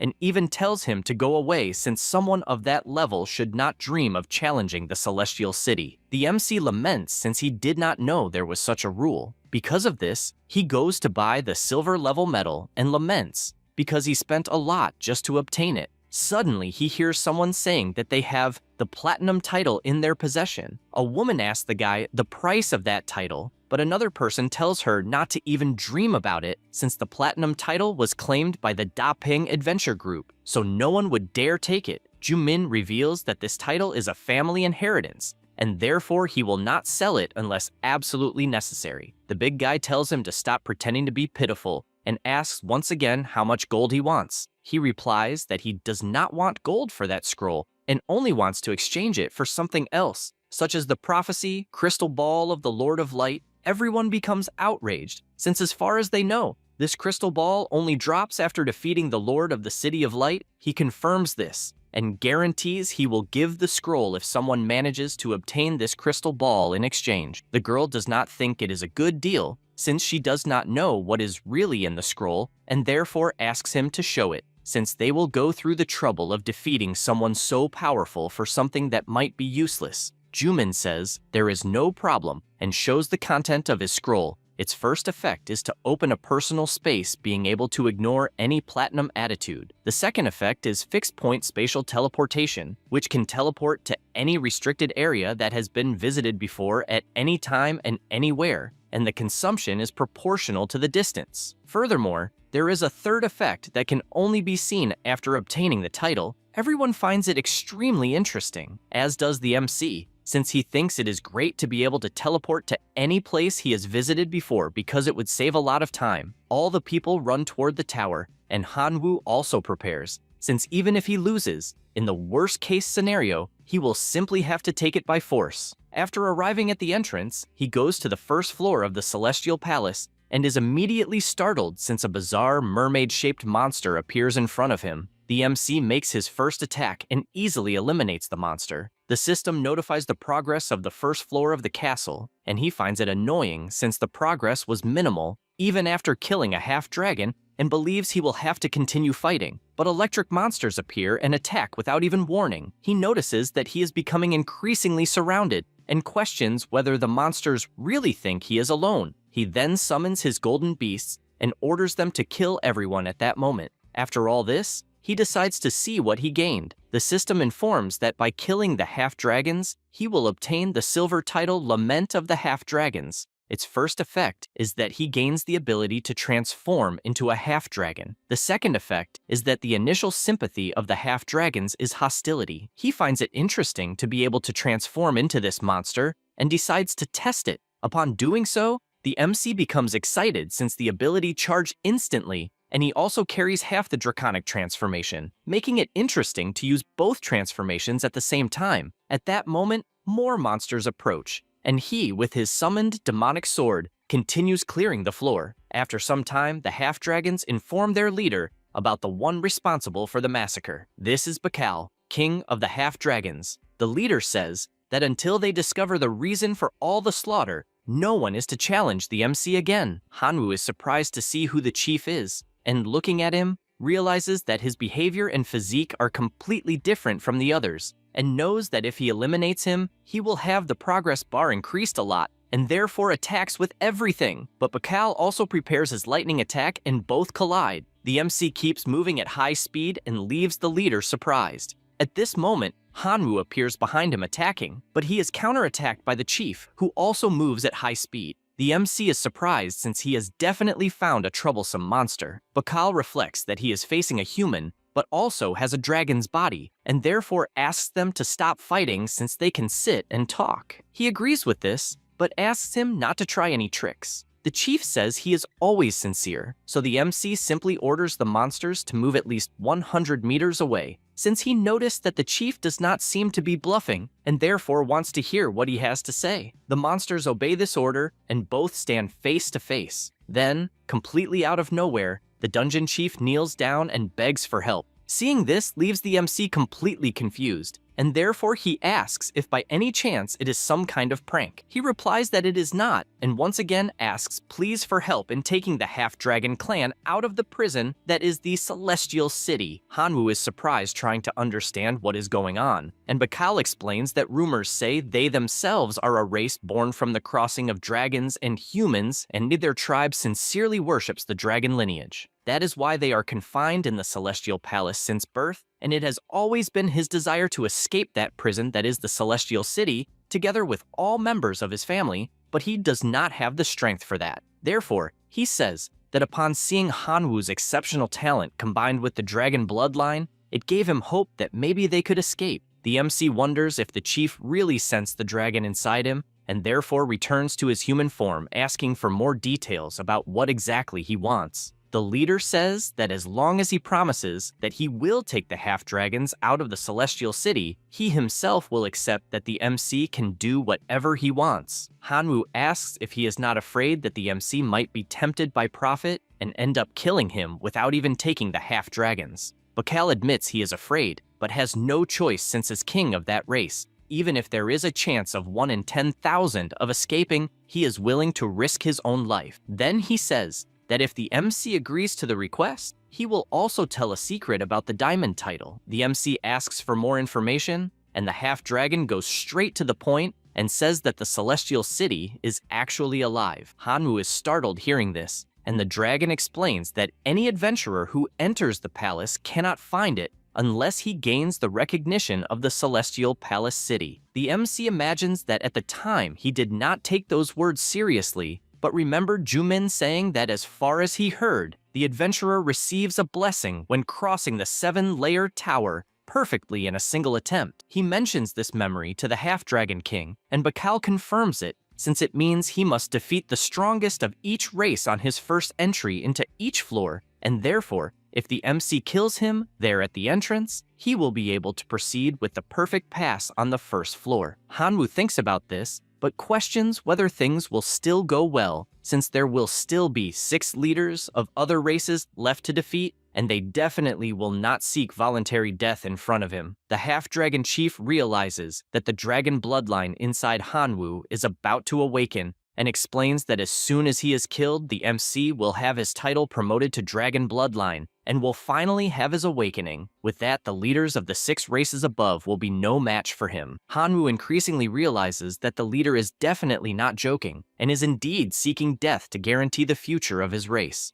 And besides, that all he wanted was to recruit him as a subordinate, since he is definitely a powerful guy and it would be a shame to kill him. And with that thought, he asks once again if to unlock the perfect passage, he must kill the strongest monster on the floor, and Baikal confirms and definitely would not lie when it comes to the survival of his species. And Hanwoo then says that there is a way to cultivate a half-dragon even stronger than the leader, and thus he would not need to kill him. And he is surprised hearing this, and the MC says that he can keep the casualties in the 2 digits for this to happen, and therefore he should consider it. And the leader prepares to say that he can give his life, but Hanwoo refuses since he does not want to take it. So the half-dragon subordinates approach and say that they are willing to sacrifice themselves as long as their species can escape the prison, and the leader thanks them for this noble sacrifice, and with everything resolved, Hanwoo activates his Genesis combination, and thus a diamond-level dragon is born, and everyone is surprised to see that it really worked.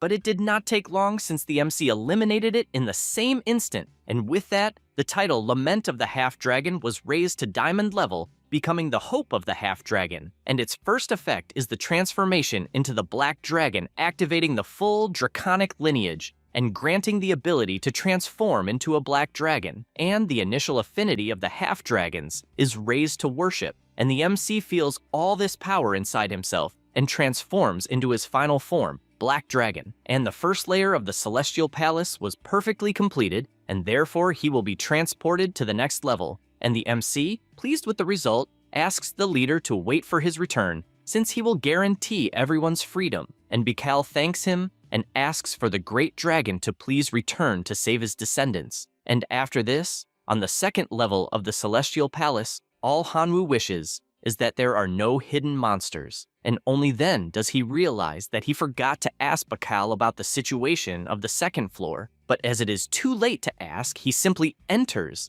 and he activates his fire magic and starts walking through the darkness until he reaches 3 different paths, and he thinks about which path he should take and summons his Minotaur, Goblin, and Golden Demonic Cat to explore for him, and all 3 enter different paths, and sometime later, an energy comes out from all of them, and the MC notices that breath has returned and the room is full of spirits, and the title Spirit Purifier of Silver level was acquired, and its first effect is the passive skill Gift of the Spirit, which allows randomly obtaining a piece of equipment used by the spirit after purification, and it also increases the spirit's initial affinity to intimate, and Hanwoo is confused since by eliminating the spirit, he will become intimate with it, and he wonders if by any chance they are masochists. And in any case, he snaps his fingers for his summons to return and feels a strange sensation until ghosts appear in front of him, leaving him completely startled since he did not expect that.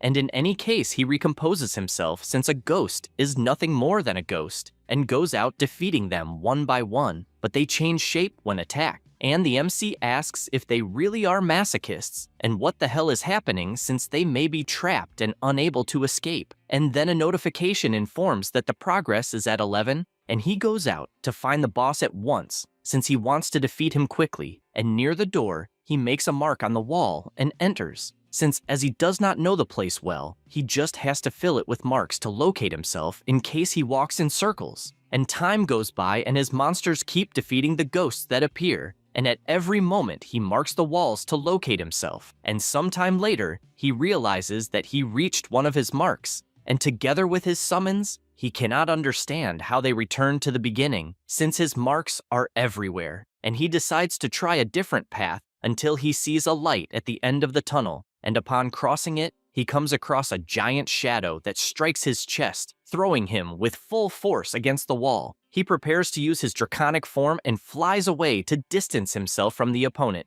And while doing so, he can only try to understand how just one strike from the phantom made even his soul ache. And he realizes his situation is not good, since even if he fought head-on against 10 of them at the same time, it would not be enough. So he decides to change his strategy, and he uses the title Eternal Sacrifice, which absorbs gold-level monsters to temporarily and significantly increase his own power. And with this boost, he finally gets excited and the Phantom attacks the same way, but he grabs the whips and destroys them with a single pull, and the monster does not like that at all. But Hanwoo wastes no time, and after seeing an opening through the Phantom with his sword, he manages to finish it with that single strike, and the system notifies that he successfully defeated the Diamond level monster, and the title Spiritual Purifier reached Diamond level, and with that, the second level of the Celestial Palace City was completed, and only then does he realize he just faced the floor boss and is no longer surprised by having received such a powerful attack. And at that moment, an item is dropped on the ground, which is the Diamond level equipment that can resist mental contamination, and the MC does not really know what it is for, but decides to equip it anyway, and right after that, all his fatigue disappears, and even his breathing becomes smoother, which is enough for him to find it incredible. And a teleport circle appears under his feet, and he prepares to go to the 3rd floor, and still hopes that the Lord of Light has not been defeated by another adventurer. And meanwhile, on the 3rd floor, the MC appears through the teleport, and notices that the Lord of the City of Light has not yet been killed since there are several people there. And suddenly, something catches his attention, because a light elf simply appears beside him, and he starts staring at the small monster, and knowing he does not have much time, he starts running since he needs to hurry and finish off the Lord of the City of Light, and after approaching, an adventurer shouts that the 3rd floor has already been reserved by the Depeng group, and therefore politely asks him to go back and explore another time, and Hanwoo notices they are gold-level adventurers, and since someone of that level cannot stop him, he flies off at full speed, and the big guy asks if he is deaf, and once again, tells him to retreat if he does not want to die. And after saying that, he throws his fireball toward the MC, who instantly activates the effect of the killer title and destroys both the fireball and a player who is standing in front, and the guy panics and realizes he must flee at all costs. But the MC, irritated, asks if he is planning to report him, and he answers no, and begs not to be killed since his older brother will take revenge. But before he can finish speaking, he takes a precise strike without even having time to react, and Hanwoo realizes that the killer title lives up to its name, and now his Spiritual Purifier title has reached heroic level, and the killer title has been enhanced by adding 5% soul level attack, and he gets excited since his strength has increased again until he looks to the side and sees several powers falling from the sky, and as he approaches, he realizes those attacks are the light elves moving at high speed, and he keeps dodging all the attacks. And even though he understands they cannot harm him, he finds it annoying to have his path blocked, and because of that, Ha activates his power and summons a machine gun that fires at all the monsters at once, since he needs to make them understand the importance of firepower suppression. And the elves comment that the bullets do not hurt at all, and start mocking him by sticking out their tongues. But the moment they do that, they feel their bodies becoming strange until they completely melt, and the MC finds it funny, since even though his bullets do not damage their bodies, they directly affect their souls. And a crystal appears from each monster, which is the luminous crystal, the core of the Spirit of Light, and it can absorb a large amount of light energy, a precious light-type material that increases his own power, and he also obtains the silver title, Reaper of the Spirit of Light, which adds light attribute to his weapons, increasing their damage, and his friendship with the spirits of light becomes hostility. He finds interesting what he obtained and flies toward the next portal. Meanwhile, several players are searching for where the Lord of Light is hiding until one of them spots the MC and finds him familiar. To confirm, he checks his item and sees that the MC was responsible for killing many people in the bronze leveling area and entered the wanted list. And if they capture him, they can earn a good reward. Because of that, his group surrounds Hanwoo, who immediately summons his machine gun, telling everyone to get lost if they don't want to die. The grass-haired guy yells that this is not a beginner area to mess around, and the MC, finding that interesting, starts shooting as if there were no tomorrow, mowing down all the players in front of him. The others who weren't shot begin running like never before, but he asks if this is some kind of joke and starts chasing everyone, finishing them off one by one. One of the players, almost dying, grabs a flare and fires it into the sky. Immediately more adventurers approach, and the captain of the platinum-level players orders them to kill the MC and take the machine gun. He finds it interesting to be ambushed, but starts shooting anyway. However, this time the players activate their shields, and the bullets have no effect. The leader orders everyone to prepare their magic powers, and they fire at maximum power. The MC finds this interesting and transforms into his draconic form. Because of that,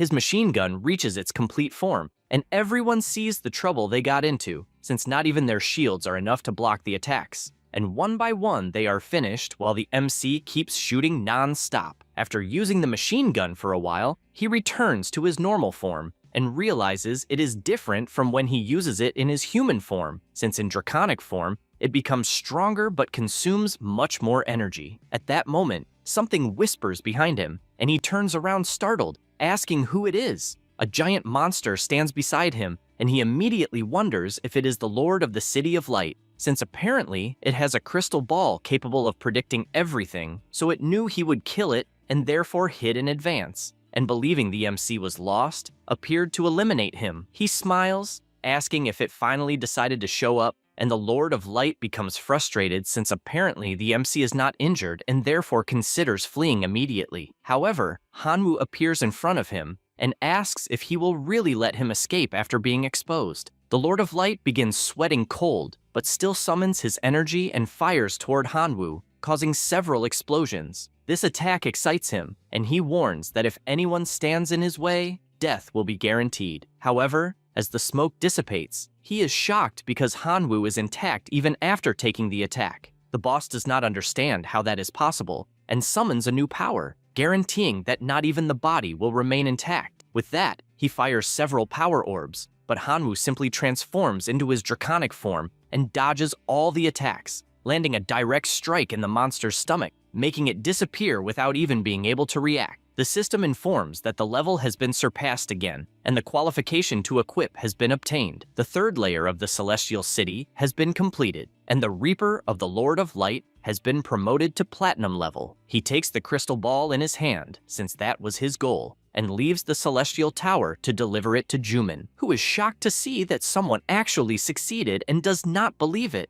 since not even the Depang Adventurer group managed it, and therefore asks to see it up close. The MC hands over the crystal, and the guy cannot believe the texture, since it is definitely the real item. Excited, he asks how he obtained the crystal ball, since the Lord of Light is extremely cunning, and no one has ever been able to find him. Hanwoo replies that it is a secret, and simply tells him to hand over the path to the Platinum title. The boy says it is not a problem, and gives the title, also saying he has become very interested in him. The MC picks up the item and leaves. After some time walking, he starts imagining what kind of title that scroll holds. At that moment, several adventurers appear surrounding him, and one of the thieves orders him to hand over the title or he will lose his life. The MC sees that he is surrounded and states that they are all seeking their own ruin. He immediately summons his machine gun and starts mowing everyone down as if they were paper. Once everything is over, he reflects that he killed many people and needs to quickly earn the title of Spatial Wanderer to leave that place. After reading the scroll, he realizes that the requirements to obtain the title of Spatial Wanderer are considerable, but he smiles since luckily he has all of them. He summons the necessary items and activates his fusion, absorbing them into his item. Now, he possesses the title of Spatial Wanderer. It opens a personal space that can ignore any restrictions. It can be activated at any moment and in any place. It teleports to a fixed point. It allows teleportation to any previously visited area with consumption proportional to the distance. It can also swap positions with a target within the field of vision. He finally understands the third effect, since it is the exchange of positions with something else, and at first glance it seems incredible, but he needs to test it and decides to return to the tower to do so. Once inside, near the spirits of light, he realizes the moment is perfect for the test, and, after clapping his hands, his body disappears, swapping places with the targeted spirit of light. All the monsters were confused by what just happened, and it lasted long since with a single attack he ended everyone. Now his title of Elf of Light has been promoted to Diamond level. His title of Slayer has also been promoted to Diamond. His weapon evolved into Assassin Weapon, capable of transforming into any weapon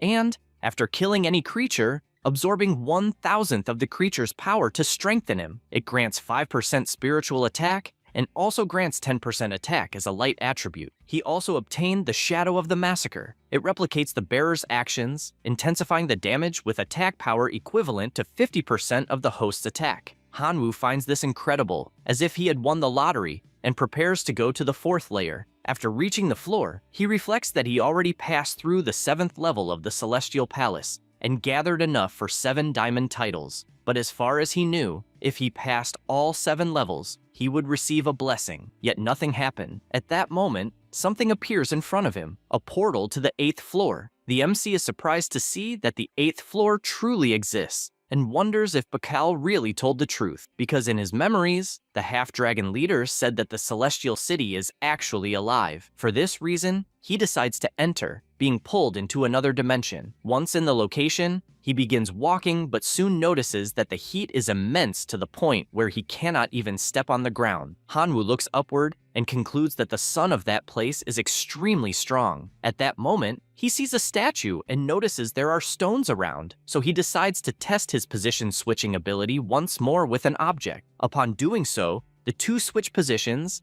and he ends up in front of the statue. He then decides to lightly touch it, but for some reason, the statue began to crack for no apparent reason. That's all, folks. If you enjoy the video, subscribe and hit the bell. Thanks.